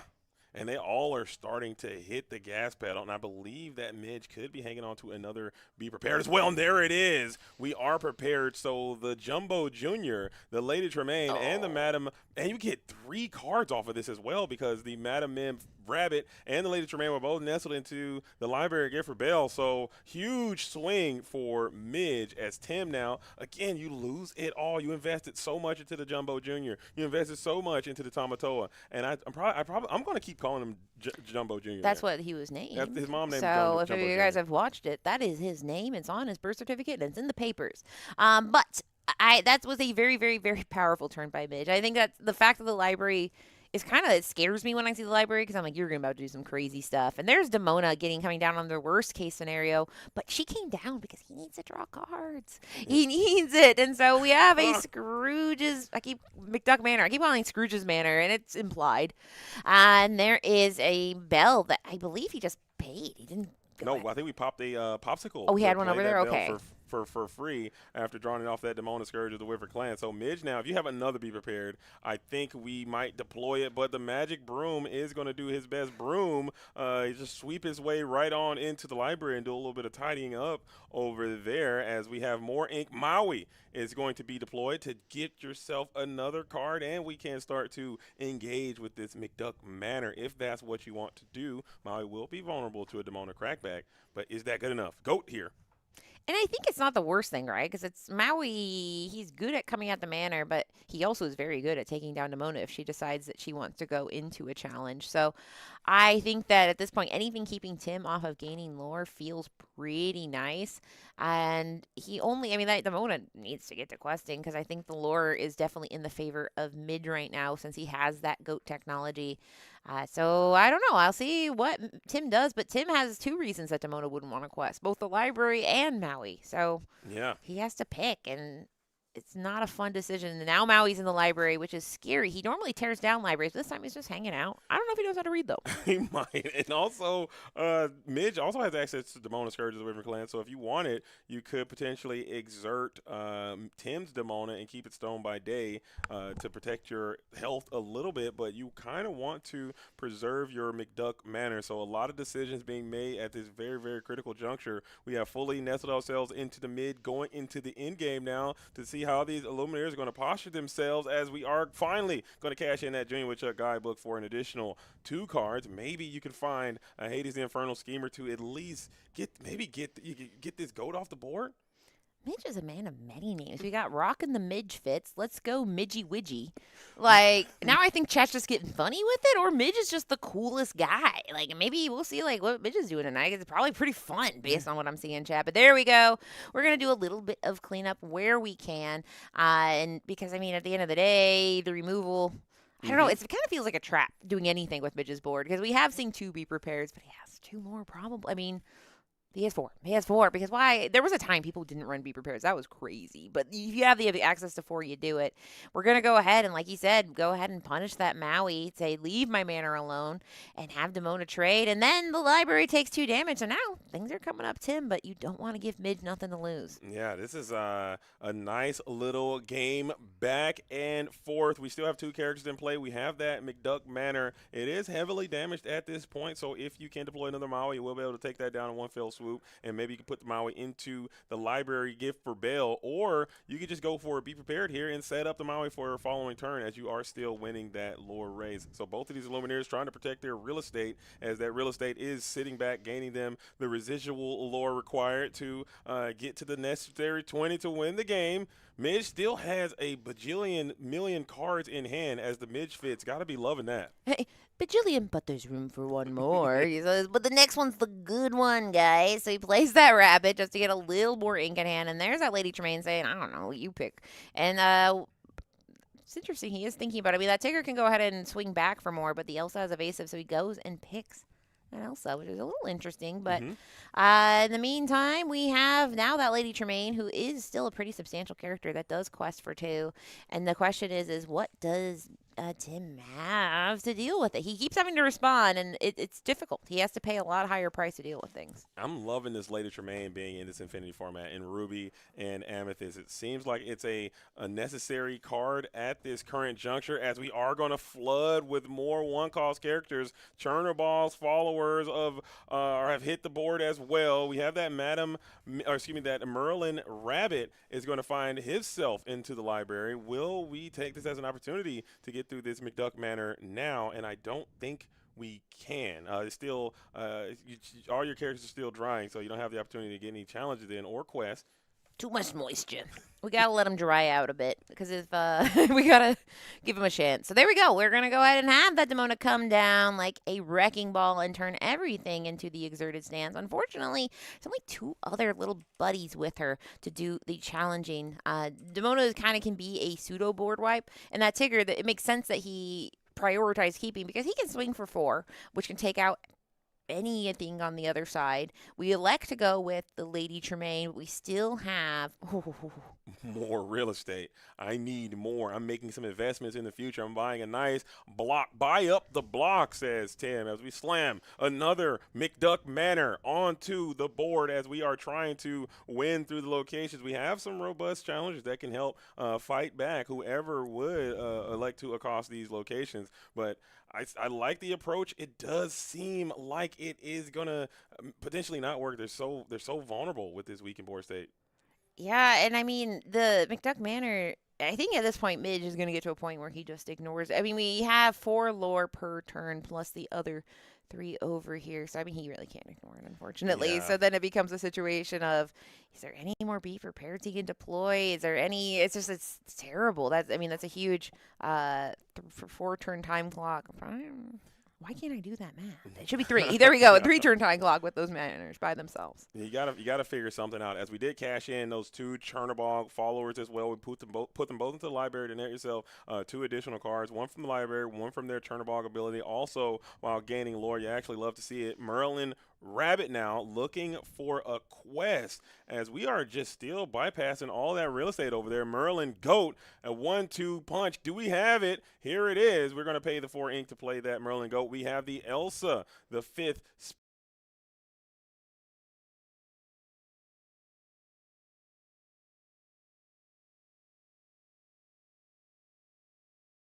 card just feels so egregious to me. The fact that 9, like that just is such a insane, like the fact that you have to throw. I mean, is there any? And Leviathan's like one of the only characters in the whole game that can just come at that. Otherwise, everyone's like it's a team effort. Sing together, take down Manor. You got to be a big body. A Chernobog can do it as well. Yeah. So giant mythological creatures can do it. Beef boys is what I like to call them as well. So we are working still, seeing what can we do to get rid of this manor. In the meantime, we got to go it on board. So it becomes a math game. What is my clock? And it just got a little shorter because we're going to 16. And players of Amethyst bounce decks, they love 16 because they go, I can win this. They're so look at Midge. He is so excited. And Midge has not smiled this entire episode, but I saw a smile, a little small, a smidge of Midge a smile, little smidge of Midge, exactly, a little wince of glee, as you know.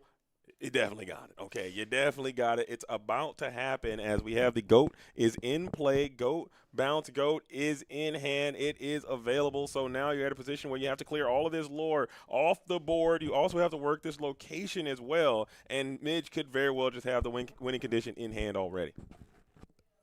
And that is just a very tricky. I mean, Tim, you have to make them have it. And so one person in the chat said, should Tim have ready that Demona? And that is referring to the Stone by Day ability. So I don't know if Midge did anything to bounce anything to Tim's hand. So I'm going to go with probably we should have unless he didn't play a single thing after that Demona was played. But either way, he cannot get to 20 lore this turn. Midge can easily get to 20 lore next turn if he doesn't respond to this board. So he needs to be very, very careful here because he can't even take any chances. He knows the goat's there. He doesn't know what else is with it. So now is the time to do as much cleanup and do it in the right order because you don't want him to draw any cards off that library. So you kind of have to deal with that first. And we will do so by sending the bell, the apprentice inventor, into the library. Madam M. Fox will send the bell back to the hand, and you will be able to take down that library. So that's one piece of lore that has been reduced. You also need to clear this Merlin Rabbit right now as well to at least put yourself in a position to not immediately lose the game, as 3 lore is still being represented currently with a Madam Mim with a Merlin Goat floating in reserve in hand that is known. So scary spot for Tim. Midge also has a quarter of the deck is in hand, so there's a very high likelihood that they have it. What if he had it in hand? Would you want to just show it? Hey, man, I got it. People do it. I mean, Yeah. you're not technically supposed to do that to just Yeah. be like, look at this. But I mean, sometimes I'm like, I think people will say, do you have it? In this case, it doesn't feel great to get rid of that rabbit because every card could be another goat. He could just play 2 goats next turn and then quest with the 2 characters. So the question is, do you have a goat? Yes. And do you have bounce? He drew a card off the rabbit. He quested for 2. I feel he has 2 Oh, goats. double goat. And there we go. He is saying, I'm going to the top for Midge. YouTube, the Podcana chat, they're like, I met Midge once. He was an awesome guy. Midge is one of the best people I know, and he genuinely cares about the community. Like, I feel like the Yelp reviews for Midge are insane, and his gameplay was insane because he just took home one of the top 4 spots. W. Midge. I love to hear that. Seeing the fan support coming out and supporting their favorite Illumineer as he is going into the top 4. So you absolutely love to see it. And we love to see all of you who are out here active, locked in on another level, rocking with the program. If you are watching on JDZ Quest on Twitch, make sure you hit the follow button and make sure if you got a Prime Dog around, we'll throw it in there and rock with the program. If you are watching on Podcana, make sure you like the stream. Make sure you subscribe to the channel and turn those notification bells on YouTube. And let's get active. Just get the likes, because, here's the thing. You can take the mouse Wait, right now. Sorry, Well, can't no, mean to cut you wait. off. I'm telling him that you can go ahead and like it. Why are we not at 100 likes? We've been streaming I'm all trying day. not to be mean. I was trying to be nice Listen, and say, right, this is straight. you're in Twitch, trouble. Twitch, Sorry, you guys guys. are fine. I was trying to be... Twitch, you guys are fine. Yeah, okay? you're in you guys trouble. are doing great. Shout out to all the raid dogs. Shout out to all the follows. Shout out to all the Prime dogs we've gotten in there. Shout out to all the subscriptions. I'm talking to you, Podcon. If you're sitting there with your thumbs on your cell phone and it's not putting onto that like button, you're trolling. Okay, let's lock in. Okay, what are you guys doing? Sorry. Podcana, wake up. You guys got in trouble. Sleepwalking at the wheel. I actually can't stand it. Very frustrating to see you guys sit here and you're locked in on YouTube. Just went to 74. Thank you. Okay, can we get to 100, please? Yeah. What are you doing? Yeah. Who's sitting there watching the stream and not engaging with that like button? Who's here watching in the Quest world, not engaging with that follow button? Let's figure it out. Okay, we're talking about algorithms over here. We're talking about We're up to 80. I thought I was going to be nice and be like, if you guys have a second, if you wouldn't mind. No, you're like, okay. Put down your boosties and we need to talk right now. Get active out there. But seriously, thank you guys all for being here. That is a joke, tongue-in-cheek. I really do appreciate you guys showing up and showing out. Hopefully you are enjoying the broadcast. If you don't, make sure you reach out to me and let me know what you don't like. We are always working diligently to make sure that the stream is the best that it can possibly be. This is my full-time passion as I'm traveling the country all over to try to provide these streaming, and this is becoming a profession at this point. So I really am honored to be a part of this. Katie, Garrett coming with me as much as they can to help bring this stuff to you guys. It is truly all of our combined passions that we really, really love to do this. So thank you all for being here. Also, the biggest of shout outs to Ink Inc. for going out of their way to put this on. The 2 Mats and the Ink Inc. team putting this thing together, and the judges and the staff. This tournament has been going without a hitch all day long. So we are keeping the energy up, working for you guys. So please, if you haven't done so already, let us know what you like. Let us know what you didn't like as we're going to keep rocking and rolling with you all. Infinity is underway.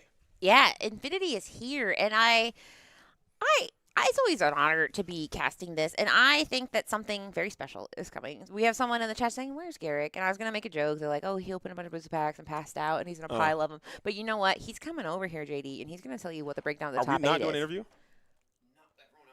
Yeah, so we have Got to go it. into the next We're round. rocking. But Okay. Garrick is going to come in, and I'm going to be out. But Garrick will give you a quick breakdown of our top 8. So, Garrick, are you ready to do that? All right. W's in the chat. W's going up. W's going up. Sorry, Garrick. I had to lock in with the Podcana crew there a little bit, man. I'm sorry. I had to scold the Podcana crew over there for a second, man. If you didn't hear, You guys are embarrassing me. I had to listen. I didn't want to say it. Okay, I didn't want to say it. Yeah. But we're dual streaming this thing. We got Podcana, we got Twitch. It's not a competition. If you're watching on Podcana, join in on Twitch. If you're watching on Twitch, join in on Podcana. But we need to support. Okay, we're running on likes over here. We're running on follows. We don't ask for anything. Just throw a little like in the bucket for crying out loud. It does help the algorithm. That's true. It does help the algorithm, and we appreciate everybody that is in the chats. I've been watching all day. We know we've had a couple technical difficulty hiccups along the way, but we're trying to make it work as best as we possibly can, and we're going to bring you even more top 8 coverage as we are getting into the top 4 here, and we have the breakdown of the top 8 for all those interested. we have one Chernadogs deck that is being piloted by one World Championship competing Illumineer, Kurt Spice. Back at it again. Back at it again. We have two Snowfort players out there in the top 8. One Blurple, which we did just see go down to the Ruby Amethyst. We also had one Amethyst Steel mid-range player out there. And two Ruby Sapphire.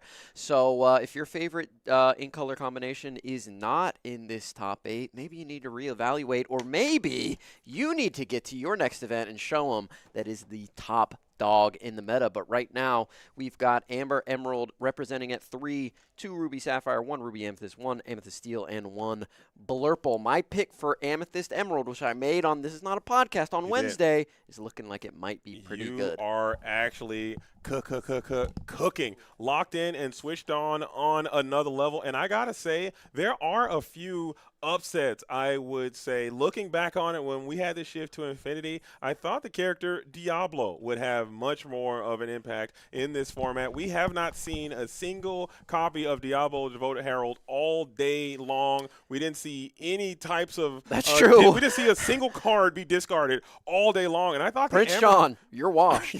you're unk. You're chopped, buddy. You're chopped. It's over for you. Hang it up, dude. You're finished. Or maybe that's just this. What do you attest that to? Why do you think we didn't get any discard showing up to this event today? Converting? I think through Fabled all the way to Wilds Unknown, we've just gotten so many answers to that Diablo card that it's just so hard, and there's so many ways to come back. The decks are more resilient now. You can't just put a bunch of like a 2-2, a 1-2, a 1-3 on the board, a 2-4 on the board and expect to compete in the Scrooge meta.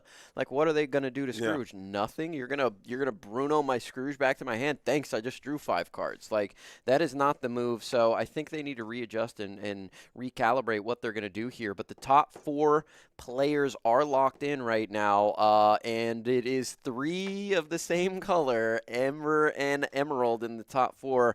We are bringing you the not mirror. The 2 Snowfort players are playing right now. They're going to knock each other out, but we have Kurt Spice coming up with the Chernadogs going up against that Ruby Amethyst, which you just saw, Midge, the fan favorite. Yeah. We saw the chat supporting him.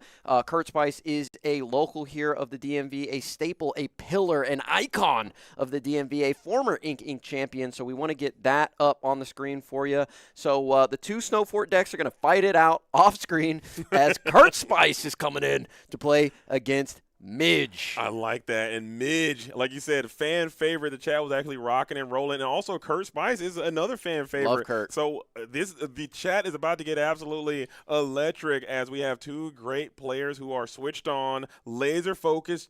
Kurt trying to go back-to-back, really trying to test the limits of this Chernadog strategy, while Midge has to do everything possible. You might not be able to sit back and chill like he did, as it looked like Midge is now up and active, ready to get active onto the Amber and Emerald strategy. How are we going to get through this, though? What are we looking for? You're the Ruby M stand over here. That's true. We are Ruby Amethyst gamers over here, and you have a lot of options now against this Chernadog strategy. It is going to be tough, but Scrooge is such a massive pick up in this deck. If you can go turn 1, get a 1-drop onto the board, maybe that Hercules, then you go Scrooge on 2, you go Scrooge on 3, boost one of your Scrooges, then you can have a robust board that is out, and it can challenge really, really well. You can leverage things like Brawl to get you into that mid-game. Madam M Fox, if Kurt ever does go ahead and exert. But Kurt gave you the secret to try and beat Ruby Amethyst earlier today when he was able to do that on stream, and that's get it done before turn 7. He said you got 2 quests to get it done. But if you are able to put on a lot of pressure, start questing, and make it difficult for them to get those 2 quests on, then you can really, really punish them on that turn 7. Be prepared. If Kurt is unable to find that Ursula, it can be tough for him to try and survive that. Be prepared. So we'll see what Kurt has in store, what Midge has in store, but I think that this is going to be an explosive match. We'll see who is able to come out on top here in this top 4 match. And it looks like, Garrick, the players are ready. I'm ready. You're ready. It is not ready. We're going to hold here for just a brief moment as we get this thing set up. I was about to jump right into it, both feet first, and let's get active. It looks like we're having some issues with the headset. No big deal. I love the analysis of how this thing is going to get broken down, but Kurt is going to try to hit the gas pedal, come out, get sideways right away, and get to the finish line before Midge can set up. Also, I believe, looking at the deck list, I'm not sure if Kurt has access to a Mowgli, but I know you have Ursula is going to be in the deck. So I don't believe we have a time for this. Are we timed up still? We are going to be a nice long 70 minutes that these Lumineers have access to. So we will go from there, and it is time. Garrick is back, and we are better than ever. Kurt Spice versus Midge, up and active. Let's get loose and let's move around as we are going to start those altering phases. I'm Kurt Spice. I'm looking for the aggro. I think it's time to find some characters that can quest heavy, put them onto the board, and get them exerted, while Midge needs to potentially set up some type of way to establish control. You got those Madam M Foxes. You have the brawls. Maybe that could be a path to victory for the Ruby Amethyst player. Yeah, just get those characters off as soon as possible when you can, because like Kurt said, he's not going to be questing too super aggressively unless he has an amazing window to get that done. He wants to get it done in 2 big quests and then maybe finish off with a couple characters there at the end. You want to be at 16, 17 lore by the time that Be Prepared does come down onto the board. And speaking of which, it looks like Midge has one there over on the far left in the hand already. That might just get ripped out of the hand by that Ursula. And it looks like Kurt is sporting, 2, 3, 4 daisies? How many daisies are in this hand? He's got at least 2 or 3, and it looks like he also has that Piglet Poo Pirate Captain coming down, as Midge is going to be on the approach here with that Chernabog's followers, which is what you want to start with. It's got the most strength out of your 1-drops other than the Hercules when it is boosted to try and challenge into what Kurt's got going on, but it does look like he has triple Daisy in the hand. Triple Daisy is going to be very hard to beat, staring down nothing but a Chernabog. I don't know if we have any access. I'm not sure if Kurt is playing. We can see his deck list. Is he playing any Grandmother Willows or anything like that? I don't think so at this point. I think it's just an all gas, no break situation. So if you can go Daisy Duck, Ink, Daisy Daisy, that is going to be a tough line for Kurt to beat, as we are 4s across the board with 3 copies of Pooh Piglet Pirate, 3 copies of Chernabog, and also 3 Dale ready for his shots. So Daisy to match with the Chernabog. Yeah, Daisy is a great start, and if you can go double Daisy onto the board in turn number 2, you can get really rip-roaring here, off to a start that will be difficult for this Ruby Amethyst deck to combat unless you're able to get a Scrooge down here. That'd be nice to see. Midge thinking about questing and popping this Chernabog followers, and it looks like he is going to do that. Go up to 1, potentially look for a new card here, or maybe just leave it on the board, knowing that Kurt's probably not going to challenge into this thing. There could be a Get some potential free for lore. a bounce here. Yeah. No, we just bring down the Hercules for 1, no boost. And maybe the idea, I suppose, I don't hate that idea, is to quest the Chernabog followers and encourage your opponent to take the trade instead of challenge or quest this Daisy to keep that lore total down. So I don't necessarily hate it. You are offering a free card. And I guess you can come back over the top as well and use this Hercules to take down that Daisy, and you got Kurt at 0 lore. So this is a pretty nice play overall. You do have that Daisy Daisy as a rebuttal, and if he does go Daisy Daisy here, let's see if we can clock the reaction from Midge, because I have never not tilted on a triple Daisy start. On a triple Daisy start, and there it is. He says, yep, all right, okay, trying to keep it cool, trying to keep it calm, trying to keep it collected, and Hercules is nice here. The problem is you have to invest so much into him right now on this turn number 3 to boost him up to that 3 strength that it might just not be worth it. And Kurt says, I'm in no rush here, big dog. I'm going to take it easy as a Sunday morning on a Saturday evening, as Midge is thinking about, what do I do here? Is it boost time? I don't think I need to boost right now. Maybe do I have a brawl available? Do I put down a Madam M Fox? What do I do on this turn number 3? And we talked about it earlier. I think that Scrooge McDuck, had that been there, it would have been a nice, much more rigid character to play in this spot. But Hercules is doing his best Scrooge McDuck impersonation. Chernabog follows with that 2 strength, kind of anchoring the position as well, as we are going to go for another quest. Maybe we check in this Chernabog now to maybe give yourself an additional card. It could be that Scrooge, go for a Scrooge boost, maybe even a quest or boost quest with the Hercules, but it's still quite slow as well. You like to keep some stats added to this board. Yeah, I got to keep putting characters down just in case you need to challenge back, but Midge might be thinking, hey, Kurt's not going to be questing. I have time to start boosting my characters here, and I don't want to invest too much into this board that I know I'm going to beat prep anyway, so maybe I don't want to get wide. Kurt's not showing aggression right now. Kurt is just laying back and waiting for that opportune moment. Shout out Jack Sparrow as we are considering a pop here. It doesn't look like we're going to. We have denied that as the Madam Mim Fox is coming down. We're not going to rush in right now, but it is a character with that 4 strength that can combat these daisies very well. Now, Mitch does not know, at least he shouldn't know, if Kurt does have that Snow Fort in the deck or not. These are not open deck lists in the top 8. They're not. Oh, no. I thought they were open, so we were operating on some incorrect information. So I do appreciate you updating us as these Illuminaries are still trying to solve the mystery. Usually if you have an open deck list, it will affect how you alter your hand, but when you're going in with blind information, you have to just kind of use the tools that you know. But these players are at the top table for a reason, so certainly they've done a little bit of their scouting. They understand what the opposition is up to and some of their tricks and schemes, as Nani is going to be included into the board. Nani looking for a 2-cost or lower. Lilo's there. Willow is there. Yeah, Grandmother Willow, 4 of those. Ancient Advisor is a part of the strat. Yeah, got to run the Grandmother Willow if you're running the Tramp. It's just too powerful there to get that off very quickly. And again, Kurt taking his time here. He can have that free Tramp coming down very, very shortly, and that Dale is looking pretty juicy on the next turn as well. Imagine we go Dale on the next turn, quest all these glimmers, and now, hey, you got a problem. What are you going to do? You're going to have you're going to brawl this Dale, or you're going to take negative trades on my triple Daisy start here. Maybe you can get lucky and get some value back from those Daisy Ducks if they can all cash in and give you some characters from the top of your deck with her unique ability. So each time she quests, you'll be able to send a top card from the top of your deck to your hand. Excuse me, reveal the top card of your deck if it's a character. You can add it to your hand. If not, put it to the bottom of the deck. So we are going to take this as an opportunity now to boost this Scrooge. Maybe we're going for a little bit of a boost play, and negative is just to turn the ball back in the field. Yep, we got that Hercules up at a 3-3 right now. The Chernobog does come down, so not a super impactful turn, but you got to think, hey, I don't want to B-prep my own board. I just need to get to 7.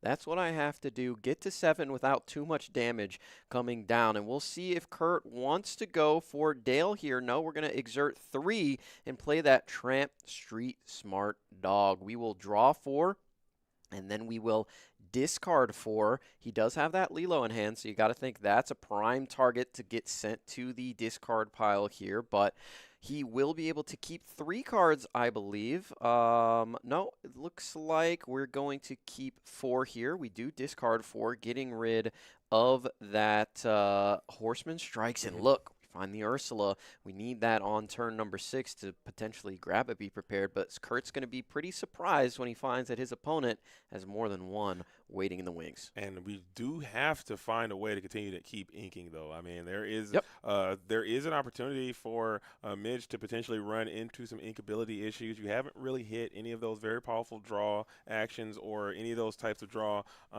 shenanigans you were doing last turn with the Hercules boost and using one of the Madam Mim snakes or foxes to bounce the boosted character back to the hand. You were doing that pretty much all that last round, but now you have to kind of do it the iron way. 2 be prepares in hand. Can you even make it to that critical ink threshold to be able to deploy that very powerful song? Questing here with the Nani, pretty free. Do you want to give up your Fox or give up your Hercules? You do not is the answer there. So Kurt thinking, hey, I'll take a free lore. I'll take it. If you're going to give it to me, I'll go ahead and take it. As Nani Stage Manner coming in from the Winter Spell set has just been so dynamic in all of these Amber strategies, and I think that is another card that Infinity format, Core Constructed format, Sealed format, it doesn't matter. She's just an absolute slam dunk. Add it to the deck and get the most out of her unique ability. As Chernobog is going to quest, you got to find some ink. I think it is Desperation Station as the followers will find their way into the discard pile as you get some quality ink, but it's Brawl. You want want to play that too. Yeah, Brawl is such a valuable card in this matchup. If a Dale comes down, and again, Midge might not know that Kurt is packing a Dale. That would be the perfect target for that card, absolutely. Does have the Maui here to also we can ink and challenge into this Nani, which isn't too bad. I think you might have to take that as a chance to do that. Maybe bypass the Brawl, go in for the bypass the Brawl and go in for the Maui Hero to all play, and maybe put some a threat on board to engage with this Tramp for the following turn, or you just Brawl the Tramp right now. I think I like that play too, and maybe take this trade from the Nani. Yeah, interesting play there on the Brawl. If the Dale does come down for Kurt, that will be pretty good and can probably get you a solid quest, as we are going to trade the Nani and put double Hercules there into the discard pile, as we did have a Hercules underneath the other one. And now it's just the daisies against the world. Do we deploy the Dale, or do we try to go a little wider? We still have one more turn. Next turn is going to be when Kurt wants to play that Ursula, so we can just go Dale here and quest out the daisies and see what happens. But I think Kurt might recognize that based on the way Midge has been playing, maybe there's an indicator that Midge doesn't necessarily have the units, and those Daisy Ducks could just bail Midge out of this very, very tight spot that they are in. So it could be what the plan is, but Kurt is going to agree with you, as we will give the Madam Mim Fox a go back to the hand, as Jedediah Farnsworth and another Fox in hand, all cards that can help get out. And Scrooge is another great one, cards that can help you get out of this slump that you have found yourself. A nice little rebuttal there. Yeah, but Kurt knows that he needs to get lore on the board. It doesn't matter if your opponent draws the cards. You have to get to 20, and he can only use so many cards at a time. And there's Dale, and he is making all of these daisies 4/4s when challenging into them. Of course, if you find a Brawl, you can still use that to brawl a daisy down. So we'll see if he has that available to him, but I don't believe he has it in the hand right now. He is just trying to get up to that 7 ink, as we are going to take a trade here. Down goes Madam Mim Fox, and we can play a character here, and we're going to choose the Maui Hero to all. That is still a good play, but can you imagine if Dale didn't exist in that scenario? You could have went, you could have the Foxes going, you could have the Mauis going, and your board would have been much more rigid. So Dale proving he has merit in this Infinity format, as a Jedediah Farnsworth will find his way down as an inkwell, putting you at that critical 6. So now Kurt Spice will have a decision to be made going in on that following turn. It looks like there could be an Ursula Deceiver. We are bringing back the Lilo Escape Artist, escaping from the discard pile, back to the board.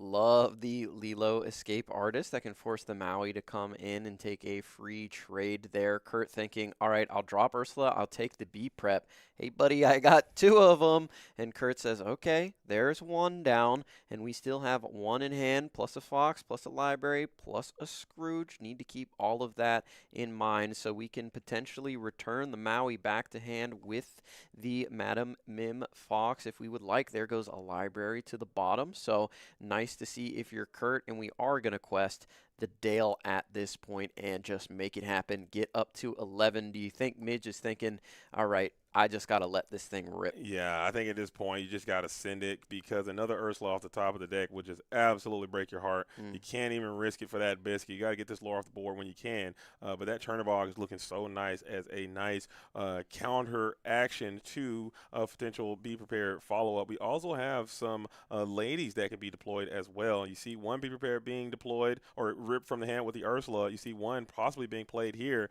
There's a very low chance there's going to be a third Be Prepared part of this equation. He could just opt to get rid of 2 characters here.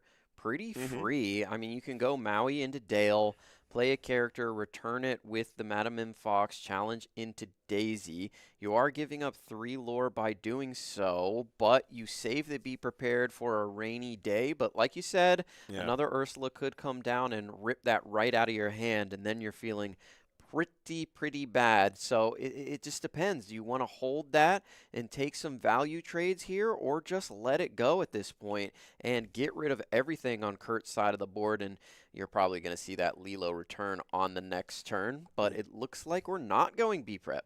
I think he might have heard you, or at least agrees with you. The rainy day plan might be the better course of action. Maui Hero to all is at that 4 damage. I'm looking at the deck list. I don't know if we have access to a Cheshire Cat from Midge either, so maybe there's a world we can send that guy back. I think Cheshire Cat and Bell should potentially make their triumphant return to this Infinity format, or at least give them a chance, because there's a lot of damage floating in this format. So we are going to play the Scrooge and boost him to draw an additional card when this Madam Mim Fox.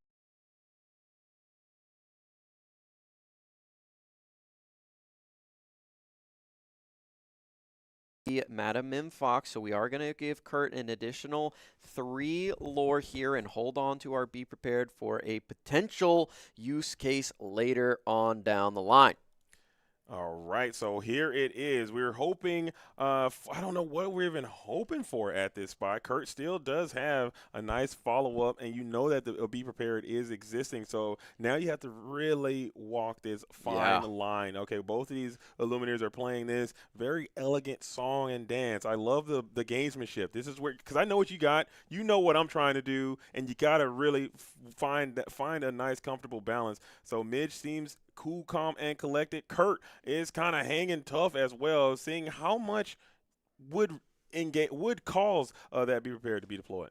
Yeah, that's true. It is a razor-thin margin there. What character is going to send Midge over the edge and say, all right, I've seen enough, see you later?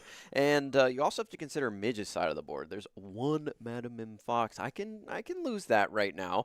But you also have to consider that, hey, Kurt has a Lilo escape artist on the other side, which means basically I'm B-prepping an Ursula, and that's pretty much it. Yeah. That Lilo is probably going to return shortly, as we're thinking about inking the Dale here. I don't think it's the worst option here in the world. I'm not sure that you're going to get much more value off of that Dale at this point with 3 daisies there in the discard. Not sure if Kurt has access to the Lady Miss Park Avenue to get those daisies back, but you also have to consider Chernobog's going to come down eventually, so maybe Kurt does want to bait out this B-Prep. We're going to go double decisive dog here. Quest for 3. Is that enough for Midge to press the panic button? I think, I call my bluff. I think he's bluffed me off my spot right here. I think if I'm Midge, I'm ripping. I would have ripped it a long time ago. I'm a rip and dipping kind of guy. I'm a ripper. I'm a dipper. I'm a toenail clipper, as I would have jammed that Be Prepared turns ago. Midge, it seems like they are very comfortable in the position that they are in and electing not to go for the rip, but this seems like rip activity as Madam Mim gets cheeky quest in. Yeah, right now we are going to let that Be Prepared fly, as the characters on the board are going to be removed. Kurt thought, yeah, that's probably a likely scenario. Let me take a look at what I got in here. I got some Chernobog math to do. There's 2 Horseman Strikes that we need to also consider in the discard. Now, Kurt needs to play this Lilo onto the board before the Chernobog comes down, or you're going to lose that Lilo. So that's something Kurt obviously knows. He's one of the best players in the world. We are going to draw for turn. It looked like a Rapunzel gifted with healing, so now we can let the Chernobog loose from his cage, and we are preventing that Lady Tremaine play from potentially ruining things for you, because the Lilo is there to protect the Chernobog. Could you imagine that ever being a sentence before Disney Lorcana came down and came into existence? I actually cannot. Some of the scenarios that can be drawn forth with all the different IPs and all the different franchises, it is nothing less than magical. And I just want to see these things happen in real life. I can use my imagination, seeing what Lilo would do, and Stitch, if you were ever to come across paths. Stand back, Chernobog. We'll protect you from the evil stepmother from Cinderella. What a timeline that we get to live and be a part of. You guys don't like this game. I don't know what is actually wrong with you. I think it's the greatest game that we have in the world. As we got another one. Where did that come from? Did that come right off the top of the deck? That is brutal on the side of Kurt. That's not what you wanted. And now we got 2 pretty expensive characters in the hand. But is Midge running out of cards is the real question here as we ink a Hercules. And so we rip one with the Ursula. We played 2, so there could theoretically possibly be one more Be Prepared that is outstanding and at large. Lilo is continuing to spring forward from the discard pile into the play, exerted, and now Kurt has to still playing Horseman strikes. It is in his hand. He has nothing to do right now. As he finds the third Horseman strikes. Anani would have been great off the top there. But yeah, we're chilling. We're at 14. You got to deal with this Lilo or we're going to 16. Does Midge have another Madam Mim Fox? I don't know if we know that offhand, but we do have the Dale, Horseman Strikes, I believe, and a Rapunzel gifted with healing there in the hand for Mr. Spice. And this spot does look quite cumbersome. We have that Scrooge. Ghostly Ebenezer is better late than never, as we have played both of them and electing to just boost the one, not moving anyone into location. So a little bit of pressure being established as we have the Rapunzel and the Dale as well. A nice little 1-2 punch. Rapunzel now swinging for 5. Seems like a nice enhancement to that very iconic Chapter 1 card back into the field. You love to see it. As Lilo now free and clear the quest. I think if I'm Kurt, I'm just going to try to drag this thing across the finish line. I'm just going to Lilo, get as many lore quests as I can. They don't line up nicely against those Ghostly Ebenezers, but it's still quite valuable to do so. Yeah, the big issue here for Kurt is we want to continually play 2 things a turn, and he's able to do it with the Grandmother Willow coming down, making that challenge into the Lilo a little less enticing. You're only going to take 2 back, but still. You can take 2 back, but you can put a little bit of pressure onto that location. And also with the Grandmother Willow, she'll allow you to bring that Lilo back for a little bit cheaper. Yeah. So you have a nice little built-in, we're talking synergies, folks. Synergies is the name of the game. 2 cards in hand for Midge. He has to be feeling uncomfortable based on that last round. You had 55 cards in hand. Now you only have 2. And it seems like you are starting to you've ran out of steam, and you are starting to sputter out a bit as these 2 Ghostly Ebenezers aren't going to be able to do anything against these ready characters. You cannot allow that 5 lore to come back across the board, or you will just lose the game outright. So you will have to continue to challenge, but can you get some exert effects in? Yeah, we'd love to find an Elsa the 5th Spirit if Midge is packing that card. We're exerting 3 here, thinking about 6. Are we going to Lady Tremaine? No, we're going to Demona. We're going to give Kurt some additional cards in the hand there. 2 additional cards going into Kurt Spice's hand, and that is a risky business, as we are going to be able to boost here, challenge into the Dale, take 4 back, and live to tell the tale, as we are going to go ahead and hit the Lilo there, and instead of the Grandmother Willow, as Lilo will be able to come back again for 1, like you mentioned. We'll see what Kurt decides to do. Nope, doesn't want it. Has a Daisy, has a Decisive Dog, has a Rapunzel. No, he hasn't drawn yet. He can still go Lilo here if he wants. Yeah, I did note. Okay, so we did get that updated with the damage. Lilo does have 1 strength, so we had to get that 1 damage on that Ghostly Ebenezer. Shout out to the lore guys for being quick on that. And it looks like we are making a decision if we want that Lilo back, and Kurt is going to survey the discard pile one more time. Lilo is there. We are bypassing it. Maybe we could just put another tremendous amount of threats in play and put the pressure on to Midge. I think that is going to be the appropriate line coming in from Kurt's spot.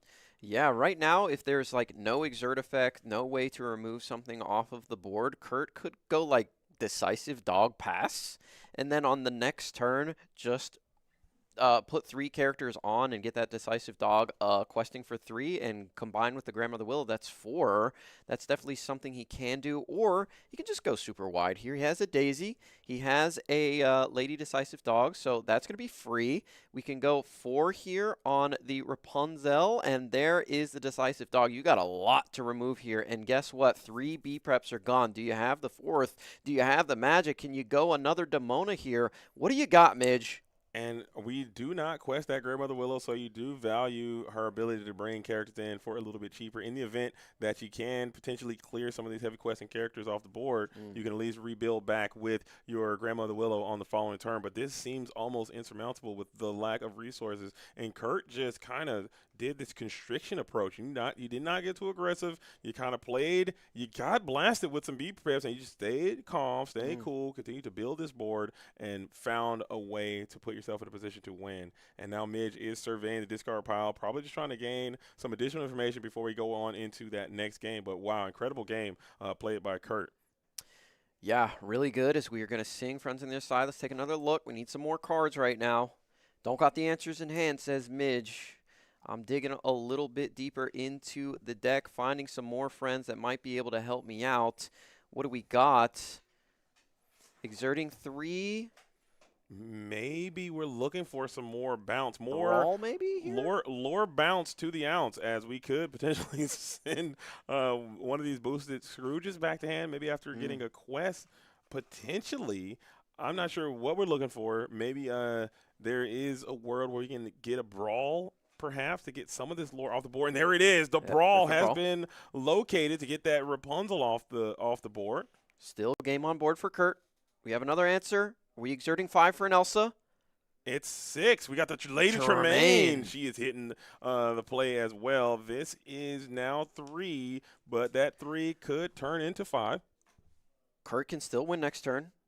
We have the Lilo in the discard. We have to remember. Yeah. He can pay 2 for that. He has a Bobby in hand. If he is able to find a character that he can play in concert with this Bobby that costs 2 or less, he can do it. He has it. It's the Finnick off the top, and Kurt is able to get it done in dramatic fashion. What a game. That's how you play the Dogs deck in Infinity. And we've seen that happen multiple times with Kurt Spice and this Lilo usage to pair with that lady, the decisive dog. It has been quite decisive for the world's qualified player. Amber and Emerald is back, and in a major way. Not the way I thought it was going to be early on in the Infinity format, but it's definitely here, and it's going to be here to stay. Midge, I think you really didn't do anything wrong. Your hand was kind of bricked and unplayable a little bit for most of that game, so you had to negotiate through some terrible things, but you made the best out of it, and you were putting yourself in a position to win, and unfortunately, Kurt Smites just had just a little bit more for you there.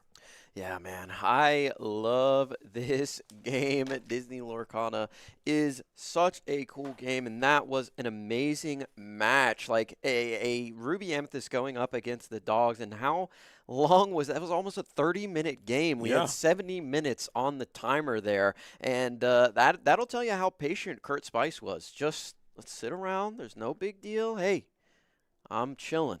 Yeah. All right, I'll get there. No rush. I mean, some great poets said, "Hey, don't go chasing waterfalls." Yeah. Okay. Or go Jason Waterfalls. Go Jason Waterfalls. Don't go chasing waterfalls. Please, and I'm putting the please on there. I'm begging.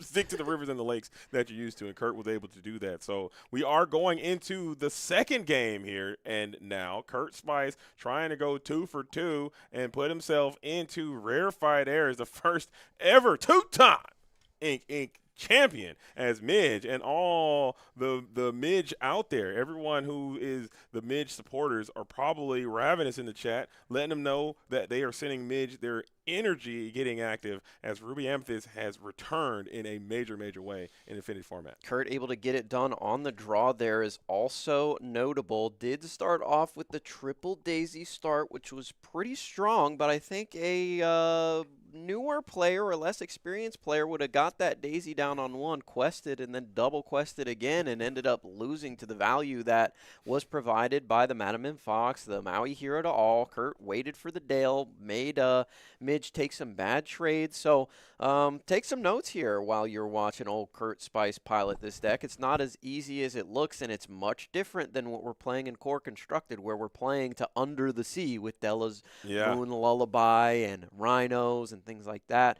We're doing it a little bit different here, a little bit of a twist to the Dogs deck, and honestly, I like this version. Like, if I could watch the Churna Dogs all day compared to the Core Constructed, I'm watching this all day. I'll double down on that take. It's going to be very hard to get me to go back to Core Constructed after seeing Infinity format. It just seems like everything is so powerful and rich and vivid. Core Constructed is nice, but it seems like everything is a bit more muted, more one note. This seems like it is high intensity all the time as Daisy Duck is back at it again. We're starting Chernobog there for Midge now, who has another decision to make. We saw how we were able to quest that Chernobog last time to no challenge. Maybe you can double dip that strat again, and it'll work out just as good as it did the previous time.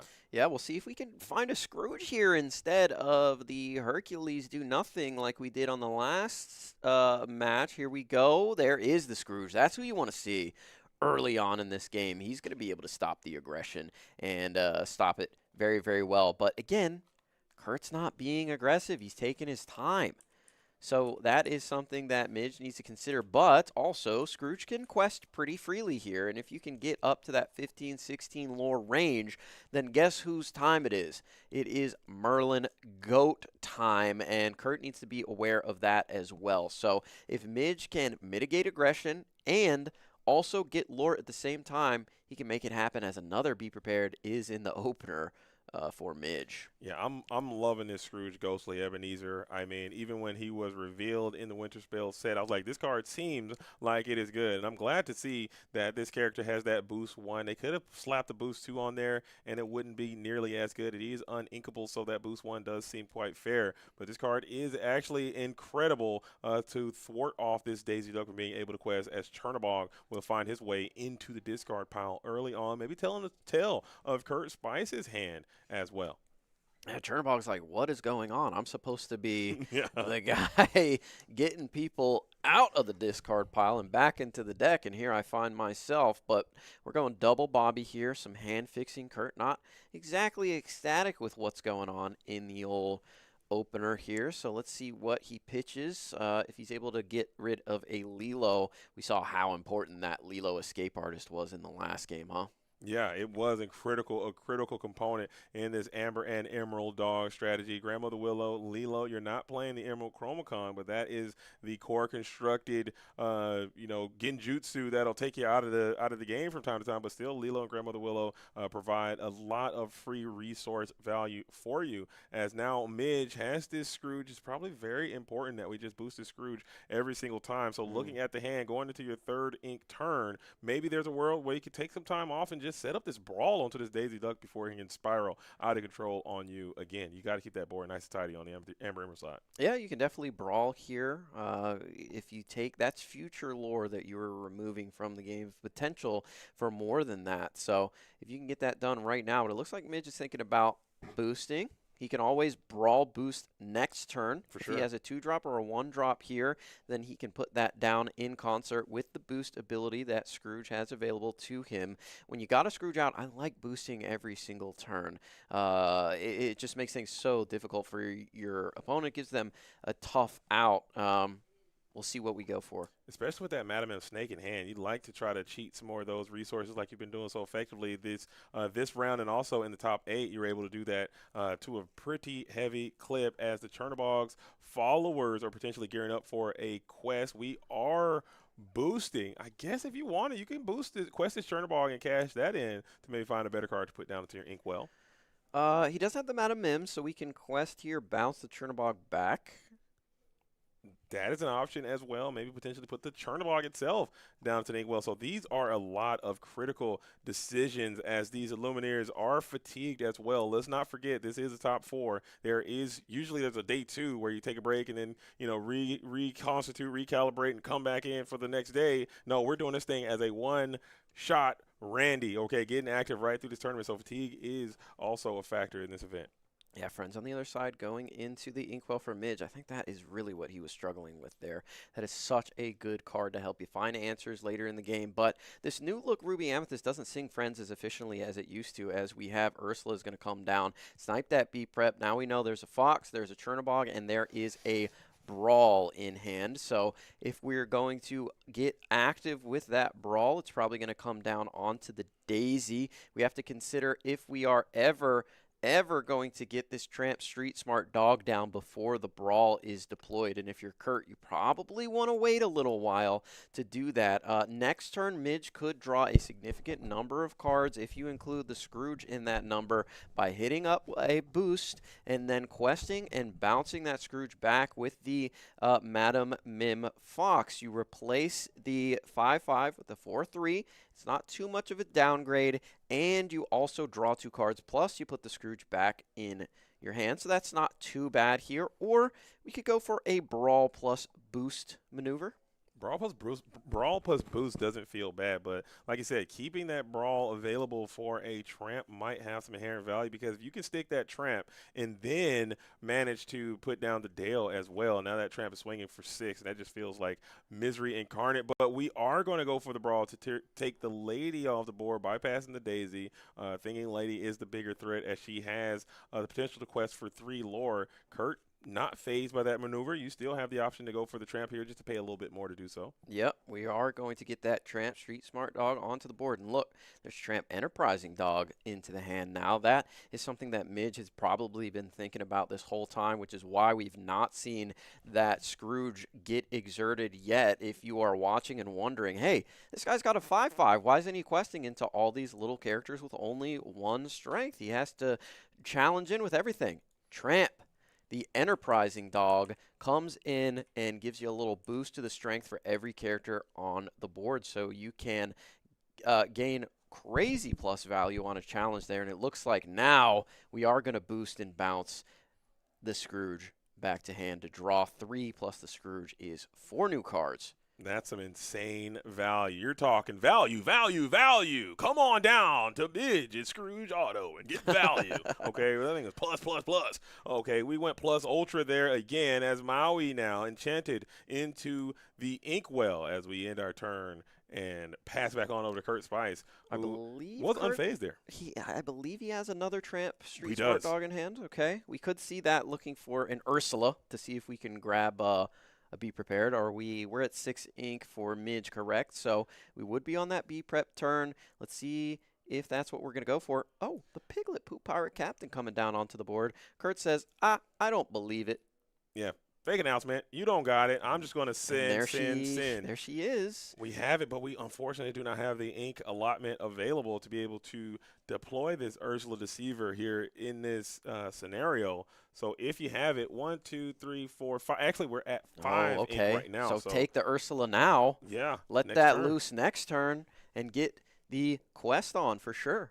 Or do you rip the quest now? I know we mentioned, we did speak to Kurt earlier, and he was talking about his two quest plan. Do you rip this bad boy right now? No, we're throwing the Ursula, and we're keeping another mystery card in this scenario. Could be that Chernabog, which is a great follow-up to Be Prep. You got to look out for the Lady Tremaine, but if we put a Lilo in there, we know that Lilo can protect. So just as you called it, JDZ, there it is. Oh, we're going with Chernabog now. We just don't care. Oh, man, we're saying Be Prepared ain't real. Even if you have it, you're still 2 turns away from it, because like you said, you're at 5 Yeah. ink, so you'd have to play. You have the ink. And then play some other characters, maybe some challenges, and then you'd have to ink again and get that Be Prepared in. So he's like, I'm getting this 3 lore, and then you're going to have it. So make him have it, but this is more of like a force him to have it. Wow. As Kurt does seem super comfortable in this spot. Maybe you can get some bounce shenanigans happening, and this Madam Mim's going to have to seriously carry some water, as we can go Snake Mambo, and that could be enough. Oh, man. I hope Midge has another Maui hero to all. At least hit this Tramp Street Smart Dog. Then we can go into Daisy with the Madam Mim, and then we can take out Ursula with the snake here, and that doesn't feel as bad, but he just inked a Maui hero to all. Let's see what he's got. What about Fox? I mean, maybe you can go Fox challenge, Snake challenge, Fox bounce, play with another Fox, and just keep doing that. A little Fox Mambo. Could. And maybe that can peel off a few of these characters, but that is force him into a position. I love the way Kurt has put this game 2 together. Incredible gamesmanship, really knowing what your opponent has access to, playing to your outs, putting the pressure, maintaining the initiative, seizing the initiative, maintain the initiative, put the pressure on, and not and never deaccelerate. And I really think that is something that should be studied, because I really enjoyed how he played this turn. Yeah, I absolutely agree with you, as we are going to challenge here with the Madam Mim Fox into that Daisy Duck Donald's date. We're going to take 1 damage back. Right now, Kurt has 13 lore on the board. We need to. Oh, that's not going to be what you want to find here. You want to take off as much as you can. There goes the Ursula. So inking that Maui last turn, I think, is impactful here. We've got 6, 7, 8, 9, 10, 11, 12 on board for Kurt. It's going to take him up to 19. And now you're going to be forced to answer every single threat every single turn because we're going to 19 and there's no stopping us. And you have to ink as well just to get even closer to a potential projected be prepared. And looking at the board, I'm not even sure if you have the ability to do that. Kurt has no cards in hand right now. So Midge does have quite a few resources to work with, but man, oh man, I think Kurt actually put on a absolute clinic here on how to deal with this Amber Emerald versus Ruby. I think I'm going to have to read this footage and study the tape later on. Is Kurt packing the Go-Go Tamago? Is that a part of the strategy? Not sure if Kurt has that card available. We do quest all the glimmers here. It looks like we did find the Be Prepared, so we're going to draw a card off of this Merlin Rabbit. But Kurt wisely does not play the card that he drew for turn onto the board. Let's see if he just goes one card at a time, one card at a time. What can you do? Or we just drop both. Yeah, you got two more answers. You got another B prep there. I don't think there are any Lilos in the discard pile right now, unfortunately for Kurt. He probably would have brought that card back if so, and then went with the Lady on the back end. I mean, it is not completely over for Midge. You are still playing Lady Tremaine. You are still playing Be Prepared. You do have ways to engage. You have Elsa still in your deck as well. So you have options, and you can hard stick Kurt Spice here at 19. We'll just pass. Maybe we're passing. Maybe you don't have a one-cost character. You're playing a lot of four-cost characters, so maybe you have four-cost characters. He has a Lady Decisive Dog in his hand. Maybe you need the ink. You want to put out 2 threats at a time. Yeah, that's completely reasonable. That's what it is. As the GOAT is down, GOAT gains 1. Midge said ain't heard no bell. All the Midge supporters are standing up in their seats saying this game ain't over. As Scrooge, the ghostly Ebenezer, is going to spring forth as well. I ain't heard no bell, says Midge as he's trying to stay motivated. Scrooge down, possibly going for a boost, or do you have another one-cost character? Does go for the boost. Could potentially use that to draw some cards if he's in a tight spot later. Inks the Broom. And pass. Okay, so do we have the ability to put out 2 threats this time as Kurt is holding strong? It's looks like Lady and Tramp in tandem, and there they double both enchantments. Go. Look at them holding hands. Lady and Tramp together to try to put Kurt where are they into looking? The finals. They're looking at us. They're looking to go to Top Cut here, or they're looking to go to the finals as Lady and Tramp are on the board, and you love to see it. Let's see if Midge is able to find 2 answers here. It looks like we might not be able to. Request We quest. have We're prepping. We have it. Do we have it? We're grabbing it, and we got it. We got there. The Be Prepared was pulled and used as Midge is holding on, holding out hope as GOAT will gain you another piece of lore as the story is starting to unfold for Midge as pressure is mounting now on Kurt, who is holding on to that street smart dog. And we are going to get into that. I believe that's Nala is going to be the card that is added. Mischievous Cub looking for 1 lore. Maybe throw that Nala on into the field and say, get loose, Nala. Yeah. Do we have it, Kurt? Thinking long and hard. You still want to keep your 2-threat policy available to yourself, but 1 lore is 1 lore. Nala does have that 1 lore pip available to her. The Mischievous Cub. He passes. Wow. This is stress. You think Kurt gets to 19, this is all but over, but Midge is finding it, and there's a Merlin Goat. Hold on. Oh, man, we are getting to the business. Merlin Goat, I ain't heard no bell. Midge is slowly starting to creepy crawl back into this game. Kurt, if you get another dead draw, we got Churnabogs in the deck. We have Horseman Strikes in the deck. I still think we got to just send that Mischievous Cub in and make him have it. Let's see what Kurt finds. Ursula. That's going to be able to get him some information here. What is it? What's in the hand? What you got? You got answers? Be Prepared is there. Be Prep is gone now. Okay. And we have the Elsa, the Madam M. Fox, and the Lady Tremaine. That's not enough. That's not gonna You don't get have it enough done. ink to do. I mean, there's so many answers in the hand. You just don't have enough ink to do it all. So Midge needs something here off the top Let's see what to Midge get it can- done. Let's see what he can find. We don't even have a way to draw any more cards either. Unfortunately, there for Midge, as the Lady Tremaine can be deployed. Tremaine Elsa can get rid of this Nala. But you can only hit 1, and he doesn't have it. And Kurt Spice is going to make it into the finals, JDZ, of the Ink Inc. Wilds Unknown Infinity event, and this is the second finals for Kurt Spice. Let's see if he can become the two-time. He's trying to go back-to-back. Well, not back-to-back. He did take a break, and he did win with the Amber and Steel Diggy whole version of deck back then, but he's back at it again. Absolutely, the cream does rise to the top. Infinity format, core format, it doesn't matter. Good is always going to be great. Huge shout out to Midge as well, and everyone who was rocking and rolling with Midge in the chat, supporting that Illuminary. I think he played very well, getting all the way to the top 4 before falling to Kurt Spice in that 2-0 fashion. But man, what an incredible performance, incredible game. I absolutely loved everything I saw from Kurt Spice perspective, man. Putting that thing together, I thought was quite elegant gameplay. Oh, for sure. Yeah, watching Kurt Spice is always a pleasure, and I love watching what he's able to get done. He is such a patient player that never gets rattled. He's always knows what the strategy is, and if it doesn't come together for him, it doesn't come together for him. But that's why he was able to make it to the World Championship last season. That's why he is an Inc. champion, and that's why he's made it to the finals of this event. And we are going to get an Amber and Emerald mirror, so give me my flowers, and you can do it again on Wednesday. I called it. Amber and Emerald is the first.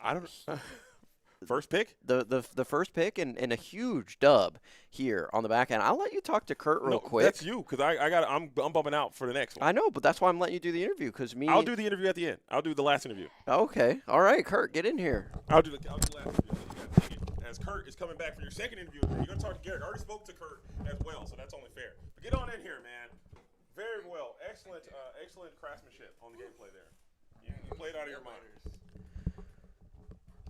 Kurt Spice, ladies and gentlemen, you saw him get it done, and some nail biter. That was a nail biter. We were thinking, hey, Kurt, he's got the answers. But guess what? You had the Ursula Deceiver come off the top of the deck, rip that final B prep, because if he was able to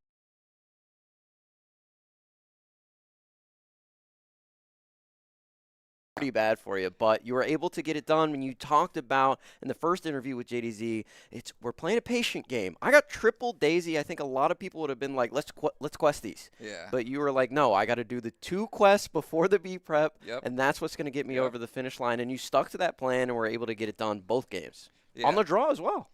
Yeah, that's pretty much, especially on the draw. Sometimes on the play you can get a couple quests in, but especially on the draw you get 2 quests basically before it's B prep time. Either that, or sometimes you can maybe strip the Ursula, strip the B prep with the Ursula. Right. But even then, like when I did that earlier in this tournament, they just drew B prep on turn 7 with the 7 egg anyway. So it's like, yeah, you pretty much just get 2, and yeah, and I guess it was tough at the end too. I just had to keep with playing 2 characters at a time. I figured he had Elsa or Tremaine, something that he'd be able to play, use most of his ink, but then use a Mim to get back and just be able to do the same thing again if I would have played all those characters one by one. Yeah. So I just had to keep like waiting until I get 2 and then hope the 2 work. So. And it did. Yeah, you were able to get there, that tramp sticking in the hand, making things tough. But in that second game, you had the opportunity to like grab an Ursula off of your tramp street smart dogs, but you said, no, I'm 2 turns away from the B prep. Let me get this Chernobog down instead. Yeah. And that's what you opted to go for. You went Piglet and to Chernobog. But if that was turn 6, you're grabbing Ursula every time or what? So it was in that scenario. It's really just that. So let's see. I started with Piglet and Tramp, and then found Chernobog, and that's what I decided to keep. Yep. Yeah, and then so I played Piglet, then Tramp, and then the Chernobog. So that being 8 lore plus what I had on board from not questing earlier, I knew I was going to be able to get a couple extra lore from my board. I ended up with 4 more plus the 8. So I knew that was going to put me really close to winning the game. Like, you really want to get to 18 or 19 towards the end there. Yeah. It was also a scenario where potentially he could have answered what I had on board because my board presence wasn't that strong. Right. So if I just take Be Prepared, but he can still get rid of the rest of my board, then I'm down 3 lore from that exchange because I wouldn't be able to play the Ursula until next turn. Yeah. I think also not having any Lilos made it so that Yeah, that was tough. the plan of like I think if I would have maybe found a Lilo or two, I would have gone the Ursula instead. But just the Chernobog getting me to 17, 18, 19 was just kind of too good to pass up there, and then Yeah. we'll figure out the rest after Yeah, that. we'll figure out the rest later. But you talk about Lilo Escape Artist. That was the MVP of game number 1. I think without Lilo, Yeah. you're not getting over the finish line. Talk about this card and how much it's meant to the Chernodog strategy. Yeah, it's just super good in a lot of scenarios. It's obviously very great against Be Prepared decks to have another character for after that. Yeah. Just playing like the Bobbies, you kind of need to play it all together to make sense. You need to be playing Bobby and Street Smart Tramp to be able to draw and discard your Lilos, because you're really often not playing her just for 2 ink straight up. Yeah. But when you can weave a Lilo in, especially when you have like a Grandmother Willow start, and then you can draw and discard your Lilo, and then on like your big Street Smart Tramp, you can play a Lilo for 1+1 character, play the Tramp, quest with everybody, and now all of a sudden she makes a lot more of a difference on the board, rather than, you know, in a traditional Amber Quest deck or even like the Snowfort deck, Lilo doesn't work as well because they typically don't have as many characters on board, where I'm just trying to like spam them all and then start questing. Yeah, I mean, that makes a lot of sense. And we were laughing because it was like, okay, I'm Chernobogging here, but I'm going to bring the Lilo back first. Yeah. And then Lilo was protecting the Chernobog. Like, Tremaine is not touching you, big dog. Trust me, I got your back. Yeah, and that's something that you want to try to time in this deck too, is like getting – a lot of times you don't want to bring a Lilo back until the turn that you're going to play the Chernobog.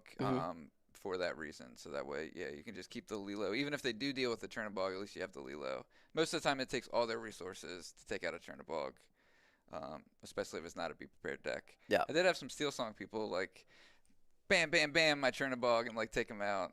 But then I played another one. Yeah, and he's that like, was it. He's like, I'll eat a 3-for-1, like whatever. It's like, it's I'll fine. take a couple of Zeus bolts. Yeah, No problem. Exactly. All right, Kurt, congratulations on this win. You're going into the finals. Do you know what you're playing against?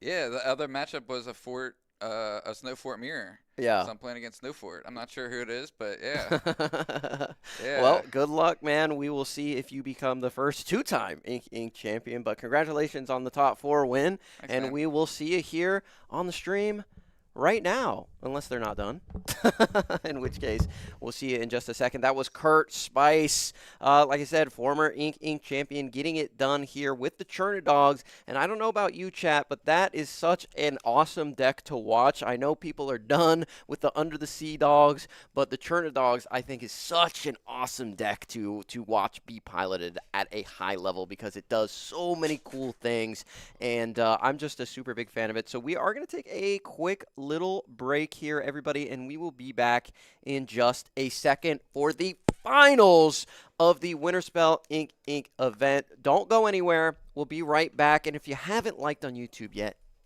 give us a like. Come on. Do it.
So, we are back in. Sorry, I thought it was coming to us, but we are right back here into the action because these players are ready to go. They're playing fast decks, and they are ready to play fast in this final of our Ink Invitational. Garrick, how excited are you to see this deck combination we've never seen? Yeah, I'm really excited to see this deck color combination that we have never seen before in the history of the game. But no, the Dogs deck was able to win the last Ink Open, which was a CCQ. Sailor, Kurt Spice's teammate, was able to take that down. So we see 2 decisive Dogs coming onto the board here. But these are 2 completely separate, different strategies. One is leveraging the Snow Fort. One is leveraging that Chernobog. So we will see what happens here. But no matter what, Amber will remain undefeated as the only deck to ever win an Ink main event. I mean, they do say that when you register. There's a little thing you sign as Amber is the best deck here. However, now is the chance, because these are 2 decks. Like you said, they're very similar, but they're very different. And one is so different that they're not even calling it Dogs. They're calling it the Snow Fort deck. And it's because it really does revolve all around that Snow Fort and enhancing the strength of your characters and getting some pretty nice payoffs from it. Yeah, the Snow Fort, very powerful. We saw Melissa playing that earlier. Unfortunately, she did lose the mirror to Taylor here. He was able to get it done with the Snow Fort. So if you're a Melissa fan, I am sorry, but Taylor was able to take that one down as Kurt finds the Tramp Enterprising Dog and is able to punish that quest from Taylor, challenge in and remove that character. But we could see a Snow Fort come down and a challenge right back with this Elanwi, and that will put Kurt in a really, really tough position. I don't know how this Chernodog's deck is going to fare into that powerful Snow Fort, but we will have to see if Kurt wants to employ the same strategy as he did before and wait a little bit before he goes on a powerful quest. However, you can't wait too long because this Snow Fort deck can go really, really fast with that Mulan, with those ladies, and it can be tough to get over the finish line before they do.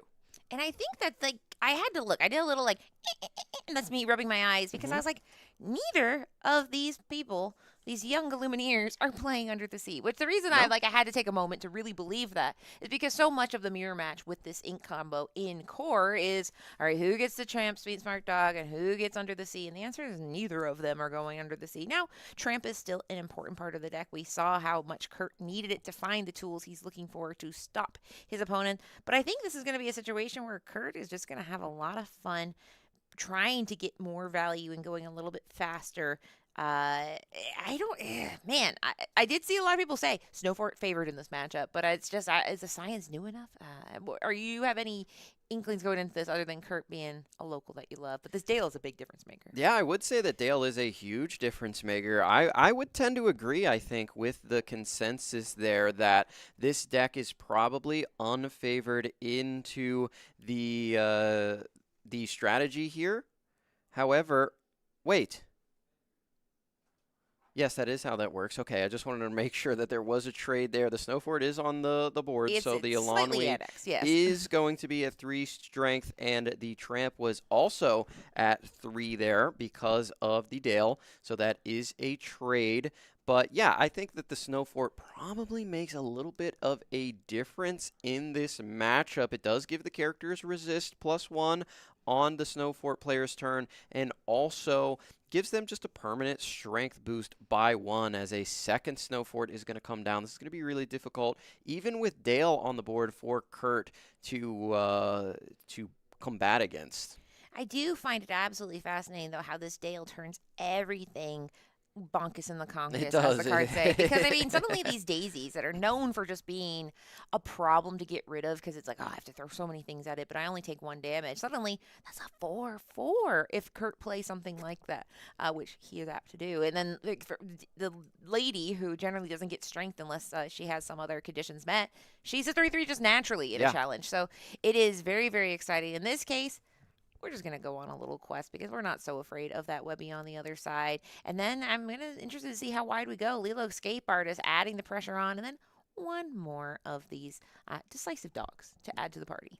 Yeah, the decisive dog does come down onto the board. Kurt opting not to go with the Daisy Duck. He did have an available ink there to play that character down, but decided not to. I'd be interested to find out why that is the case, but here comes the Lady Miss Park Avenue down onto the board, which is going to be a 6/4 with resist on Taylor's turn.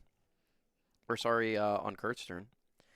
Now, the star of the show in Taylor's deck is that Mulan, but I'm wondering if he'll even have time to mess around with such things. Now, Mulan can take you leaps ahead with the lore total, knowing that she can go ahead and just keep increasing her her questing power based on her strength. Yeah. But I'm just so fascinated to see if Taylor is just on the response the whole time with Kurt, knowing that Kurt has a little bit more speed and dexterity in his deck. So I don't know. Taylor might just be in B mode the whole time, just responding to Kurt. So far, that's kind of the story. But that Lady Miss Park Avenue is a pretty big deal here, knowing that she can respond handily to anything on the board currently. Yeah, I think that was a huge play by Taylor and kind of swung things a little bit back into his favor just because the character is going to be so hard to remove as we are just going to play everything here. We could have, again, played that Daisy on the last turn, but Kurt opted not to. We'll see if we are going to go on a quest here with any of Kurt's glimmers. He is considering it right now, but there isn't a huge lore threat back on the other side. But if you see a Mulan come down, that is just going to be questing for 3 naturally. And I do. So I read the chat briefly. Someone said, play it all, quest it all. And I think you mentioned something so important. Kurt is a patient player. And that's something that seems a little counterintuitive in an aggressive style deck. You look at Dog's deck and you're like, oh, so this is going to go fast. And it can. But I think the sign of a good Dogs player, a good Emerald player in general, is knowing when the right time is to run and when the right time is to hold back. And Kurt has done the math. He says, well, I have 7 characters. You have 2. Now's a pretty good time to start going fast. But it does take patience. And I think that's something that people have to appreciate before they sleeve up and start playing this deck. Yeah, and Kurt here decides it's time to quest for 8, I believe, on that swing. And Taylor, only a couple characters on the board that can challenge back into Kurt's glimmers, which are a little bit more resilient thanks to that Dale. But we can go Lady into Dale. Unfortunately for Taylor, that will be an even trade 1-for-1. Here comes Go-Go. Tamago onto the board, Lady Decisive Dog, and boom, Alonwi is going to hit the board. Taylor showing his hand, literally here has nothing left. Are we going to challenge into the Dale? We do, and we take that trade, and now we can start plussing onto Kurt's board. Let's get rid of that Decisive Dog, and we do have the ability to challenge better because we have that Snow Fort, and I believe an Ursula just went into Kurt's hand, and he just might be thinking, I'm questing. Good luck. Good luck. Good luck. Have fun. Looking at the differences between the two lists, a big difference is going to be Mowgli. That is a card that Taylor has elected to keep in his deck, while Kurt hasn't. So Kurt has no way of getting rid of or preventing snow forts from happening, while Mowgli can sometimes. But in this case, Kurt is just going all for the speed. Now, this Ursula is an interesting card because you do get to see, there's the Mowgli. He says, well, mine can look for other things, but nothing too interesting to see other than just going wide. I think that's the biggest thing here is deal with this board right now, and that is going to be extremely hard to do. Yeah, deal with this board. I'm at 18, by the way. Yeah, by the way, out of context, it's a problematic board, but when you only need 2, it's very, very problematic because we don't have Dale anymore, but it doesn't matter. All these very, very good willpowers of 1-4 or 0-4, and then some other little things that come back like Lilo. It's just problem city. So Taylor does have a board. And he can deal with some of it, but he has to be very, very careful to make sure he does these challenges in a way that is preferable to him, where he loses as little characters as possible and also gets rid of everything. I just don't think there's a way for Taylor to win this game. I think this game is genuinely over. He only has 4 characters that can challenge right now. So you can get rid of 4 characters on Kurt's side, but Kurt will have 2 left, and 2 left means 2 lore, which means the game is over at this point. We know what's in Taylor's hand. He just put the cards down onto the board. We're going to go through the motions here and challenge into Kurt's side of the board, and we're going to clear almost everything, but that is going to be game, and Kurt Spice is going to take it in quick fashion, and he understands, hey, we're both playing aggro here. Maybe I just need to out-aggro the ultimate aggro deck because you took a couple turns off to play Snow Fort, by the way. Right, and that's something we talk about tempo, and there are things that you lose tempo. Anytime you are deploying a Chromacon, a Snow Fort, sometimes even Mowgli and Ursula, you take a moment to lose the aggressive nature that these decks can present. So while that Snow Fort I mean, it's very, very important to Taylor's deck. It basically doesn't function without it. So he has to take that turn off, and Kurt can do a lot of very devious things in that time. He can. Kurt able to take that on the draw as well. Off the power of that Dale. He was the difference maker in this matchup. It seems like that is going to be the card that Kurt might rely on to sort of get him over the finish line. And how many Dales is Kurt playing in his current deck list? That would be 3. So he has a decent number in the deck and can leverage that card to get over the finish line. We have someone in the chat saying, you know what? I miss Chroma Dogs. No, it's not. There's lots of dogs chatter going on. And the thing is I think everyone here has, like, raise your hand if you've been personally on the other side of a dog's deck that's gone a little wild. A lot of us have a little bit of a dog allergy right now. And I think this Monday is going to be a very interesting time for content because everybody's going to be talking about this. Is this deck too powerful? If it's the best deck in Core and the best deck in Infinity, does that mean something? But this is just the first event, but this is definitely going to be a conversation point. But more than that, we need to see, is it Snowfort versus Dogs? And Taylor is here in Game 2 to show, well, Snowfort's actually the build that you want to bring to the tournament. Yeah, we were able to find Mulans in that game, but we're not able to get them down onto the board. We keep Daisy, Mulan, Dale. It's interesting to see that Dale is in the deck for Taylor because that can just go ahead and boost up those ladies, like you said, and also that Mulan, which is a really, really powerful move that he can use in case the Snowforts don't show their face. But he does have a Snowfort here in the opener as well. I think this might be a little bit of a stronger hand for Taylor. We'll see what Kurt is going to be able to respond with, but got to be feeling good taking that first game and taking it quickly, knowing no matter what happens here, I'm going to be on the play in that pivotal final game number 3. And we love a game number 3. And I say we because if you're in the booth with me, then you love a game 3. True.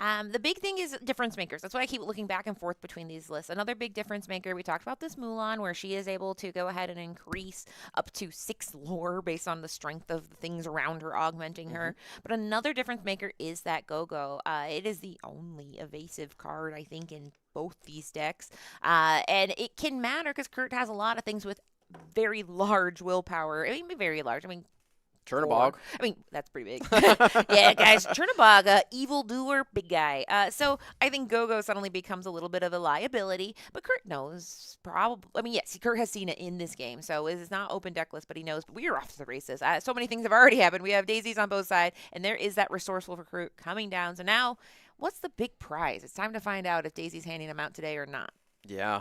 Right now, Kurt, seeing that Mulan on the opposite side of the board, has to consider, okay, maybe I am not the super aggro deck in this game right now. I need to sort of turn things around. And you know what is pretty good here is going Grandmother Willow into Nala. And why is that pretty good? Because he has Dale, which can come down on the next turn. If this Mulan gets exerted for any reason right now, if this Daisy gets exerted for any reason right now, they are gone off of this board because Dale is waiting in the wings. It does feel like topsy-turvy time when you have this Nala. She's 1 cost. She's a 0-4. What is she going to... Oh, yeah, she's a 4-4 the minute that... and to everybody just not familiar with that new Dale card, it's only during challenges, and it's only the characters that have the Dale on their side. So that's if Kurt true. plays Dale or Taylor plays Dale, it's their characters. But it's during challenges, which these decks, that's what they're engaging in. They're not stringing strengths or anything like that. So it's incredibly crazy to think of these little weenie characters suddenly going to the big leagues. They're in the NFL now. Yeah, they are coming off the bench and they are becoming all-star starters. Right now, if I'm Kurt, I think I want to hold that Dale as a surprise factor here. You know what I mean? Treat for later. Now, Yeah. sometimes you don't get the element of surprise. There's lots of spoiler alerts in these decks where, people say, show me what you got. Possibly Mowgli, possibly an Ursula. But to your point, the minute the Dale comes down, it can make you behave a little bit differently. But to your point, if you can get him to get that Dale, that element of surprise, just like Nala is in those bushes, she pounces and will take advantage of that moment. So both of them are kind of playing the same situation where it's like, no, you go. And I'll be very interested to see who the first person is to start taking the aggression. Yeah, that will be very interesting here. I think it may be Taylor. He is the deck with the Mulan in it, right? He wants to get that big burst of lore as soon as possible. Kurt here can hold back a little bit. He can get a street smart dog down and imagine following that up with the Dale. And now you've got a 6-6 all of a sudden on the opposite side of the board, and now you're the beatdown. you're the one that is able to challenge better into a Snow Fort deck, which is almost unheard of, as we are going to draw with the Bobby, discard the Grandmother Willow, which we found off the Bobby. Here comes the Tramp Street Smart Dog, and let's take a look at 4 cards. And to the people that say, like, Tramp is a problem, I mean, you can see why they say it. You're able to, between the discount, digging through your deck, looking for exactly what you want, and then now with Dale, he becomes a 6/6 in challenges, and he's a great singer. In this case, he's not going to be singing, but he does it all, and it's so crazy to think. There is another Tramp. We're not going to see him, but that Dapper Rascal, to think about an 8/8 being played on the board, and I know it's not technically an 8/8, but it's just so insane the things Kurt can do. Look at this board, and then look at his ink. There's 3 ink on this board, and he has this robust series of problems, and it's going to get harder and harder. Taylor just has 2 characters on the board. He went first, but he is feeling pressure. And even more important than all of what you said with the Tramp, what he does is fill that discard pile up for the namesake of the deck, along with the Tramp, the Chernabog. Yes. And that's what Kurt has in hand right now, a Chernabog and a Dale. Can he play this Chernabog and this Dale next turn? Now what are we talking about here? We are talking about an insane board state that is just not going to be able to be challenged into extremely well. I mean, we're going to need our Dale on the other side to come down as well, and we do have that Dale. We could put him down right now. So now everybody, we're all challenging with our willpower, okay? Yes, soon, because, yeah, like you said, Kurt next turn, as long as he gets a little bit, I mean, he doesn't need Dink. I mean, he has everything he needs, assuming that discard pile is where we need for that Pretty Chernabog. full. Kurt's a really nice guy. I've met him on many occasions, but this is some dastardly deeds he's doing. Because, yeah, that Chernabog, it turns all these things into Chernabog kibble in that discard. And now I think it's just watching him. He's got a Piglet, which, just add that to the party. Piglet definitely will have friends. But right now, you are correct. He's going step 1, Dale. But are we summoning anything from Balrog Mountain? Not yet. Looks like we may be going on a quest here with 2 of our more resilient glimmers, that being the Nala and the Street Smart Dog, considering the Bobby Zimmerowski here as well. And let's keep in mind that Taylor also has a Dale, so we can challenge back very, very well. We have someone in the chat named JDZ Quest saying #BanTramp. A new first-time chatter. Yeah, shout out to that guy. Apparently really, really passionate about this card. And now, getting these exerted, you may think, well, do you really want to give up these characters at this point? Don't you want to wait for him to quest so you can get the challenging in? You got to remember there's a Chernabog in hand. So the more characters that are in that discard pile, the more full things are going to be for that Chernabog to gobble up. And he says, hold on, we are...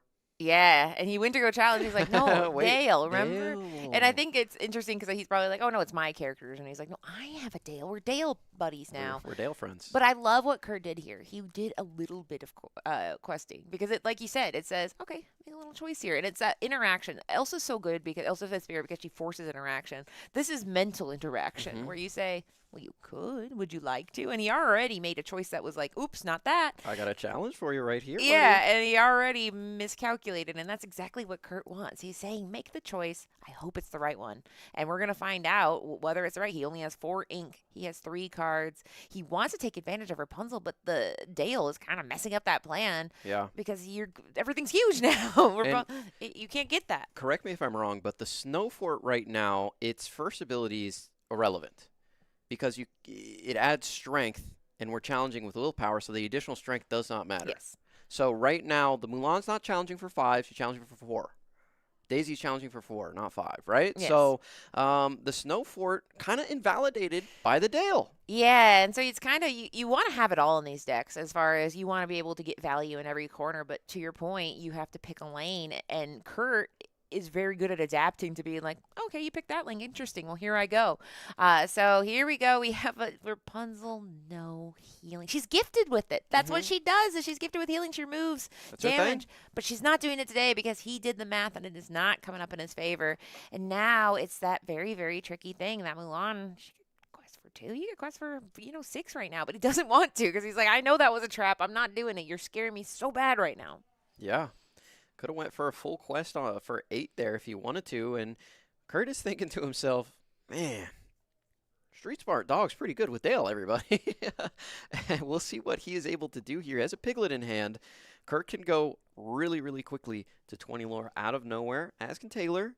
So both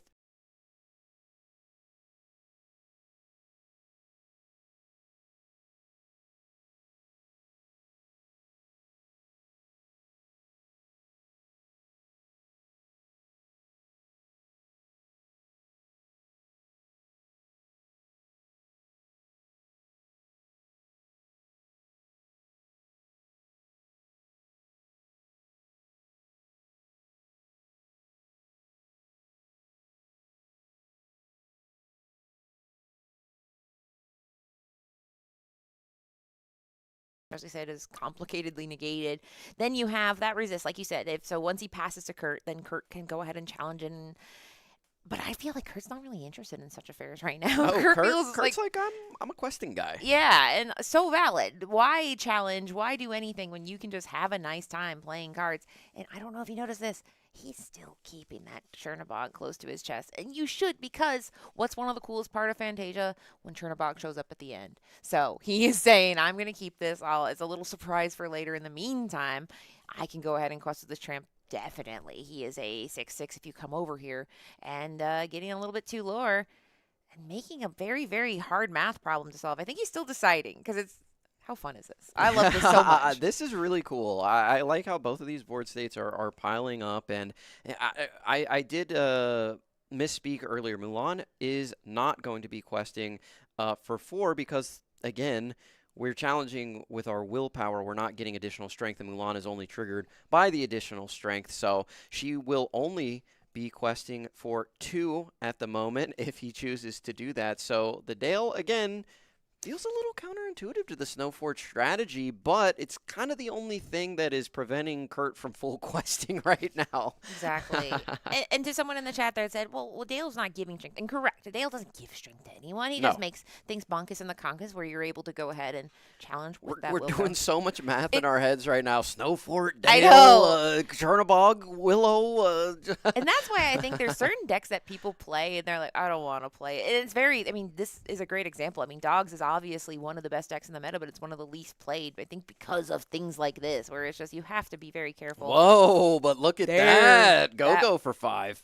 Go fired up all her engines. Now, normally you end the game with Go, but at this point he's like, listen, I need to just get this going. And he's questing in the face of some formidable foes and feeding him a tramp, which is terrible because that's the tramp enterprising dog, which was we go ahead and buff something up by 1, 2, 3, 4, 5, 6, 7, 8. Now that adds to the strength, which then we have the bonkus conkus. Yeah, so it's all negated anyway. It's how's everyone's heads feeling back? A wild, crazy, wacky world that we live in. And speaking of which, Kurt draws the Tramp Enterprising Dog, so that is right on the money there. Has the ability to go Nani here if he would like. We can trade the Tramp into the Dale and make things really nice for you. Interesting to see Taylor do that, but maybe Taylor has some characters in his hand, such as that Tramp Enterprising Dog, that he wants to boost the strength of this Mulan with and get a big quest in for potentially 6 right now. So let's see what we decide to do on the side of Kurt. Looks like we're lining up that Tramp to get it off the board. We don't want another Go-Go hitting me for 5. And considering questing potentially with everybody else. Yeah, and I think Taylor did go ahead and start the little questing party in the more meaningful way. He's keeping that Mulan protected because, I mean, quite frankly, she can't do a lot of cool things right now that she's in the Snowfort Dale Paradox timeline. So he's lining things up to see, and it's so crazy because while he's doing all of this, I keep thinking, is he going to deploy the Chernobog? Is that like how he's going? Is he going to wait to do the math and be like, I'm not deploying Chernobog until the turn before the turn I have game on board because it'll be really cool. It'll be a very cool moment for me specifically. Yeah. But in the meantime, he is doing that math, like you said. Tramp's gotta go, and this is a great way to do is to start with that Dale because then suddenly that challenging stat is only on Kurt's side. It was on both, yes, but now Kurt only has the ability to challenge with the willpower versus the strength, and now Daisy will only hit back for 1, but deals. She should deal 4 to the other Daisy. Oh, but Snowfort. Yes, Snowfort. Sorry, just deal Snowfort. Snowfort does give that resist on Kurt's turn to Taylor's characters. And we will see what else he decides to challenge into the Daisy with. He has the option to go here with Bobby, or could go in with Nani if he wanted to, and then Nani would survive that as well. So he has his Bobby Zamaruski, which Bobby Zamaruski, he pretty much comes in, has served his purpose, but as a little last on the way out, he can do one more challenge, and he does take care of that Daisy, and now we just have two characters. Oh, we wanted the Bobby in the discard for the Chernobog. That's why we didn't go for the Nani there. And now it is much like the great movie Fantasia. It is the finale where he is putting on extreme pressure. I mean, this is an evildoer that quests for 3. His stats are unimaginable. And now we have this board where, Taylor, I hate to break it to you, but you got 2 little guys against a tidal wave of characters on Kurt's side. Yeah, Kurt playing this extremely well. We thought, hey, maybe the Snowfort deck has the advantage here, but it seems like Kurt has found the advantage with the Dale and simply playing characters that work with Dale better than Taylor was. The Tramp Street Smart Dog was absolutely critical in this matchup. Did it give you 5 go-go lore? Yes, it did, but it also took out so many characters on the opposite side. It filtered for the cards that Kurt needed. It put cards in the discard so the Chernobog could be played for free. It did everything, and combined with the Dale, this is a tag team matchup, a nightmare that you do not want to see if you are an opposing Amber and Emerald deck that isn't playing Under the Sea. Yeah, and look, everybody, 4 ink. All of that we have done. 4 ink. 4 ink, and that is insane. Now, he's going to stay in here. He's going to increase the strength of that Mulan, which, in this case, she can quest, because the strength will be increased by the Webby. And he says, that is it. Bunkus in the Conkus, I think, is the theme of the match. And Kurt, he is our champion. Yes, Kurt Spice becomes the second ever Ink champion.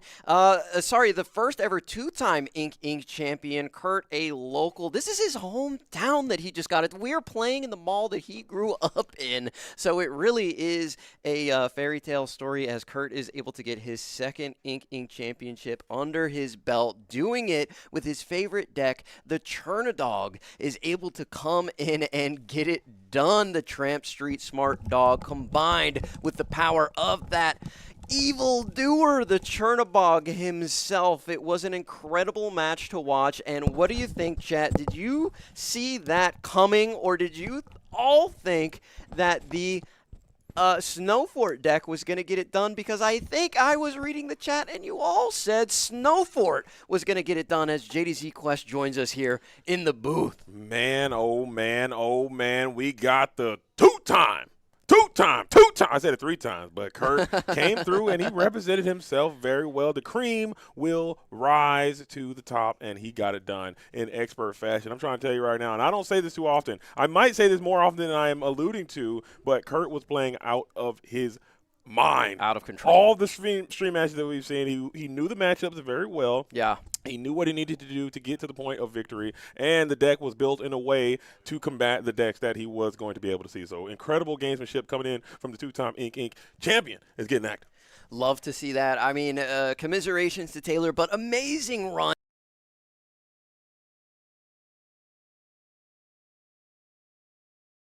But Kurt able to get it done in a pretty decisive fashion. Yeah. You know, what did you think of that match? What did you think of the matchup? Do you think now the Chernodog deck, maybe we're favored into this Snowfort strategy, or do you think that it might have just been the Kurt Spice difference? It might be the Kurt Spice effect. I guarantee you give someone like me or give your common Illuminary that same strategy that Kurt Spice put together today, they might not have that same result because, again, it was a player. He was making some very incredible plays, showing some tactical patience, knowing when it's time to hold back, knowing when it's time to go forward, and just really understanding every single ink and what needed to happen to get to the point of victory. And I think but this obviously is a strategy that is going to persist throughout this Infinity format. Yeah. So if you're not locked in and you don't understand how to engage with these Churnadogs, you better figure something out. Yeah, I think Kurt is probably going to start a wave of Chernodog decks coming up and getting active. And And I just want to say,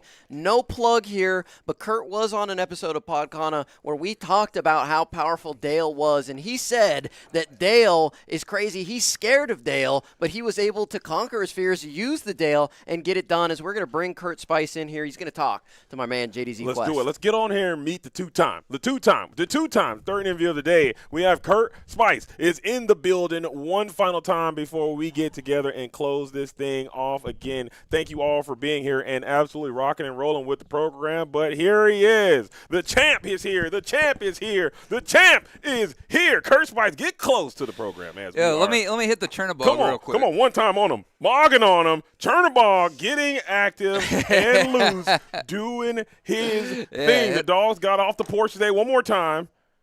Infinity format is underway. I told you I was going to take Infinity for a walk. And that's what I did. It's a daily Dale World, and I took it for a walk around the block. Infinity is here and here to stay, as Chernobog is for sure peaks of the peaks. Okay, it's no cheeks here, all peaks. Big city. We're peaks. a little top heavy. It's all peaks. But talk about that matchup. A lot of people in the chat were saying you were cooked, you were fried. The Force was going to run you down and run you over, and they did not. You were able to defend yourself quite nicely. You did speak about that a bit earlier. The power of that Dale, the power of the Chernobog. What are some of the other things you're looking for to take down this very aggressive Force strategy? Yeah, what kitchen were they sniffing? Gotcha. You hear him? You see, you come at it two-time. The cream will rise to the top. Yeah, baby. Oh, yeah. Even in a predicament I'd otherwise not be in. Get in here close. Get in here close. Yeah, okay. I'll get in the frame. There we go. Yeah. You almost pranked me, dude. You gave a good yoink on that chair. I almost went flying. Out of frame. There it is, dude. Oh, man, dude. So, all right. I like my matchup against the Snowfort decks. Yeah. Right? We saw how good Dale was. Dale is just a beast. I was able to fortunately have Willow into Dale both games, which is like exactly what I want to do. Yeah. The Tramp, Street Smart is important, but especially me being on the draw, I really need to be able to deal with whatever's going on the board first. So Enterprising Dog, Tramp, to pump up my challengers. Finnick, who didn't come up, but he's really important in the matchup too, to bounce their questers, and then Dale to close it out. Yeah, and you were able to execute that plan quite flawlessly. We saw the Snowfort did kind of get into your opponent's way with their chip, because they had their chip stuff, but your chip stuff appeared as if it was just way more vigorous because you have those Tramps, Enterprising Dogs to be able to combat or to combine with the chip to be able to have a nice 6. So even if you do have the Snowfort, the resistance seemed like it was doing anything for him. Yeah, so and it's hard for either player to quest in that matchup because so many of the characters don't really do any damage back. Right. So there's not many trades. It's normally just like, I eat your thing. All right, I take that out. So definitely Dale is a big deal in the mirror, just being able to play him early with the Willow. Just Willow in general in the Amber matchups is super important because there's no way for them to deal with her. So it just lets you keep playing characters. And then, yeah, I mean, sometimes it can come down to like a little bit of card advantage stuff. But typically not. It's like not that grindy of a matchup. It's kind of just going for diamonds and duking it out and coming out on its side. Duking out with dogs and Dales. So now this is one of the first premier Infinity events that we have had on the schedule so far. So a lot of people from all over the world are tuning into this thing, and people may be duplicating some of your efforts here. So I want you to play a little Chernobog's advocate on yourself. Okay. What do you not want to see? If you lined up against someone who is prepared to face off against you, what is taking you down? What is the counter pick that you don't want to see against the Amber and Emerald Chernodog strategy? Yeah, I don't want to see that dang old bird. Yeah, okay. Diablo. We haven't seen too much of him. that but bird is lost. Yeah, dude. But Diablo's to deal with for sure. Yeah. With this deck specifically, you're really trying to set up the Street Smart Tramp, and if they have a Diablo or a Prince John in play, he just gets much worse. You can't really draw a discard without them just slurping up a bunch of cards themselves. So I'm actually playing a couple weird cards that I don't really use that often, but come up against Diablo, the Phoenix, and the Horseman Strikes.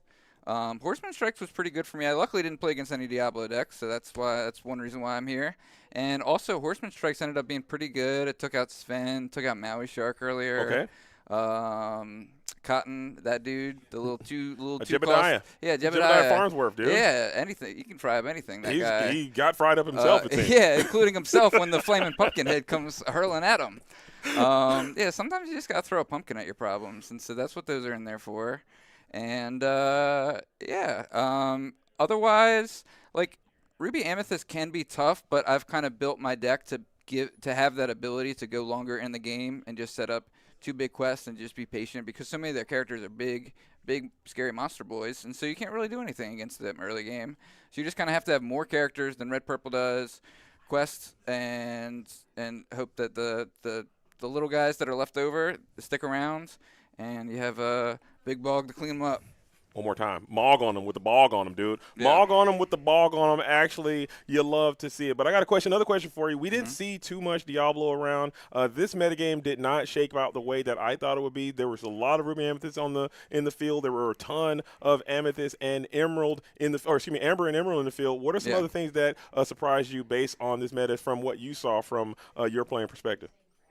I saw a couple Emerald Sapphire decks, and I feel like that's like an underexplored color combo. I feel like there wasn't quite that many item decks, which I think people are still kind of trying to tweak and figure out the right concoction for that. And I think the metagame is also just kind of in a spot where the item decks maybe aren't positioned too well with all the Snow Fort decks just being able to win fast.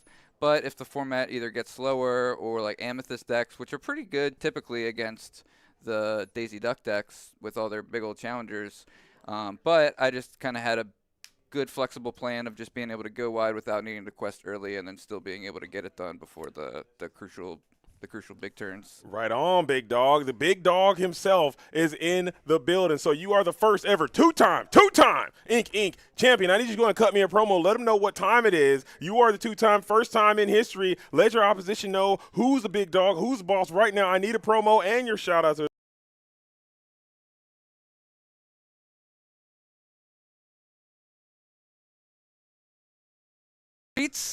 I got the street smarts, so go ahead and grab that collar, grab that leash. I'm taking the Infinity format for a walk. We're walking them down. Maelstrom's taking a walk on through, storming up the city. Ink is splashing ink all over the city.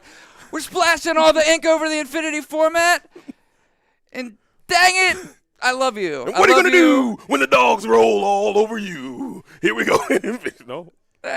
Hulk Hogan's all right. He's not as cool as he once was. I mean, he ain't as great as he once was. People People used to be real into that was all about Macho Man. He's had a little bit less of a problematic profile in the limelight post-retirement, brother.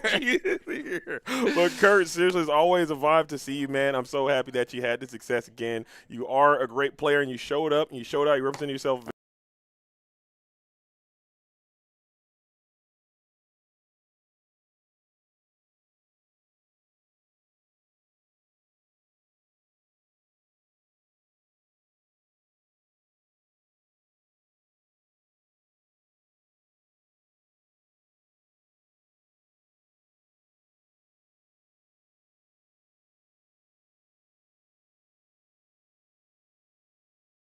Followers to come play Lorcana. Support your dang scene. We can't do anything without a dang scene supported. Support your scene. And you heard it there. That's from the two-time. The two-time. Back-to-back. Not back-to-back, but still the two-time. We'll take that as it may be. All right. So that is Kurt Spice, your two-time Inc. champion is in the building, getting loose, getting busy, getting active as always. It is time. Unfortunately, I need more rounds, dude. This ain't enough. Garrick, this ain't enough. Run it back. Turn these machines back on. Turn these lights back on. Get Braden's cube. Let's run. Let's run some more Lorcana, man. I need to see more. Get the cube. Get the cube. But what a day. Get the Tesseract. What a day. What a day. A nice single one-day event. I haven't had one of these bad boys in a really, really long time. Oh, Usually yeah. there are 2 a day. You got to turn and burn and come back at it again. But it was incredible to see what the Infinity could be. So I had a wonderful time kicking it with you as well. What were some of your highlights of the day, Garrett? Oh, man. Rob winning on stream with the Goat Bounce Goat was amazing. I love to see that. Shout out to him. Flynn triggering like 3 times in that second game was awesome to see. Of course, Kurt, one of my good friends and a legend here at the DMV, able to get his second Inc. win, as well as one of my teammates make it into the top 8. So all around, just an amazing day. Of course, spending the whole day with you and Katie in the booth is always a pleasure. Two of my favorite people. Get in here, please. Not even in just Disney Lorcana. Two of my favorite people. Point blank period. So I love to spend time with you guys in the booth, out of the booth, and we're going to be doing a lot more casting throughout the summer. So but be on the lookout for that. I would have loved to pull a Buzz Iconic today, but maybe next week. I think I might be done pulling wilds. I don't think I can pull any more wilds. I am wilded out, but next weekend, if you enjoyed this, there will be another Disney Lorcana tournament in beautiful and shiny Southern California. It will also be an Infinity tournament. So if you like this one, you're going to love that one as well. So make sure you tune in. It'll be here also on Podcana as well. I believe we're going to get that thing set up, and more information will be coming out from that. And then after that, we're going out to ETB. We're going to the Great White North for another Infinity event. So week after week after week, we are non-stop bringing that Lorcana to you wherever you may be. So if you like the stream, go ahead and like the stream and follow the program and lock in and get active as we start to say goodbye. But Katie, do you want to say anything else before we start to wrap this thing up? That's it. Bye-bye. That's it. They know the vibes. We'll be back in literally 1 week. We'll be doing this again. Yeah. Yeah. We know what time it is. We'll be back in 1 week and the week after that, so lock in, and then even more coming down the pipeline. JDZ is going to keep opening wilds. They're going to hand him packs next week. He's going to be like, rip him. I might open. Yeah, we might get some packs tonight. Who knows? Where's the Barnes and Noble, dude? Straight up. We'll keep that secret, okay? Should I tell that story? Barnes and tell the story really quick before you go for the real ones who are still here. Okay, for the real ones that are still here, my brother, who my actual blood brother, who I grew up with, went to Barnes and Noble today, and he bought 20 packs. He actually bought 14 initially, and he opened 7 Enchanteds out of the 14 packs. That's every other pack he opened an Enchanted. He called me and told me that. I said, go back to that Barnes & Noble and buy them out now. Yeah. And he did. He went back. They only had 4 packs left when he got there, so opened 4 more, opened the You Got a Friend in Me in those 4 packs. So 8 Enchanteds out of 24 packs. 8 Enchanteds out of a box is pretty good. Yeah. Barnes & Noble, shout out to you. Get to your local Barnes & Noble and buy. This is not a fiduciary. Results are not guaranteed. Results are not guaranteed, but that is a true story. He texted me today, and I called him. I was like, show me the packs now. Show me your trash can. Say psych right now. So we will be going to a Barnes & Noble near us right now after the stream, as I will be trying to have that happen to us as well. Yeah. But Garrick, as always, man, this was an incredible day. I want to thank you guys all for being here and rocking with us. Make sure you continue to tune in. And like I said, if you haven't hit the follow button or the subscribe button or the like button, please do that on your way out as we are starting to wrap this party train up. It is raining. We're getting rained on right now. But as we're setting up, Garrick, I'm going to do the raid. If you want to say something as we get this thing geared up to get on up out here, you're good. Are we remarks complete? I think we are. Yeah, shout out to Dale, the MVP. We called it on Podcana 2 weeks ago. Like and subscribe. Let's get it.